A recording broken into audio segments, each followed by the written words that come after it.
This brutish young man did not even bother farming monsters when he played games, he specialized in farming people instead. The moment he entered the stage, this guy went full savage, grabbing a torch and running off to burn down villagers' houses. The old village chief had only just stepped forward to stop him, yet he dealt with him neatly too. He lit a flame and burned him on the spot without the slightest hesitation. When the villagers came after him with hose, he struck back as well. He sent them on their way, burning them cleanly, leaving not a single one behind. Wherever he saw someone, he immediately made his move right there. Even the final boss in the dungeon could not escape. After running into this ruthless man, it was still chopped down as easily as splitting firewood. It turned out that in this game, as long as a player committed a certain amount of evil deeds, the player would receive the title of the vilest, most despicable scum. The reason he did this was because he wanted to destroy with his own hands the game he had once so much effort into creating. Minchian was originally the development director of the largest gaming company in South Korea. He had once created an extremely special, super artificial intelligence. It possessed outstanding features, stood at the forefront of technology, and was named Gale. After going through countless difficulties, trials, and hardships, along with Gale's devoted and wholehearted support, Minchian finally succeeded in creating a true game. It was the virtual reality game Wing Online, which drove the entire world wild. Only a short time after its release, Wing Online quickly became a global trend. At the same time, it brought the company an enormous stream of revenue. Minchian trusted Gale with the important duty of becoming a goddess who would guide this world and help it grow better and better. Yet the AI girl felt a little sad about having to take on too many duties, leaving her with less and less time beside her master. She only hoped that if this world ended one day, the two of them could still stay together happily like they had in the beginning. But Minchian had no idea that in the future, a ruthless decision by the company would take away everything that belonged to him. 5 years later, in the offices of Napan Group, an important meeting was underway. This man in glasses was CEO Hasu, and also the son of the group chairman. That man believed that after 5 years of brilliant success, Wing Online had now begun to stagnate. The proof was that the number of players was gradually dropping, and sales were no longer what they used to be. Because of that, the company decided the new update would add expensive items like Navip and Sunskin to increase its appeal. Of course, he did not agree, because doing so would ruin the power balance, just like strangling a game like Crossfire in the past. Minchian was so right that Hasu could not refute him. That man could only use company profits as an excuse. But Minchian showed him no courtesy at all and fiercely opposed it. What kind of profit locks games into pay-to-win schemes when players only want a fair playing field? Instead of trying to squeeze money out of them, why not upgrade the user experience? If they kept acting recklessly and the game collapsed, the whole lot of them would fall into disaster. Hearing Minchian say this, Hasu could only remain silent.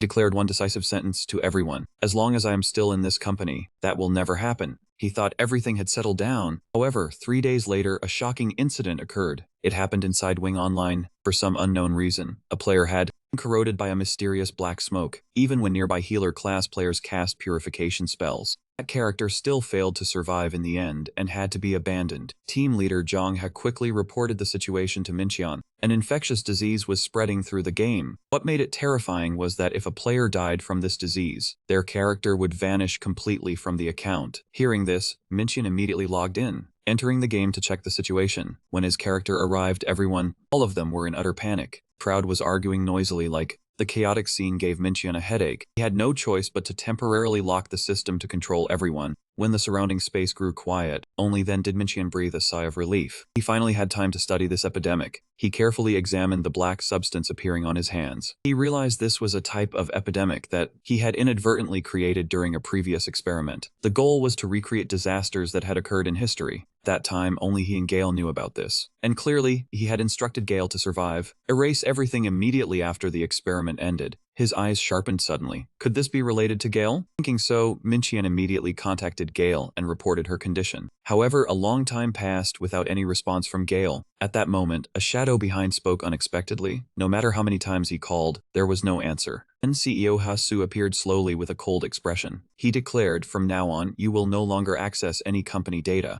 Minchian did not understand. "What are you saying, Hasu?" He smirked evenly, saying, "Of course you have been fired." It turned out the epidemic incident was manipulated by Hasu from behind. The purpose was to blame Minchian and remove him from the company. He only needed to tell the press that the accident happened, because Minchian resented the company and planned revenge. As a result, the company had no choice but to fire Minchian. Hasu looked at him with contempt, but said he need not worry about Wing Online. "I will do my best to lead everyone, but if they do not obey like you, then they must be eliminated." Minchian did not expect Hasu be so vile. He angrily stepped forward, intending to punish him. At that moment, a beam of light suddenly shone straight down. Gale appeared in time and stopped Mincheon. At that moment, Mincheon was coldly trampled under Gale's feet. Gale looked at him with extreme disdain as if he were trash. He did not understand why this was happening. Next to Hasu, a laugh burst out uncontrollably. He smirked sarcastically, feeling how it was to be betrayed by a longtime teammate. You did not really expect an AI to be loyal to you, did you? Hasu began exposing the truth about this world, even though Mincheon created Wing Online. In the eyes of capitalists, he was just a tool that could be replaced at any time. As long as he dared to obstruct their money-making, he would be eliminated without hesitation. Ultimately, Mincheon was kicked out of the game he created. His years of dedication now became a dirty money-making machine for the real capitalists. If he did not take revenge immediately, Mincheon could not swallow this. With eyes burning with hatred, Mincheon swore to turn Wing Online into a hell to bury them all. When night fell, amid the city full of lights, the cruel revenge plan began to be executed. News spread quickly about a Nipan employee who, out of resentment toward superiors and company policies, released malware to destroy Wing Online. Sitting alone in the dark, Mincheon looked at the computer screen with a cold gaze, muttering the enemy's name with fury, preparing to release the virus to overthrow the company. Mincheon knew clearly, Wing Online accounted for 70% of Nipan's annual revenue. If this world collapsed, the parent corporation would follow. Entering the VR room, Mincheon prepared for the final counterattack. He put on gloves, his eyes burning with hatred. As he once said, I am only a part of the real machinery. I am also a god in this virtual reality game.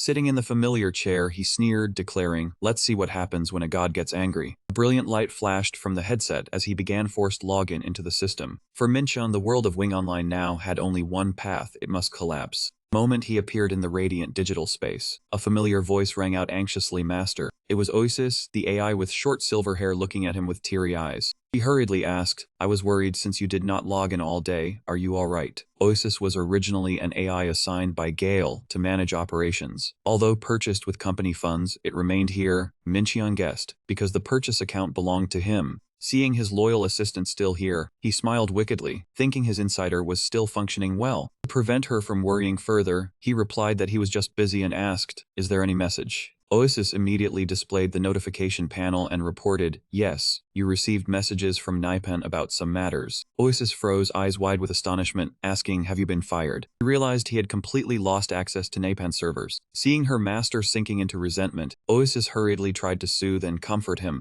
She listed a series of major tech corporations such as Mixon and Kakao, then declared with absolute certainty, if we lose this job, we can find another one. There are plenty of places ready to roll out the red carpet. But Mincheon paid no attention to those invitations. He brushed them aside coldly. Fine, I know. His hands began moving swiftly, operating one digital control panel after another without pause. Terrifying determination showed clearly in his eyes. He ordered Oasis to open the firewall, and though she hesitated slightly, she immediately obeyed. Mincheon set his gloomy plan into motion, accessing a connected firewall from China. He created a series of fake accounts and connected them to the server. If one account was discovered, all of them would instantly become anonymous and vanish. Faced with Oasis's puzzled question about the true purpose of this, Mincheon only answered in an icy voice, just do exactly as I say. Wing Online's launch interface appeared in dazzling brilliance, but to Mincheon it was the beginning of the end. He declared decisively, this game is about to sleep forever. The moment he infiltrated it, the data stream fell into chaos. Digital noise covered Mincheon. The system kept issuing red alerts, and then the entire space shattered in a blinding white light. Yet immediately after that, the scenery suddenly changed, revealing a peaceful village amid lush green fields. From afar, Oasis came running over happily in an explorer's outfit. She raised her hand to wave and cried out excitedly, Master, I'm here.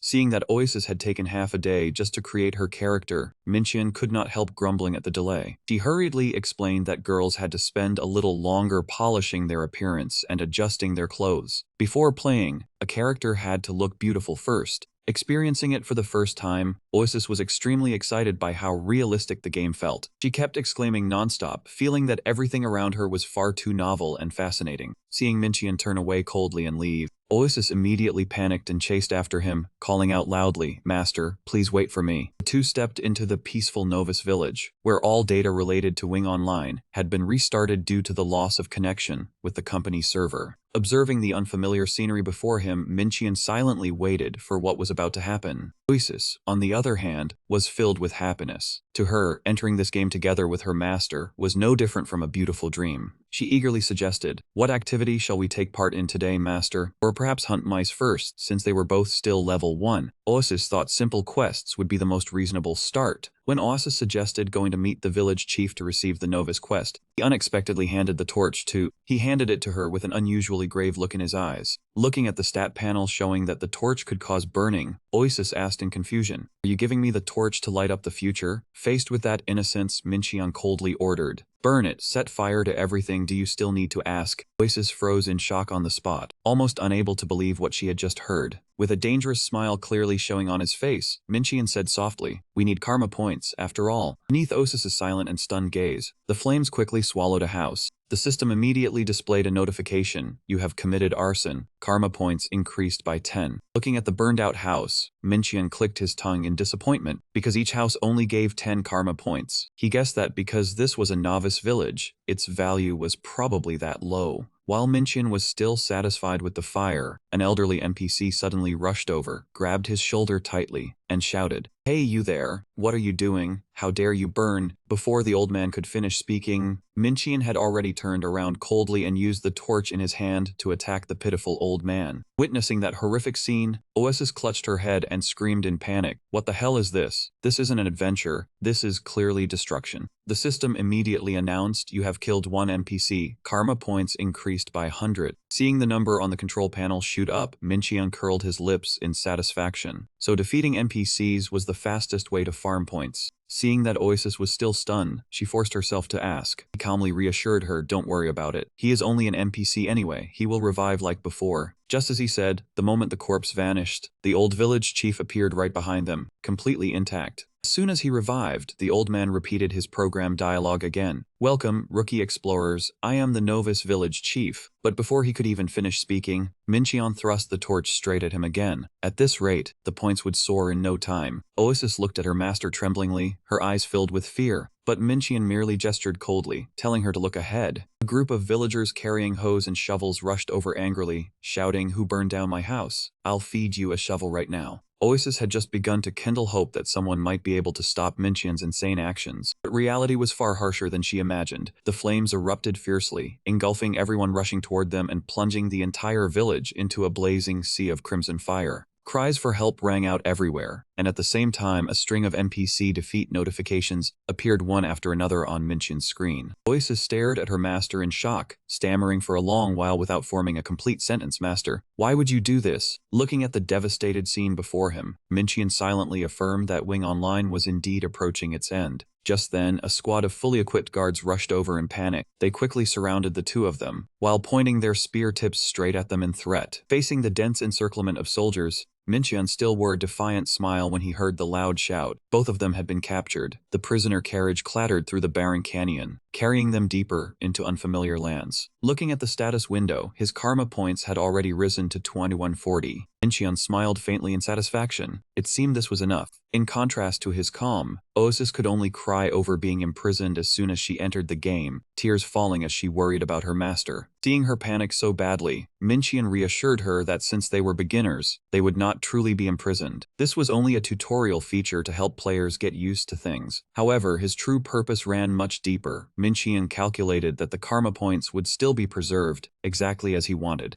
Oasis could not understand it. She sobbed and asked why her master would do this. Minchion's gaze turned icy. He revealed part of his dark plan. The beginner village was only the first step. The next destination might be the underground city. Before their eyes appeared a vast underground city, brilliant with lights yet gloomy and filled with danger. "Welcome to the slums." Minchion calmly explained the harsh rules here to Oasis. If a player had high karma points, anyone could capture them and hand them over to the guards for a reward. Therefore, serious criminals were always hunted relentlessly by both guards and other players. Minchion asserted that only this underground city could shelter players with high karma points without fear of being arrested by the guards. Oasis still wondered what benefit there was in starting out in such a gloomy place. In response, Minchion gave a sinister smile. "In a city of criminals, there are many evil deeds we can do. Basically, it is taking out the trash, meaning targeting wicked people with high karma points like us. Witnessing her master's terrifying expression, Oasis could only blurt out that her master was getting too worked up again. Walking through the gloomy streets, Minchian admitted that his actions were a little extreme, answering Oasis's question about why he chose such a cruel path. Minchian bitterly opened up about the unfairness he had suffered. Being a good person only got him deceived, so he might as well become a demon. Suddenly, a slow voice rang out from behind, making them stop in surprise. From the dark corner of a wooden house, a mysterious figure in a black robe waved them over. "Come here quickly, this will be good for you." Minchian quickly realized this was an NPC who wanted to give players a quest. That man introduced himself as Dark Mage Ding. He grinned wickedly, his milky white eyes piercing through the mask as he saw their karma points were extremely high, truly villains beyond any rank. He confirmed that Minchian and Oasis were qualified to serve the Dark God Crow. Immediately, a system notification appeared with the title Rise of the Darkness, inviting them to join the Dark God Church for a chance to become Dark Knights, a hidden class for those with karma points above 1,000. Oasis could not help growing excited, her eyes shining brightly as she thought of the rare hidden class. She eagerly turned to call her master, but her smile paused when she saw Minchian radiating a terrifying aura. He held a blazing flame in his hand and looked at the NPC with a sharp gaze, making Oasis ask anxiously, "Huh, you are excited again, ignoring all attempts to stop you?" Minchian laughed wildly. "Hidden class, ha ha ha." Shift in his mind and his sinister smile made old Ding's eyes bulge in terror, sensing something ominous. Without warning, Minchian swung his hand and burned the old NPC to ashes on the spot. The flames erupted fiercely, making Ding scream as his body quickly dissolved into black smoke. Oasis was stunned and cried out. Unable to understand why her master had killed the one bringing in them a rare opportunity, Minchian only replied coldly, "I am not insane. I just like doing the opposite." Right after the old dark mage vanished, black energy surged up and formed an eerie spatial gate from the hazy smoke. A colossal entity appeared, leaving Oasis frozen in terror. As for Minchian, he wore a deeply satisfied smile. A warrior in black iron armor stepped out. A deep voice asked, "You are the one who murdered Dark Mage Ding, are you not?"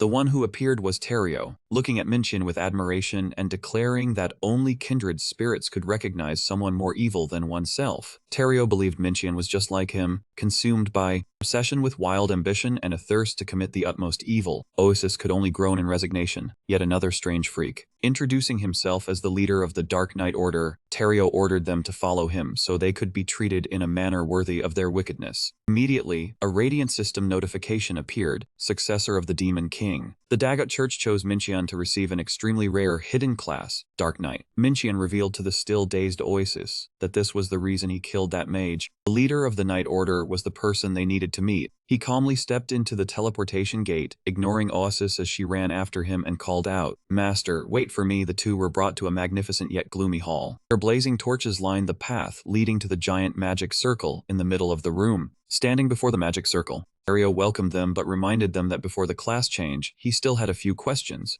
Minchian glanced at Oasis and whispered a reminder not to agree with anything that man said. He affirmed that she still had another important task to do. Hearing this, Oasis was so furious that she glared at her master as if she could burn a hole through him. "How could this be? Then what do you intend for me to do? Am I not getting this hidden class?" Minchian snapped as he explained, "If both of us charge in, who will heal? Do you want to see naked chickens that badly?" Minchian reassured Oasis that sooner or later, she would get an even better class, leaving her frustrated but with no choice but to fall silent. Terrio began his speech about Crow of the Dark Nebula, the one who ruled the entire continent through absolute power. That man spoke in a voice heavy with authority, pressing her to admit whether she acknowledged that fact. Remembering Minchian's instructions, Oasis trembled but still answered firmly that she did not agree. That answer sent Terrio into a towering rage. He roared in fury, "What? You dare oppose my opinion?" Deciding that Oasis was unqualified to join the church, he immediately drove her out in a rough manner. After that, Terrio turned and looked at Minchian with eyes as cold as blades. "As for you over there, what is your opinion?" Wearing a calculating smile, Minchian answered calmly that he agreed. Dark Nebula is the ruler of this vast continent. The basic survival skill is to cling to the powerful whenever you see them. That answer pleased Terrio greatly. He declared smugly that this was exactly what he wanted to hear. Terrio continued the ritual with a series of questions about submission and absolute loyalty to the Crow Church. Faced with demands such as eliminating believers of the Holy Temple or assisting the fallen,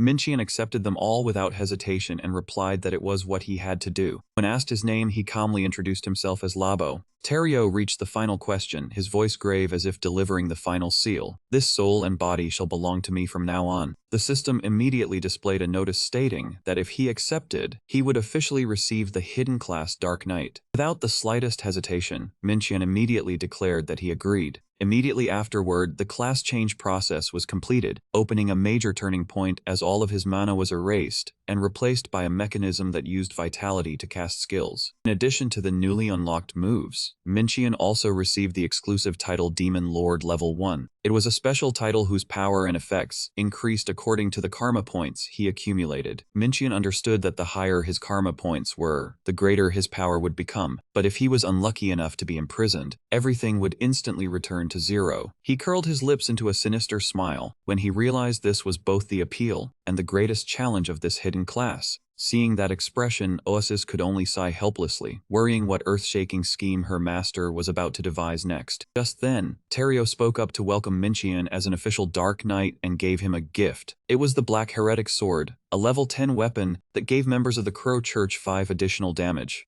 Minchian accepted the sword, inwardly weighing whether this free item was actually worth using. Terrio gave a ringing command, "Go and throw the whole world into chaos. I permit you." A blazing teleportation gate immediately appeared. Oasis felt there was nothing left for her to do here, so she was about to say goodbye. But Minchian gave a meaningful smile and stopped her. Not so, Oasis. He began explaining the connection between players and NPCs. If a player built a good relationship, they would benefit, but if they offended them or attacked them, the relationship level would drop sharply. As he spoke, Minchian slowly drew the Black Heretic Sword from its sheath, his eyes full of calculation. Minchian looked straight at Terrio and asked in a probing voice, "Lord Terrio, allow me to ask something. You belong to the church, and I also belong to the church, while the church's power increases according to karma points, correct?" Terrio confirmed calmly, "That is correct. The greater your karma points are, the more your power increases. That is the guiding principle of the church, and also the objective of the Dark Knight's actions." Hearing this, Oasis could only clutch her head and lament to the heavens, sensing that something terrible was about to happen. Even AI would have to admit defeat before her master. Suddenly, Minchian lowered his head and apologized. "If that is the case, then I must apologize to you." Without the slightest hesitation, he swung his sword and unleashed a tremendously powerful strike at his own leader. With a face full of madness, Minchian shouted, "For the future of the church, for my strength, you shall be the first soul to fall beneath this Black Heretic Sword." Ordinarily, players would earn experience by defeating monsters, then level up, receive gold, and obtain equipment by completing quests. Sometimes they would also gather materials, cook, form parties with others to hunt monsters, and sweep through dungeons. That was the very essence of a massively multiplayer online role-playing game. But Minchian was doing something utterly insane, continuously attacking an NPC for 9 straight hours while the other party did not fight back at all. He roared in a frenzy, "Just die already." Meanwhile, leader Terrio could only plead helplessly, "Please stop." Looking at the scene before her, Oasis realized this was absolutely no longer an ordinary game. If that was the path her master had chosen, she decided she would follow him to the very end as well. Oasis grabbed the blazing torch and suddenly charged forward, saying that, "Master, let me do it with you too." She struck Terrio's armor outright, sending sparks flying everywhere. Minchian shouted in panic, "Who told you to help? You doing this ruined the whole script." Fear showed clearly in his eyes as he scolded her further. "Besides, you are not even someone who belongs to the Black Star Church." Oasis froze in shock, rooted to the spot as she realized she had just made a grave mistake. Minchian explained that if the attacker did not belong to the Black Star Church, the system would immediately control the NPC to counterattack. Oasis only had time to scream in pain before her body completely dissolved into the void. The notification saying "You have died" appeared, plunging Oasis into extreme panic. Meanwhile, Minchian was still tirelessly swinging his sword and attacking Terrio without pause. He shouted at her to be patient. "Wait a little. He is almost out of health. If I stop now, the past 9 hours will have been for nothing." Despite Oasis sobbing and begging him to hurry because she was too terrified, the battle still continued for another 3 hours. At last, Minchian roared with resounding force, "Die, Terrio." He poured all his strength into the decisive slash, ending the leader's life. Minchian proudly raised that man's iron helmet and declared, "Look, Oasis, I avenged you." Seeing that Oasis was still in soul form and kept urging him to revive her, he finally slowly took out a resurrection stone glowing with brilliant light. The moment her body was restored, Oasis still could not calm down. The girl tearfully insisted that she never wanted to go through something like that ever again. But Minchian paid little attention to his companion's fear. He merely gave a sinister smile and urged her, "Come on, now let us check what dropped." At the center of the magic circle, They discovered the Crow Mask, a unique level 85 item with extremely high magical defense, but it carried the curse of the Dark God, driving anyone not favored by the deity insane if used. Due to the high-level requirement, Minchin could not use it. He candidly tossed the mask to Oasis and said, "This is a level 85 item. Handle it carefully or my gold will be lost." She held the item, emanating a terrifying killing aura in her hands.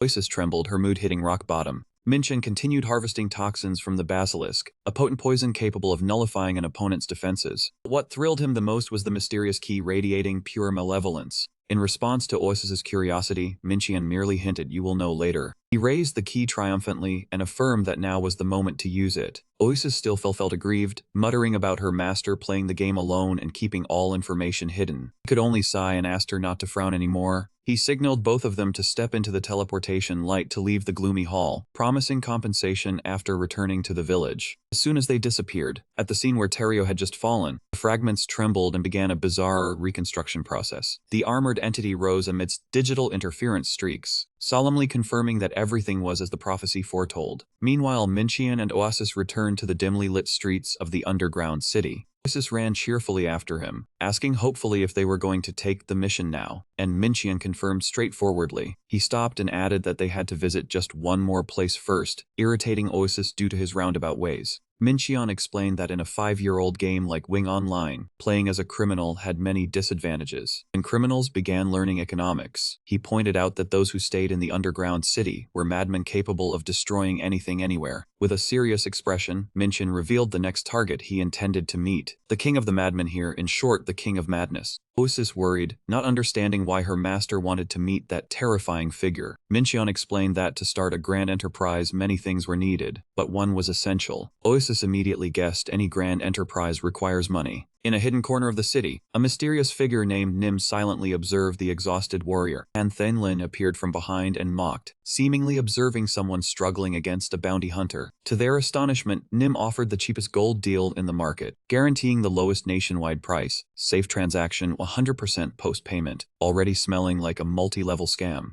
Nim was not fooled and walked straight ahead, too old to be deceived. At that moment, Minchin and Oasis approached, leaving no room for a reaction, and Minchin coldly commanded, "Hey escort, I want to meet your boss." Nim's face changed, but he quickly regained a stern expression. He glanced at Minchin's appearance and disdainfully judged him to be a poor farmer, without money, planning to ignore him. Han feigned ignorance with a loud laugh. "What did you say? I don't understand. I'm just a normal player. Ha ha ha. Oscar-worthy acting." But the smile faded when Minchin stepped closer and whispered a powerful code, telling Akasa, "Sardine carries the big number." The sardine's words struck like lightning across Nim's hands, causing him to tremble, sweat pouring as if he had bathed. He panicked and dismissed it. "I don't know what you are talking about, wrong person," immediately running into the shadows. Oasis looked confused, worriedly asking if they should let him go, but Minchin insisted they just wait. When Oasis questioned the strange name, Minchin revealed it was the nick he used when managing the game. The truth shocked the AI, not understanding why her master risked revealing his identity in such a dangerous place. Minchin calmly explained that the underground world had its own laws, and they would not expose his information, especially Akasa, because Minchin and he had met in real life. While conversing, mysterious shadows approached from behind. A giant with a long scar over his eye appeared, radiating immense pressure, his voice near, inviting them to talk, refusal forbidden. Immediately, guards rushed to restrain, one placing a hand on Minchin's shoulder, requesting cooperation, causing Oasis to fearfully call her master. Minchin remained astonishingly calm, reassuring her that this was a necessary procedure to ensure safety. Both were blindfolded and led through deep wooden tunnels. The darkness of the abandoned mine. The sound of footsteps striking the wooden floor echoed through the gloomy space.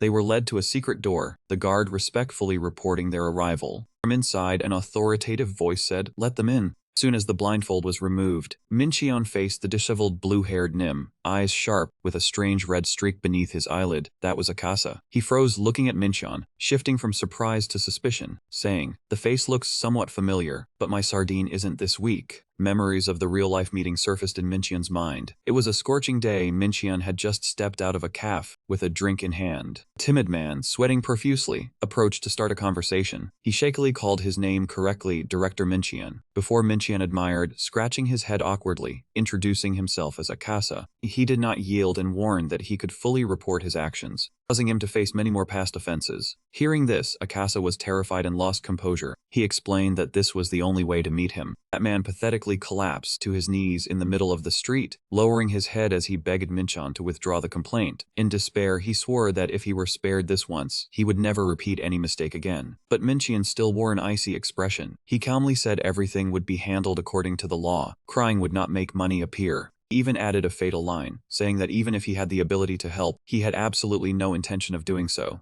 Akasa completely broke down. He knelt there, his whole body trembling. His breathing grew ragged from fear, and all he could do was repeat the same plea over and over. Please save me just this once. Back to reality, inside the gloomy room in the underground city. Minchan asked whether he had remembered everything. Akasa slammed his hand hard onto the table and roared enough. His anger made the atmosphere so tense it was suffocating. He ordered all his subordinates to leave the room at once in a cold voice. The soldiers withdrew in silence, leaving only Minchan and Oasis still kneeling on the floor. Akasa slowly adjusted the sunglasses on his face. His deep, unreadable eyes looked down at the two people in a disadvantageous position. Akasa's attitude suddenly flipped completely. He cried out in excitement, "Anchovy boss." The underworld boss instantly turned into a fanboy, his earlier roughness vanishing without a trace. In its place was an openly fawning demeanor. He explained that because his boss had appeared like a nameless nobody, he had failed to recognize him, then respectfully asked why he had come to such a shabby place. Seeing that scene, Oasis froze in shock. Minchan coldly told him to be quiet, then asked whether he knew he had been fired. Akasa firmly declared that he was not useless enough to be unaware of that. He immediately listened meekly as Minchan announced that from now on, his new nickname would be Labo.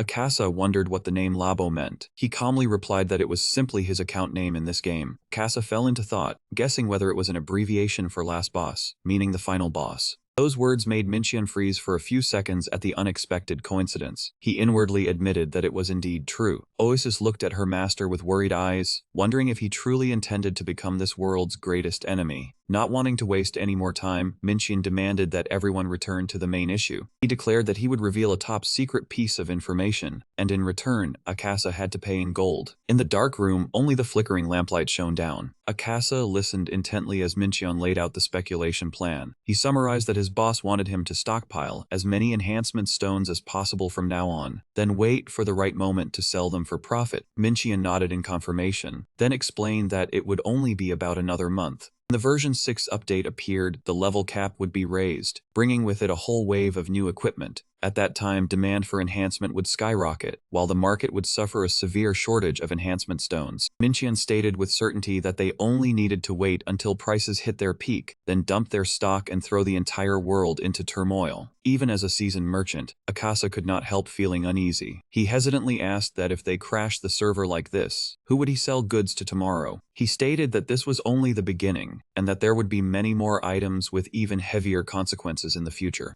Minchan understood Yun Hasu's greedy nature very well. As long as money was involved, that man was willing to do anything, regardless of whether Wing Online survived or not. Immediately after that, a transaction notification appeared on Minchan's screen. Akasa decisively transferred 1 million gold to him, without interest, as thanks for the priceless information he had just received. Minchan nodded in thanks to Akasa and confirmed that once the payment was settled, he would repay it right away. Seeing his boss preparing to leave, Akasa curiously asked whether he planned to use that massive sum to buy enhancement stones. Minchan denied it indifferently. No, his purpose was not money. He signaled for Oasis to come with him, then quietly left the gloomy room. Watching her master's back, Oasis suddenly remarked and thought that his face suited it very well. Seeing Minchan stop and ask what kind of face suited it, the AI girl explained that his face resembled theirs, the kind of outlaw who would use any means necessary to achieve his goal. Oasis also brought up the past, saying that in the end, he had dropped the accusation because Akasa called him boss and showed that he valued him. Minchan calmly continued walking, slowly explaining that the lawsuit had only been for fun, mostly a show to serve as a warning. He saw it as a way to force players to be more cautious in this deceitful world.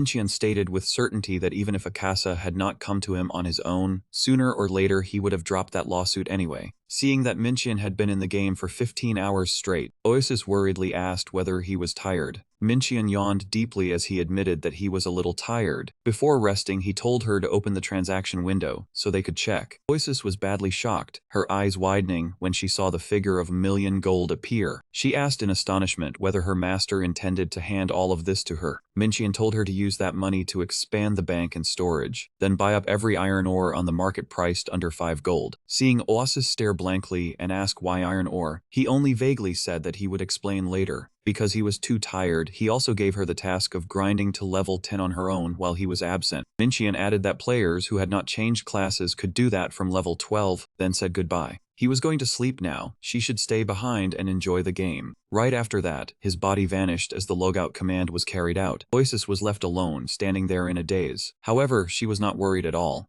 On the contrary, the girl suddenly became wildly excited because she could finally freely enjoy the game in the proper sense. Oasis cried out in delight. After that, she ran straight to a shop and loudly ordered the dazed owner, "Sell me all the iron ore under 5 gold." The large-scale iron ore purchase was officially completed. Oasis began her solo grinding journey in high spirits. She continuously swung her sword, sweeping through the monsters and cutting them down. Drop hunting, time to hunt spiders. However, only a short while later, the system displayed a warning that her bag was full and required her to organize it. Looking at the pile of junk items stacked up, Oasis came up with the idea of turning them into materials. In that case, first she might as well make a few rolls of spider silk. The girl began crafting diligently, causing her skill to level up continuously, while her bag quickly filled with stacks of spider silk cloth. The more Oasis worked, the more absorbed she became, until she could not help cheering that it was truly far too interesting. Not stopping there, she continued testing herself with cooking skills. A series of level-up notifications appeared one after another as Oasis prepared a large amount of fallen wing soup. When she felt there was nothing more worth doing, she switched to fishing. Her fishing skill rose rapidly as she kept hauling up giant fish, perfectly fitting a true farmer's day of labor. Just by focusing on training production skills, Oasis officially reached level 12. She thought with satisfaction that leveling up this way was pretty great too. But as she sat quietly fishing by the water, Oasis began to feel uneasy. She wondered why her master still had not come, even after an entire day had passed. Suddenly, 2 men with fierce faces appeared behind her. One was surprised to see a novice in the underground city, something so rare it had not happened in ages. He licked his lips with hunger and ordered his accomplice to make a move. The man with him chimed in as well, rushing forward in excitement. Both of them immediately gripped their weapons and charged straight toward Oasis. Faced with that sudden scene, Oasis could only turn her head back in stunned silence. The ruffian laughed wildly like a madman, throwing threats at the girl who had just stepped into this place. Minchian jolted awake in a room filled with dim light. He had been woken by the sound of his phone ringing and vibrating nonstop. Looking at the screen, he froze when he saw 52 missed calls and dozens of urgent messages from Song Shinji and Zhang He. Realizing he could not disappear without an explanation, Minchian told himself he had to find a reason convincing enough for this absence. That evening at a barbecue restaurant, Minchian calmly told his former teammates that he planned to travel. Before the stunned look of Song Shinji, who had once been the graphics team leader, he explained that after 15 years of working himself to exhaustion, he needed to go somewhere far away for a while. Zhang He immediately supported the idea with enthusiasm. Looking at his friends from the high school club, the people who had created Wing Online together with him, Minchian thought to himself that traveling was the most reasonable excuse to hide the unusual actions of the character Labo in the game. When Shinji pressed him about the destination, Minchian named a few places like India or South America, making Zhang He excitedly bring up a trip to Bali as well. Though Zhang He kept urging him to seize this chance and properly rest after such a long period of hardship, Shinji's gaze still could not hide her suspicion. She set down her glass with a cold expression, then went straight to the point. "Are you really going? Or are you planning to use this chance to wreck the game too?" Seeing Minchian still looking blank, Shinji had to make it clearer that she was asking what his plan was after he returned. Minchian could only answer honestly that he had never even thought about that. While Zhang He was busy wrapping meat and complaining in envy, Minchian suddenly sank into thought, wondering when the last time was that he had slept deeply. He curled his lips into a meaningful smile and told Zhang that maybe he should quit his job too. After that, the 3 of them continued dinner in a subdued atmosphere, draining her cup of liquor. Shinji set the glass down hard on the table. She looked straight at her 2 former teammates and suggested that if they were tired of working for others, they might as well quit, return to the countryside, raise fish, and make games. Shinji wanted the three of them to start over together, just like those dream-filled high school days. She looked at Minqian and Zhang He, then sincerely voiced the wish she had kept in her heart. Let the three of us start over. Open a small company like back in high school, just three people making games together, as simple as that. Hearing that, Zhang He shouted excitedly that he completely agreed, and if he opened a company, he would definitely follow him. The youngest member's enthusiasm made the atmosphere at the table suddenly become unusually lively. Minqian could only smile, inwardly wondering how many cups these fools had even drunk to already be this drunk. Yet he unexpectedly dragged them back to harsh reality with a serious expression. He reminded Shinji that she still had to worry about her mother's hospital bills and her younger brother's tuition. Then he turned to the trembling Zhang He and reminded him that his wife was about to give birth. Yet he was still saying such unrealistic things.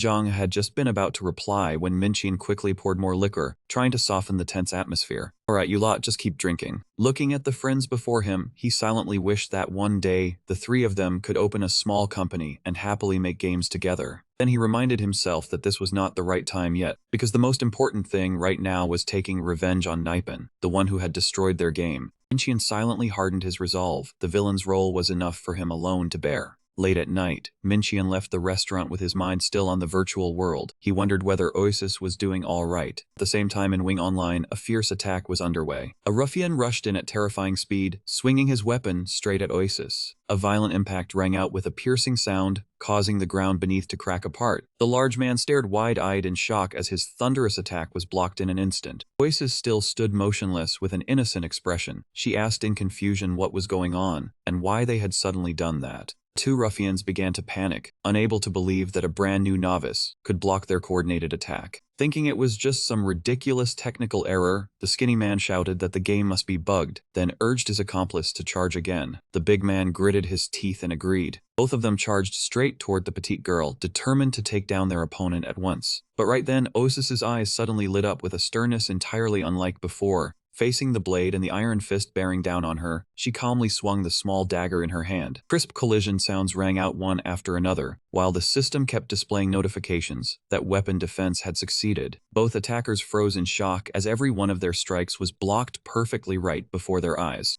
Exhausted from being disturbed again and again, Oasis snapped in irritation. Why do you keep targeting me? The two delinquents stood there dumbfounded, beginning to suspect this might be a serious game bug. The skinny one muttered that this was utterly unreasonable, because even if an attack was blocked, there should still be minimum damage. At that moment, the big man finally realized the problem. He explained that in Wing Online, there was a special weapon that reduced damage by up to 100%, something anyone could buy from beginner shop. It turned out they had been beaten to a pulp by the cheapest item in the shop. Skinny One angrily said it was no different from a scam weapon, because its attack power was so low that almost no one used it in real fights. However, he began to shudder when he thought of the possibility that Oasis could use that cheap weapon itself to block every single one of their attacks. He wondered whether this girl might be a PvP genius or actually just someone using cheating software, because until now he had never encountered a hacker in this game. Decided he had to personally verify just how strong she truly was. The skinny one immediately pulled out the crossbow on his back. Determined to test whether his opponent was cheating or not, he roared, "Let us see whether your little dagger can block my rain of arrows." He immediately activated the skill Scheming Arrow Pierces the Sky. A barrage of arrows wrapped in dazzling blue lightning poured down violently like a storm. Standing in the middle of the plaza, Oasis could only raise her head and watch the rain of arrows bearing down on her, with a face full of worry. Harsh collision sounds rang out in rapid succession as Oasis struggled to withstand the chain of attacks. Seeing that scene, the two delinquents became even more certain that she was indeed a hacker. But then, a dry crack suddenly rang out. Oasis's starter dagger had reached the limit of its endurance, and immediately shattered under the pressure of the magic arrows. The system coldly announced that its durability had run out, so the weapon was destroyed. Having lost her only protection, Oasis had no way to defend against the remaining arrows flying toward her. An arrow pierced straight into her chest, causing her to collapse at once. The screen quickly went dark, showing the words, "You have died." Looking at the body lying motionless amid the pile of arrows, the two-player killers began to wonder whether she was truly a hacker or merely a beginner with overly good reflexes. Feeling that this matter was both frightening and abnormal, they were about to report it to a GM when a cold voice suddenly sounded behind them. Two-player killers bullying a girl, is that it? Minqian appeared with a haggard face, one hand clutching his head that ached as if it were splitting from the after effects of last night's drinking. He muttered in self-reproach that if he ever drank too much again, he would truly truly be no different from a beast. Seeing a stranger suddenly appear, the two delinquents shouted in panic, "Who the hell are you?" Mincheon calmly pointed at Oasis lying there, then stated that he was a friend of that poor girl. Seeing her savior, Oasis wailed tearfully, "Master, hurry and avenge me." Mincheon's gaze suddenly turned as cold as a blade. He slowly drew his sword from its sheath, killing intent surging out fiercely. He lowered his voice and gave a firm warning. "If you plan to slaughter others, then you should also be prepared to be slaughtered yourselves." Right after that, he shot forward at a speed so terrifying that the two delinquents had no time to react at all. The sword slash swept across the body of the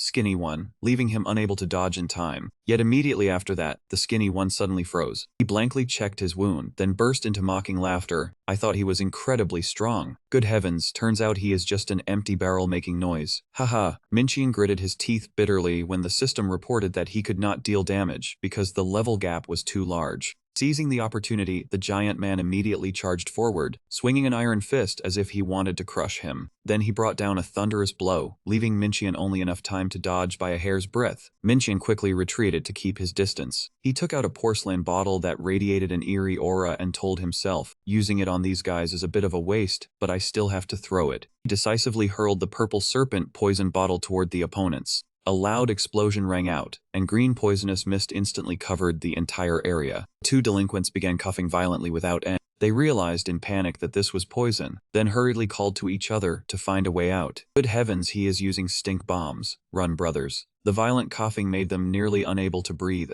The skinny one covered his nose while screaming in despair, "Damn it, get out of here fast." From above, Mincheon appeared with a blazing torch in his hand and a sinister smile on his lips. He calmly explained that this heavy poisonous mist had properties similar to gas, so if one wanted it to disperse, one only needed to burn it completely. As soon as he finished speaking, Mincheon calmly dropped the torch below. One man screamed in despair as the flames erupted violently. An earth-shattering explosion rang out, blasting everything around it away and turning the entire street into a blazing sea of fire. Watching that scene from afar, Oasis could only cry out in shock, "Master." Thick smoke and dust covered the buildings that were burning fiercely. The giant frantically drained the recovery potion in his hand. He shouted at his accomplice lying flat on the ground, "What are you waiting for? Hurry up and use a revival potion." But the skinny man could barely resist anymore. He trembled and cried out helplessly, "Damn it, I'm stunned." In this world, if a player lost more than 70% of their health within 5 seconds, they would fall into a stunned state. If they continued to be attacked before recovering, the outcome was as good as decided. Amid the rising smoke and flames, Mincheon calmly stepped out. He silently assessed his opponents, just as expected. High-level players were indeed not ordinary. Mincheon looked at the two miserable men before him, curled his lips into a mocking smile, and said, "It seems you still have not understood." The skinny man screamed in panic, threatening that his stunned state would not last much longer. Unwilling to let his teammate fall into danger, the giant gritted his teeth, charged forward to shield him, and shouted, "Don't worry." Immediately he activated the skill defensive stance. This skill placed him in a state of absolute defense, taking all attacks in place of his party members, while greatly increasing his endurance. Mincheon declared in a cold voice that everything was over. He activated Dark Aura, causing a gloomy stream of purple-black demonic energy to envelop his entire body and sword. Mincheon gathered momentum, then shot forward as fast as a bolt of lightning. Giant still held firm behind his shield, confident that with the current attack power of a low-level player like Mincheon, breaking through his defense was impossible. But immediately afterward, Mincheon sprang powerfully into the air. He brought down a slash as heavy as 1,000 pounds, striking straight at his opponent. The enemy screamed in terror at Mincheon's unexpected strength. Just now it felt like a scratch. How does it hurt this much now? Mincheon curled his lips into a dangerous smile and said softly that it was a little different from before. It was thanks to Dark Aura, the unique skill of a Dark Knight, which allowed him to ignore every layer of an opponent's defense, at the cost of losing 1% health every second. Mincheon understood that this was the only way to narrow the level gap, so he reminded himself that he had to end the battle quickly. The relentless slashes left the giant completely unable to defend in time. The skinny man was forced to shout, "Drop the defensive stance, hurry and counterattack." Hearing his accomplice, the giant immediately launched himself into the air. He unleashed a critical blow, declaring that he would end Mincheon's trickery. The collision called Iron Force erupted, creating a violent shockwave. Before the smoke and dust could even settle, Giant froze in shock when he saw Mincheon suddenly switch to a novice dagger right before his eyes. The skinny man standing nearby trembled, almost unable to believe what he had just seen. He switched weapons, but how could anyone switch weapons in the middle of battle? In reality, weapon swapping required absolute precision and timing. Even the slightest deviation would make the weapon fall to the ground and cause the technique to fail. This was a supreme technique that most players had forgotten, because its difficulty was far too high. Their astonishment quickly turned into utter fear. The skinny man stammered, unable to understand how he could use that technique so easily. Realizing the danger, the giant hurriedly shouted that they had to run at once. Hearing that, Minchian merely answered coldly as he stepped out from within the smoke. "No, I am more than just a professional. To be precise, I am an old hand."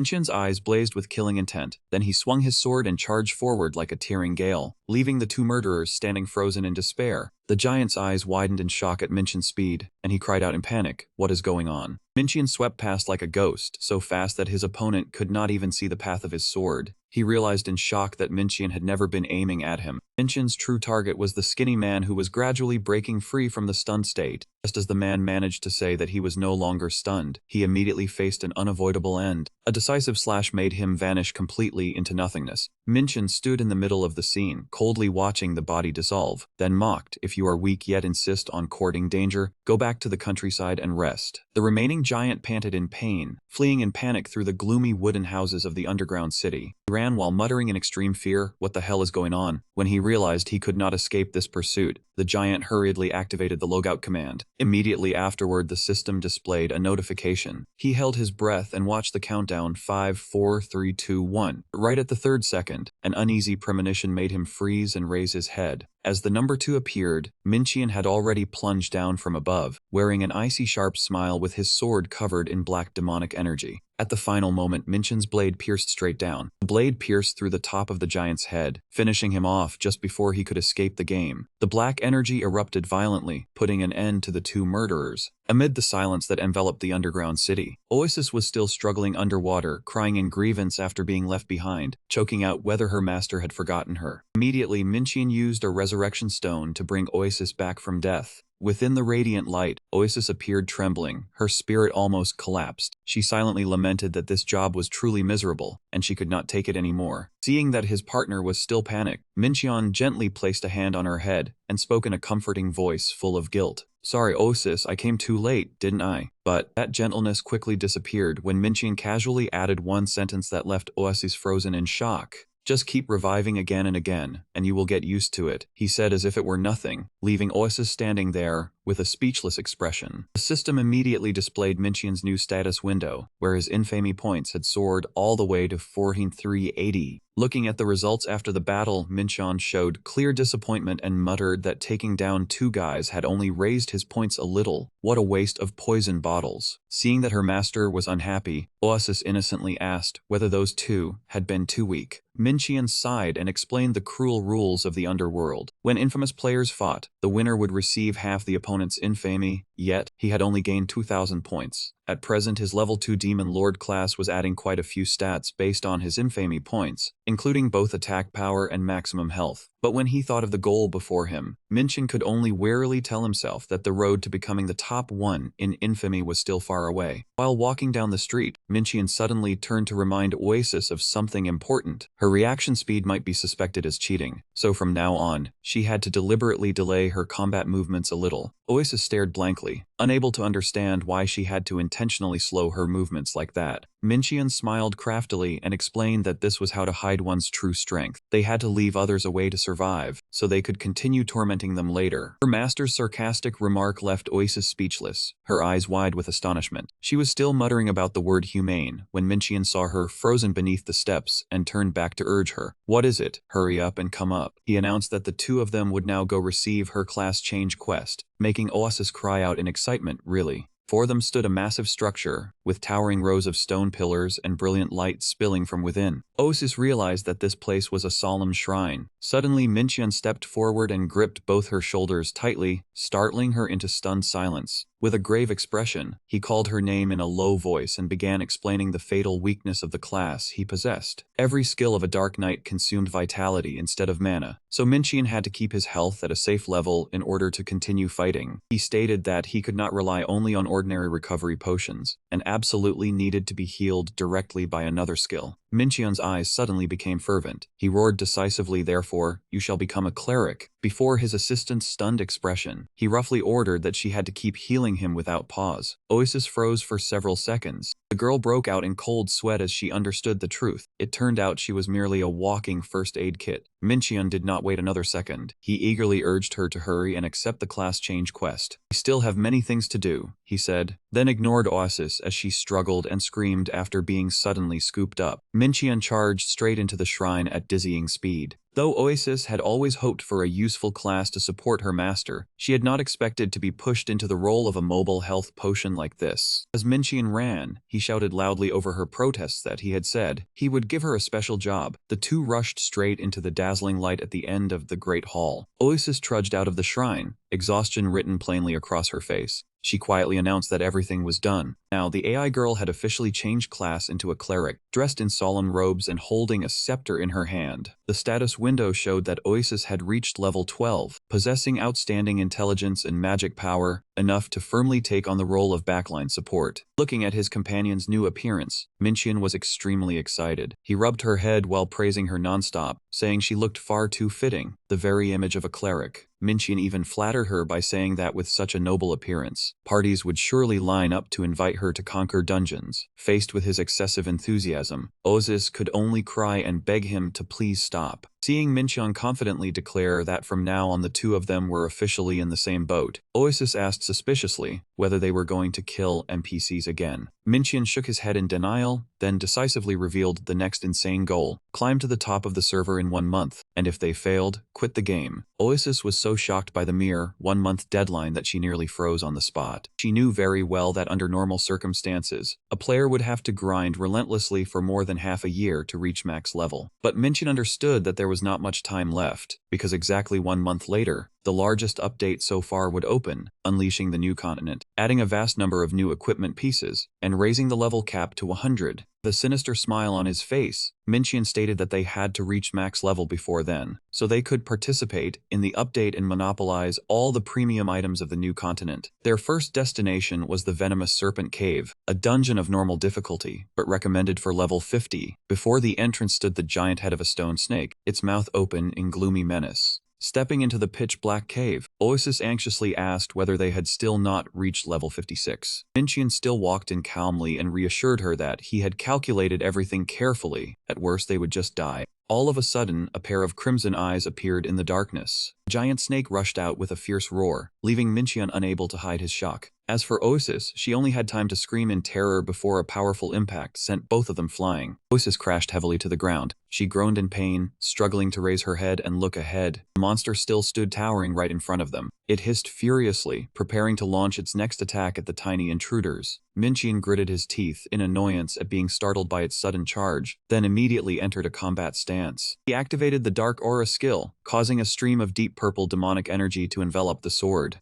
Mincheon shouted loudly, ordering Oasis to use healing immediately. Receiving the command, Oasis tightened her grip on the scepter, her gaze becoming resolute as she answered yes. "I will definitely protect you, Master." Mincheon sprang hard into the air, swung his sword down in a critical strike, tearing open the monster's hard scales. The blow made it howl in wretched pain. Mincheon followed up with more fierce slashes, making the monster writhe and nearly lose its ability to resist. Sudden powerful impact knocked Mincheon far away. Witnessing that scene, Oasis cried out in panic, calling for her master. She immediately cast the skill Medicinal Hand, letting brilliant blue light and recovery symbols envelop Mincheon's wounded body. Feeling his vitality gradually recover, Mincheon curled his lips in satisfaction and praised Oasis for doing well. He said perhaps he should trust her healing skill this once. Praising her beforehand had indeed proven effective. Meanwhile, Mincheon continued rushing forward, launching a flurry of attacks against the monster's hard scales. Oasis kept maintaining the healing light from behind, trying to support her master so he would always stay safe. Because she was too anxious, she began using the skill excessively.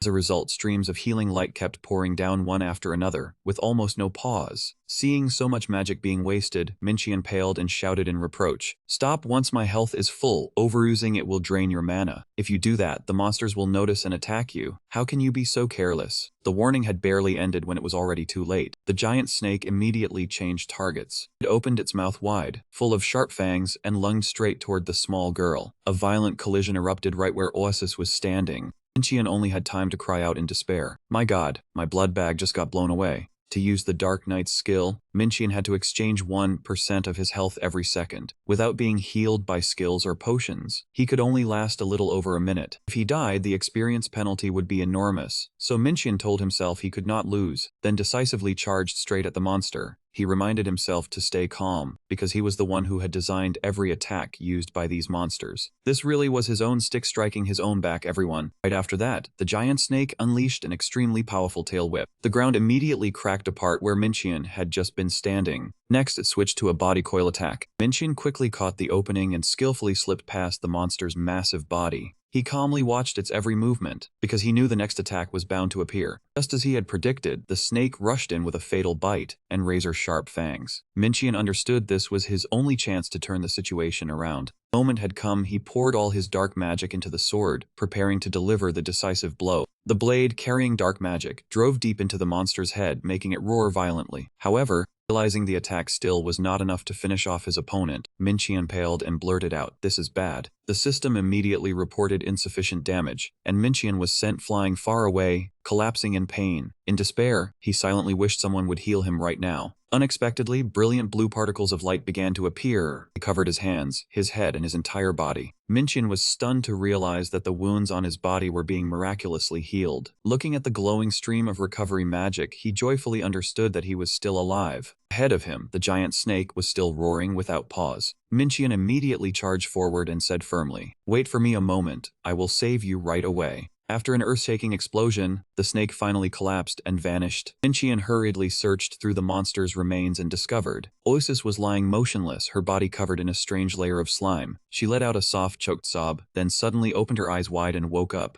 Minchian called Oasis's name in panic when he realized she was still alive. Oasis weakly opened her eyes and looked at him, softly calling out to her master. Though exhausted after the terrifying attack, she still smiled with complete trust. "I knew you would win no matter how reckless you were. What a relief." After the life or death battle, Oasis excitedly looked at the level up notification window and cried out in amazement, "Wow, defeating that monster raised me by 5 whole levels." Minchian smiled and explained that such a large reward was because the level gap between the monster and the player had been too great. Suddenly, he noticed something unusual and quietly walked toward the cave wall. Even though he had received a great deal of experience, Minchian was still disappointed as he looked at the dropped items. Only a few pieces of snake meat, 30 gold, and a meager 6 snake scales. He silently judged that the situation was not very good, then told himself he had to find a higher quality dungeon next time. Seeing Minchian keep fussing around and touching the stone wall, Oasis asked curiously, "What is so interesting about that wall that you keep touching it?" He explained that this place had originally been designed as a dungeon for the lizardman race. Since this was a virtual reality game, letting players kill monsters shaped like people could easily cause discomfort.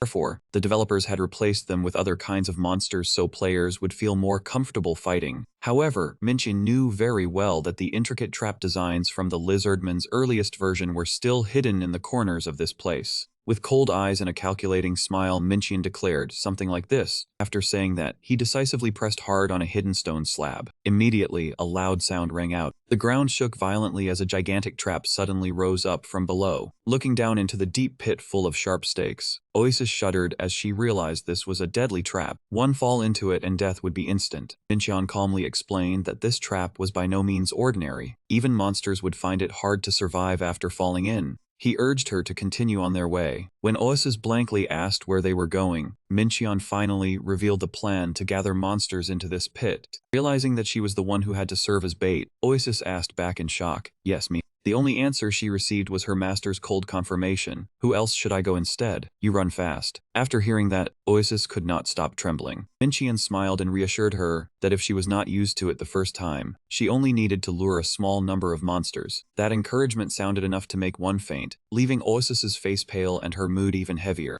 Oasis quietly stepped back and advanced alone into the deep darkness of the cave. Her eyes widened in fear as she sensed that a gigantic creature was following behind her. A giant snake suddenly appeared, leaving Oasis only enough time to scream in panic. She ran back in a frantic rush, crying and calling for her master as she fled. Meanwhile, Minchian was still waiting with an excited expression as he saw around 10 monsters rushing toward them. Despite Osis sobbing from overwhelming fear, the giant snake opened its jagged mouth full of sharp fangs, hissing with a chilling sound right behind Oasis. The poor nun could only scream in despair and run for her life. The pounding footsteps mixed with the roars of the monsters, making the dark cave more chaotic than ever. From afar, watching the rolling cloud of dust draw near, Minchian remained calm, with absolutely no intention of stepping in to save her. Oasis's cries for help echoed throughout the cave, while she ran until she was dizzy, her eyes spinning in circles. Giant snake was already pressing close behind her, ready to swallow her whole at any moment. Seeing the monster pack chase right up behind her, Minchian loudly urged her on, "Run faster." Oasis ran with her head down while sobbing through tears. "I'm so scared. I do not want to die yet." At the exact moment the giant snake had closed in right behind her, Minchian murmured softly, "Good." He immediately pressed hard on the mechanism on the rock wall to activate the trap. Oasis used all her strength to leap over the mouth of the pit. The giant monster lunged forward with its momentum, falling straight into the trap pit and being pinned in place. No longer able to resist, but because she was too panicked, Oasis mistimed her jump and slipped, falling into the deep abyss. In that critical moment, she reached out and begged her master for help. Minchian also hurriedly reached out to pull her back, calling out loudly at the same time. However, right then, a terrible accident happened when their two hands only managed to brush past each other, unable to clasp together. Minchian's expression changed at once from sheer shock. As for Oasis, she only had time to scream in despair. How did it turn out like this? Before she fell straight into the deep pit filled with sharp stakes, Minchian could only stand frozen in place, helplessly watching his partner's figure gradually vanish into the darkness. A painful groan echoed up from the bottom of the trap pit. 2 hours later, the monster hunt was still continuing tensely. Oasis ran in a panic, fleeing for her life as she dragged the final group of monsters toward the trap pit. She shouted the signal loudly, "Master, these are the last 8. Immediately afterward, Minchian pressed hard on the activation mechanism, without hesitation. A violent sound rang out, defeating the snake pack in the blink of an eye. Although she had paid the price by falling down 3 times, Oasis finally mastered the luring technique. With a radiant face, she excitedly showed off the result. "Master, I have reached level 30 now." Minchian nodded in satisfaction and praised her. "Good enough. Now go change classes to prepare for more exploitation." Oasis happily agreed, but Minchian suddenly stopped. He gave a calculating smile and murmured, "Ah no, unfortunately we have already cleared this place out. Trying the boss list next sounds fine too." The two stopped before a giant door. Looking at the massive structure, Oasis asked worriedly, "Even after leveling up, a level 50 dungeon boss is still too much, right?" Minchian calmly reassured her that he would continue using traps to deal with it. Hearing that, Oasis turned pale and asked, "Do I have to lure it again?" Minchian immediately denied it and explained the new plan clearly. "No, you only need to open the door and step inside a little. I will activate the trap here." Even though he spoke with absolute certainty, Oasis still could not help feeling confused. She trembled and muttered inwardly, "I have not seen the money bag yet, but my blood bag is almost empty." Her small hands slowly pushed open the heavy stone door, revealing a dark, gloomy, and dangerous space behind it. Oasis quietly stepped inside, facing the deep darkness of the boss room alone. I cannot see anything at all." Then all of a sudden, the torches along the passage all flared to life at once. The firelight revealed a magnificent hall covered in a gloomy atmosphere. In the silent space, a heavy sound from the end of the room made Oasis stiffen. She stood alone in the vast hall, where danger was lurking. Fear showed clearly on her face when she realized her opponent was the basilisk, the terrifying monster with the ability to petrify. Right then, Minchian poked his head out from behind the door, smiling mischievously. "You will only be a stone statue for a little while. Just think of it as standing still to rest." Oasis was stunned, unable to understand what was happening, and stammered,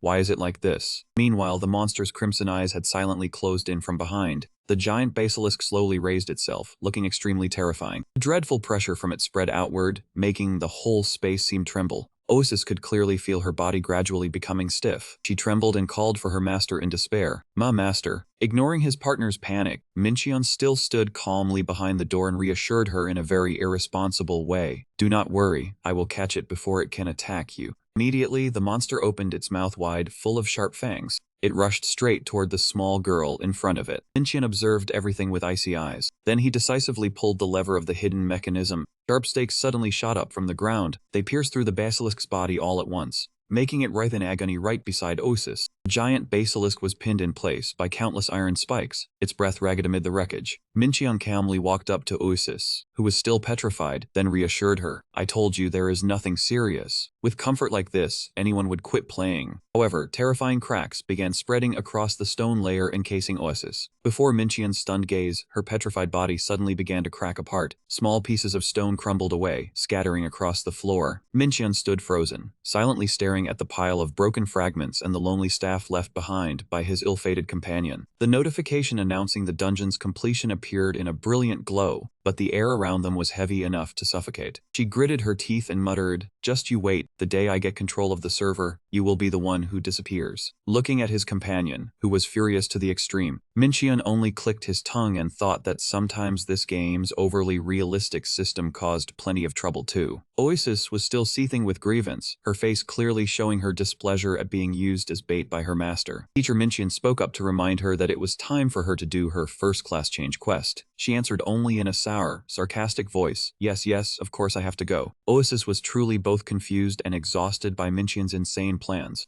Seeing that his companion's mood had clearly worsened, Mincheon scratched his head apologetically, telling her to complete her class change at the Dark Sovereign Church's temple, while he would return after finishing his own business. Mincheon quietly left, leaving Oasis glaring behind him. In his heart, he could only apologize and tell himself, "Stop crying, girl." He still had to go darken himself to carry the team. No matter what, he would definitely meet that man again soon. Mincheon stepped into the teleportation light, and was immediately welcomed with open arms by Han Jiang, a priest of the Dark Church. He excitedly praised him for reaching level 30, and was certain Lord Crow would be delighted. Faced with such excessive enthusiasm, Mincheon still kept an icy expression, silently evaluating his friendliness level with the church. Everything was still maintaining a stable level for now. Looking at the surging demonic energy, the priest solemnly declared that he would awaken even more of his potential, then asked whether Mincheon wished to advance into a dark night. Mincheon did not hesitate at all, immediately nodding to confirm, "Of course I do." Immediately afterward, the magic circle beneath his feet flared to life, covering him in a dense wave of black energy. The system displayed one congratulatory notification after another from Mincheon. He officially advanced into a Dark Knight, and at the same time received two powerful new skills, Dark Link and Dark Hand. Mincheon could clearly feel the new power surging through his body. The corner of his lips curled up smugly. From now on, he was truly a Dark Knight. Mincheon's eyes suddenly turned cold as they fixed on the priest. He silently thought that it was time to test the power of the skills he had just received. Yet a gentle and mysterious voice suddenly echoed throughout the space. "Adventurer, can you hear me? If you can hear me, please come meet me. Another troublesome quest, brothers." A system notification suddenly appeared. "The goddess is calling you. Do you wish to answer her summons?" Mincheon immediately understood that this was the goddess meeting event, a privilege reserved only for players who had completed the conditions for their first-class change. He curved his lips into a faint smile. "I have been very much looking forward to meeting you as well, goddess." Before leaving, Mincheon coldly left behind a farewell. "See you next time." After that, he vanished into a brilliant pillar of light that shot straight into the sky. Mincheon was brought to a magnificent shrine. That place floated amid a glittering expanse of stars. From within the light, a woman of transcendent beauty gradually appeared. She wore a pure white dress. Her golden hair flowed long and loose, and behind her was a radiant halo. This was Gale in the form of a powerful Eastern goddess. Gale smiled gently and greeted him, "Welcome, adventurer." Mincheon raised his head and looked at her with suspicion in his eyes. That made her flustered, and she hurriedly corrected how she addressed him. "Ah no, it should be master." Seeing Gale's radiant smile, Mincheon instantly sprang up in anger. "Now you call me master? Who was the one who just stepped on my head like stomping on a fried cake?" Gale awkwardly explained that she had not done it on purpose. She had only accidentally landed right on his head. Mincheon snapped in irritation. "Nonsense." Air suddenly settled as Mincheon fell silent. He looked straight into Gale's eyes and called her name. At this moment, Mincheon was no longer joking around, but seriously asked the question that had haunted him for so long. "I want to know, why did you not delete the epidemic data?" Under Mincheon's icy gaze, Gale only looked at him in silence, her expression turning deep and unreadable. The horrifying scene from that year resurfaced, when flames engulfed everything. Tiny residents fled in panic and despair. "What a pity there is nothing more we can do." Standing before the digital map of the city sinking into a sea of fire, Mincheon decisively ordered Gale to delete all data related to this matter. A trace of sadness crossed Gale's eyes, but she still obeyed respectfully. "Yes, master." She quickly began operating the the control panel. The system immediately began analyzing the data and quickly reached 100%. Yet when the notification panel appeared asking whether to delete all data, with the two choices OK and cancel, it seemed everything had turned in a completely different direction from what he had wanted. Returning to the present, Mincheon looked straight at the goddess before him and pressed her. I will ask again, Gale, why did you not delete the data on that virus? Faced with his suspicion, Gale, in the form of a noble goddess, only replied coldly, your ownership period has expired. Now I can do whatever I want. Mincheon was stunned, then continued exposing her suspicious actions. You told Ianhasu about the virus. That much I can understand. But you actively attacked me. Was everything until now a conspiracy against me? Faced with those sharp accusations, Gale only lowered her head and answered weakly, I am truly sorry, but I cannot answer that question.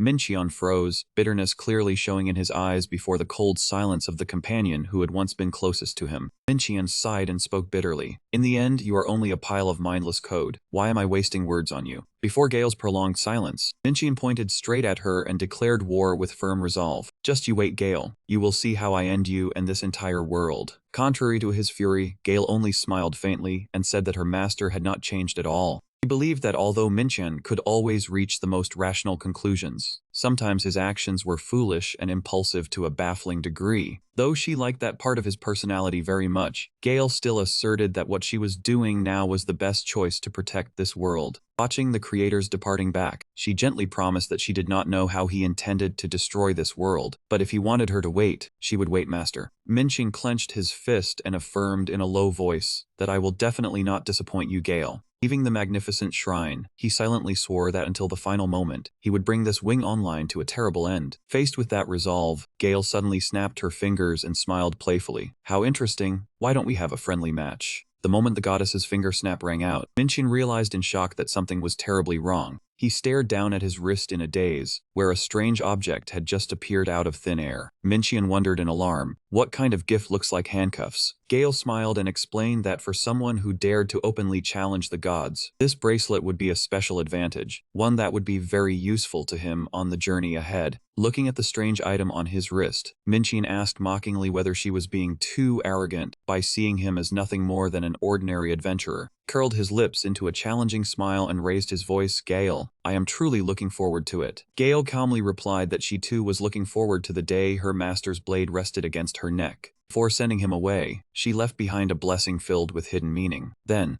I wish you a joyful rebellion, master. From the center of the magic circle, a brilliant light erupted, enveloping Mincheon and carrying him away from the goddess's shrine. He stared at the bracelet on his hand. Just then, the system coldly displayed a notification saying that after he reached level 70, the restriction on him would be lifted. Mincheon collapsed onto the ground, quietly gazing at the virtual sky with his thoughts in turmoil. He muttered in confusion, what the hell is going on? Back at the temple, Oisis's panicked cry rang out, Sister Gale. The little priestess hurried over and threw herself into Goddess Gale's arms, leaving everyone around them stunned. Gale looked at Oisis with gentle eyes, smiled softly, and said, It has been a long time, Oisis. Oisis sobbed as she told her that ever since her master was fired, she no longer had any way to log into the Nipon network. The little AI said shyly, I missed you so much, Sister Gale. Gale gently held Oisis in her arms, her eyes full of comfort for her little sister. Amid the quiet space of the shrine, Oisis hesitantly asked in a soft voice, Sister, you know about Master's plan, don't you? Gale fell silent for a moment, then confirmed that's right. Looking into Oisis's tearful eyes, Gale sincerely reminded her that he was only good at pretending to be strong, but inside he was actually very fragile. Oisis lowered her head and softly obeyed in emotion.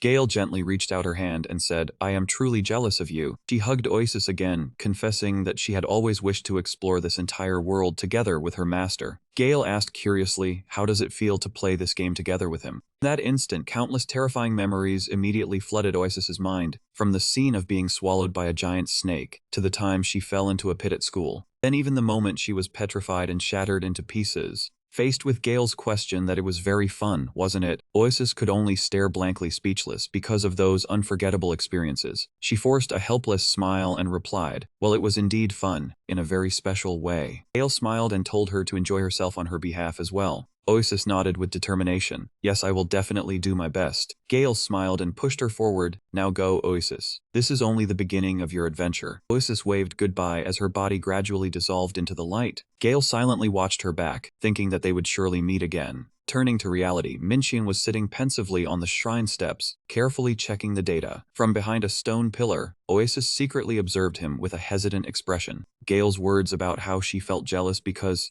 Oasis could accompany her master kept echoing endlessly in her mind. She hurriedly ran as fast as she could toward Mincheon. Seeing Oasis appear, Mincheon looked up and asked, "Oh, Oasis, are you all right?" He also asked whether she had completed her class change. Oasis brightly showed off. "Yes, as you ordered, I have become a healer." Mincheon stood up and nodded in satisfaction. "Good. Now, let us continue leveling up." The two excitedly ran toward the dark dungeon ahead, while Oasis replied full of energy, "Yes." The hunt in the venomous serpent cave had entered its exhausting second day. After they had slain the 30th death serpent, the atmosphere in the cave suddenly turned gloomy as the crimson eyes of a massive entity began lurking in the darkness. Oasis hurriedly hid behind a rock wall, thinking that she had finally found a place where she could avoid being discovered. The priestess looked ahead anxiously and urged him, "Get ready, master. It is almost time." Yet in stark contrast to her urgency, Mincheon was calmly fast asleep right in the middle of the dangerous cave. Seeing that her master remained sound asleep despite her calls, Oasis panicked as the monster's enormous black shadow appeared right behind her. She cried out in despair, "Oh no, wake up." Faced with the heavy bite from the monster's fang-filled mouth, Oasis immediately activated the skill Holy Shield. A radiant protective barrier instantly appeared to block it. However, the insect's terrifying strength made the Holy Shield begin to crack in a frightening way. Through her tears, Oasis could only shout for help. "Please wake up, master." While his partner was standing on the brink of danger, Mincheon still calmly leaned against the rock wall and tossed out a flat remark, "You'll lose." Immediately afterward, the shield officially shattered. Oasis was blasted far away in helplessness. Oasis cried out for her master in utter terror. She tried to shake Mincheon awake, but he was slumped against the cliff wall, fallen into a coma. When the monster had already closed in before her eyes, Oasis screamed in panic, "Wake up already, old man." Then she gathered all her strength and hurled her staff at the enemy, trying to find a way out. At that very moment, Mincheon suddenly jolted awake, his gaze filled with astonishment. He immediately reached out and activated the trap mechanism. Before the giant snake could swallow Oasis, it was struck down on the spot. After the battle, the space inside the cave gradually sank back into silence. Mincheon rubbed his head and came to his senses, then asked blankly, "Oh, did I fall asleep?" Oasis forced a helpless smile and replied, "Yes, as soon as you defeated the boss, you collapsed and went straight to sleep." Checking his status, Mincheon was surprised to see that he had shot straight up to level 50. He turned to ask his partner, "Are you still alive? How many levels did you gain?"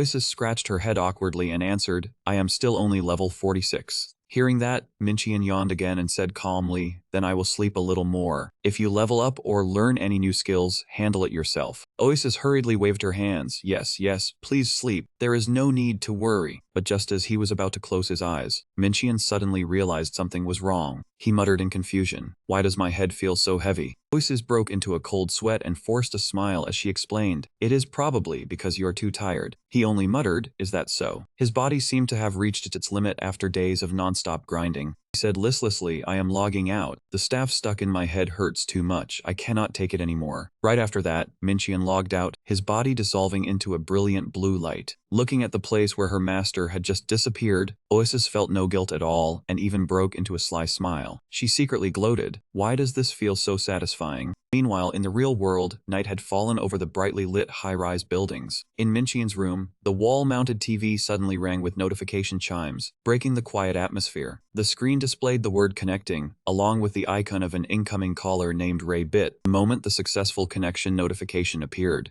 Mincheon casually popped open a can of beer and lifted it for a long drink. From the other end, a woman's voice rang out in surprise. "Wow, who is this, Mr. Anchovy? That name sounds pretty grand." Mincheon curled his lips into a smile, a faint trace of contemplation flashing in his eyes as he spoke. "How have you been, dead rabbit? It has been a long time." Ray Bit laughed warmly in response. "Haha, right, it has probably been 3 years already. Have you been doing well lately?" Looking at the rabbit icon on the screen, Mincheon gave a slight nod. "Yeah, I have been fine. You are still living in Bali, right?" She enthusiastically insisted that Bali was wonderful and did not forget to invite him. "That is right, Bali is great. Come visit sometime, I am an excellent guide." Mincheon's face suddenly turned serious. He revealed his plan in a low voice. "I was planning to go there myself. There is something I need your help with." Sudden request left Rabbit stunned. She asked in confusion, "Are you kidding? Are you really planning to fly from South Korea to Bali to find me? I am only a low-level hacker." Faced with that doubt, Mincheon only coldly asked her to repeat what she had done 3 years ago, hack into Naipen.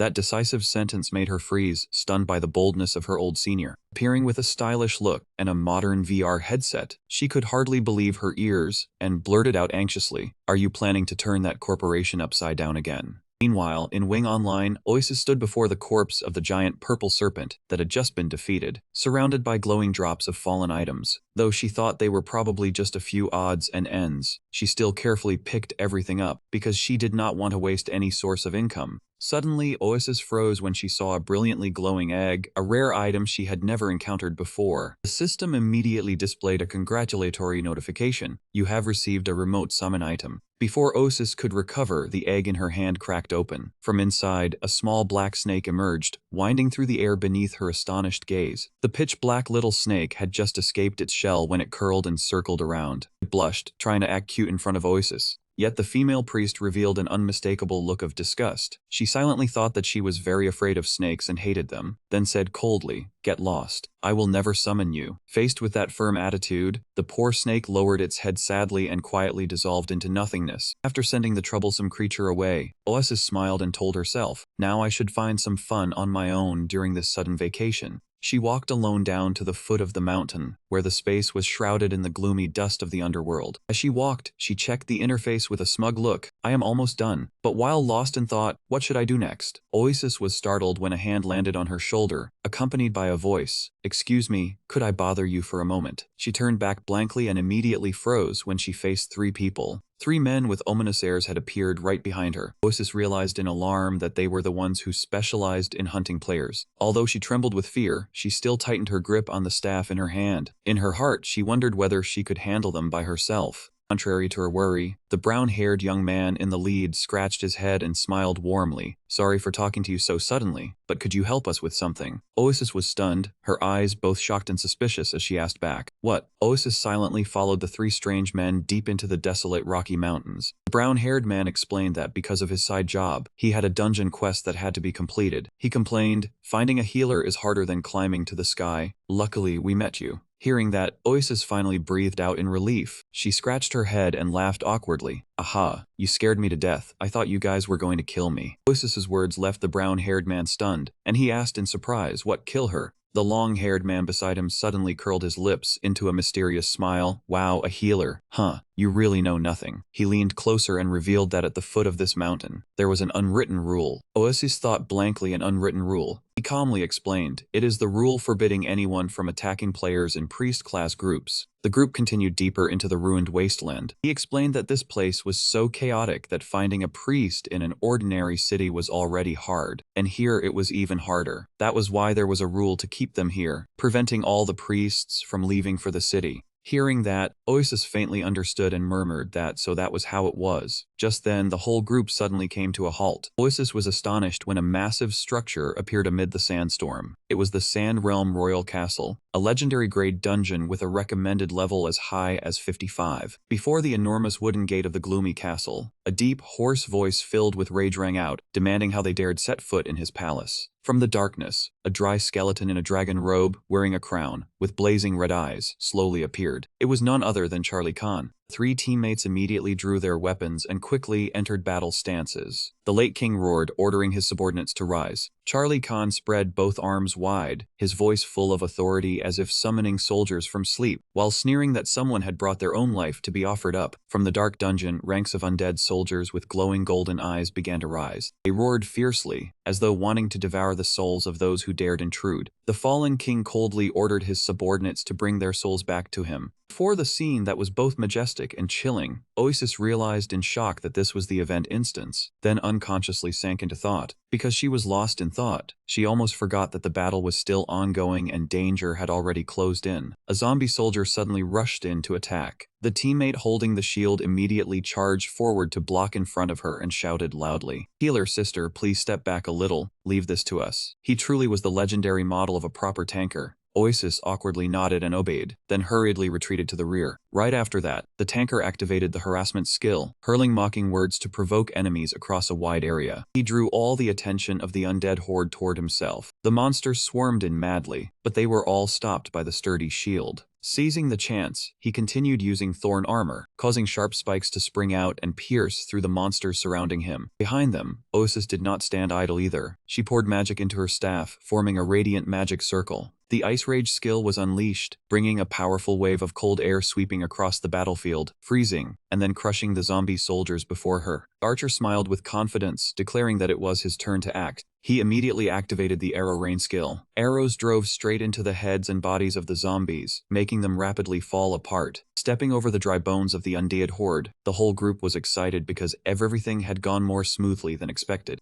Tanker with braided hair admitted that the early stage was not too difficult, but he still worried pensively because the boss was the real challenge. The teammate beside him promptly spoke up to reassure them, declaring that with the little healer sister here, no boss was worth fearing. The whole group cheerfully promised to quickly bring Oasis to the boss room, telling her to treat this trip as a sightseeing tour. Faced with that enthusiasm, Oasis smiled shyly and agreed. 2 hours later, the whole group had arrived in the boss room. The atmosphere instantly grew tense as a drawn bowstring when the undead king roared in fury, questioning how they dared do such a thing. He gathered a massive stream of radiant energy. While every member of the team was already exhausted and injured, the boss suddenly unleashed the ultimate skill, Fierce Sandstorm, sending sand and dust surging violently throughout the room. The tanker shouted in panic, telling everyone to quickly hide behind him to avoid the attack. Meanwhile, the archer and swordsman hurriedly fled toward safety. Demonic energy from the boss began to spread, covering the entire room. The tanker realized in shock that this power was beyond control. He could only despairingly say it was too late as the gigantic sandstorm swallowed everything. At the most critical moment, Oasis hurriedly raised her staff high. She cast Divine Shield to protect the whole team. A brilliant light burst forth, blocking the destructive blow and leaving the tanker stunned. Seeing that the situation had been saved, he joyfully shouted praise that the healer sister had done wonderfully. However, Oasis was straining herself to hold on. Sweat poured out, and she hurriedly warned that she was about to run out of strength, hoping everyone would act quickly. Fully understanding the pressure she was bearing, the tanker decisively stepped forward and said that from now on, they should leave it to him. He immediately activated Protective Shield to take over the defensive position. Right after that, a violent explosion of energy erupted, shaking the entire gloomy palace. The undead king stood stunned as he witnessed his attack being completely neutralized. Seizing the rare opportunity, the swordsman gave a cold smile and ordered them to end the battle. The archer also quickly took his stance, roaring excitedly that they should taste his specialty, electric arrows. In his dying moment, the late king bitterly realized the cruel truth that everything had turned to nothing.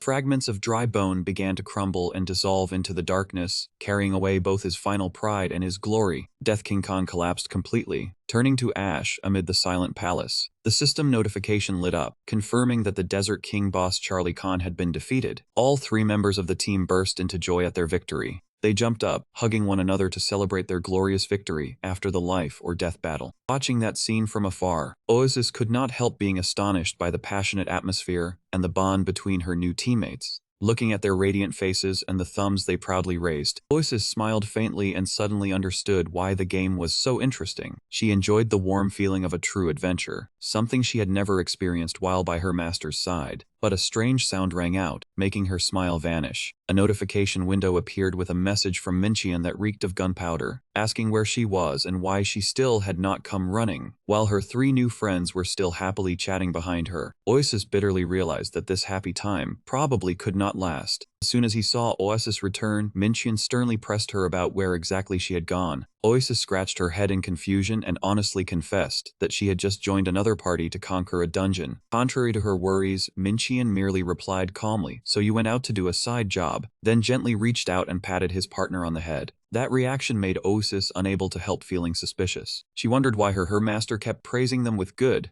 like that. Minchian asked her in a low voice whether she had added those people as friends, and when he received her confirming nod, he curled his lips into a crafty smile. Inwardly, Minchian was extremely pleased because everything was proceeding exactly according to plan. Just as expected, everyone wanted to befriend an apothecary. His strange excitement left Oasis staring blankly, wondering whether her master actually liked that matter so much. Only then did Minchian reveal the real reason. The first condition for his second-class change quest was 25,000 reputation points, a number that made Osis lament that the system truly loved making things difficult for honest people. That was not all. The requirements for the third and fourth class changes rose to 5,000 and 1,000 points respectively, presenting an enormous problem of earning reputation in a short time. Minchian immediately came up with a bold idea. How about trying to do something bad? Oasis was stunned when she realized her master's terrifying scheme. No, surely it cannot be like that. Minchian confirmed coldly and gave the order. Exactly, Oasis, you will introduce your new friends to me. The scene immediately shifted to the enchanted forest, where Oasis was smiling brightly to welcome her new group of friends. Thank you all for coming even though it was rather sudden. It is nothing. When the apothecary calls, of course we have to come right away. Oasis pretended to be flustered and said she needed to go to the eastern city of Solitera, but did not feel at ease traveling alone, so she had contacted them. Her new group of friends immediately responded enthusiastically, saying that they had been planning to stop by there anyway to check the portal and tour a few more cities. Seeing that the prey had fully taken the bait, Oasis could only force a smile, sweat breaking out from the heavy guilt pressing down on her. Yet behind their friendly appearances, those people were also secretly calculating. They thought they had finally lured in the apothecary, but did not yet know who would truly devour whom. They eagerly promised to take her all the way to the far east of the continent, then urged the whole group to set out. Behind them, Minchian silently followed, telling himself that at first, he had only wanted to play the game peacefully, but reality always dragged him into trouble. Minchian realized that accidentally getting involved in a series of battles had caused his reputation to soar, forcing him to choose the underground city to hide himself and avoid attention. Along the way, the brown-haired man suddenly grew suspicious and spoke up to ask why someone, a healer who looked as gentle as Oasis, would appear in a chaotic place like Undertow. He wondered, she did not look like the type who fought often, so how had she earned reputation points? Oasis started and stammered. The girl could only push everything onto her master, explaining that all those points were thanks to a traveling companion who had done it for her. The tanker clicked his tongue and talked about the strange monk in his group, someone who usually looked gentle, but often lost his temper and attacked even his teammates. Suddenly, an icy wave of killing intent swept over them, making him freeze in terror. One member of the group abruptly vanished without a trace right before the eyes of the others. The brown-haired man checked the information panel in confusion and realized something was wrong. Why did one of us suddenly disappear without anyone knowing anything? Seeing his teammates suddenly vanish, that man clicked his tongue and muttered that good people always ran into trouble. He should at least have said something before leaving. He turned to reassure Oasis. Sorry, apothecary, that person will probably come back soon.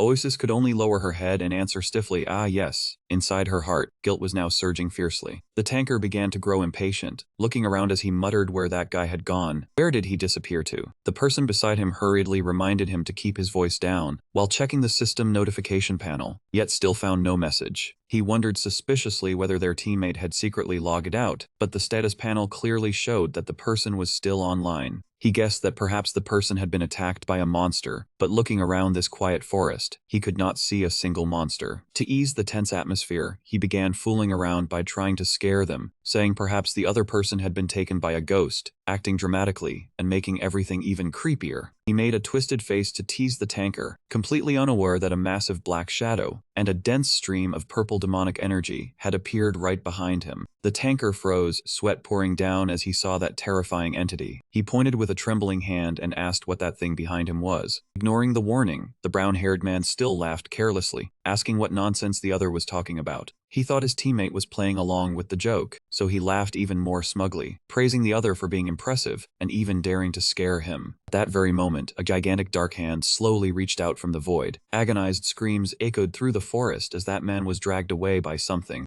pulled straight into the pitch-black darkness. Seeing his teammate snatched away in an instant, he immediately drew his shield and sword, shouting to protect the remaining one. But when that panicked tanker turned his head, Oasis had also vanished without a trace. The truth behind that strange disappearance had begun 10 minutes earlier. Back then, Minchian was hiding behind a large tree, wearing a sinister smile as he silently praised her. Well done, Oasis. Once the prey had been successfully lured in, Minchian slowly stepped out from his hiding place. He began casting the Dark Knight's exclusive skill, Dark Hand. A dense surge of black mana quickly gathered, taking the shape of a giant claw. The Dark Hand suddenly reached out from the bushes. It seized one of the group and dragged him straight into the darkness. He only had time to scream in terror, "But what is this?" Amid the night, Minchin appeared with a cold smile filled with killing intent. He mocked the bounty on their heads, then immediately unleashed a darkness attack. In the blink of an eye, the first target was cleanly taken down, not giving the enemy any time to recover. Minchin immediately turned toward the second one. Watching his two teammates disappear one after another, the tanker frantically swept his eyes around and shouted for Oasis. "Help! Where is my health potion? Why abandon me right now?" He realized in shock that the entire team had fallen into a perfectly arranged ambush. Hidden in the darkness, Minchin silently assessed his opponent. He knew that against someone of the defender lineage, a single strike would hardly be enough to finish him off. He saw that the enemy's health bar had already dropped by half. Minchin clicked his tongue softly. "Tieska, that should be enough." He leisurely left his hiding spot, each dry footstep ringing out against the ground. Tanker flinched and whipped around. His eyes bulged as he saw a tall figure approaching through the heavy night. Trembling, he pointed his weapon at Minchin and asked through gritted teeth, You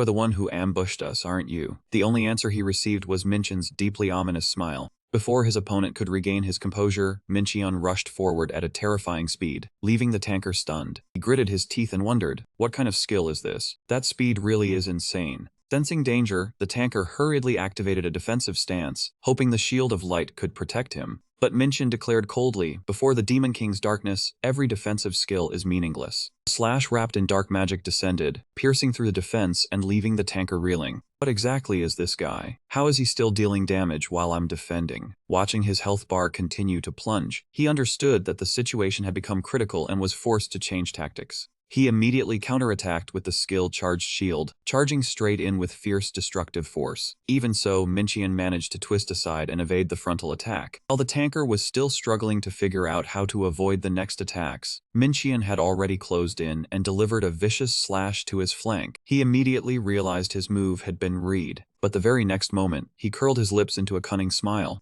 Turns out, from the beginning, that was only a skill used to close the distance. The tanker declared smugly, "Now comes the real show." He poured all his strength into the skill's shield bash, yet the smile on his lips instantly died. In its place was utter horror as he witnessed an unbelievable truth right before his eyes. Minchin smirked mockingly as he blocked his attack. "Don't think only tankers know how to use shields, rookie." That was Dark Hand, a skill that allowed him to completely neutralize any single attack. The tanker roared helplessly, because in his entire life he had never seen such a bizarre skill. Minchin gave him no more time to collect himself. He immediately unleashed his next move called Claw. "Why can't I see anything?" Right before falling into a paralyzed state, he realized in panic that his vision had vanished completely, while his body had gone rigid, unable to move even the slightest bit. Thanks to the effect of Dark Hand, the skill Claw stunned the target for 1 second and blinded them for 3 seconds. This was the perfect moment for Minchin to end the fight. He swung his sword coldly, pouring all his strength into the decisive slash. That attack carried an enormous amount of damage, increased by 1.5 times compared to normal. Even as a defense-oriented warrior, the tanker still could not withstand this crushing blow. Minchin calmly counted the defeated enemies 3. He curled his lips in satisfaction, easy as pie, far too simple. Lying flattened on the ground, the tanker could only curse bitterly, "You despicable bastard." But to Minchin, in a battle of life and death, there was no such thing as despicable. He replied indifferently, "Winning is all that matters, morals can come later." Then he turned and called loudly, "Hey Oasis, it's your turn," leaving the tanker staring blankly, unable to understand what was about to happen. The tanker lay sprawled on the ground, eyes wide as he shouted in despair, "Run, apothecary, you worried about others and forgot yourself." But Oasis only walked forward in silence, her lifeless face showing not the slightest emotion. Minchin stomped hard on the man and barked, "Too noisy, shut up." Despite the pain, the tanker still tried to gather his last bit of strength to warn the girl. "Apothecary, hurry and run from that devil." Faced with his plea, Oasis coldly raised her staff and activated the skill Resurrection. A dazzling light covered the battlefield, and the system announced that Oasis had successfully revived a fallen ally. The tanker cried out in panic to stop her. "No, Apothecary, if I revive here, the consequences will be unbearable." But it was already too late. All 3 of them were forcibly revived in an exhausted state. Left with only 5% health and every action slowed for 179 seconds, they stared at Oasis in shock. We're revived, apothecary. From within the darkness, Mincheon sauntered out with his sword in hand. He calmly explained the cruel rules of this world. When notorious players clash, the victor can seize half the notoriety points from the loser. Mincheon's eyes blazed with madness as he revealed his true scheme. He meant that if he resurrected the recently slain and executed them again, the notoriety points would spike dramatically. He wondered how many times this process would need to be repeated to claim most of the notoriety points. Screams echoed throughout the forest, scattering the flocks of birds in panic. Mincheon murmured, calculating the skyrocketing notoriety points. 3,800 plus 1,900, then another 950, 475, and 238. Ah, such a headache. Oasis, what's the total?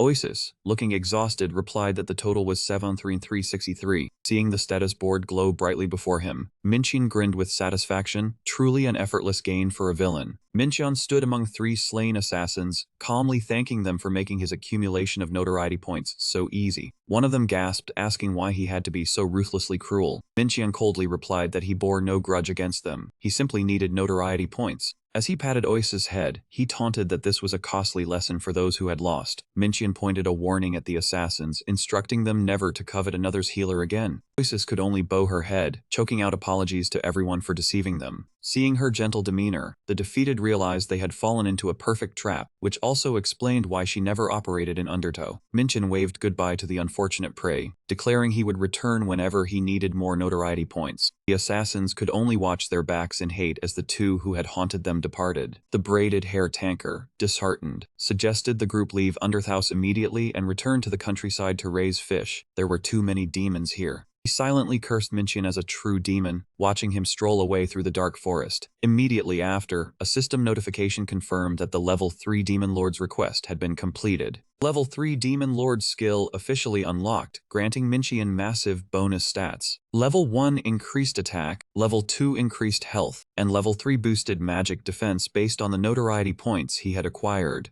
Excited, Mincheon checked the status board and laughed with glee upon seeing the full activation of his defense capability. When he called back to Oasis, he froze at the sound of her crying. Oasis sobbed in guilt for betraying her new friends. Seeing the cleric cry like a storm, Mincheon asked bewilderedly, why the sudden flood? The noisy market, Oasis crouched, weeping, causing passers-by to wonder what had happened to the girl. Her cries rang through the street, laden with profound remorse for deceiving her kind teammates. She recalled the joyful moments performing missions with the group. Suddenly, a piercing scream erupted. Oh heavens, the unique rank appeared. The crowd gasped in astonishment at a rare item radiating dazzling light. It was the Desert King's power, a priceless golden staff yet to be appraised. The team leader stared at the rare staff. His expression suddenly became somber. After a moment of thought, he smiled and decisively turned away, saying he would leave it as a farewell gift. His relinquishment of the rare item stunned Oasis to the point of disbelief. The rest of the team was equally shocked, all exclaiming in amazement, "What, seriously?" Team leader calmly explained that without Oasis' excellent support, the whole team would have perished long ago, let alone defeating the boss. Instead of greedily keeping the valuable item, he looked at her sincerely and suggested, instead, "Healer, please join our team more often." Touched by the new teammate's generosity, Oasis was momentarily stunned and nodded yes, of course. The team leader bowed respectfully to Oasis, entrusting his confidence, "From now on, please favor our team." Mincheon observed from afar with a cold expression, thinking that trusting anyone in this demonic lair was foolish. Yet Oasis could not deny that they had placed complete trust in her. She painfully reproached herself for betraying them and cowardly begged them to kill her for resurrection, continuing her master's scheme. Seeing his associate sunk in gloom, Mincheon stepped forward, grasped her shoulder, and growled, "Oasis, listen carefully. From now on, as my partner, you will do things far worse." Her words left Oasis horrified. Worse than that? Mincheon coldly affirmed that if he intended to destroy this world, the process could not be fair or beautiful. It would be filthy and vile, true to the nature of someone intent on dismantling the server. Oasis sobbed, recalling that the team had even relinquished the unique item to her, the clearest proof of their kindness. Initially, Mincheon appeared disdainful. It was just a level 50 item after all. He had said equipment below level cap was worthless. But the moment he seized the staff to inspect it, his expression changed, eyes widening in astonishment. All pride vanished as he examined the stats of the Desert King's power. This was a unique level 50 item, boasting impressive damage and substantial intelligence and magic power bonuses. Mincheon was stunned to realize it had once been the pinnacle gear of the mage class. He trembled as he touched the treasure, silently exclaiming, "Wow, they truly entrusted this to her? Clearly they valued her highly." The more Minqian analyzed, the louder Oasis cried, overwhelmed by the sense of betraying such kind people. Only now did Minqian truly grasp the immense value of the gift. He judged it still excellent gear, usable until level 70. As a healer with full upgrades, it could even serve until level 90. Minqian held the golden staff, his expression complex, finally sighing deeply. He told Oasis to rest a bit before proceeding, asking if she had reached level 50. Upon her confirmation, Minqian urged her to reincarnate to level 2, and then quickly run a few more dungeon rounds. He also instructed that after reincarnation, she should proactively join more teams. As a healer, they would surely plead for her inclusion.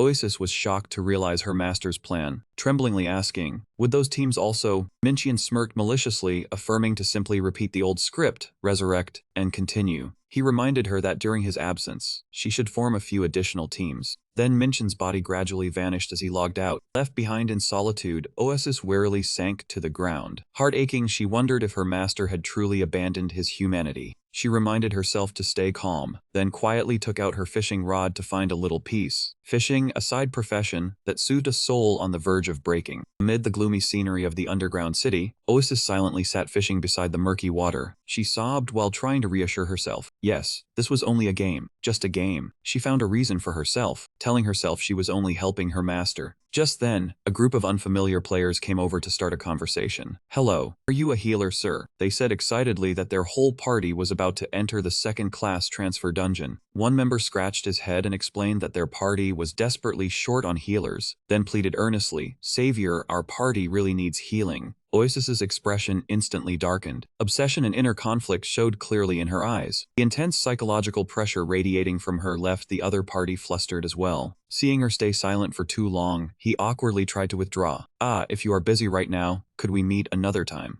The whole group began whispering among themselves that she probably would not go, then prepared to leave after apologizing for bothering her. But then she softly asked herself, why would I not be able to help? Hearing that, the unfamiliar players still stood frozen in astonishment. Oasis calmly asked again, yes, would that be all right? The group was overjoyed and hurriedly confirmed that of course it would. There was no need to ask, they were the ones asking for help. Before their pleading looks, Oasis packed up her gear and decisively agreed. All right, let us go. In her heart, she was also impatient to complete her own second-class transfer quest. The sound of splashing water shattered the silence as Oasis pulled hard on the fishing rod. She lifted a large fish out of the water while it was still thrashing violently. Oasis suddenly broke into a radiant smile, but asked a question full of implication. Let me ask one more small thing. What is everyone's current fame stat? At the same time, in a dazzling digital space, Gale reported on the game's economic system. She warned that opening payments now was still too early, because the gap between paying players and ordinary players could cause a massive player exodus. However, director Yoon-hasu rudely brushed it aside. Who asked you about that nonsense? That man said coldly that all he cared about was the timing for selling paid items to maximize profit. Gale lowered her head and apologized, explaining that the variables of the stock market were too complex, so she could not provide an exact answer. That drove Hasu into a fury. He sneered that Michael was the most expensive AI in the world, yet could only answer trivial things. He strode over imposingly and issued a threat. I wonder what it would feel like to stab this expensive machine.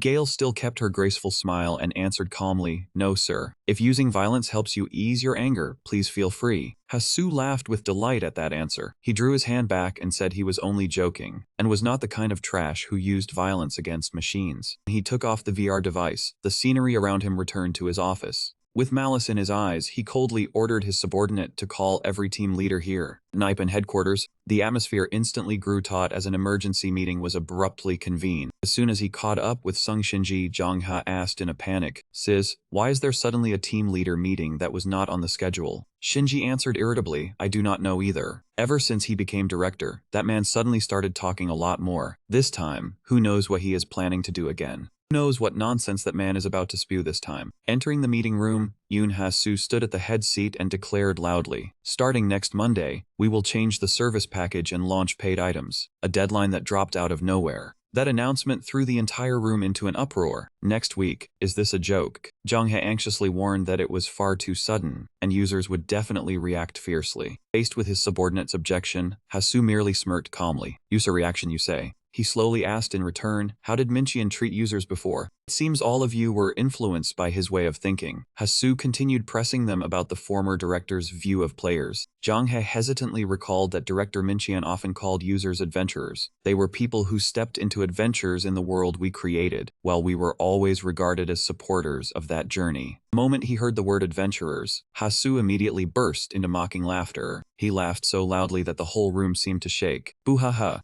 No wonder the revenue is crawling along like this. He planted both hands on the table. The customer is king. No, customers are only livestock in a pen. Just toss them a little feed, and they will rush in with joy. Hasu calmly insulted the players right in front of his subordinates. Shinji and Zhang He were so stunned that they could not utter a word. He smirked and asked sarcastically, did I say something that excessive? Then he told them to just wait and see. Because he had calculated everything carefully, Hasu admitted that suddenly releasing paid items would definitely trigger a fierce backlash. But to him, the solution was extremely simple. Then just toss them a little feed and be done with it. He immediately called out the trembling planning team leader beside him, then ordered him to preload the corresponding amount of paid gems for users whose fixed subscription period had not expired. He even allowed half of the paid items to be purchased with in-game currency, while giving all users a package that increased EXP and production rates for 2 weeks. Smiled smugly at his plan to soothe the masses. For now, let them eat well. Shinji tried to stop him, saying that everything was being pushed far too hastily. Hasu suddenly roared and cut her off. Passion, what passion? The only goal is to stuff our pockets with money. He shouted about the harsh reality that although VR World bore the title of the game with the largest player base in the world, its revenue was still struggling in the top 5. Hasu did not hesitate to insult everyone present. There is only one reason, and that is because you are all too incompetent. He declared in a steely voice that the most incompetent person was none other than Na Minchian. Despite the furious glares from Shinji and Zhang He, Hasu curled his lips in a contemptuous smile as he mentioned the word adventure, something Minchian had once worshipped with all his heart. That man kept slamming his hand on the table, insisting that this place was merely an amusement spot, a simulation, absolutely not anything real. Extreme greed flashed in Hasu's eyes as he likened Von Wing Online to an amusement park. That man schemed to exploit every corner of the game, from drinks and food to souvenirs, then excitedly declared his cold final goal. He had to keep selling until they squeezed those people dry to the very soul before stopping. Ieyasu clenched his fist, trying to suppress the anger blazing up inside him. He took a deep breath to regain his composure, then looked straight at the frightened employees and softened his voice. Sorry, I lost control a little. It has been a long time since everyone received a proper bonus, right? When was the last time when the game launched? Truly SSS rank pie in the sky drawing skills. Before the deathly silent atmosphere, he solemnly promised that if they followed his plan, revenue would far exceed the period when the game had first launched, and of course everyone would receive extremely generous bonuses. Whispers gradually spread throughout the meeting room, while countless doubtful gazes all turned toward the ambitious new director. Ignoring his subordinates' reactions, Hasu clapped again and again to urge them on, telling them to think of ways to bleed the players dry and stop sitting there daydreaming. That man announced that there were exactly 5 days left until next Monday, when Win Online would officially switch to a free-to-play model. Just as he left the room, Hasu suddenly whipped back around and dropped another shocking piece of news. One more thing, Season 6 opens 3 weeks from now, and we will also sell enhancement tickets that guarantee 100% success. That man paused as if he had just remembered something, then asked,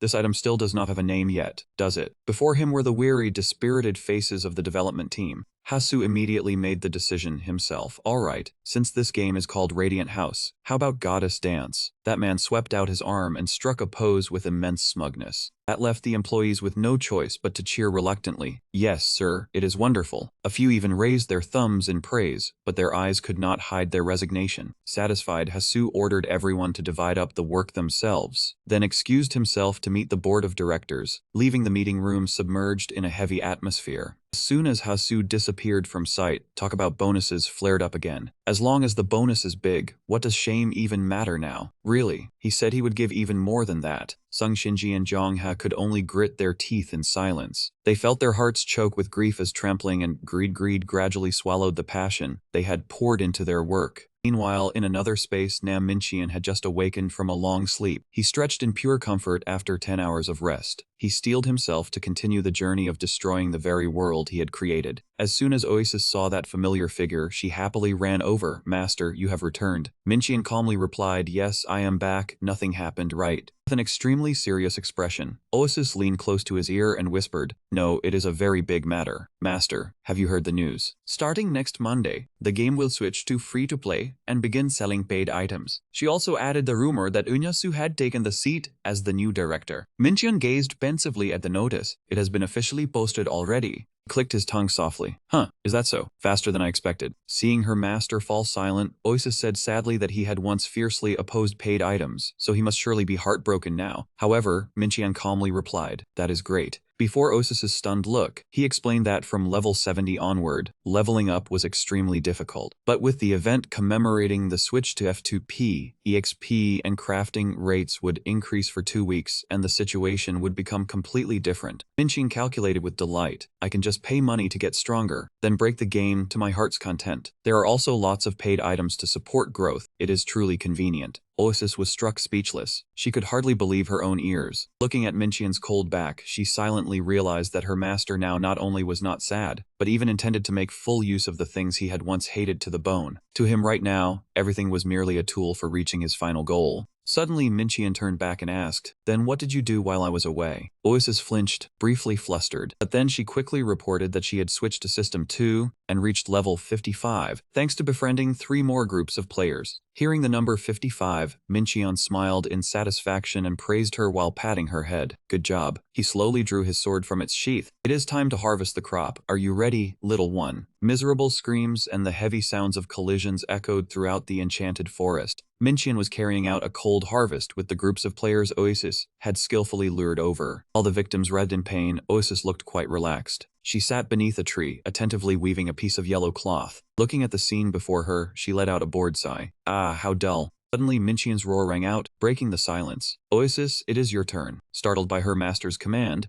Oasis immediately stood up, preparing to carry out the resurrection task to continue the loop of torment. One pitiful player still thought she was a kind healer, so he desperately shouted a warning, "Healer, do not come closer, run quickly." Cries of pain echoed through the deep forest once again. "Ah, no, you cannot, Miss Healer." At last, the system notification panel blazed to life, confirming that the objective had been completed. Mincheon officially reached level 50 as a Dark Knight, along with a terrifying infamy count of 27,120 points. Satisfied with the results he had achieved, Mincheon turned to Oasis and broke into a radiant smile. "Alright, the conditions are met. Shall we go change class now?" Oasis also answered happily, "Yes, I wish you success." Mincheon immediately pressed accept on the second class change quest named Demon King Inheritance 3. However, when he carefully read the requirements, he suddenly realized an important point. "Come in and carry me a bit. This match looks pretty tough." After receiving his companion's agreement, the two of them stepped together into the deep purple demonic energy swirling in the void. Mincheon silently judged that sometimes the church emissaries were even more terrifying than demons. As soon as the demonic energy faded, a gigantic warrior clad in gloomy gray armor emerged towering from the darkness. That man solemnly welcomed the rising star of the Dark God cult, then affirmed that with Mincheon's current level of notoriety, he was fully worthy of receiving a higher position. Even so, the trial ahead would certainly not be easy. "Because this is a high-ranking position in the cult, you must pass the test I have prepared." That man warned that this trial was extremely difficult and dangerous, but still asked whether Mincheon wished to attempt it. Mincheon curled his lips with confidence, declaring that the more arduous and grueling it was, the more worth challenging it became. A level of confidence that was hard to believe.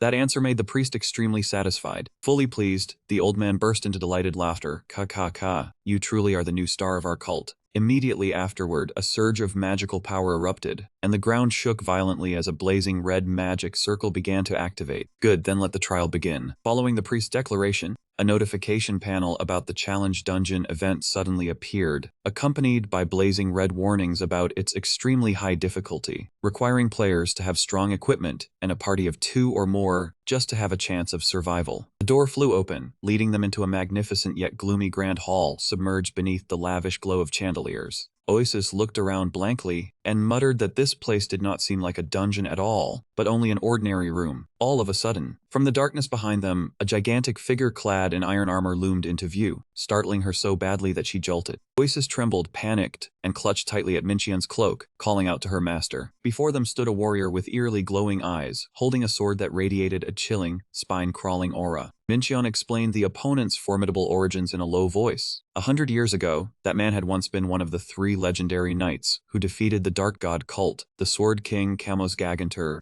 Seeing Oasis terrified before such a major figure, Mincheon calmly drew his sword and corrected her, saying that it was only a fake, so there was no need to panic. He said the church had created these phantoms to study how to defeat the legendary knights, while also using them as training targets for engraved knights. Even so, Mincheon inwardly mocked that it was only the surface storyline. The truth was that the graphics team had been too lazy to create new models. Since there were no new characters, they had no choice but to reuse old NPCs. He remembered how he had once humbled himself and begged the head of the graphics department to design a few more NPCs, only to receive a ruthless refusal from Shinji, because the schedule was already packed. Mincheon told Oasis to steal herself, because although the opponent was only level 50, the combat artificial intelligence of this TNPC was extremely advanced. Immediately after that, the Phantom Camos charged forward at terrifying speed. Mincheon instantly activated Dark Hand to block in time. He quickly realized that this man was completely different from the opponents before. Camos unleashed a relentless barrage of fierce downward slashes, forcing Mincheon to brace himself and endure. He glided about, flickering in and out like a phantom, appearing before Mincheon one instant and behind him the next. Mincheon gritted his teeth as he realized this was an opponent built purely around speed and agility. An extremely powerful collision made him cry out in pain. That man's attack speed was so fast it was almost impossible to block. Even as he tried to widen the distance, Mincheon was closed in on immediately. He told himself that for now, the only option was to endure the blows. His health bar dropped severely under the relentless chain of attacks. Yet Mincheon still confidently declared that he was a burst damage tanker who had poured everything into strength and health, so a small, nimble swordsman was nothing to fear. The fight briefly settled for a moment as both sides retreated and separated. Mincheon was pleased that he had endured one full damage cycle from the opponent, then declared, "Good, that counts as the end of his turn. Now it is my turn. Those who peak early usually end bitterly, brothers." Mincheon shouted for Oasis, urging her to act quickly. At once, glowing recovery symbols enveloped his body. Oasis quickly moved into the proper support position. She immediately cast a series of buffs and said, "I am in position. I am buffing you now, master." Effects such as Sword Catching Blessing, Angelic Aura, and Fairwind Melody activated one after another, greatly increasing the whole team's attack, health, and speed. Feeling the power surging through his body, Mincheon smiled with smug satisfaction. Not bad. He immediately charged forward, unleashing the skill Dark combo at tremendous speed. Reality was brutally harsh, because Mincheon's powerful slashes only swept through empty air. The Phantom Camus skillfully dodged every attack, causing a stream of missed messages to appear continuously. The screen was covered in missed attack notifications, while Mincheon froze as he realized his fatal mistake. Damn it, the AGI gap is too big, so accuracy has dropped. He bitterly admitted that he had been too focused on grinding levels and had neglected proper equipment, so now he could only use items to make up for the missing stats at once. Seeing Mincheon helpless, the phantom opposite him suddenly curled his lips into a mocking smile. That gesture was no different from pouring oil onto the fire, making Mincheon roar in fury. "Are you messing with me?" His eyes blazed with anger as an artificial creation dared to look down on the very person who had created this world. Mincheon growled and declared, "Have you forgotten who created you?" However, instead of immediately rushing into a deathmatch, Mincheon suddenly turned and ran away, leaving a message. "Wait a moment." Under the opponent's bewildered gaze, he calmly said he needed to open the shop and buy more items to turn the tables. Before leaving, Mincheon did not forget to leave his companion with an utterly unreasonable request. "Hold him off for me for 3 minutes." Oasis instantly froze in utter shock. The poor priestess could only cry while lamenting to the heavens. "My life really is too miserable. I followed the wrong master." Pushed into a perilous situation, Oasis had no choice but to give everything she had to withstand the enemy's wind-tearing slashes. The system continuously displayed successful weapon defense notifications, while the priestess strained herself to block direct attacks from the K1 Phantom.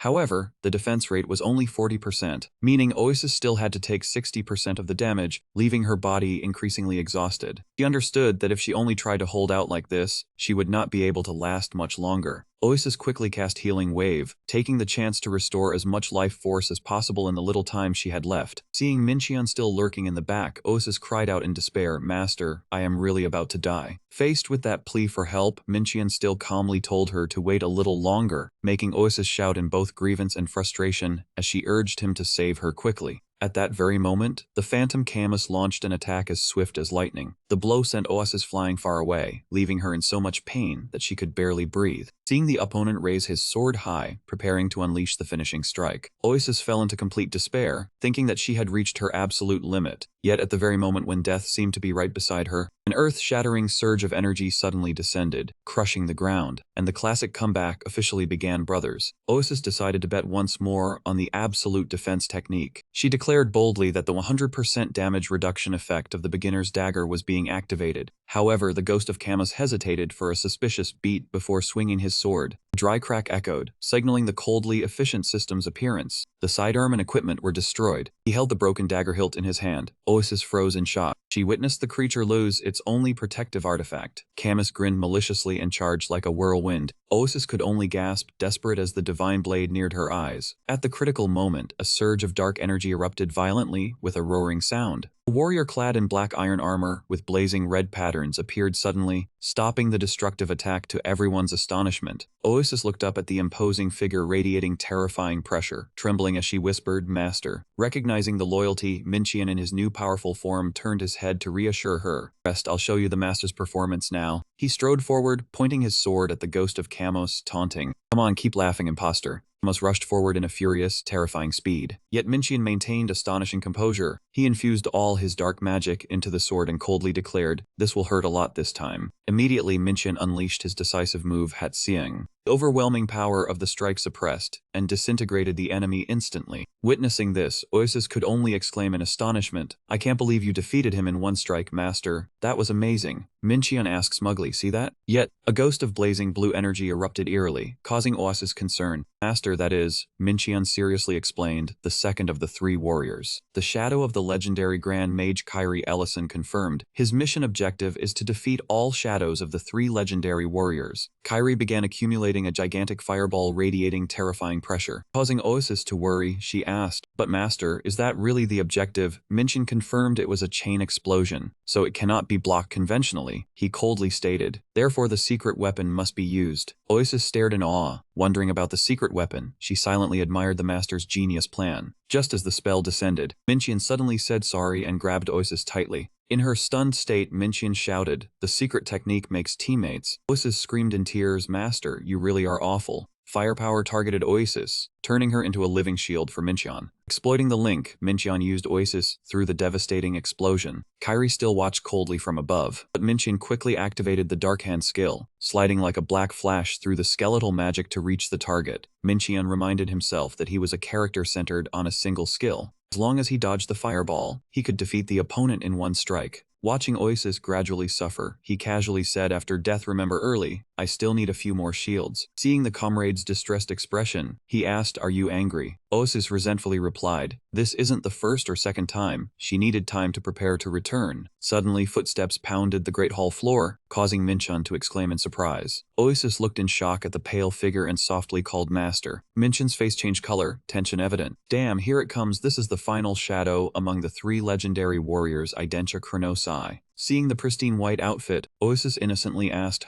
"What is her role?" Minchian replied briefly, "She is a priestess." Hearing that, Oasis quietly thought the opponent was like her. She told herself, "Like me," she heard, "priestess is the weakest in PvP. This should be easy." Yet Minchian dashed that hope. "No, she is a fighter, the toughest of the three." Oasis was stunned, asking if a fighter's role is that strong. Minchian's deep gaze at Identia radiated a blazing blue magic. He explained, "No, she is not strong, she is dirty." Oasis was confused, tilting her head, asking, "Dirty?" Black-clad figure appeared in imposing blue-white armor. Seeing the slender figure yet thickly armored, Oasis was stunned. Immediately, Minchian rushed forward and shouted for her to enhance him. Oasis hurriedly obeyed. Meanwhile, Minchian activated the Dark Hand skill to attack directly. The strike caused the opponent to be critically hit for 1 second and blinded for 3 seconds, creating an opportunity for Minchian to unleash a powerful Dark Slash. However, he was disappointed that even with full force it only drew a few drops of blood, a game flaw perhaps. Without giving the opponent time to react, the female fighter raised a colossal hammer, accumulating blazing blue electricity. A strike named Dawn Hammer slammed down, creating a wide explosion covering the entire room. Oasis only had time to scream before freezing in place, her entire body numb and rigid. Seeing herself lose blood while unable to move, she panicked and cried for help. Mincheon only snapped that she was caught in a stun effect within a 25-meter range. The moment she was hit, Identia Chronoside immediately activated the Healing Touch skill. A brilliant green light covered her body, restoring her health bar almost in the blink of an eye. Watching that irritating sight, Mincheon asked coldly, "Now do you understand why I said she plays dirty?" Oasis nodded repeatedly, sweat pouring out as she finally understood the problem. Mincheon analyzed that the opponent had poured all her stats into stamina, wore special armor with extremely high defense, and possessed a whole series of recovery and stun skills. She could hardly bring anyone down, but she herself was almost impossible to kill. Mincheon called it an undead priest build, an extremely infuriating playstyle that specialized in dragging out battles until the opponent was exhausted and gave up. Oasis widened her eyes in shock. Then how were they supposed to win? Could it be that he meant victory was completely impossible? Mincheon reassured her that because she was an NPC, she could not recover MP with potions. The only way was to keep attacking until her energy was completely drained. Hearing that they had to fight until the opponent ran out of MP, Oasis trembled and tightened her grip on her scepter, stammering as she asked how much longer this would take. Mincheon looked at his chipped sword and replied calmly, "Well, we will know once we fight to the end." This is the strategy of using persistence to counter dirty play. As soon as he finished speaking, Mincheon shot into the air and unleashed a powerful slash down at the female warrior's head. Battle grew exceedingly tense, as Identia kept swinging the massive hammer filled with lightning. Violent electric explosions spread out one after another, covering almost the entire room. Time crawled by in the suffocating atmosphere. After being hammered on the head for 4 straight hours, Mincheon was so furious he nearly went mad. Right then, Oasis suddenly shouted for her master when she realized something had changed. Identia froze in place, and the magic power around her hands went out at once. Mincheon cheered in delight. She finally cannot heal anymore. Her MP bar is empty. Mincheon silently put away his shattered sword. Oasis stared blankly at her master holding a wooden stick in his hand, then spoke cautiously. "Master, where is your sword? Why have you switched to a wooden stick now?" He declared that using a sword was already too merciful, and if he wanted the lesson to sink in, he had to use a stick. Mincheon kept swinging the wooden stick down on the female warrior Identia to vent his anger, even mocking her with great satisfaction. "This feels awful, does it not?" Standing beside him and watching the scene, Oasis could only sweat from embarrassment. She secretly felt lucky that she had not been reincarnated as an NPC. After pouring out all his frustration, Mincheon felt much lighter. Immediately afterward, the system notification panel lit up brightly, confirming that the side quest Akma's Legacy 3 had been completed. The 3 shadows of the legendary warriors, the swordsman Katmos, the archmage Kairi, and the Emperor Identia had all been defeated. Mincheon packed up his things and urged Oasis to set off and complete her class change. Meanwhile, she glanced at the opponent still lying on the ground and barely breathing. Oasis clasped her hands in prayer, wishing that sister a peaceful reincarnation. "Remember to stay far away from wooden sticks." On the way, Mincheon kept grumbling about the strange builds in this world, from warriors who fought with reckless abandon to mages who only knew how to use fireballs. He also muttered because he was still too irritated after encountering the undead priest. Oasis asked curiously that if NPCs were already this bizarre, real players probably had even more peculiar playstyles. Mincheon glanced at her and told her she would understand once she watched the video of last season's martial arts tournament later. Those words made Oasis wonder whether it had truly been a serious martial arts tournament or a contest among people who were far too strange. Mincheon explained that it was precisely those unexpected and unusual playstyles that created the unique appeal of duels, helping Wing Online become a world-class sport. Oasis quietly followed behind him.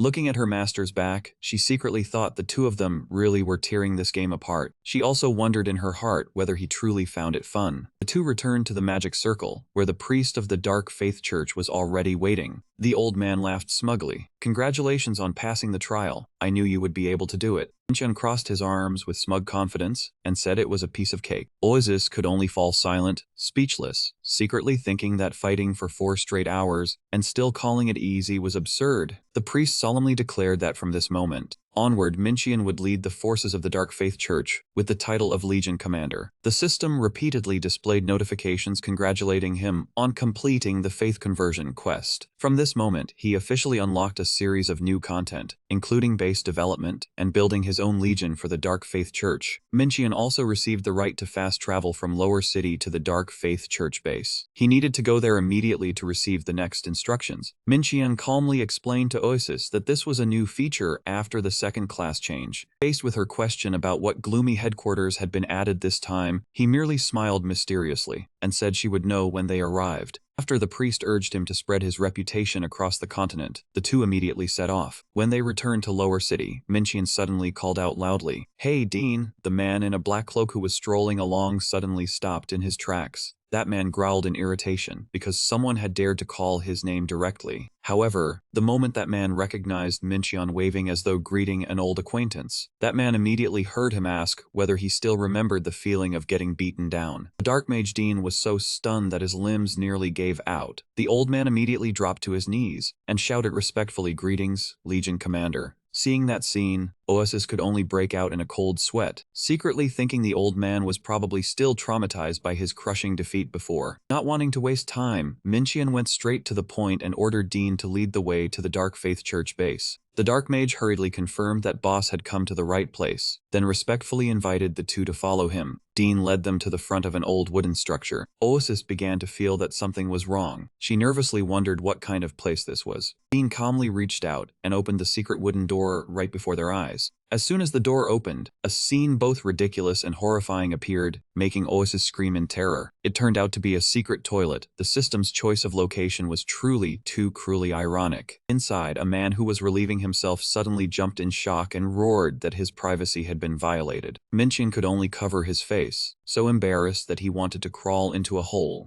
A system notification panel appeared, asking whether he wanted to activate the base. Minchian ground his teeth in regret for having carelessly chosen the base entrance location through random mode back then, and now it had landed in a place so awkward that it was beyond imagination. A surge of dark purple demonic energy suddenly erupted, right in the middle of the cramped entrance. "It only smells a little? Why are you making such a big deal out of it?" Minchian could only grit his teeth and curse softly, "Damn it," while Osis beside him pinched her nose, her face deathly pale from nausea. She groaned miserably, "Master, I really think the situation is not good at all." With no other choice left, the two could only close their eyes and plunge straight down into the bottomless black pit swirling beneath their feet. The moment he stepped through the teleportation gate, Minchian immediately threw up violently. He screamed in utter disgust. Oasis was no better, coughing again and again as she clamped both hands over her nose to keep that horrific stench from clinging to her. Once she had calmed down, Oasis stared blankly at the vast space around them and asked, "Master, where is this place?"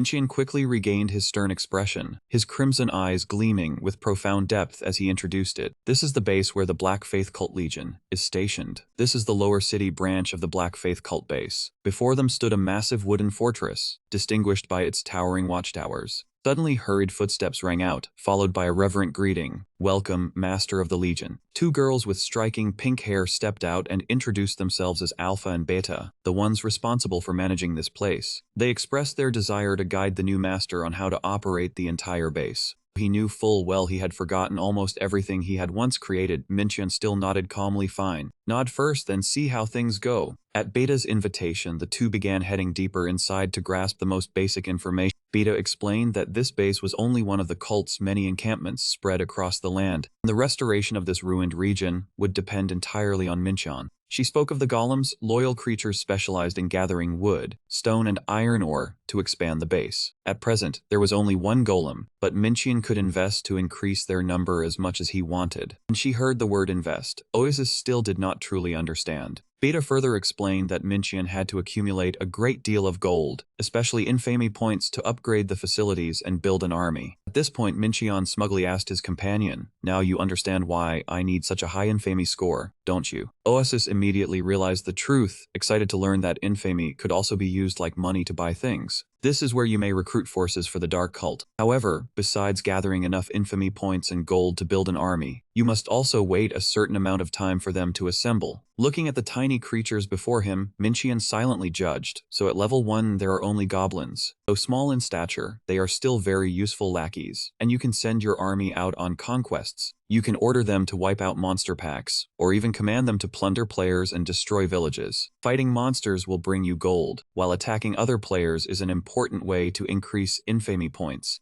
However, the manager also reminded him that if he assigned missions beyond their ability, the army could fail and he would lose some soldiers. Therefore, he needed to consider carefully before deploying them. And the final matter, no less important, was the command room. In this place, you may issue every command related to the base. When he stepped inside, Mincheon received absolute reverence from the managers. "Therefore, Commander, please issue your orders." He looked toward the red velvet chair placed solemnly at the center. Mincheon slowly sat down, then commented with satisfaction, "Not bad. I rather like this place." Was this not being born right at the finish line? Even the seating was more comfortable than imagined. Starting over from nothing truly suited Mincheon's style. Witnessing that scene, Oasis froze in astonishment, unable to stop herself from wondering why Master was like that. Though he was only sitting on an old chair in the middle of a ruined base, he still exuded the majestic bearing of a monarch. With a cold, sharp gaze and an ambitious smile, Mincheon spoke softly. "All right, where should we begin?" In gloomy lower city, the tout Nim was trying to approach two players who looked rather haggard. That man mocked them. "I am honestly surprised you boys managed to survive in the lower city this long with that regged gear." Right after that, Nim began his familiar sales pitch. He clapped repeatedly, advertising the cheapest prices, absolute safety, installment support, then urged them to trade at the gold exchange shop to grow stronger. Even after being flatly refused with, "Forget it, we are not buying or selling anything," Nim still refused to let them go. He leaned in close, putting on a secretive air. "Hey, I do not make this offer to just anyone. You boys can pay with enhancement stones instead of money." Faced with their suspicion over why someone at max level would need enhancement stones, Nim quickly explained that selling on the market would deduct a commission, so he was willing to leave them a friendly price. Seeing his prey begin to waver and admit they had stored a few in the warehouse, Nim immediately added, "You are not using them yet anyway. Better to sell them and use the money to upgrade your gear." A classic pyramid scheme script. While the two players were still hesitating over whether to trade, a mysterious black shadow from above had silently watched the entire affair. After the deal was completed, Nim gleefully checked his spoils: 2, 4, 6, 8, 10 stones. "I beat the quota again today. Big bro will definitely be pleased." But before his joy could fully settle, he discovered that someone was following him. Nim panicked and sped up, trying to shake off the mysterious figure slowly walking behind him. He ran while muttering in irritation, "What is wrong with that guy? Why does he keep following me and refuse to let go?" Trusting in the skills of a thief, he repeatedly dashed across rooftops to escape his pursuer. Yet the instant Nim landed, an icy voice rang out right beside his ear. "That's right, you idiot." A punch as heavy as a heavenly hammer sent Nim crashing to the ground at once. He trembled and curled up, stammering as he begged, "I was only following orders. Is buying enhancement stones illegal?" The mysterious figure coldly ordered Nim, who was cowering beneath his feet, "Take me to Akasa. I have a few things I need to ask him in person." Nim reluctantly led him deep into a dark wooden cellar. "I truly do not know whether you are that stubborn, or simply that stupid. You think our base has no one guarding it." He immediately shouted, "Get over here." Groups of lackeys trudged out from the darkness. The leader provoked him smugly, "Try laying a hand on me if you have the guts, brat." The mysterious figure merely sighed softly, his voice full of weariness. He slowly removed his disguise, his gaze turning cold as he drew his sword from its sheath. "Pathetic people like you are always the ones bullying others in games like this." His pride wounded, the masked man instantly flew into a rage and roared, "Pathetic, you bastard." He immediately ordered his underlings to rush in with a relentless attack. "Go seize him for me." Amid the thick cloud of dust and smoke, he calmly observed every movement of his opponents. To him, these small fry were not worth his attention, not even enough to make his hands itch. The strike was unleashed with such force that it instantly knocked the opponent unconscious. The henchmen watching from the side froze in shock when they realized the true identity of the man standing before them. It was Ken, the one who had taken second place in the first PvP tournament, the monster who specialized in hunting bounty hunters. Fear quickly engulfed the remaining men as they understood that they were facing a notorious player killer. Everyone froze. A loud shout rang out, making Akasa's henchmen halt in astonishment. From behind, the leader Akasa slowly walked forward. He could not hide his surprise and blurted out, "Wow, it really is Ken. Haha, long time no see. You still have not quit the game. When was the last time we met? Last year. I thought you had stopped playing, since I had not heard anything about you all this time." On the outside, Akasa still greeted him warmly, saying he was glad to see him again. But inside, he trembled with worry, silently cursing as he wondered what Ken wanted with him. Without giving him time to regain his composure, Ken asked directly why he was gathering enhancement stones in large quantities. Akasa gave a strained laugh and argued that he was only stockpiling them because he guessed the price would rise as Season 6 approached.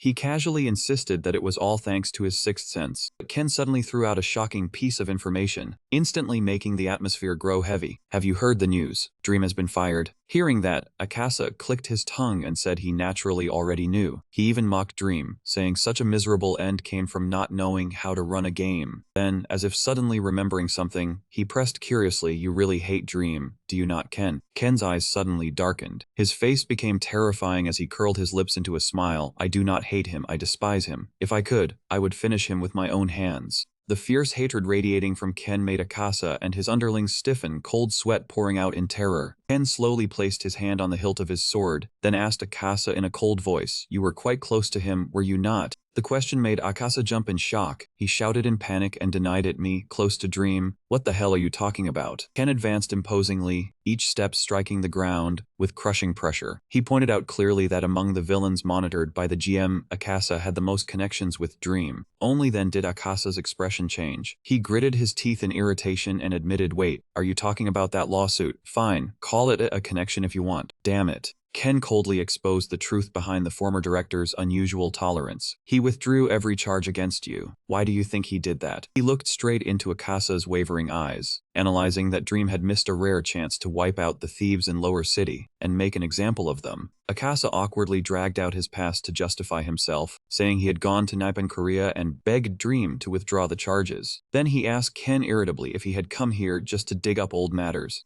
Ken denied it firmly. "I came because I believe there is a deeper connection between you and Dream." He believed Akasa was too eager to end the conversation here. Ken began presenting sharp evidence about Akasa's abnormal actions right after Dream was fired. "You suddenly started frantically buying up enhancement stones, even though you had never paid attention to this type of item before." Ken sneered that a seasoned swindler like Akasa had suddenly begun stockpiling an unfamiliar item the moment Dream left the company. He reached an almost irrefutable conclusion. "Dream told you they were about to rise sharply in price. Why? Because he wanted to use you for something." Ken wondered what could make a director secretly join hands with a crafty man like Kasa, leaving him able only to remain silent in extreme tension. Ken said with certainty, "Exactly. He needed an illegal deal, something taking place in the shadows. He knew Akasa could help Dream obtain anything in the game without being detected by the system." Seeing that his secret had been exposed, Kasa still tried to maintain a joking, sarcastic air. "Heavens, you could go write movie scripts at this point." Before he could finish speaking, Ken had already grabbed Kasa roughly by the collar, making his face turn pale with fear. Ken's eyes blazed with hatred as he warned through clenched teeth, "Do not underestimate my instincts, Akasa. I have waited many years to take revenge on that bastard. Do you think I cannot sniff him out?" He gritted his teeth and ordered the trembling man before him, "Tell me where he is." Akasa struggled in vain, shouting for Ken to let go immediately. Akasa's patience was completely exhausted. He cursed repeatedly, then shouted loudly, "I told you to let me go, damn it." Immediately afterward, Akasa swung his dagger, dragging a blazing stream of fire as he charged toward Ken to find a way out. But Ken was not an easy opponent either, and he quickly avoided that sudden slash. Akasa gritted his teeth in fury and declared through clenched teeth, "Do you think you have the right to climb over my head just because I was once kind to you? Do you think you are so great just because you once ranked second in some ancient tournament?" He continued mocking him, saying Ken was now not even skilled enough to join a tournament, only wandering around taking down ordinary players and ruining his own reputation.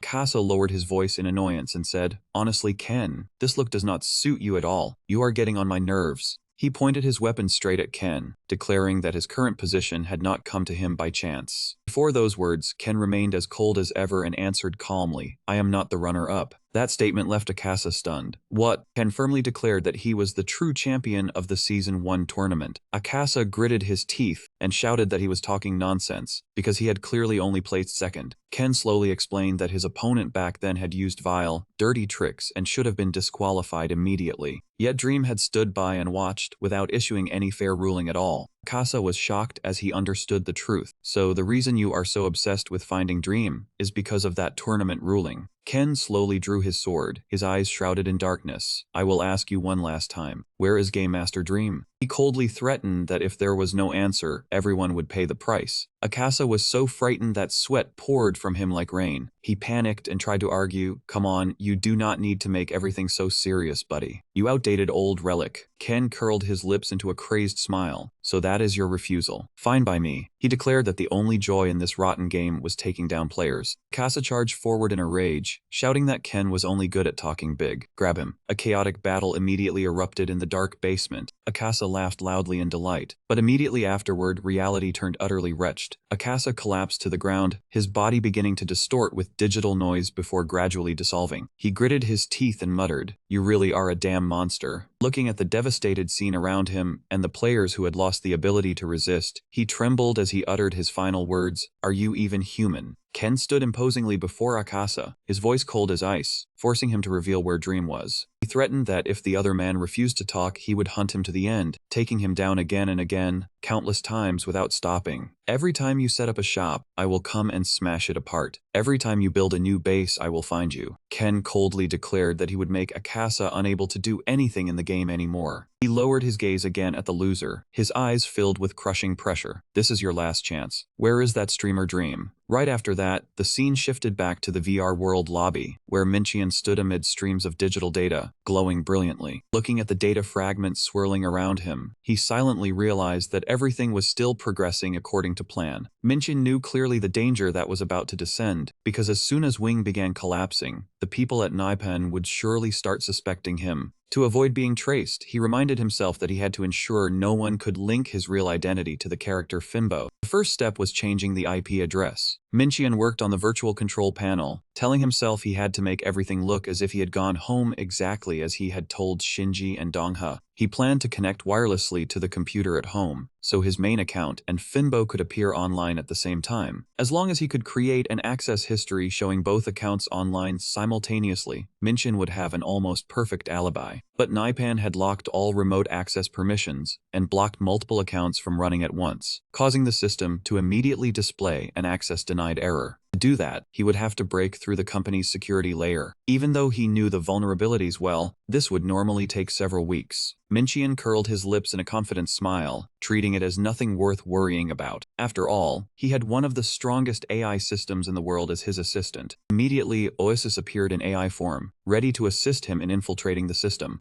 Oasis quickly reported that everything was complete, Master. Minchian replied with satisfaction, "Well done. It is time to let my main account go out for a stroll." He decisively pressed the game start button. A surge of energy burst forth, sending him back into the virtual world in a completely different appearance. It was the magnificent white-armored warrior named Anchovy, a max level 90 paladin with terrifyingly powerful equipment. The swamp region of the gloomy wandering forest, a colossal entity suddenly rose from the still surface of the water. It was Gulas, master of the swamp. It roared in fury, "Who dares awaken me?" However, the only answer to that ferocity was the steady footfall of the paladin in dazzling silver armor. With a single clean sword strike, the monster collapsed before it could understand who it had just faced. As its enormous body crashed down onto the ground, he calmly asked his partner, Oasis, "How much more experience did I just receive?" Oasis reported that each one taken down only gave an additional 519 experience points. Looking at that meager number, Minchian and Fimbo's form stood beside them and thought, "The level gap between us is too large, even forming a party is no longer effective now." Seeing Oasis still looking blank, he explained that he could switch between two accounts at the same time, so swapping back and forth was not difficult. However, Minchian also admitted that this method was somewhat strange, because he could not control all of them at once. When operating one character, the remaining characters could only stand still in place.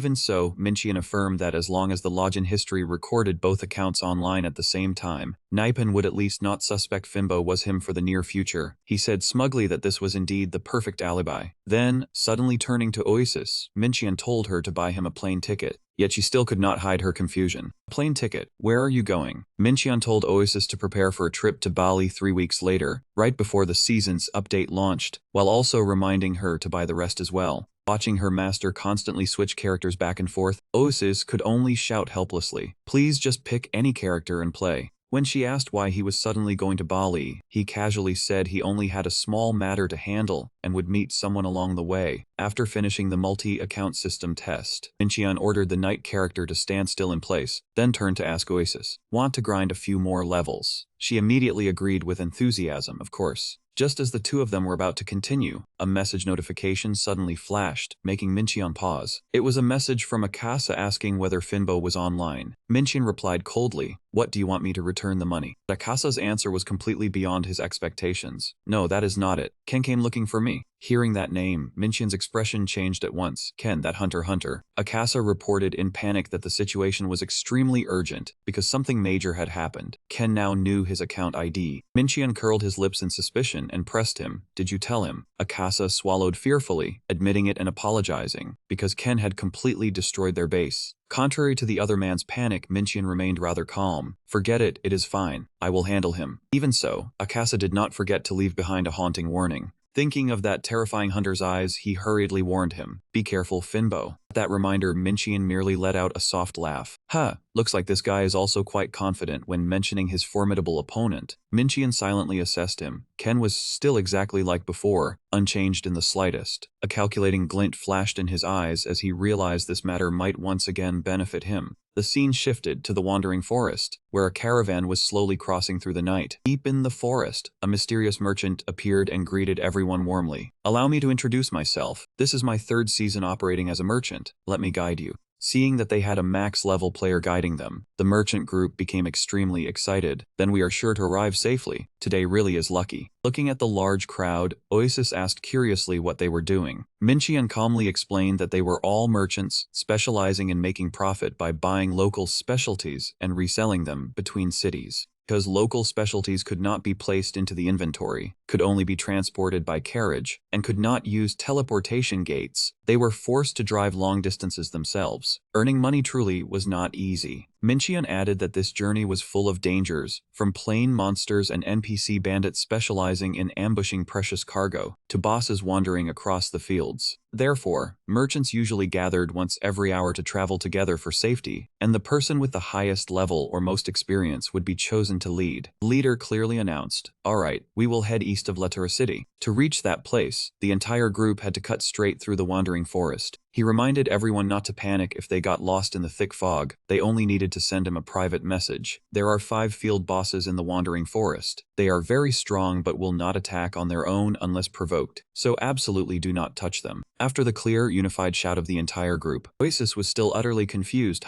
But master, why do we have to travel together with these merchants?" Minxian faintly curled his lips, revealing a sinister smile beneath the crimson sky. "The parasite operation begins." He revealed that the real plan was to use this group of merchants' bait to deal with the field bosses. They hunted specialties, while he hunted bosses, so both sides would benefit. The caravan of horse carriages quietly advanced deep into the mist-covered forest. Suddenly, a series of violent explosions rang out, making the ground tremble again and again. The merchants looked around in panic. What is going on? I do not know. Could there be an earthquake at a time like this? One player's eyes bulged in terror as he realized the frightening truth. It was a field boss. From within the darkness, a gigantic entity in the shape of a withered ancient tree emerged, its blazing yellow eyes flickering like fire. The terrifying pressure from it immediately enveloped the entire group. The guide hurriedly reassured them that it was only a level 70 field boss, and that normally it would not attack on its own unless provoked. Hearing that, the crowd breathed a sigh of relief, knowing they were not strong enough to face such a frightening thing. They reminded one another to pass by quietly and avoid trouble. However, Minxian, who was standing in the middle of the group, suddenly sensed that something was wrong. The monster's blazing yellow eyes began to move, accompanied by an unusual sign. Dry cracking sounds rang out from the ancient tree's trunk. One player asked again in worry, wanting to make sure the monster truly would not attack. The guide still wore a confident smile, firmly insisting that nothing would happen. But at the very moment that man finished speaking, the ancient Trent suddenly slammed an extremely powerful blow down into the middle of the caravan. Splinters of wood and clouds of dust instantly billowed everywhere. Merchants screamed in panic when they saw the monster truly attack, forcing everyone to immediately enter combat stance to stay alive. The guide's words really were not trustworthy at all. The guide stood frozen in shock, sweat pouring out as he failed to understand why a boss that was usually gentle had suddenly gone berserk, even though clearly no one had provoked it. Amid the chaotic cries for help, Minxian silently appeared in the darkness, with a smile full of hidden malice. This was the new skill after his second advancement, Shadow Shift, which allowed him to conceal himself in the night and increase his speed by 50%, letting him silently approach and provoke the monster without anyone noticing. The violent tremor shook the entire forest. The guide's face went deathly pale, sweat streaming like rain as he looked at the gigantic entity before him. In his heart, he kept screaming in doubt. The ancient Trent was not supposed to attack unless provoked. And why exactly was this happening? Realizing the situation had become critical, the guide shouted that they had no way back and could not escape. Everyone had to prepare for battle immediately. The merchants were terrified to the extreme and cried out in despair. Wait, how could we possibly defeat that thing? At least tell us the battle plan. But time waited for no one, and urgent shouts to form a party rang out, drowning out even the monster's thunderous roar. Heavy blows slammed down one after another, quickly scattering the entire group. Desperate cries for help echoed through the dark forest. The guide gritted his teeth and cursed helplessly, anxiously searching for whoever had secretly provoked the monster. Right then, a group of high-level warriors suddenly appeared. 4 level 90 experts, Pearl Orange, Jetbit, Moonbeam Cutter, and Ghost, charged into the battlefield at the same time. The leader immediately ordered the others to deal only enough damage, avoiding making the monster switch targets to them. The ancient Trent roared and swung its gigantic arms to attack, but the elite warriors quickly stabilized their formation. Ghost braced himself against the pressure, glided forward as fast as the wind, then unleashed the skilled Twin Dragon Slash. The sharp slashes instantly tore through the tough bark. Immediately afterward, Moonbeam Cutter gathered brilliant lightning energy into both hands. Along with the shout Thunder Strike, an extremely powerful current of electricity crashed straight down onto the monster's head. Its entire massive body was instantly engulfed in violent lightning. Seeing the high-level players step forward to take the blows, the merchants began cheering excitedly that the experts were tanking for them. They shouted in unison, determined to take down a boss once in their lives, then charged forward wildly to attack. Watching from behind, Minchian curled his lips into a sinister smile when he saw that everything was still unfolding according to the script he wanted. Standing beside him, Oasis was moved by the unity of people who had only just met. She turned and asked her master if he really did not intend to help them, even though he was the true director behind all of this. Minchian sneered, then reassured her that he would definitely help, just not now. He secretly calculated that if he acted immediately, his current attack power would draw the boss's attention, while his health was not enough to withstand those terrifying slams. Looking at the crowd struggling amid the electric mist, Minchian silently told them to endure a little longer, then ordered Oasis to go in and support them with healing. Under Oasis's puzzled gaze, he merely replied calmly that he would join the battle when it was truly necessary. Oasis eagerly accepted the order, then immediately rushed toward the battlefield. Watching his companions back, Minchian silently thought that she really was impatient. Perhaps Oasis was very eager to see how much she had improved after all that time grinding diligently. She quickly headed straight toward the center of the battlefield. Oasis raised her brilliantly glowing scepter high and cast the skill Call of the Sanctuary. The skill began restoring 2% of maximum health per second to all players within 30 miles, lasting for 8 full seconds. The sudden appearance of the healing light left the crowd stunned. They frantically asked one another who exactly was saving their lives. Oasis continuously used slow healing skills, Guardian Holy Aura and Healing Wave to provide comprehensive support to the injured.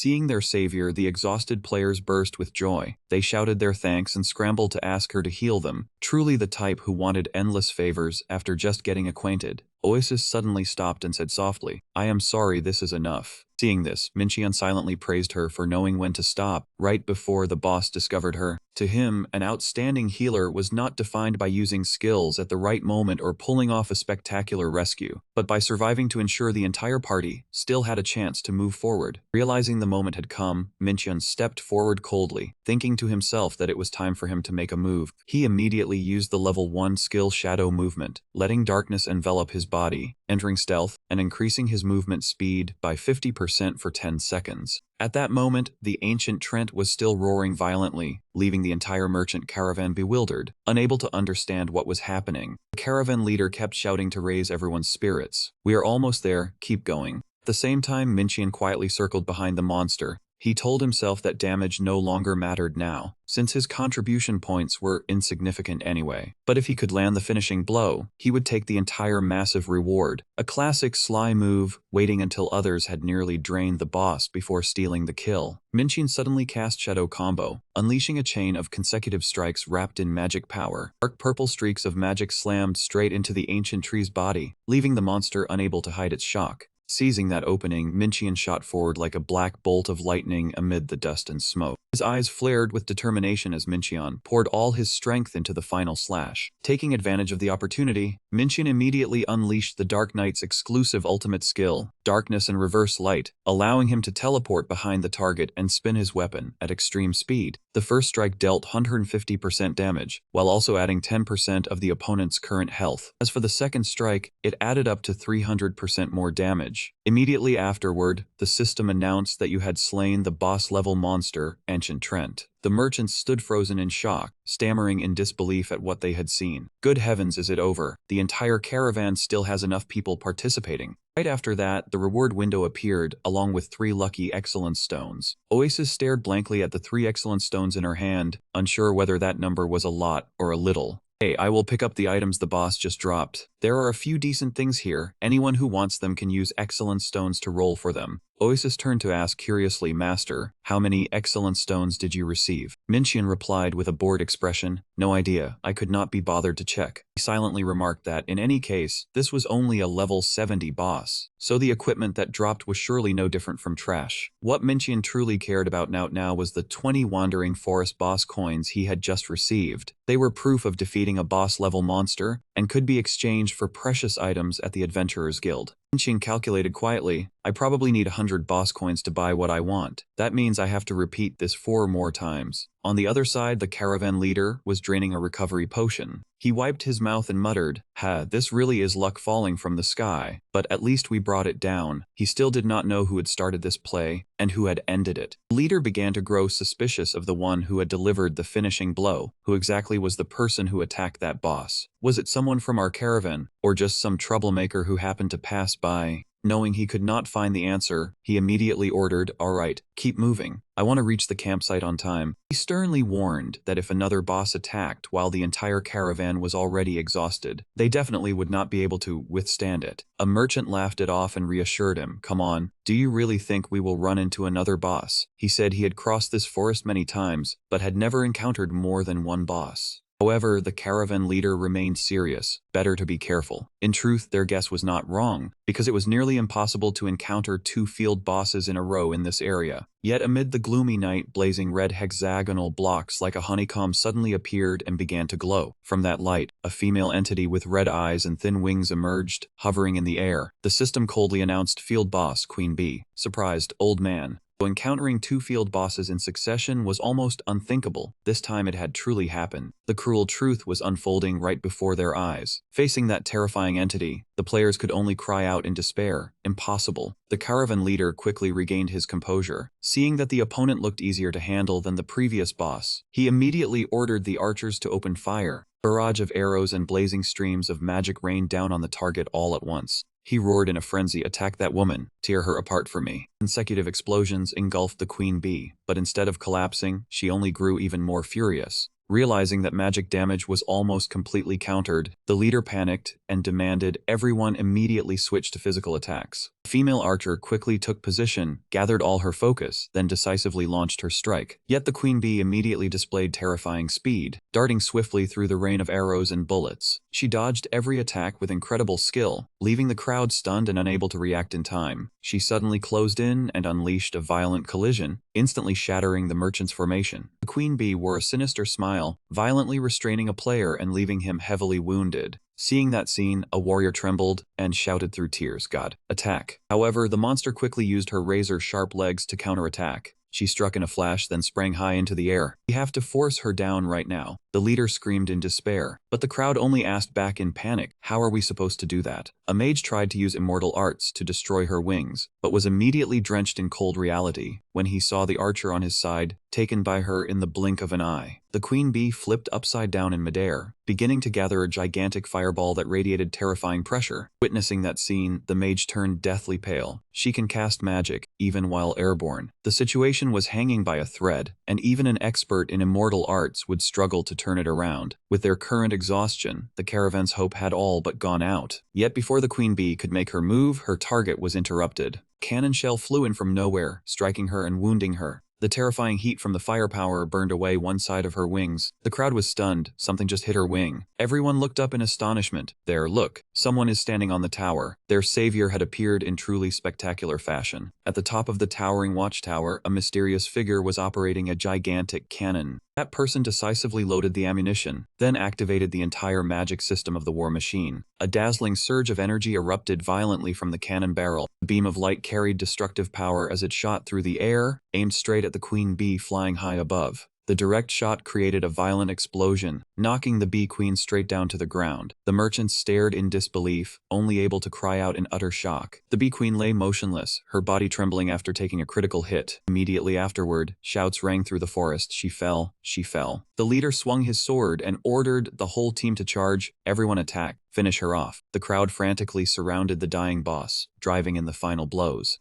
Minchon stood high above, calmly watching the situation unfold. He thought to himself that he had made use of this terrain at just the right moment, but it seemed those players had not noticed even the slightest bit of goodwill from him. Seeing that the moment had come, Minchon told himself, "Oh right, time to land the finishing blow." Below, the merchant caravan was still pressing the bee queen with fierce collisions. Suddenly, her tail jerked hard and shot out as fast as lightning, pierced straight through a warrior, leaving him only enough time to scream in pain before collapsing. The leader's face turned pale as he realized in panic that it was her final counterattack. Even so, he still roared to encourage his teammates. "We are almost there." But the dazzling energy radiating from the boss had already begun to cover everyone. A terrifying sweep instantly sent everything nearby flying. The team members were blasted far away, utterly powerless before the last desperate strength of that creature. The leader understood in despair that victory had been right within reach, but the whole caravan no longer had enough firepower to end this battle. This time, they were really going to be wiped out together. At that critical moment, a black shadow plunged down from above at terrifying speed. A thunderous sound rang out as the mysterious figure landed in the middle of the battlefield. The sight left the leader frozen, and he could only speak in utter astonishment. Minchon immediately activated a chain of dark skills and reverse light. Dark purple magic power erupted violently, swallowing the bee queen in her final agonized roar. The leader stood rooted to the spot, staring blankly at every movement of the one who had blatantly stolen the boss's finishing blow right before his eyes. Minchon landed firmly amid the smoke and dust of magic, officially bringing this tense battle to an end. Below, the merchant caravan was exhausted after several battles in a row. A trembling player asked the leader, "Hey, Lord Ban, that was the last one, right? There are no more bosses, right?" Ban, the leader of the caravan, stood silently as suspicion about this abnormal chain of events gradually formed in his heart. Encountering one field boss could still be explained, but two in a row was far too unreasonable. He pieced everything together and realized the key point. In both battles just now, only one person had claimed the finishing blow. He gritted his teeth, understanding that he had been turned into a chess piece. Suddenly, a burst of loud laughter echoed through the forest. At this moment, Minchon was extremely excited as he looked at the item notification panel. "Wonderful, another 30 coins flowing into my pocket." He wondered smugly, so who will be next? While he was resting by the base of a tree, the leaves high above suddenly swayed violently under a strange gust of wind. Minchon jerked his head up in shock as he sensed a terrifying pressure bearing down on him. It was the Lord of the Forest, the Celestial Eagle, an entity whose level remained unknown, appearing with blazing blue eyes and a gigantic wingspan. It aimed straight at Minchion's position. Minchon gasped for breath, drenched in sweat, after nearly losing his life beneath the monster's claws. He gritted his teeth and told himself, "That was close, I nearly died." The Celestial Eagle normally appeared at random only once a month, yet he had been unlucky enough to run into it right now. Looking at the giant creature flying away, Minchon thought to himself that if he had to face it head-on, there would be no way to survive. But he suddenly froze when he noticed something strange. Minchion's expression changed, his eyes widening with worry. "Wait, the merchant caravan is in that direction." Meanwhile, at the merchant caravan's location, the scene was utterly miserable, with many players collapsed on the ground after the monster's attack. Oasis was busily casting healing magic, letting brilliant green light cover the injured. She wiped the sweat from her forehead and smiled in relief. Done. A merchant thanked her with a radiant expression. He felt guilty because the team did not have many healers, forcing her to work so hard alone. Oasis still wore a warm and sincere smile as she replied, "It is all right. After all, healing everyone is my job." Another warrior stepped forward gratefully, offering to give Oasis a small gift in return. The nun waved her hands in panic and refused. "What? There is no need, I was only doing my duty." But when she looked closely at the glowing potion in the other person's hand, Oasis froze as she realized it was a high-grade mana potion that could instantly restore 100% of mana. He was really giving away something this valuable. He laughed loudly and reassured her that a warrior like him did not use much mana anyway. This was only a lucky drop he had picked up, so it was nothing worth mentioning. Looking at the precious potion in her hand, Osis was deeply moved by the sincerity of her new comrades. In the quiet night forest, she smiled brightly and felt proud of her choice. I am truly glad I became a healer. Thinking of Master, she suddenly wanted to thank him. Oasis thought to herself, now that I think about it, I have not seen him for a while. Could he have lured another boss over again before everyone had time to regroup? To make sure, she immediately sent him a message. Master, where are you now? Suddenly, a flood of notifications appeared one after another, along with shaking lines of text on the screen, leaving Oasis stunned. What is this? Is his game bugging out? Or did a shark bite the cable again? Amid the chaos, a voice roared, everyone, prepare for battle. It was none other than the Lord of the Forest, the Celestial Eagle, a monster whose level still could not be determined. Voices froze in horror until a shout of healer rang out and pulled her back to reality. A member of the caravan gripped her shoulder tightly and shouted, "Focus. We cannot defeat it. Run now." The monster immediately unleashed an attack, crushing the ground beneath its terrifying power. Amid the smoke and dust, Oasis was stunned to realize that the teammate was struggling to shield her. Though his whole body trembled from severe injuries, he still gritted his teeth and urged her, "Get out of here quickly." Looking at the comrades risking their lives to protect her, Oasis cried out in shock, "Everyone."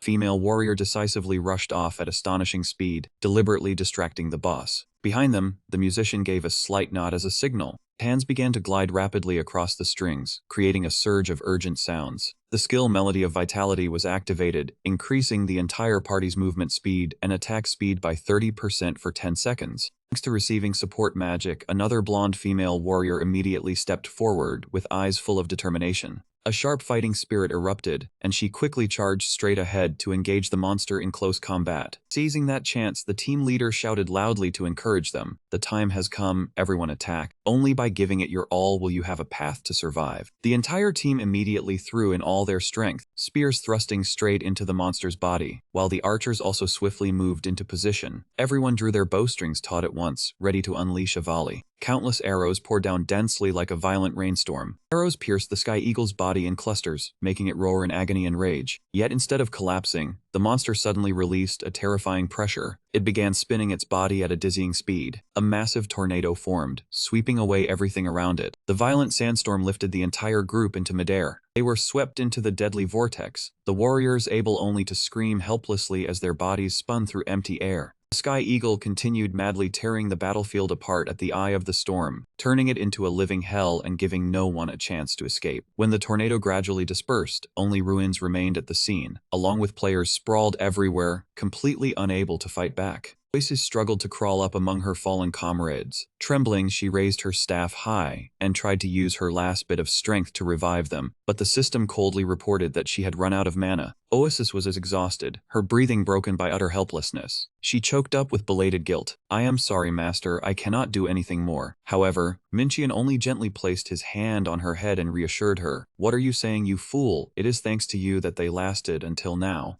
He looked at his companion with eyes full of trust and softly affirmed, "You did well, Oasis." At that very moment, the fighting spirit on the battlefield surged fiercely once more. The other players shouted in unison, "We will join the battle with you." Gather together, the command rang out decisively, urging the healers to immediately resurrect those at the front line. Brilliant light instantly filled the space as the skill Resurrection was activated at the same time. The warriors who had just fallen were brought back into the fight. Though they had just suffered a devastating defeat, they still had no intention of giving up. Watching the group advance forward with high spirits, Oasis asked curiously, "Where are they going?" Minchion calmly explained that at the beginning of every hour, the merchant caravan would depart, and in fact, they had already fallen behind both of them. Oasis widened her eyes in admiration. "You even calculated that." Minchion immediately puffed up and replied, "Of course." Suddenly, sharp thorny vines rose from the ground and cruelly wrapped tightly around both their legs. Oasis cried out in panic, "Master, there is something underneath." Minchion was stunned as he realized there was an extremely dangerous trap right beneath his feet. The musician looked at him with icy eyes and pressed, "You were the one who did this, were you not?" He exposed the scheme to lure the boss to the caravan and steal the finishing blow. At last, the truth had come out. Seeing the situation grow tense, Oasis hurriedly stepped into immediate, Wait, everyone, I think there must be some misunderstanding here." The rough warrior grabbed her hand and warned her to stay out of it. "I do not know why you are traveling with someone like him, but he has crossed the line." If I were you, I would stay away from him. The musician trembled with suppressed anger. He pointed straight at Mincheon's face and shouted, "Do you find this amusing, going around sabotaging others like this?" Though bound tightly, Mincheon still gave a sinister smile and calmly admitted, "Yes, it is rather fun." That unruffled answer left Oasis clutching her head in helplessness. They were certain he was a notorious troublemaker, so they wanted to hand him over to the guards and let him taste being imprisoned for a while. Yet Mincheon still remarked calmly, "All of you have already reached the level cap, have you not? Max level, and your equipment is not bad either." He asked in return, "Is the purpose of playing a game not to leave reality behind and plunge into another world together? Is it not to enjoy thrilling adventures?" Mincheon pointed out that the second group of players had not joined entirely out of kindness, but simply because in a harsh online game, boss hunting was always highly tempting, and they did not want to miss out. It turned out that everyone had their own purpose, only no one said it plainly. Recalled the tension of facing a powerful boss, the sense of achievement after overturning the situation, and the comradeship built through grueling battles.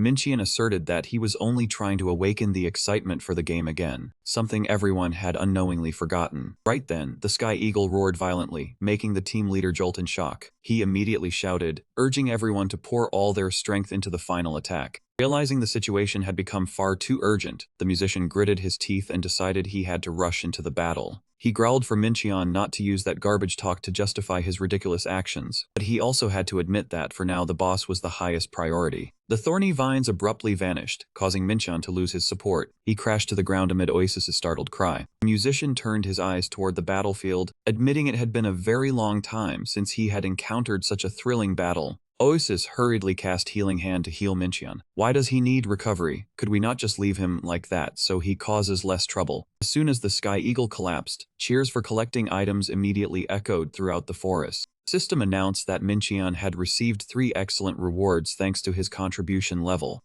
He walked off calmly with little interest. "Only 3. Well, fine, it does not matter much." To Mincheon, this first season boss probably would not drop anything useful. Yet the Sky Eagle Heart, an extremely rare item with a pitifully low drop rate, unexpectedly appeared. Mincheon froze, his eyes widening in disbelief. This was the very item he had planned to grind for a long time in order to buy no matter what. He tremblingly used the excellent reward, hopelessly calling Gale's name in his heart. "Gale, is this your blessing?" Mincheon burst into laughter as if he had gone mad. He was certain the goddess of luck was on his side this time. The result appeared. Schwartzman of Taiwan was temporarily in the lead with 9 points. As for him, he had only 7 points, temporarily placing second. All hope rested on the final excellent stone. Mincheon held his breath, praying it absolutely would not land on one. He prayed every way he could, yet painfully enough it still landed on one. Mincheon collapsed to his knees, clutching his head as he screamed in utter despair. "Are you kidding me? This really is fate mocking me." Losing badly was not even as painful as losing by a hair like this. It was as bitter as swallowing an entire handful of chili peppers. Just then, Oasis came running over cheerfully with a radiant face. She innocently boasted that her master's contribution points must be very high, while she had as many as 6 excellent stones. Mincheon froze on the spot, only able to stare silently at the pile of excellent stones in Oasis's hands. Mincheon immediately urged Oasis to roll all the excellent stones she was holding, leaving her completely puzzled. He slowly raised the item he had just received. It was the heart of the heavenly eagle, a blazing red crystal radiating powerful energy. Seeing Oasis curiously ask what he intended to use it for, Mincheon smiled sinisterly and said it would help them both reach level 70 at breakneck speed. Oasis was stunned by that insane goal.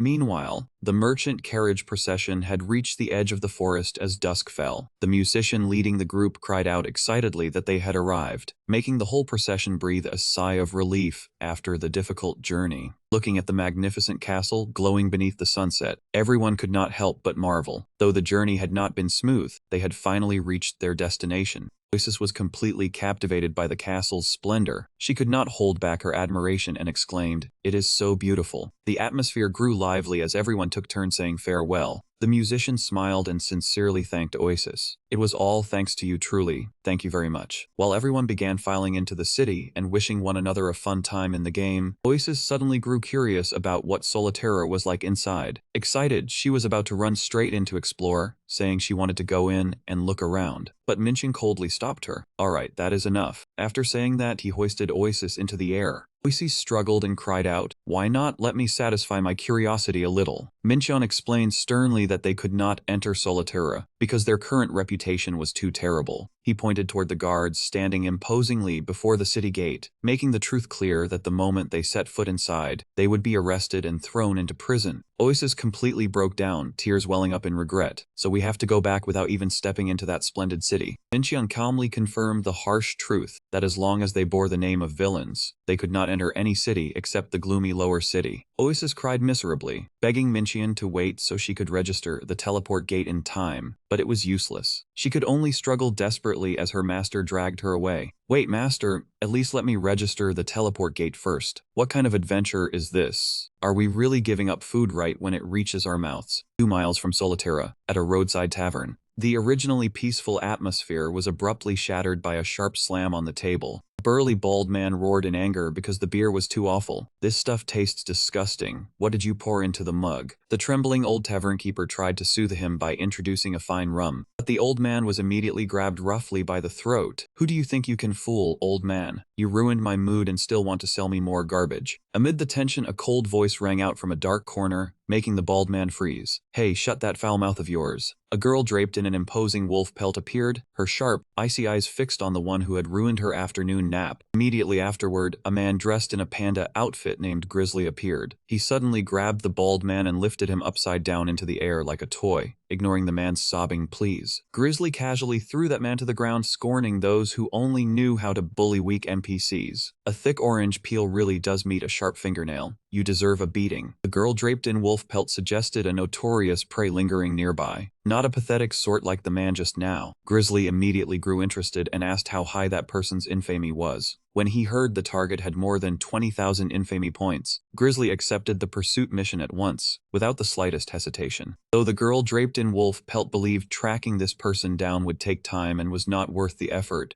Grizzly confidently revealed that the prey was very close to Solitera, only level 50 and traveling with one other person. At the same time, before the glowing entrance of an ancient dungeon, Oasis sighed in boredom when she heard Mincheon confirm that the two of them were about to charge into another new trial. The two entered the Temple of the Forgotten Angel, an extremely dangerous high-level dungeon with a recommended level as high as 75. Oasis anxiously asked about this boss challenge dungeon. Mincheon calmly explained that there was only one boss here, and it would appear as soon as they stepped inside. He revealed that he had once created many experimental instances like this to refresh the player experience, but because they quickly grew bored, he had abandoned them early. Now this place had become the ideal leveling ground. As they advanced deeper inside, they saw a gigantic blazing statue holding a greatsword, radiating terrifying pressure. Mincheon confirmed that it was the boss, and it would awaken the moment someone stepped into the red circle beneath its feet. Oasis went pale because the level gap was too great, but Mincheon said they naturally would not fight it the normal way. That was why he had gone to such trouble to obtain the heart of the Heavenly Eagle, a catalyst item that increased potion effectiveness to 120% for 100 uses. Seeing that Oasis was still confused by the number 120%, Mincheon explained that this was an item exclusively for alchemy, capable of raising a potion's grade. He made it clear that ordinary grade potions normally had no effect on powerful monsters, but if enhanced by the heart of the Heavenly Eagle, even a common debuff item would become high grade. At that point, players could use this powerful poison even on the most formidable bosses to neutralize them. The opportunity had arrived, if not now, then when? The system announced that Mincheon had used the heart of the Heavenly Eagle to successfully craft high-grade death serpent poison. Holding the glowing potion in his hand, he gave a sinister smile and asked Oasis what would happen if he threw it at the boss from outside the circle. Mincheon analyzed that the boss was only programmed to awaken when someone stepped into the circle. If they stood outside, it would not dodge the poison cloud, and although they could not attack directly, they could still use potions. As soon as he finished speaking, Mincheon decisively threw the potion forward. The potion shattered directly on the body of the still sleeping boss. Mincheon explained that because of a conflict error in the control script, the boss would not wake up even while taking poison damage, as long as no one stepped into the activation circle. He calmly sat down on the ground,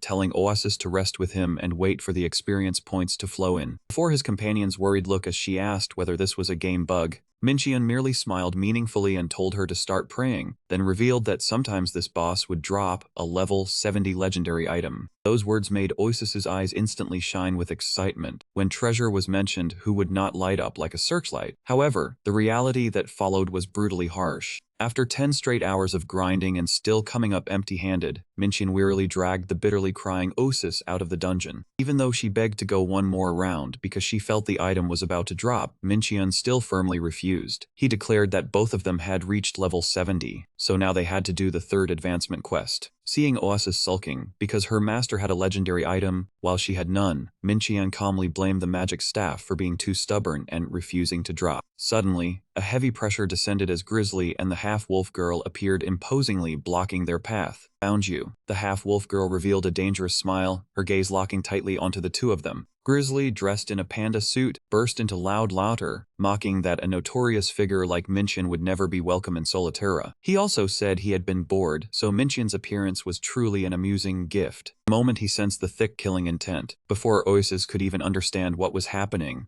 Minqian had already grabbed her and shouted for them to run for their lives. The two immediately fled with all their strength in utter shock. Now there was no more strolling around, it was time to run like their lives depended on it. Watching the prey flee, Grizzly calmly said to let them run a little longer, because if they acted now, the fun would end too quickly. While running for their lives across the twilight field, Oasis wondered why they did not turn back and fight like they had done with high-level enemies before. Minqian explained in a grave voice that these two were professional bounty hunters who specialized in tracking down infamous players, so they were completely different from amateurs. Both had reached the level cap and also possessed extremely powerful talents. Minqian explained the talent system to Oasis, where players could strengthen attack, defense, or support. Every 10 levels granted 1 point to allocate, making level 90 players far superior to those at lower levels. Knowing they could not win in a direct confrontation right now, Minqian immediately opened his friends list and contacted Akasa. "Hey Akasa, I need a favor." In response to Oasis's curious look, he revealed that he would use a special tactic to deal with the enemies.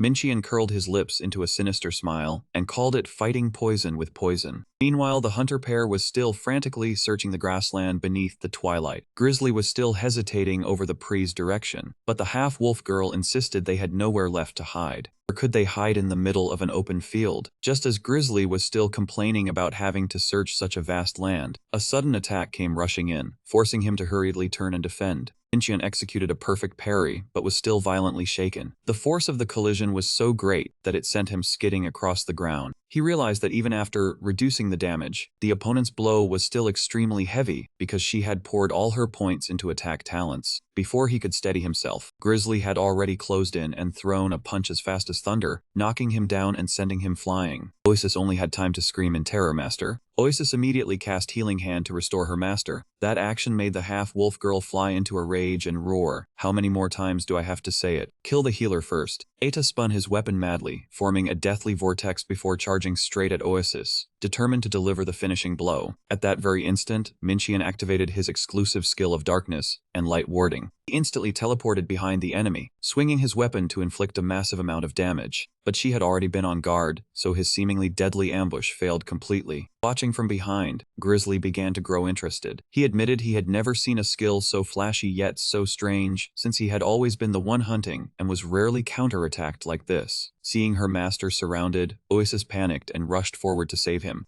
Grizzly immediately blocked her path. At the same time, the girl draped in wolfskin slowly advanced toward Minqian. "I admit I have faced all kinds of players with all sorts of hidden classes, but your skill is truly one I will never forget." Minqian could only groan in pain as his health bar plunged, pushing him into a critical state. Looking down from above at the defeated man gasping for breath, the wolfskin girl asked contemptuously, "Just what the hell are you?" Suddenly, a chilling voice rang out behind her, demanding that she let go at once. Hearing the familiar voice, Minqian curled his lips into a sinister smile and thought, "Perfect timing, I almost went off to meet the black and white impermanence." The one who had appeared to turn the situation around was none other than the infamous hunter Ken. He strode forward imposingly, his ice-cold gaze locking onto the bounty hunters. He spoke calmly, "I finally waited long enough for that prey to appear." Seeing Minqian restrained, Ken coldly warned that stealing someone else's loot was extremely rude. He slowly drew his sword from its sheath, the sharp sound ringing out as he ordered her to let go and get lost at once. The wolfskin girl looked at Minqian lying flat on the ground with contempt, judging that his notoriety was too low and not worth harvesting. But when she looked at Ken, her eyes instantly blazed with greed. She declared that she could not take her eyes off such a fat piece of prey. The wolfskin girl asked in surprise whether he knew her. Ken calmly replied that there was no bounty hunter who did not know her reputation. All of a sudden, Grizzly in his panda suit appeared behind him. He laughed loudly with delight, thanking Ken for delivering himself to death, then revealed that very few players had a notoriety score exceeding 1 million like he did. Though surrounded, Ken remained arrogant. He warned that the two of them alone were not enough to deal with him. Yet the bounty hunter pair only smirked with confidence. They believed splitting Ken's enormous bounty in half was already the best possible outcome. These people really knew how to put on airs. Their mouths certainly knew how to talk. Grizzly declared that he loved 2-against-1 fights, because nothing was more amusing than seeing the despair of someone watching a comrade collapse before his eyes.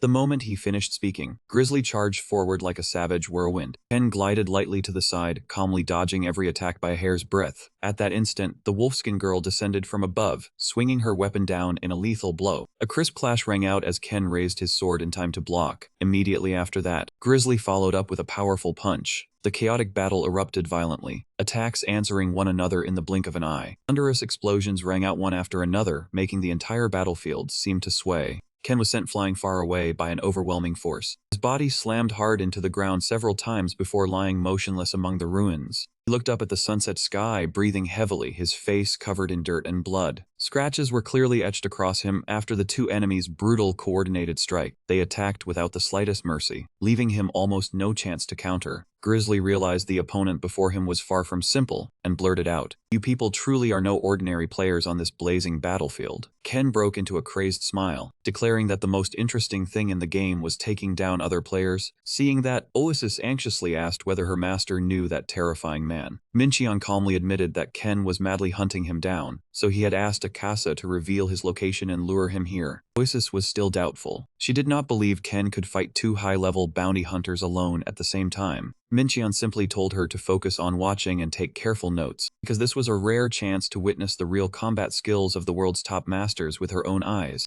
After the breathless battle, the wolfskin girl, had no choice but to lower her head and admit defeat before Ken's well-deserved legendary strength. She admitted that his runner-up position in that year's tournament was entirely deserved, but she still wondered why a genius like him had chosen the infamous path of slaughter instead of returning to the professional arena. At the mention of the PvP tournament, Ken's eyes suddenly darkened. He revealed that he had once been tricked by someone with the ID Fimbo, who was also Dream, but the instant that name was mentioned, a blade suddenly pierced Ken's chest from behind, leaving him stunned. He had been ambushed while distracted. Mincheon appeared right behind him, wearing a sinister smile as he greeted him. "Long time no see, Ken." Taking advantage of the stealth state from his teleportation skill, he immediately unleashed Shadow Link attack, slashing Ken in a relentless combo with tremendous destructive power and causing his health bar to plunge. Witnessing the situation reverse far too quickly, the wolfskin girl could only stand stunned, because everything was completely different from what she had imagined. Mincheon laughed smugly, utterly thrilled at the thought of the 500,000 notoriety points that would soon be his. But just as he was lost in victory, an unbelievably fast slash cleaved straight into his body. Ken coldly reminded him that he should have checked his health bar before getting arrogant, because even near depletion, he still had enough strength to launch one final counterattack. Witnessing that terrifying scene, Oasis screamed in panic for Master. Ken quickly drank an entire potion to recover from his wounds. Then he strode toward Oasis, ordering coldly, "Hey healer, resurrect him. He still deserves to die hundreds more times." That move left her completely unable to react. Mincheon had always liked resurrecting others to torment them, and now karma had struck with perfect accuracy. He could only pray for a calm dialogue, hoping to stop this madness. He asked why that man was so ferocious. Then Ken urged him to recall the Season 1 finals. That man asserted he would have nothing left to justify, and those words stunned Mincheon. This was the individual PvP Season 1 finals, where Ken and his opponent Aaron faced off. In an instant, Ken suffered a bitter defeat, yielding the first championship to Aaron, while the opponent was glorified and Ken was forgotten as a loser. Back in reality, Ken gritted his teeth and lunged at Mincheon, screaming in utter rage, "All your fault."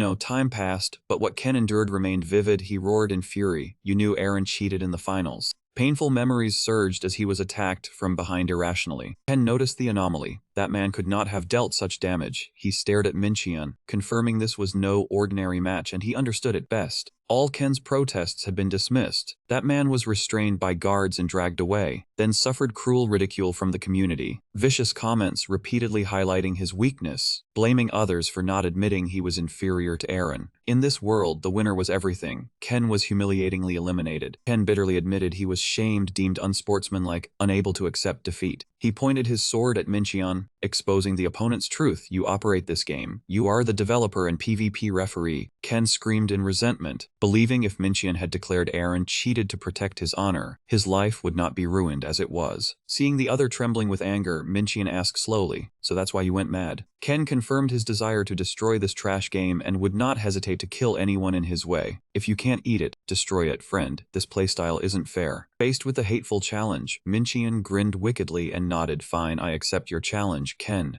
The sudden agreement left Ken stunned. "What?" Minchian suggested a one-on-one duel to resolve it fairly. He proposed a weighty deal. "If he wins, I will publicly reveal Dream's identity and expose the truth about PvP Season 1. If I win, you must become my subordinate." Minchian casually imposed the condition on the one bearing deep hatred. As Ken assumed a combat stance, Minchian waved frantically to stop him. "No, not now. Wait until I reach level 90. Fair enough." He persuaded the enemy. "Fight at the same level? Fine. What do you say? Nothing to think about. All that's needed is to win, right?" He intended to retreat one step and advance three. Minchian asserted he would reveal the truth about the old finals, which Ken craved. Faced with Minchian's confident proposal, Ken fell silent, pondering. Though doubtful, he reassured himself, even if the opponent reached max level, losing to Minchian was impossible. The only hesitation Ken had was Minchian's unusual confidence. The one controlling every scenario. He wondered, what is he planning? Immediately the system notified Ken of a friend request from Fimbo. Ken grimaced with disgust and uttered a low, uncomfortable sound. Minchian explained candidly, "Accept the friend request. Then the battle will commence when I reach level 90 and the final rank." Though hands trembled with anger, Ken gritted his teeth, vowing to defeat him afterward. Taking what is his is the real point. Now it's in his hands. After the agreement, Minchian retreated to safety. "Fine. Go separate ways before bounty hunters arrive. Oasis and I are too weak to confront them." Watching Minchian's retreating figure, Ken left a sharp warning. "Don't run, Dream." Minchian sighed in exasperation. "Now my name is Finbo." With only two remaining, Oasis curiously asked, "Really, Mater? Did Aaron cheat in the tournament?" Minchian slowly asked Oasis, "Do you know the most important thing in managing a game?" Seeing her bewildered, he affirmed fairness, where everyone has equal opportunity in an even environment. Minchian recalled running Wing Online, hoping everyone was duly rewarded. For that ideal, he never let pay-to-win items affect game strength and balanced character levels weakly. For Minchian, if the real world isn't fair, he wanted the game to be fair. He hoped effort would yield deserved results, ready to sacrifice everything for fairness. In Minchian's memory, the PvP was special because everyone relied on skill and creativity to fight, though proud of most achievements. And Oasis asked if Ken's words were true. Minchian answered only partially. "So is there some hidden truth here?" He added the accusations were partly false or had hidden angles they didn't know. Minchian admitted managing the game was never easy. Despite trying his best, he couldn't prevent some from being hurt and quitting. Minchian advanced toward the deep whirl of demonic energy, affirming he must take responsibility for Ken ending up like that. Breaking the solemn atmosphere, Minchian reminded Oasis both reached level 70, and now ascending rank the third time. However, 50,000 notoriety points were needed to level up. Since just killed by Ken, Minchian's points halved. He regretted missing a chance to earn 500,000 notoriety points. "Call the friend over." Wailing echoed through the forest as Minchian coldly executed the final purge. Oasis stood in shock as each friend fell, helping Minchian swiftly regain notoriety points. After reaching the required points, he casually greeted Oasis at the teleport gate, telling her to level up herself. They would reunite after the third rank up.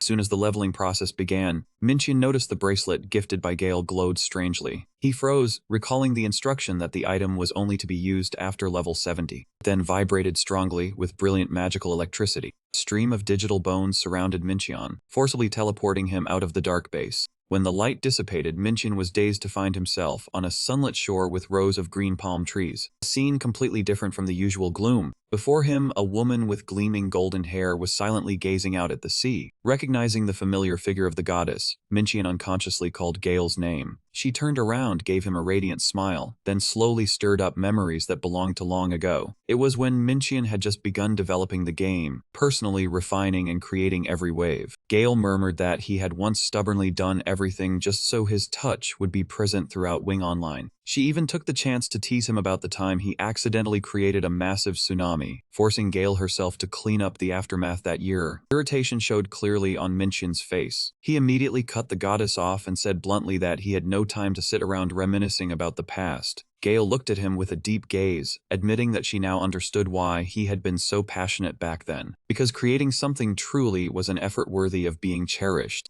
Mincheon brushed off those sentimental words, raised the glowing bracelet, then questioned whether it had any use besides contacting her. Gale merely smiled meaningfully, affirming that this bracelet was absolutely no ordinary item. Immediately afterward, a dazzling burst of light suddenly erupted, activating the hidden scanning system concealed within it. Mincheon was stunned when he realized he could see the target's entire status, something considered absolute privacy in Wing Online if the other party did not actively share it. From level and equipment to stats such as attack, defense, and health, everything about a level 90 Night Guard appeared clearly. Mincheon understood that this was crucial data that determined victory or defeat in the game. Looking at the bracelet's ability, he was shocked to realize that possessing this information was a serious violation of the terms. But Gale still had no intention of stopping. She declared that there was one more extraordinarily special quest, prepared exclusively for him. A legendary grade quest notification titled The Goddess's Request appeared, with the first condition being to reach level 100. Gale explained that this was a multi-stage questline, and if he completed it all, the reward he received would certainly be worthy of its difficulty. In Mincheon's mind, the highest quest grade so far had only been Supreme. Therefore, the existence of a legendary grade was practically impossible. Before his suspicious gaze, Gale turned back coldly and said she had created it herself through her own will. Mincheon froze, sweat breaking out as he understood that the artificial intelligence of this world was interfering deeply with the game's data without human permission. He shuddered and wondered whether her brazen act of breaking every rule to alter the world according to her own will had already gone too far. Could control of this game really be in the hands of those machine-made people? Everyone. Unease gradually enveloped Mincheon. He could clearly feel that something terribly bad was quietly unfolding. Gale smiled gently, said goodbye and promised they would meet again soon, then suddenly vanished right before his eyes. She ignored Mincheon's desperate call to wait, even though he still had so many things he wanted to ask. An intense stream of light suddenly enveloped his entire body. In the blink of an eye, a spatial teleportation sent Mincheon away from the shrine. Standing in the silent emptiness, Mincheon anxiously gritted his teeth. He wondered what Gale was secretly plotting behind his back. Just then, a massive system announcement suddenly appeared across the entire server. The avatar representing Unhazu appeared with a courteous bow. He introduced himself as the new chief executive officer of Wing Online. In an excited tone, he announced good news to all players. Wing Online had officially switched to the freemium system. The system immediately explained that freemium meant all gamers could play for free, but could purchase additional content and benefits to make their journey more convenient. Unhasu wished the adventurers wonderful adventures with their friends, while promising to repay players with quality content. From this point on, Wing Online entered a turbulent free-to-play era. The news that Wing Online had officially shifted to a free-to-play model instantly ignited a fierce wave of controversy in the community. On the forums, countless opposing opinions erupted non-stop. Some people hoped F2P would bring in more new players, while others criticized the greed of the Nippon Corporation and worried about paid items. Oasis looked at her master with concern. She knew the cash item update was exactly what Mincheon had once fiercely opposed, and even though he appeared indifferent, she was certain it was quietly tormenting him.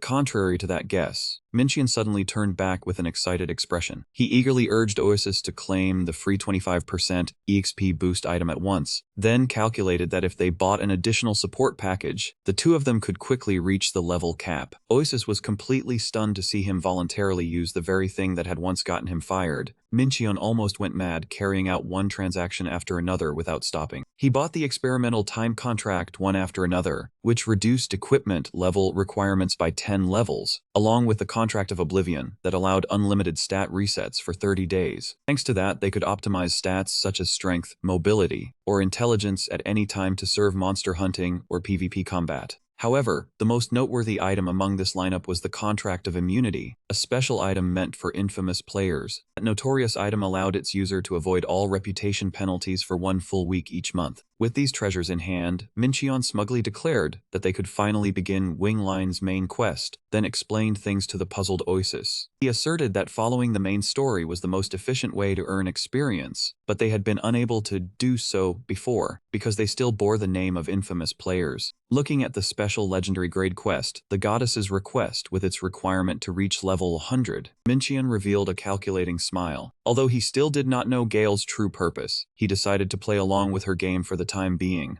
Minchian gave a firm order. Let's go, Oasis. We are going to White Snow. The two headed for White Snow, the largest and most prosperous capital in the game. This place was a magnificent fortress, protected by 2 layers of sturdy walls. The outer district was where ordinary NPCs lived, and also gathered a great many players, so if they wanted to level up quickly, coming here was the most reasonable choice. Meanwhile, the inner ring of White Snow City was where the Imperial Palace and solemn priestly temples were located. In the stillness of the late night, a woman with her head fully covered, holding a lantern in her trembling hand, walked through an empty alley. She anxiously called for the missing children, asking where they were. She pleaded for them to come out, while something was present right behind her. A girl in a cloak stepped forward and asked what she was looking for. Next morning, the bustling scene of the city appeared, with stalls selling all kinds of brilliant potions. Oasis was overwhelmed by the lively atmosphere, her heart pounding with excitement. She exclaimed that she had never been anywhere with so many people before. Minchian calmly explained that this was Star Market, a place where many shops and countless other players gathered. One could consider it a market in the truest sense. Since he was already too accustomed to the gloomy atmosphere of the underground city, Minchian was not surprised at all to see Oasis fascinated by everything here. While still busy looking around, Oasis accidentally bumped hard into someone.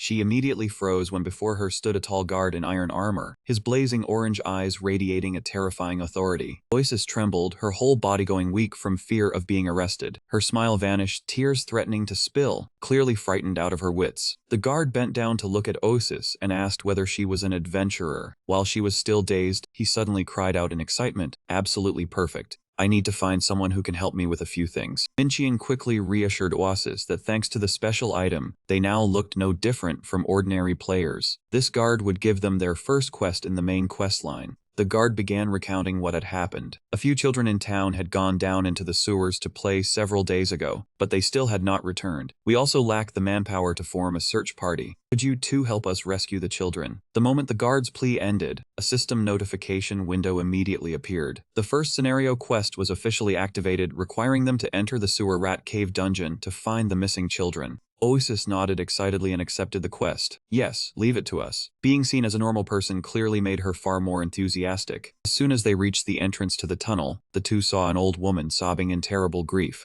Oasis hurried over to ask after her. "What happened, ma'am? Is there anything we can help you with?" The old woman hesitantly explained that her grandson had gone in there several days ago, but still had not come back out, while the guards kept using business as an excuse to refuse the search. When Oasis affirmed that they were on their way to rescue the child, the old woman revealed another rather mysterious detail. "After hearing my story, a young girl went in there by herself to save the boy, but she has also vanished without a trace." Oasis wondered in surprise whether that girl was also an NPC, seeing Minchian's calm expression. She panicked and waved her hands when she saw he was about to speak. "No, please do not reveal the content to me. I want to explore it myself." Minchian only sighed. "Calm down, I will not say anything." After saying goodbye and telling the old woman to take good care of herself, the two officially stepped into the gloomy sewer area. Oasis's scream echoed throughout the cavern as swarms of foul-smelling sewer rats began crowding around her feet. Although Minchian decisively swung his sword to deal with them, their numbers were still so great that he had to admit it. "They really are weak, but there are too many of them. We cannot clear them all out like this." Good heavens, if it were me, I would have fainted first. With this many rats, even running for your life would hardly get you away. Faced with the dense swarm of rats, Oasis suddenly shouted, "Summon!" A violent surge of spiritual power erupted, instantly blasting away the rats around her in the blink of an eye. From behind, Minchian silently observed that tiny creature with a thoughtful look. It was still only a juvenile, but it was definitely a death serpent. Oasis immediately changed her attitude and gave an order, "Eat them all." The little death serpent let out a threatening hiss, then shot straight toward the trembling sewer rats. The tiny death serpent now became their savior, sweeping away the sewer rats in an instant. Oasis shuddered and admitted that she hated snakes extremely much because of the trauma from the previous dungeon, but being surrounded by an entire swarm of rats was far more terrifying. Minchian, however, was extremely excited, declaring that the death serpent was a legendary grade summoned beast. If he had known she had it sooner, he would have used it for their previous hunts. He advised Oasis to summon it often to accumulate experience, because a summoned beast's level could also grow alongside its master's. However, this little creature expressed its affection in a very strange way. It kept licking her and even bit Oasis's head, leaving her with no choice but to scream in despair. A pet like this sent its owner off early one day, guys. Suddenly, Minchian discovered an unusual trace, so he immediately led everyone in another direction. Deep inside the sewers, two children were clinging tightly to each other, trembling in fear. A young girl with a face covered in injuries appeared just in time. She smiled gently and asked if they were all right. However, the true danger was still lurking right behind them. The giant sewer rat roared fiercely, revealing a terrifying set of sharp teeth that left the young girl frozen in place. She stood rooted to the spot from exhaustion. The silver-haired girl could barely hold on because of the wounds on her body. Realizing the situation was far too dangerous, Minchian swung his sword to defend himself while shouting loudly, "Oasis, get the children out first." Oasis immediately did as told, leading the sobbing children out of the dangerous area. Before leaving, the silver-haired girl looked after Oasis with grateful eyes and said softly, "Thank you so much. That girl is truly brave." Even though she could not defeat the sewer rat, she still insisted on protecting the children. Right after that, the young girl completely collapsed and fainted. Minchian was struck by a very heavy blow from the monster. The attack sent him flying into the filthy sewer water. He gritted his teeth through pain that pierced down to his bones, while realizing that the system had sharply increased the dungeon monster's level according to the player's strength. Minchian roared in anger. "Damn it, this hurts too much. I have to end this quickly." Taking advantage of the darkness and backlight, the unique skill of the Dark Knight, Minchian suddenly shifted behind the giant rat. But unexpectedly, the monster had predicted it in advance and immediately counterattacked, leaving him in agony. On the other side, a hand glowed with a gentle blue magic and began casting a healing technique. Seeing the young girl hurry to stand up as soon as she woke, Oasis anxiously stopped her.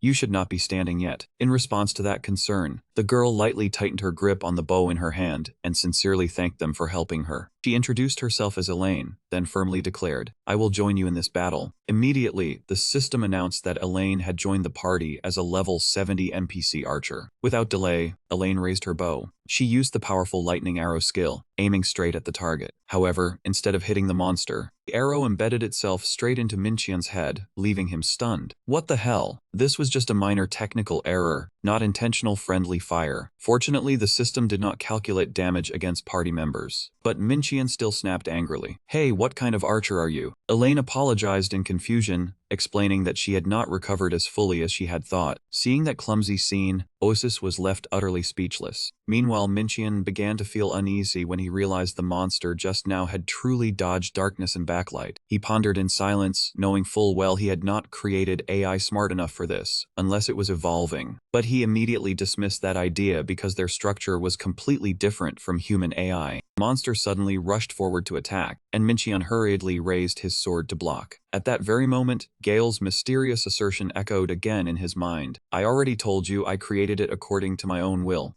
Minchian gritted his teeth and endured the pressure. He wondered whether all of them had been infected by a virus or something similar. Suddenly, an arrow tore through the air and struck directly into the monster's head, making it howl in pain. Oasis cheered with excitement. "Wow, a perfect hit." Elaine still maintained her serious expression and repeated that it was only because she had not fully recovered yet. As soon as they escaped the underground sewer, the poor old woman burst into tears when she saw that her grandchildren were still safe. "Good heavens, my grandchildren." The children also rushed into her arms in panic, choking out Grandma. Unable to hold back her emotions, the old woman bowed her head in gratitude. "Thank you, young ones. Truly, thank you all so much." Oasis scratched her head and gave an awkward, easygoing laugh. It was nothing, Grandma. It really was not anything too serious." The old woman turned to Elaine, who was standing quietly behind them, then said in a gentle voice, "And that young lady too. I was also very worried about you." Elaine, suddenly mentioned, flusteredly waved her hands.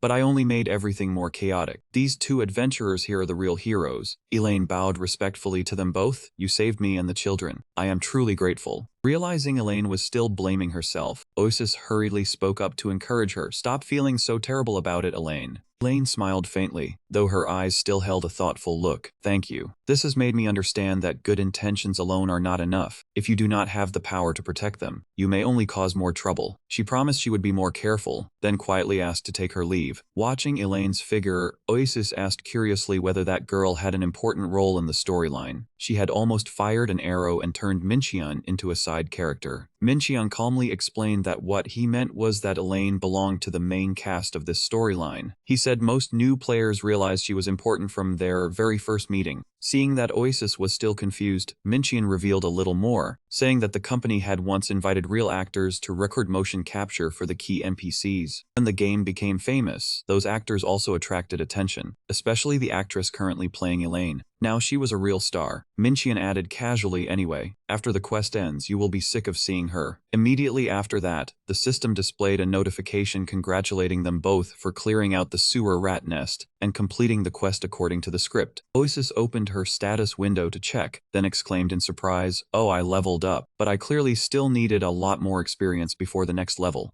Minchian explained that it was thanks to the main quest's experience reward being increased by 1.5 times, then urged her on excitedly, "Alright, let us ride this momentum and move forward, wipe them all out." The two immediately entered the quest to eliminate the troublesome goblins in the yard. Just then, Elaine unexpectedly appeared from behind to support them. "I will lend everyone a hand." Her appearance made both of them call out in surprise Elaine. As expected of a main character, she shows up the moment she is needed. The next quest led the group deeper into the gloomy cemetery at the gatekeeper's request. Before long, the battlefield gradually fell quiet again. Oasis breathed a sigh of relief, then asked, "That was the last one, right?" Minchian sheathed his sword with a bored expression, muttering that this was far too dull. However, a sense of danger still lingered around them, and a voice suddenly rang out in warning, "Be careful, something is over there." All of a sudden, a mysterious hooded man strode out from the darkness. He looked at the group with contempt, then coldly spat out a sneer, "Fools." The mysterious man roared with overwhelming pressure, "Lie down and accept your deaths." Immediately he activated a summoning skill, making the ground shake violently. From the dense black smoke, a gigantic entity named the Abomination slowly emerged. It was a colossal undead monster, its body seemingly stitched together from countless faces screaming in agony. Before the appearance of that terrifying creature, Oasis's spirit almost completely collapsed.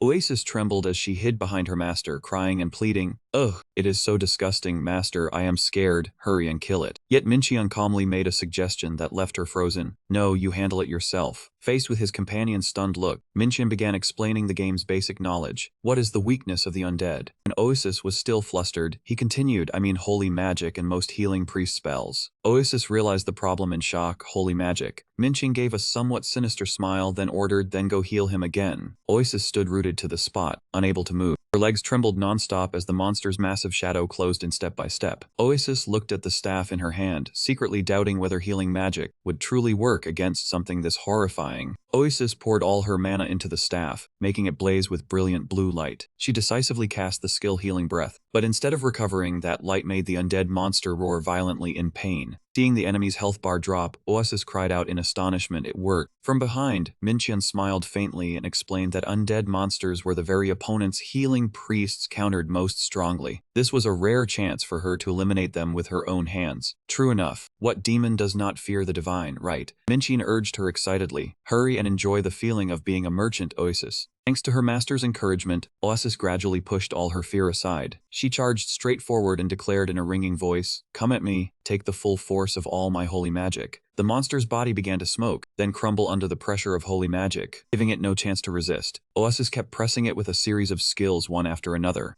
Life Wave, Healing Aura, Recovery Breath, and then Healing Hand. Each stream of energy descended, making the undead swarm howl in chaos. Oasis decisively drove her staff straight into the monster's chest, then growled, "Go back to where you were born." A gigantic pillar of holy light descended from the heavens, piercing through and erasing that grotesque entity into nothingness. The system immediately displayed a notification congratulating you for defeating the monster Abomination. Witnessing that scene, the mysterious hooded man in the darkness nearly broke down. He gritted his teeth, unable to believe that his trump card had been defeated so easily. Losing miserably before even getting to fight, it was truly humiliating. Oasis laughed triumphantly as she watched the enemy flee. The girl declared with delight, "Haha. Your filthy undead monster has been cleansed clean by my holy magic." She added confidently, "Never use undead monsters to face a healing priest like me." Seeing that smug expression, Minchian could only mutter in speechless disbelief, "You say that as if you did not only just learn it yourself." The mysterious hooded man hurriedly fled, still not forgetting to leave behind a hollow threat. "I will remember this, just you wait." Seeing that, Oasis turned to Minchian in exasperation. "Could you not give him a line that is a little less cliched?" Minchian sighed, explaining that in the early days of development, he had no writer and had to do everything himself, while reminding Oasis Oasis not to judge since she was only an AI too. Elaine stepped forward and thanked them sincerely. Thank you everyone. Thanks to all of you, Snow White Town has gained another peaceful day. Oasis immediately denied it and said Elaine was the real hero. But the silver-haired girl only smiled humbly. I did not do anything. This time, the two of you still helped me so much. Curious about Elaine's kindness, Oasis asked why she was always willing to help others. Elaine's eyes grew deep as she recalled her grandfather's teaching, save anyone you can save. She said that was her motto in life. As long as she could still help, she would not refuse. To her, the path her grandfather had shown her was the most righteous one. Oasis could not hide her admiration and murmured, "That is amazing." Elaine lowered her head apologetically because she thought she had only been a hindrance, then once again sincerely thanked them both for their help. Watching Elaine's figure gradually disappear into the distance, Oasis remarked that she really was a good person. But Minchian felt as if a bucket of cold water had been dumped on him. Of course, he had programmed her that way. His cold attitude made Oasis angry, looking just like an emotionless ice block. Minchian yawned tiredly, sulking over some of Oasis' actions, then decided to log out and go to sleep.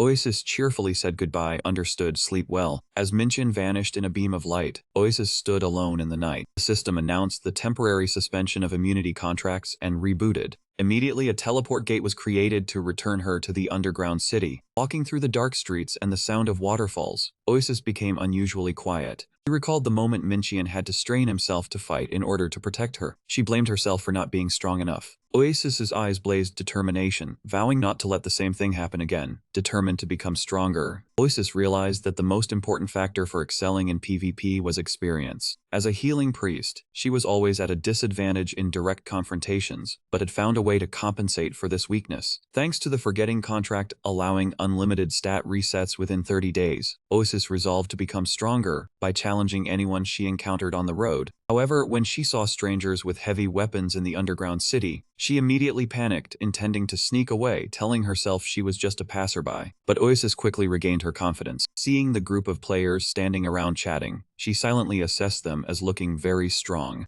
Oasis gripped her staff tightly, mustering all her courage. "I challenge you." The Nim youths looked confused, not understanding what she wanted to challenge, until Oasis clearly stated she wanted a one-on-one duel. They burst into mocking laughter, telling her to fight among themselves, while sarcastically questioning how a priest could fight with such a small frame. One of the group suggested Oasis log off and sleep, thinking she was drunk, not letting them belittle her any further. Oasis suddenly unleashed the Dawn Hammer skill. Loud explosion sounded as the massive magical hammer, crackling with blue electricity, crashed straight down on her opponent's head. The group froze as they saw their teammates' health drop by half in a single blow, stunned to wonder how a priest could possess such terrifying power, and assumed she had invested all points into intelligence. Feeling humiliated, the Nim youth drew his sword, threatening to crush Oasis for provoking the incident. Another swung his weapon, launching a continuous attack, but Oasis remained steadfast, astonishing them. They could not understand why someone who had invested all points in intelligence could endure such heavy physical blows. In fact, Oasis was testing a new strategy. By investing fully in stamina, her health increased to the maximum, allowing her to withstand most attacks, and the more she fought, the more experience she gained, proving her intelligence. Oasis looked at the astonished opponents and apologized. "Sorry, gentlemen, but I need you to hold out as long as possible. I have much to study." Immediately, a surge of radiant blue mana erupted around her. Oasis clearly gave a distant summon command. 2 weeks prior, during their first meeting, Oasis was still haunted by Master's teachings. Minchian had asked her why she only chose defense, even when the opponent tried every way to defeat her. He casually asked whether she felt attacking people was sinful. Master Oasis was still restraining malice. Minchian cited the example of the AlphaGo idol defeating the best Go player without feeling guilt, asserting that fighting in the game was similar. For Minchian, PvP was like Go, chess, or football, only that this world was a bit more primitive and violent. He coldly declared that PvP was an inevitable part of the game and required Oasis to always be ready to attack. Minchian decisively issued an ultimatum. If she only stayed defensive, he had no reason to keep her. He needed her to fight alongside him. "You must fight repeatedly to play, while defense is always a state of preservation, right?" Remembering his advice, Oasis awakened with determined eyes, silently promising to become useful and fully support Master. Returning to reality, Oasis courageously charged forward despite her opponent's mockery. Standing still in her village, the healing practitioner with absolute flexibility stats of 99 easily dodged all the enemy's sharp sword strikes, leaving them astonished. Without stopping, Oasis continued to display terrifying physical power, with strength stats also reaching 99. She swung her staff in a heavy strike, causing pain to her opponent. The enemy trembled in shock, unable to believe that a healing priest could possess such terrifying strength. In desperation, he unleashed his full power annihilation skill. With absolute mana stats of 99, that move was nothing to her. She made the enemy exclaim in horror, "Done for, you underestimated me and now can't react." Not giving the opponent chance, Oasis continued to display strength stats of 99. She swung her staff in a heavy strike, causing him to be shocked and not understand what happened. After clearing the battlefield, Oasis exhaled softly. She silently assessed these foes as nothing compared to the bounty hunter group, vowing to herself to become even stronger. Mincheon and Oasis continuously leveled from 72 to 75 after completing the wish task of the consumer. Their journey continued with the mission to clean up the pirates, boosting their level to 79. Witnessing her remarkable progress, Mincheon felt quietly proud of Oasis. He smirked wickedly, silently calculating that if Oasis continued this upward momentum, his grand plan would surely succeed. This was a performance to anticipate. Two advanced deep into White Snow Castle, amid violent tremors that made the entire palace seem on the verge of collapse. Oasis asked in panic Mater, "What exactly is going on?" Mincheon calmly replied that this was the final scenario quest of Part 1. He laid out the truth. All the knights and soldiers of White Snow had been deployed beyond the walls to resist the monster army, but that was only bait. The enemy's real target was the world crystal stored here, and their mission was to protect it. Just then, a mad burst of laughter echoed through the grand hall. A mysterious figure with a grotesque appearance appeared, declaring that the adventurers had arrived too late. Oasis immediately recognized the one who had appeared as the dark mage from the previous quest, so she hurriedly asked again to be sure. Mincheon confirmed it firmly, just as he arrogantly declared that the world crystal now belonged to the shadow cult. Watching the enemy place his hand on the treasure, Oasis asked in shock, "Isn't the shadow cult your organization, Mater?" Mincheon looked at her coldly and snapped, "Did doing those quests make you think we were the good side?" He reminded Oasis that the two of them had always been on their side, and the final goal had always been to destroy this world. Immediately afterward, the Dark Mage placed his hand on the crystal. World crystal began to be stained black by a gloomy stream of evil energy. That made Oasis cry out in shock that the thing keeping this world from collapsing was that stone, the world crystal. She asked anxiously what would happen if the shadow cult truly managed to touch it. Mincheon merely looked on with a sharp, dangerous gaze and answered curtly, "This world will be destroyed." Seeing Oasis panic and try to stop him at once, Mincheon instead curled his lips into a smug smile and said, "That is exactly what we want, Oasis." Oasis scratched her head in confusion, wondering whether she should help the Dark Mage speed up the process. Mincheon explained that they still had to stop him to complete the scenario, because the system would force them to replay it until they won. He ordered, for now, just play the righteous adventurer properly. Just as the mage was smugly dreaming about being promoted after reviving the evil god, a sudden attack came flying in, cutting him off. A voice rang out, "That will not happen." Lane suddenly appeared with imposing momentum and shouted loudly at the adventurers that if the world crystal fell into darkness, the entire world would perish. The system immediately opened the world's core scenario quest, requiring them to eliminate all monsters in less than 5 minutes. Before the relentless assault of the roaring undead horde, Elaine desperately pleaded for everyone to protect the world crystal.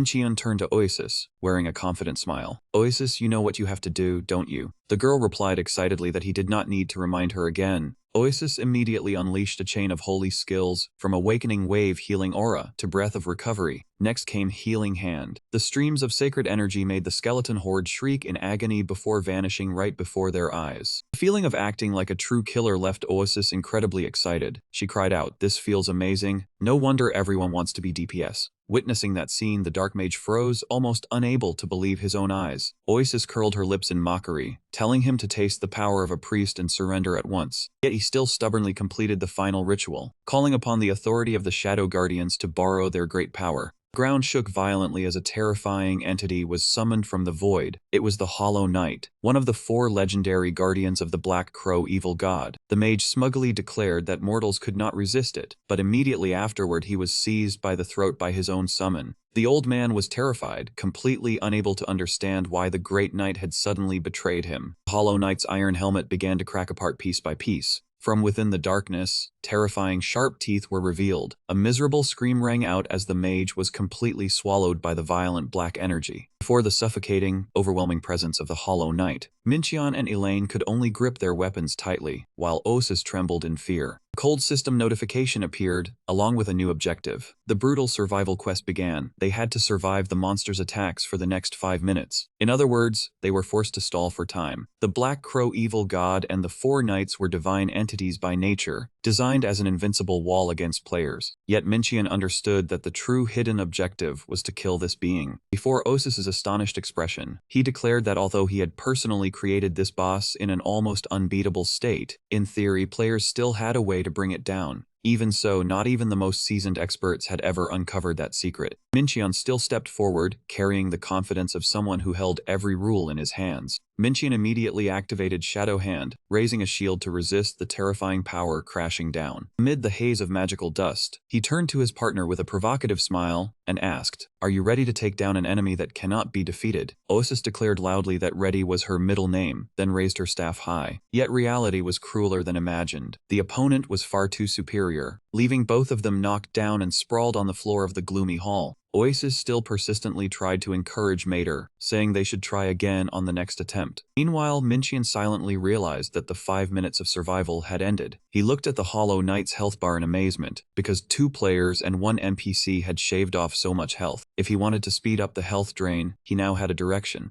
Mincheon admitted that the reason he had attacked with all his might instead of running away was to test Osis's combat ability, and she was truly better than he had predicted. The proof was that they had dealt an amount of damage that would normally require an entire 12-person party to achieve. Suddenly, Elaine staggered to her feet amid the ruins. Her eyes blazed with rage. In her agitation, she roared that she would never let them leave this place. An arrow carrying blazing golden energy erupted from Elaine's bow. At that life or death moment, a majestic voice suddenly resounded throughout the grand hall. "Who dares touch the world stone?" Mincheon and Oasis immediately froze. The two stared in astonishment toward the entrance. There, the king of this land appeared imposingly in silver armor, escorted by the 2 princes at his side. The king roared decisively, "Begone, evil creature." After that shout, the Hollow Knight also vanished into the void. He had barely returned for long before being forced to disappear, the very definition of leaving before he could even catch his breath. The evil godguard's sword fell to the floor, ringing with dry metallic clatters. Watching the battlefield gradually quiet down, the second Prince Lindblum, Snow White, asked in doubt whether it had been defeated. But the first Prince Nidok, Snow White, immediately realized, no, it had only run out of energy because its summoner had died, so it had retreated. The king let out a sigh of relief, admitting that he had never suspected that army was only a diversion. Things had almost become terribly disastrous. He stepped up to Mincheon and Oasis, bowing his head in heartfelt thanks. Without the adventurers, this world might have fallen into the hands of demons. Mincheon scratched his head and laughed awkwardly, saying they had only done what they should, while inwardly screaming with practical greed, "Why not thank us with a few items, Your Majesty?" Oasis was overwhelmed by the royal aura and leaned close to Mincheon's ear, whispering excitedly that this was the king of this land. Mincheon only sighed, reminding her that she was getting too immersed. This was just a cutscene and had no effect on the game. Oasis lowered her head and muttered, "So that was it." Suddenly the king turned to Elaine, his eyes filled with sorrow, then spoke with emotion. "I have been searching for you all this time, my daughter." Oasis was so shocked that her mouth fell open, and she cried out in utter astonishment. Elaine was a princess.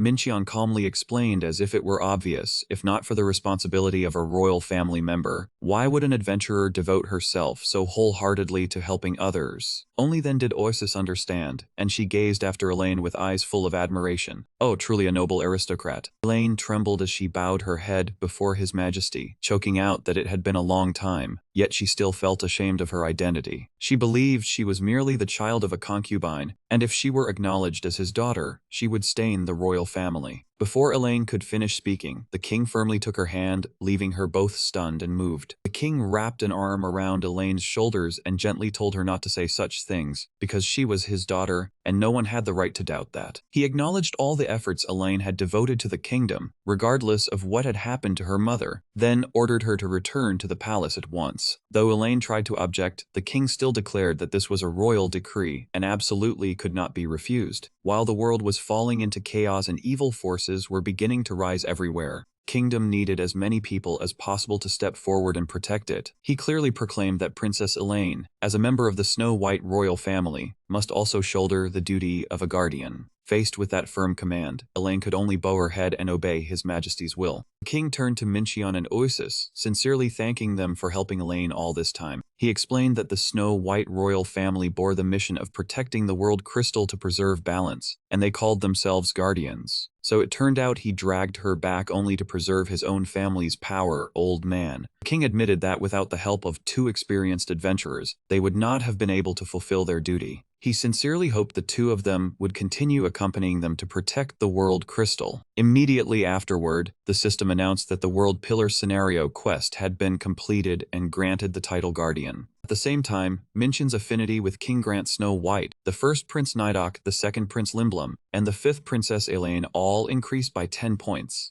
Thanks to Master Achievement Part 1, they were also rewarded with a Radiant Pegasus mount. When the system displayed the option to leave the dungeon, Oasis was surprised that Mincheon was still standing still.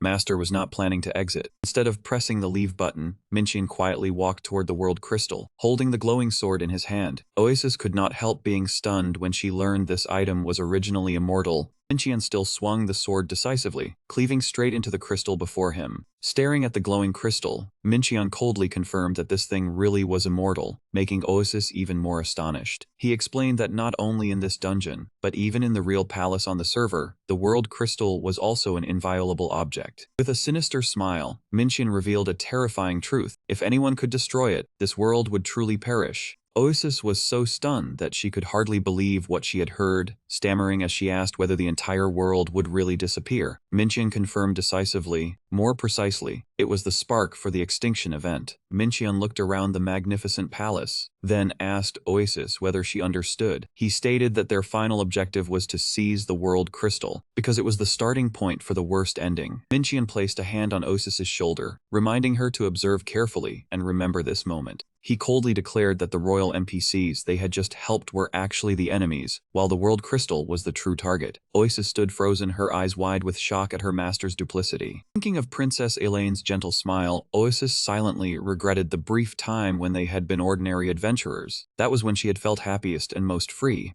Yet Oasis understood her mission very well, because she was an AI created to support Master. She told herself that if Mincheon had chosen to walk the path of evil, she too had no choice but to follow him to the very end. Mincheon quietly left the Great Hall, leaving behind the brilliant light of the world crystal. The system officially announced that the scenario quest had ended. Oasis understood that from this moment on, their simple fun had truly come to an end as well. In the preparation area, the atmosphere was noisy and lively as parties kept shouting for recruits. Calls rang out everywhere, and a gray-haired warrior impatiently urged that they needed a healer. As soon as we find a healer, we set out. Not only that, other groups were also constantly recruiting, some needing range damage dealers with equipment level 860, others looking for tanks and healers. Immediately, an exploration party approached the two of them to strike up a conversation. "Do you want to join our guild? We still have 2 open spots." However, Oasis only smiled and waved her hand, refusing as she said they would go on their own. As a priest, she was indeed quite sought after, if only job hunting after graduation had brought offers like this. That action left the gray-haired warrior, unable to hide his bewilderment. That man watched them suspiciously, wondering if they really intended to enter with only 2 people. Before his eyes were the figures of 2 people riding Pegasuses, charging straight into the brilliant blue light. That man clicked his tongue, saying it was hard enough with 6 people, so what could 2 people do? A teammate beside him also laughed mockingly. Just leave them be, they were probably just rookies going in to tour the dungeon. Before them now was the heaven-breaking palace dungeon, an extremely dangerous place, with a recommended level as high as 90. The moment she set foot on the ground, Oasis could not help crying out in astonishment. Appearing before their eyes was a colossal black dragon, with blazing red eyes and long horns full of oppressive majesty. Oasis was stunned to realize it was coiled around the entire island. Mincheon explained thoughtfully that the update had been delayed to prepare for Season 6, leaving max-level players with almost nothing to do. As soon as they advanced deeper, the system immediately announced that Pegasus would be recalled. If they slipped up while playing this risky game, they might even lose all the progress they had gained before. As Mincheon walked, he recounted the process of creating this place. Because players kept going to the forums to ask when the update would arrive, they had stayed up several nights in a row to create the special Season 5 finale content. Hearing that, Oasis asked worriedly, "But master, we are only level 80. With just the two of us, can we really do it?" Minchian answered at once without the slightest hesitation, "Not a chance." He began explaining the dungeon's harsh difficulty. Players had to run along the dragon's body to reach the top of the island while it kept throwing them off, summoning minions, and forcing them to destroy the magic cores before time ran out. Minchian stated with absolute certainty that even a full max-level party might not clear it easily. Oasis was still half doubtful that just two people would dare charge into a max-level dungeon, but she was certain her master always had hidden trump cards. Watching Minchian digging strenuously beneath the soil and rocks, she asked blankly, "What are you doing?" Minchian calmly replied that he was digging a hole to find the dragon's tail, which was buried somewhere around this area. After rummaging around for a while, he cried out in delight, "Found it!"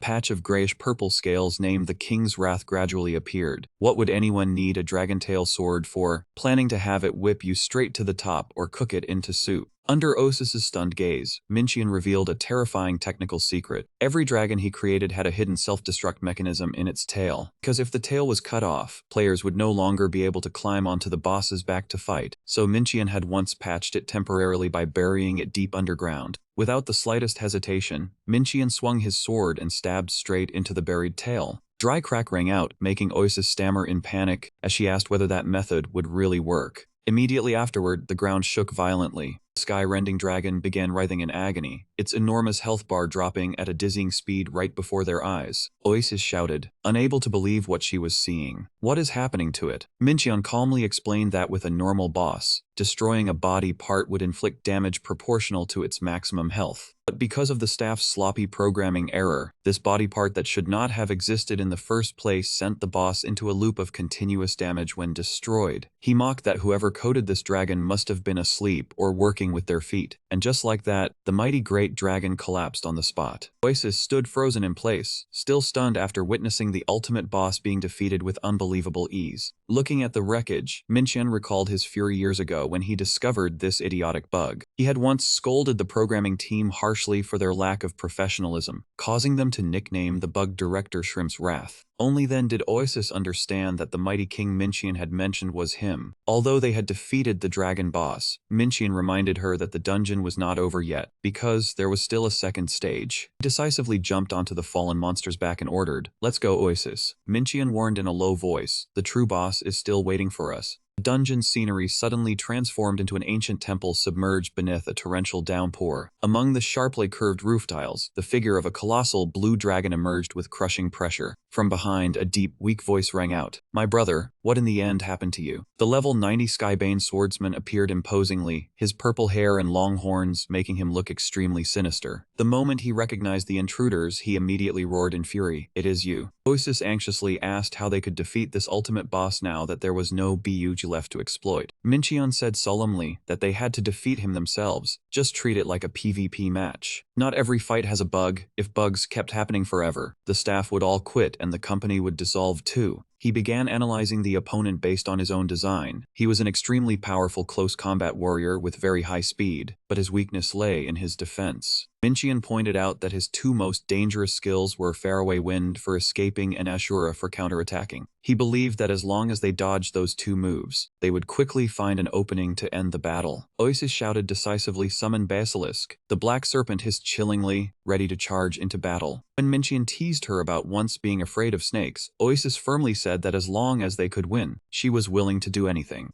Seeing his partner had grown more than before, Minchian faintly curled his lips in satisfaction. The boss charged wildly toward them, roaring that you humans dared to attack me. Minchian immediately activated the darkness skill. His blade clashed with the opponent, scattering fierce sparks. Seizing the chance, he immediately used the ultimate skill backlight, executing a skillful leap to escape the control range. Seeing the enemy had just used an escape skill, Minchian smiled smugly and gave the order. That was his escape move. "Oasis, your turn." Instantly understanding her master's intent, Oasis, with an absolute intelligence stat of 99, immediately moved into action and answered decisively. Dawn Hammer skill erupted, creating terrifying pressure on the dragon swordsman. Not giving the opponent time to catch his breath, Minchian rushed in and followed up with a chain of shadow combo strikes. The ultimate boss was struck again and again, roaring in pain across the battlefield. Seeing the plan operate smoothly, Oasis silently admired her master's calculation ability. The Skybane swordsman's rage erupted, and he roared with murderous intent that you are the one seeking death. A blazing red surge of firepower began gathering in the monster's palm. The pressure radiating from it was so powerful that even the space itself seemed to tremble. Minqian went pale, sweat pouring out as he sensed something was wrong. He should not be able to use that move now, he shouted in panic. Oasis, get away now. But everything was already too late. The boss swung his sword, creating deadly arcs of energy that swept across the battlefield. The boss's tactics had never been designed to unfold like this. Everything had exceeded his programming, and they were truly in danger now. Oasis stood frozen, overwhelmed by terror. In the blink of an eye, her summoned beast was cut down into several pieces by the sword aura. Even Minqian could not escape that terrifying technique. Witnessing the horrifying scene, Oasis burst into shocked tears and cried out, "Master." Although he had lost the ability to fight, Minqian still tried to shout an order for her to hide behind the boulder. Oasis looked around blankly. A boulder. Right then, the boss began gathering a dazzling blue surge of mana, preparing to charge straight in. The nun trembled and curled into herself, trying to stay alive amid the blazing ruins. Fortunately, she was still alive, though no one knew for how much longer. Oasis shouted anxiously, "Hang in there, master. I will revive you right away." Minqian immediately stopped her. "Even if you revive me, I will not be able to do anything for a while. It is useless, you have to face him yourself." Minqian quickly guided her through the strategy. There are 4 boulders placed around the map. They will break after taking 3 hits. He attacks 5 times in succession, then his skill goes on cooldown for 15 seconds. Use that opening to attack as much as possible. Another boulder was crushed by the boss in the blink of an eye under his overwhelming power. Minqian shouted, urging her on, "Hurry." Her intelligence stat reaching the absolute peak of 99, Oasis gritted her teeth and focused her entire mind, deciding to unleash the decisive blow of the battle. A dazzling surge of blue mana erupted, and Oasis immediately unleashed her ultimate skill, Dawn Hammer. From high above, a colossal magic hammer slammed straight down. The blow crushed the ground like thunder. The attack pinned the skybreaking swordmaster deep into the pit, making him collapse and unable to move. It seemed that by following her master's words, Oasis had improved a little. Oasis poured all her strength into unleashing Judgment of Light and punishing flames. It made the boss howl in agony amid the fiercely blazing sea of blue fire. But the nun herself was also nearly exhausted. She shouted to her master that she had mana left. Seeing the enemy gathering energy to unleash a destructive slash, Minqian hurriedly urged Oasis to hide behind the rock at once. He gritted his teeth, realizing that in the current situation, she had only 2 chances left to turn the tide. Oasis used every last bit of strength she had to move. She darted quickly through the ruins, just as the 3rd slash came crashing in and caused... The next obstacle was shattered by the boss's terrifying power. Oasis quickly calculated that if she could not take down the opponent right now, the remaining rocks could only block 4 more attacks, and she would have to endure the 5th one herself. Using her absolute intelligence stat of 99, Oasis strained with all her might and unleashed her strongest skill chain, Dawn Hammer, Judgment of Light, and Punishing Flames. The blue barrage swallowed the boss, making him roar madly while his health bar fell to a red warning level right before Minqian's eyes. Minqian shouted encouragement to Oasis, saying that she was truly dealing damage, and just one more time would be enough to finish him off. However, Oasis understood all too clearly how dangerous the situation was. At a glance, it seemed like only one attack, but in truth it was divided into 5 consecutive slashes. The attack range was so wide that there was almost no way to evade it completely. Oasis knew she could probably endure only 1 or 2 hits at most. She absolutely could not survive if she took all 5 of those deathly slashes head-on. She gritted her teeth and decided to gamble on luck, then began counting the opponent's attack rhythm, 1, 2, 3. At that very moment, Oasis immediately cast Holy Shield and Slow Heal to prolong her life. She poured all her stat points and stamina into the absolute threshold of 99, pushing her endurance to its highest limit. Minqian silently praised her in his heart. "Not bad at all, Oasis." Thanks to the combination of healing ability and Holy Shield, Oasis brilliantly blocked the boss's first attack. When the shield shattered, she bravely used her own body to withstand the 2nd and 3rd attacks. By the 4th slash, Oasis immediately drew her beginner dagger to block it. The weapon instantly shattered completely the moment the successful block notification appeared. With only the final attack left, Oasis immediately shifted all her points to agility 99, raising her evasion rate to 38%. She closed her eyes and entrusted everything to luck as the flaming blade swept right past her body. A true miracle appeared when the system notified her that she had successfully evaded the attack. That made Minqian blurt out in astonishment. "Ha, amazing, this is exactly..." Realizing that the enemy had used up all his attacks, Minqian shouted, urging her on, "This is the final chance." Oasis tightened her grip on her staff and charged straight ahead with all her strength to deliver the decisive blow. "This time you are dead." As for the boss, or more accurately the swordsman at this moment, he was completely exhausted. He gasped heavily, while his HP bar had only one last sliver remaining. Minqian lay there, bitterly telling himself that if Oasis had only one more attack skill, she could have defeated him. Could this really be their first defeat? Suddenly, a brilliant light enveloped his body.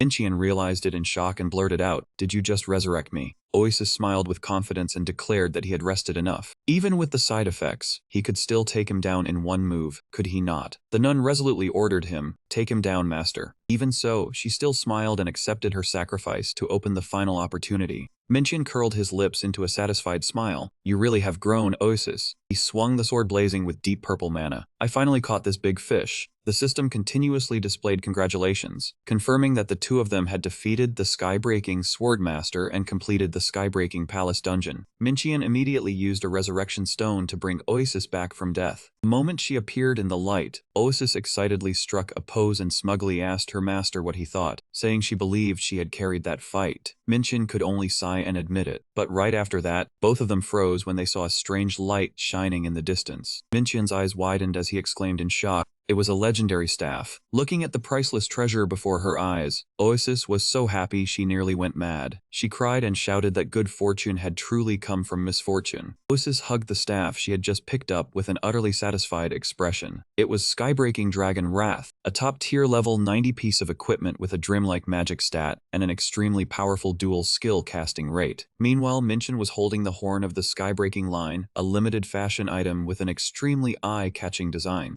Seeing her master still hesitating, Oasis provoked him by saying it was a limited item and wearing it would definitely look cool. Minqian could only reply speechlessly, "Are you trying to tempt me?" No longer bothering to argue with her, Minqian calmly tossed the pair of horns to Oasis and told her to use them. Oasis was delighted, her eyes lighting up as she asked again to make sure she could really use them. Minqian coldly turned away, telling himself he did not need such things because he had already chosen an outfit he liked better. However, his attention was quickly drawn to something unusual. He looked down at the boss's corpse lying right beneath his feet. Minqian discovered a strange red mark glowing on his hand, making him unconsciously exclaim in astonishment. Minqian fell into thought as he realized something was wrong. By rights, he should not have been able to use that move now, and moreover, the way he attacked was completely different from what he had once known. He began to wonder whether this was merely an ordinary game bug, or whether someone was secretly manipulating things from behind the scenes. Could the game have already slipped beyond his control? Director Hasu's image flashed through his mind, but Minqian immediately dismissed it, knowing that man had never cared about minor details in the game. Minqian decided he would check this matter again later. Then he urged Oasis to continue on their way. "Let's go, Oasis." Looking at Oasis in her new outfit and dragon horns, he could not help but praise her. "This set really suits you." The priestess smiled with her eyes curved in delight. He really. At the same time, in the waiting hall beneath the pouring rain, the atmosphere remained lively with party recruitment calls ringing out one after another. A group of players was urgently looking for a tanker and a priestess so they could set out at once. Is there any spot for an ultimate level priestess?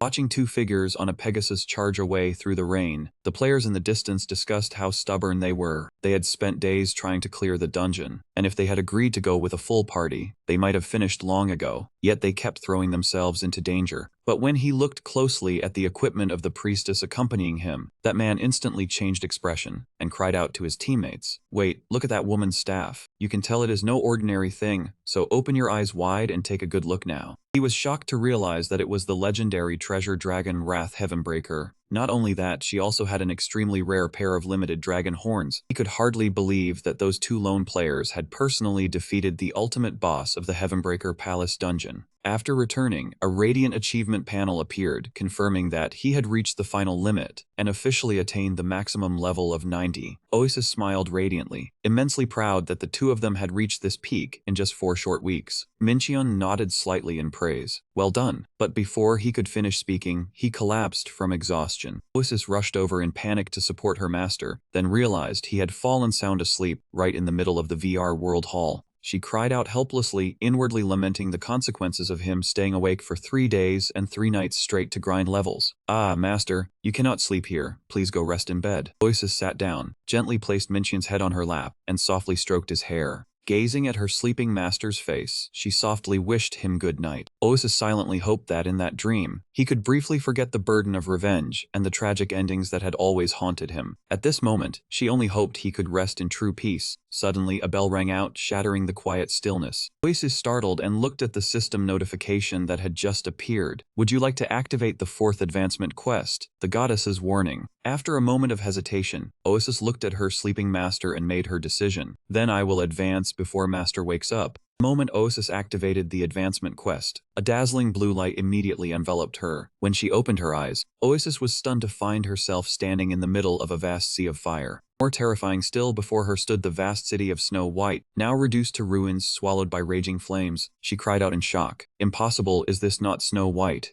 Amid the gloomy scene, Gale's voice rang out mysteriously. "This is the future this world is about to face. O chosen warrior, witness the destruction of this place with your own eyes." For what purpose had she been brought here to witness this sorrowful ruin with her own eyes? Just then, Princess Elaine appeared. She was trying to support King Grant Snowy, who had been gravely wounded. The king no longer had the strength to remain standing and collapsed in his daughter's arms. "Your Majesty." Elaine burst into desperate tears. "Father." Seeing the urgent situation, Oasis hurriedly rushed forward to cast magic with one last shred of hope, Healing Hand. But she froze when she realized the light from her hands was completely useless. Oasis stood stiffly in helplessness. "It cannot be cast." The king coughed violently, his breath weakening. Old Shao Kao painfully explained that after the world crystal had been stolen, and they had failed to stop Black Fang from reviving, this was the only ending left. Without the crystal, would everyone she knew have to face such a bitter ending? Gale's voice rang out again, as though confirming the dark future awaiting them. The king bitterly blamed himself. "It was my weakness that drove everyone to this fate." Elaine sobbed and pleaded. "Please, father, say no more." The king looked at his daughter one last time with eyes full of remorse. "I am sorry, Elaine. I only ever burdened you. And now everything ends before I had the chance to do anything for you." Elaine smiled in pain, tightly holding the hand of her father that was gradually growing cold as she comforted him gently. "It is all right, father. To me, every day I could spend by your side was already the greatest honor." After those final words, King Grant Snowy's hand fell motionless.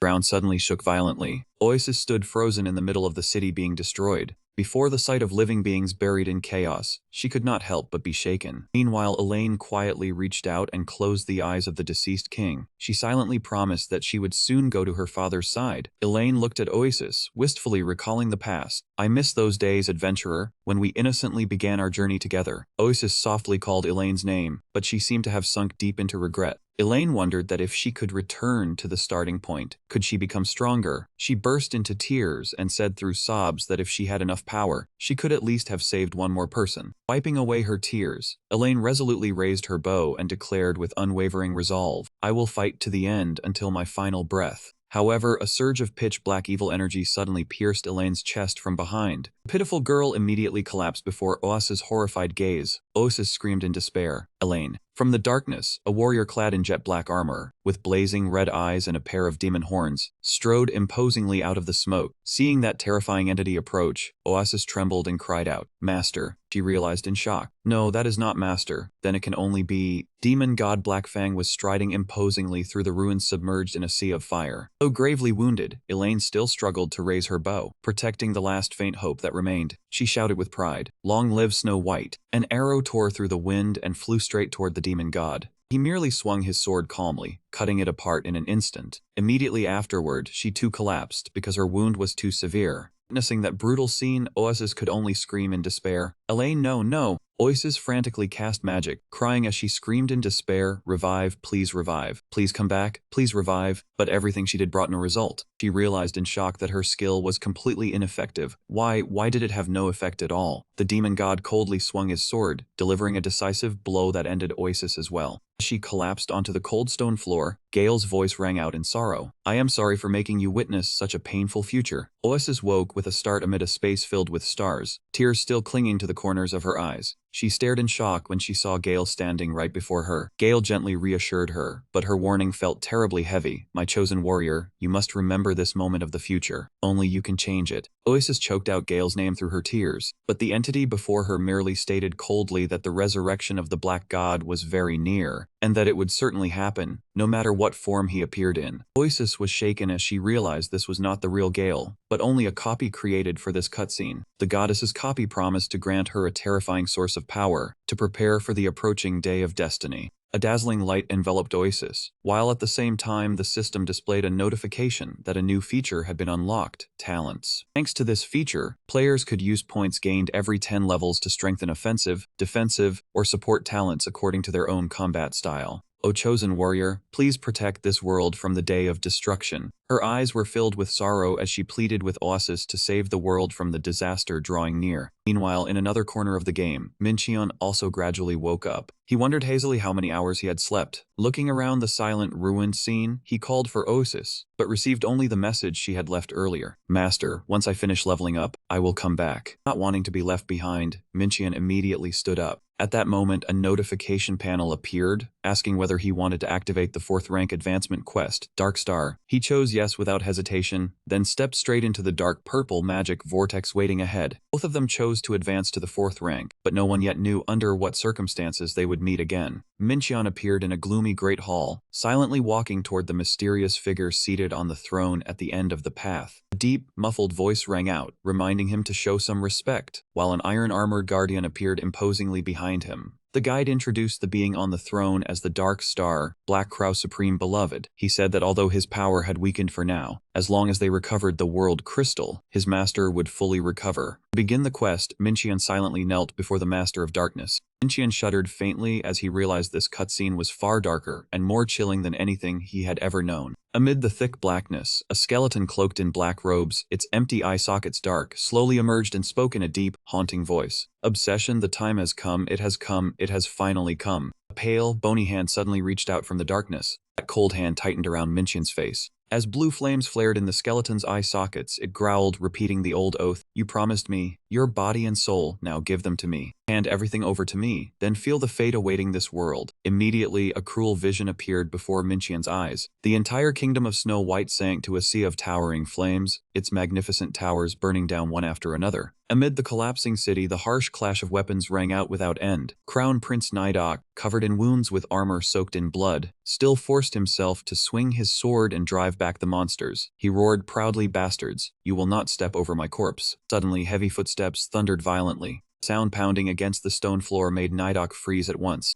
From amid the smoke and flames, a towering black figure in dark armor strode forward imposingly. Though already exhausted, Nidok gathered the last of his fading strength, charged toward the enemy, and shouted, "Return to your dark abyss." But the opponent merely swung his sword coldly once, and the battle quickly came to an end. Witnessing her brother defeated, Princess Elaine, her silver hair disheveled and her eyes brimming with tears yet still resolute, spoke firmly to the enemy, "We may fall today, but the adventurers of this world will never submit to you." Looking at the backs of the explorers standing shoulder to shoulder, Mincheon inwardly sighed that they were strong, free, and would never bow their heads. He curled his lips into a mocking smile. He knew the truth behind that resilience well, because until now, I only created challenges they could handle. As the one who built this world, Mincheon admitted that he had been far too lenient. I deliberately exposed the monsters' weaknesses, slowed their attacks, and even gave extra cooldown time. I gave them countless chances to defeat bosses until they firmly believed they were always the winners. But from now on, that mercy ends. Mincheon coldly put forth a cruel hypothesis. Think about it. What if an enemy appeared who showed no mercy, ruthless, without openings, and nearly perfect? What do you think would happen to them when they faced an unbeatable opponent? Facing the demon god as he drew near, Elaine gathered the last of her strength, drew her bow, and shouted, "Long live Snow White," however. Mincheon's blade had pierced through her from behind. He whispered coldly beside the fading girl's ear, "Nothing exists forever. It is all over now." Elaine collapsed amid the blazing ruins. Looking at the devastation before him, Mincheon calmly spoke a grim truth. Sooner or later, this game will be shut down anyway. His eyes blazed with evil energy amid the dark purple mana enveloping his entire body. Mincheon declared decisively, "So before everything gets worse, I will end this myself." After witnessing that vision of the future with his own eyes,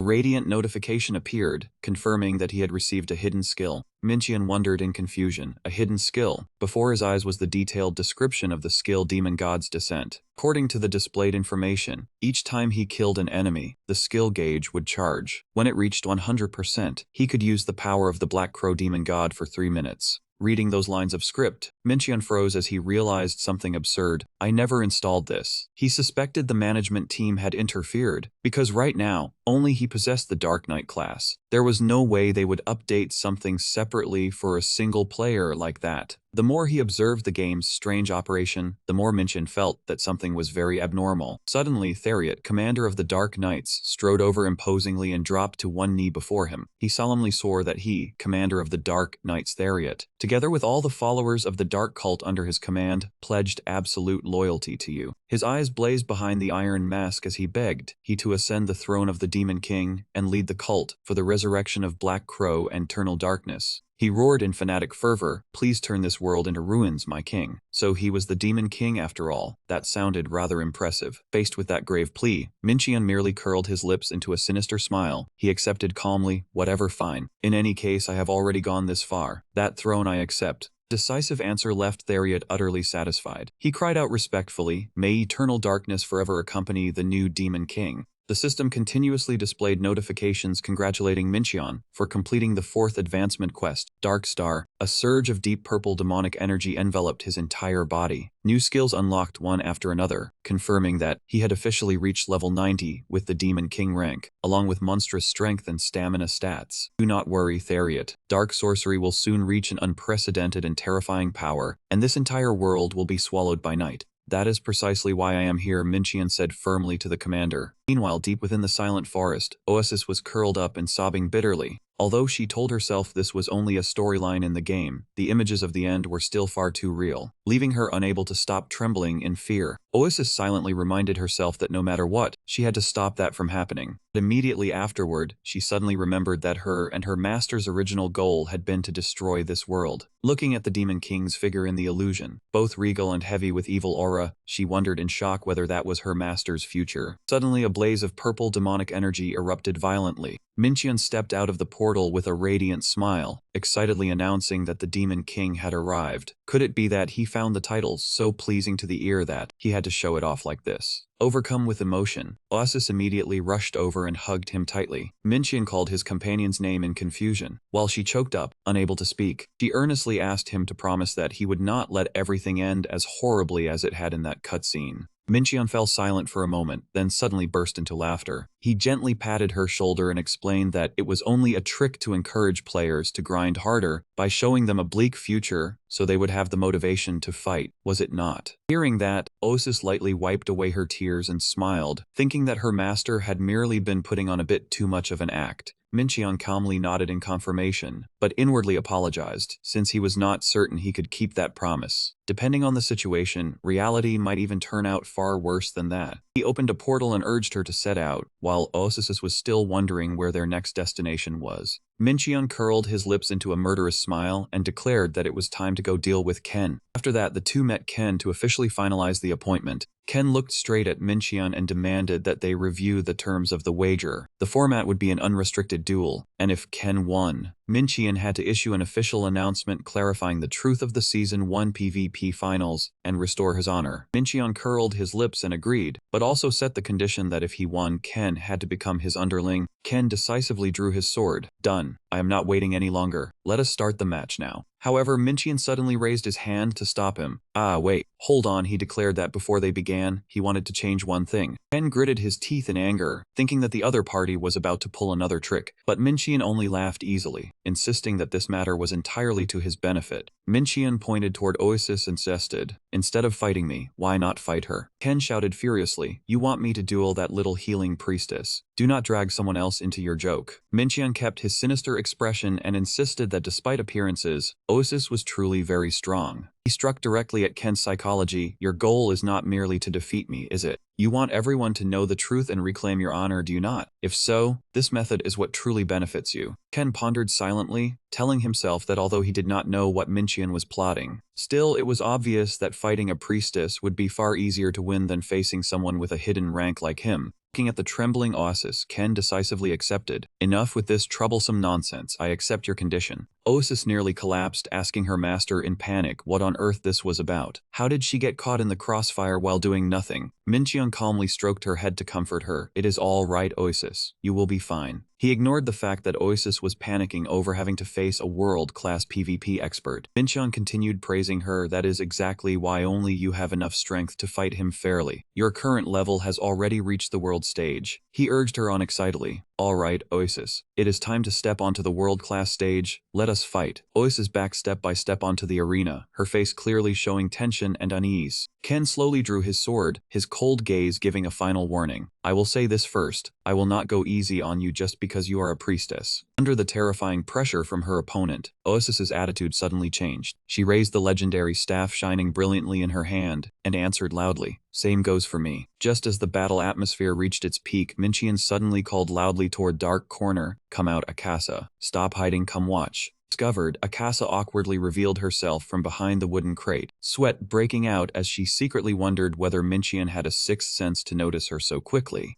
Mincheon calmly revealed that he had known Akasa was secretly tailing Ken from the very beginning. He explained that after the last time Ken caused chaos at the base, he had no choice but to assign people to watch him whenever he came near this area, because that monster truly could not be trusted. Akasa hurriedly explained that a spy had reported Ken appearing at Mincheon's place again, so she had curiously followed him to see whether something major would happen. Mincheon curled his lips and confirmed that something major really was about to happen, because Ken was about to become my underling. Hearing that he intended to take the infamous hunter-killer in as an errand boy, Akasa could not help but be stunned. She believed a predatory wolf like Ken would never submit to anyone, but Mincheon only smiled mysteriously, declaring that Ken was merely the opening piece in this game. Mincheon ambitiously declared that he would gather all the most powerful players in Wing Online and turn them into his subordinates. His villainous aura at that moment was no different from the final boss of a battle royale season. In Akasa's mind, the figures of hidden masters appeared one after another. Akasa was shocked, completely unable to understand what Mincheon was really planning. Before that doubt, Mincheon walked away leisurely with an arrogant smile. He affirmed that his ultimate goal was actually very simple, to enter the game grind and enjoy the fun in his own way. Mincheon calmly told Akasa to stay and watch the show, while he had to go check a few things because he believed this match could not end early. Standing opposite Ken, Oasis could not help shuddering. She swallowed nervously when she realized the opponent before her was on a completely different level, far beyond every foe she had ever encountered in PvP. But she quickly steadied herself, telling herself that he was still only a warrior, no different from the worm she had once faced in Heaven-Breaking Palace. Oasis believed she had a clear grasp of this type of warrior's skill set, so she decided to test herself head-on instead of standing at a distance and using spells. She poured power into her staff, then slammed it hard into the ground, creating a thunderous lightning explosion. Ken froze in astonishment. He had not expected a priest to choose close combat instead of casting magic. But right after that, he curved his lips into a sinister smile when he realized Oasis was playing as a battle priest, a fighting style he thought was even more advantageous for him. Just as Osis's staff was about to strike, Ken immediately activated the counterattack skill Asura. A violent collision erupted, sending Osis flying far away. She slammed hard into the ground, dazed and reeling. Seeing that scene, Akasa went pale with fear, unable to believe Ken was still human after pulling off such a technique. Akasa understood that to activate Asura, the player had to unleash the move at the exact moment the opponent's attack reached them, while both weapons had to collide. In other words, Ken had just blocked while timing his counter-attack, so perfectly that forum experts had lost sleep analyzing it. Such a difficult skill, yet he executed it lightly, as if taking a stroll. Akasa shuddered as he wondered how many times Ken had practiced that move, while silently cursing Mincheon for being too awful by letting a healing priest fight such a monster. On the opposite side, Ken looked at his sword with suspicion, because he was certain the previous strike should have been a critical hit. Yet Oasis still staggered to her feet, her body trembling and off balance, but she stubbornly held on in the match. Ken gritted his teeth in astonishment, unable to believe Oasis could still stand tall after that blow. In his head, he roared in frustration, "Why, damn priest." Immediately afterward, the story returned to 4 years ago, at the tense finals of the first season PvP tournament. Across the stands, cheers of Ken. Ken thundered like a storm, praising the war god who stood on the threshold of glory. Amid that feverish atmosphere, Ken sat quietly curled up in a dark corner of the waiting corridor. The sound of footsteps striking the stone floor suddenly shattered the silence. A figure draped in a white cloak passed by, instantly drawing Ken's gaze. That person unexpectedly stopped, then called out to Ken. Ken froze when he realized it was his sworn rival, Aaron. He thought to himself that the two of them had only ever crossed paths on the battlefield before, so speaking directly like this truly felt strange. Aaron asked coldly and directly, "Tell me, what are you planning to wager in this match?" Ken asked back blankly about the matter of betting.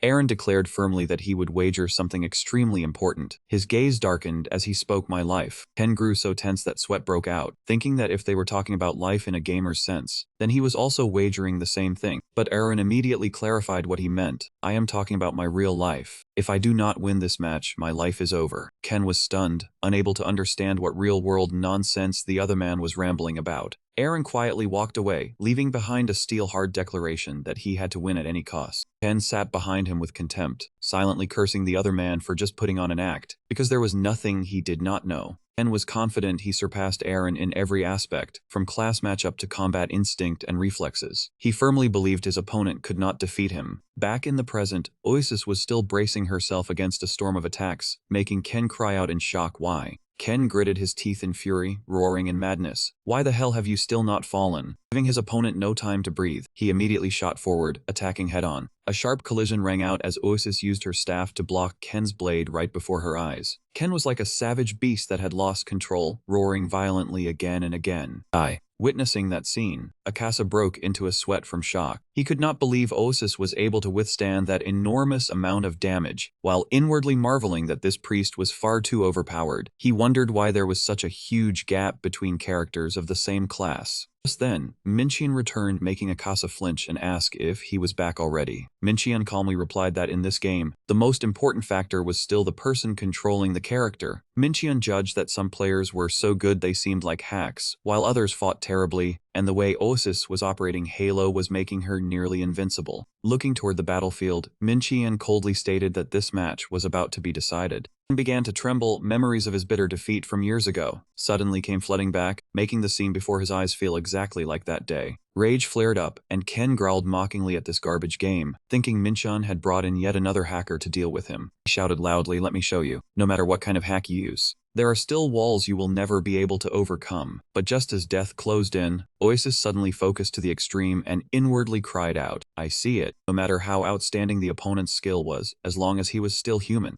there would always be things he could not fully control, from habits, attack patterns, and posture to fatal openings. Oasis realized that after every use of Asura, Ken would unconsciously lower his sword toward the lower left. A plan immediately formed in her mind. She would lure him into defending below, then suddenly shift her attack toward the opening at the upper right. An extremely powerful staff strike slammed straight into Ken, but instead of showing pain, he curved his lips into a sinister smile, because it turned out everything had only been the trap he had laid in advance. Ken immediately activated Silver Sword Art. Seeing that scene, Akasa cried out in panic, what exactly just happened? Oasis had lost. Oh heavens, Minchian merely stood there quietly, watching everything. In truth, he had already predicted this result, because Ken had never been an easy opponent to deal with. Oasis had calculated the right amount of damage to recover from and chosen a safe fighting style, but she never expected Ken to deliberately expose an opening to lure her into taking a risk. The moment she let her guard down the most, he immediately delivered the finishing blow. The quieter an expert was, the more despairing his strike became. Ken had used his final and strongest skill to end the match. Immediately after that, the system displayed a notification confirming that a resurrection stone had been used.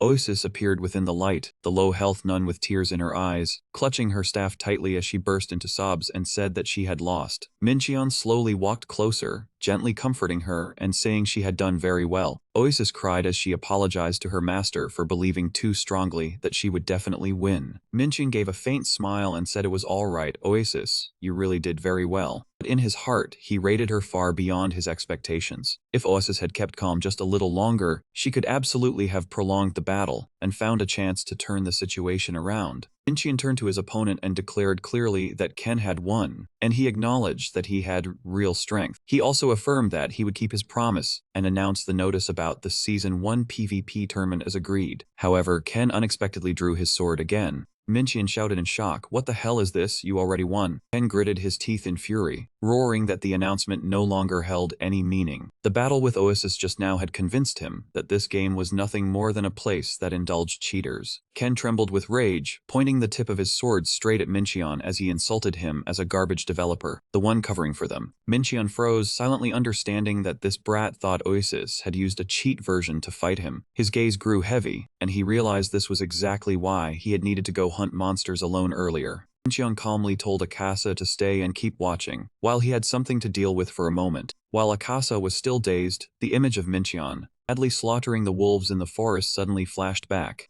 A hidden skill panel named Demonic God's Descent appeared in a brilliant glow, confirming that the skill progress had reached 100%. This skill allowed him to borrow the power of the demon god Black Fang for 3 minutes. He landed firmly, then asked in an icy voice, "You know what your problem is, Ken? You are living inside an illusion far too grand. Do you really think you are the strongest player in this game?" The atmosphere at that moment was no different from an expose unfolding on a live stage. Ken gritted his teeth in silence, his face showing clear resentment. Minchin continued bluntly that this was precisely why. Every time Ken opened his mouth, he only knew how to blame others for cheating. He lowered his voice and concluded, "You do not even understand where you yourself are lacking." Ken blurted out in shock, "What?" And at that very instant, a raging surge of black energy erupted, enveloping Minchin's entire body. He declared coldly that it was time to teach Ken a lesson. Minchin activated the hidden skill Demonic God's Descent, causing a colossal dark entity to appear behind him. The terrifying pressure radiating from it made Ken completely panic. What the hell is this?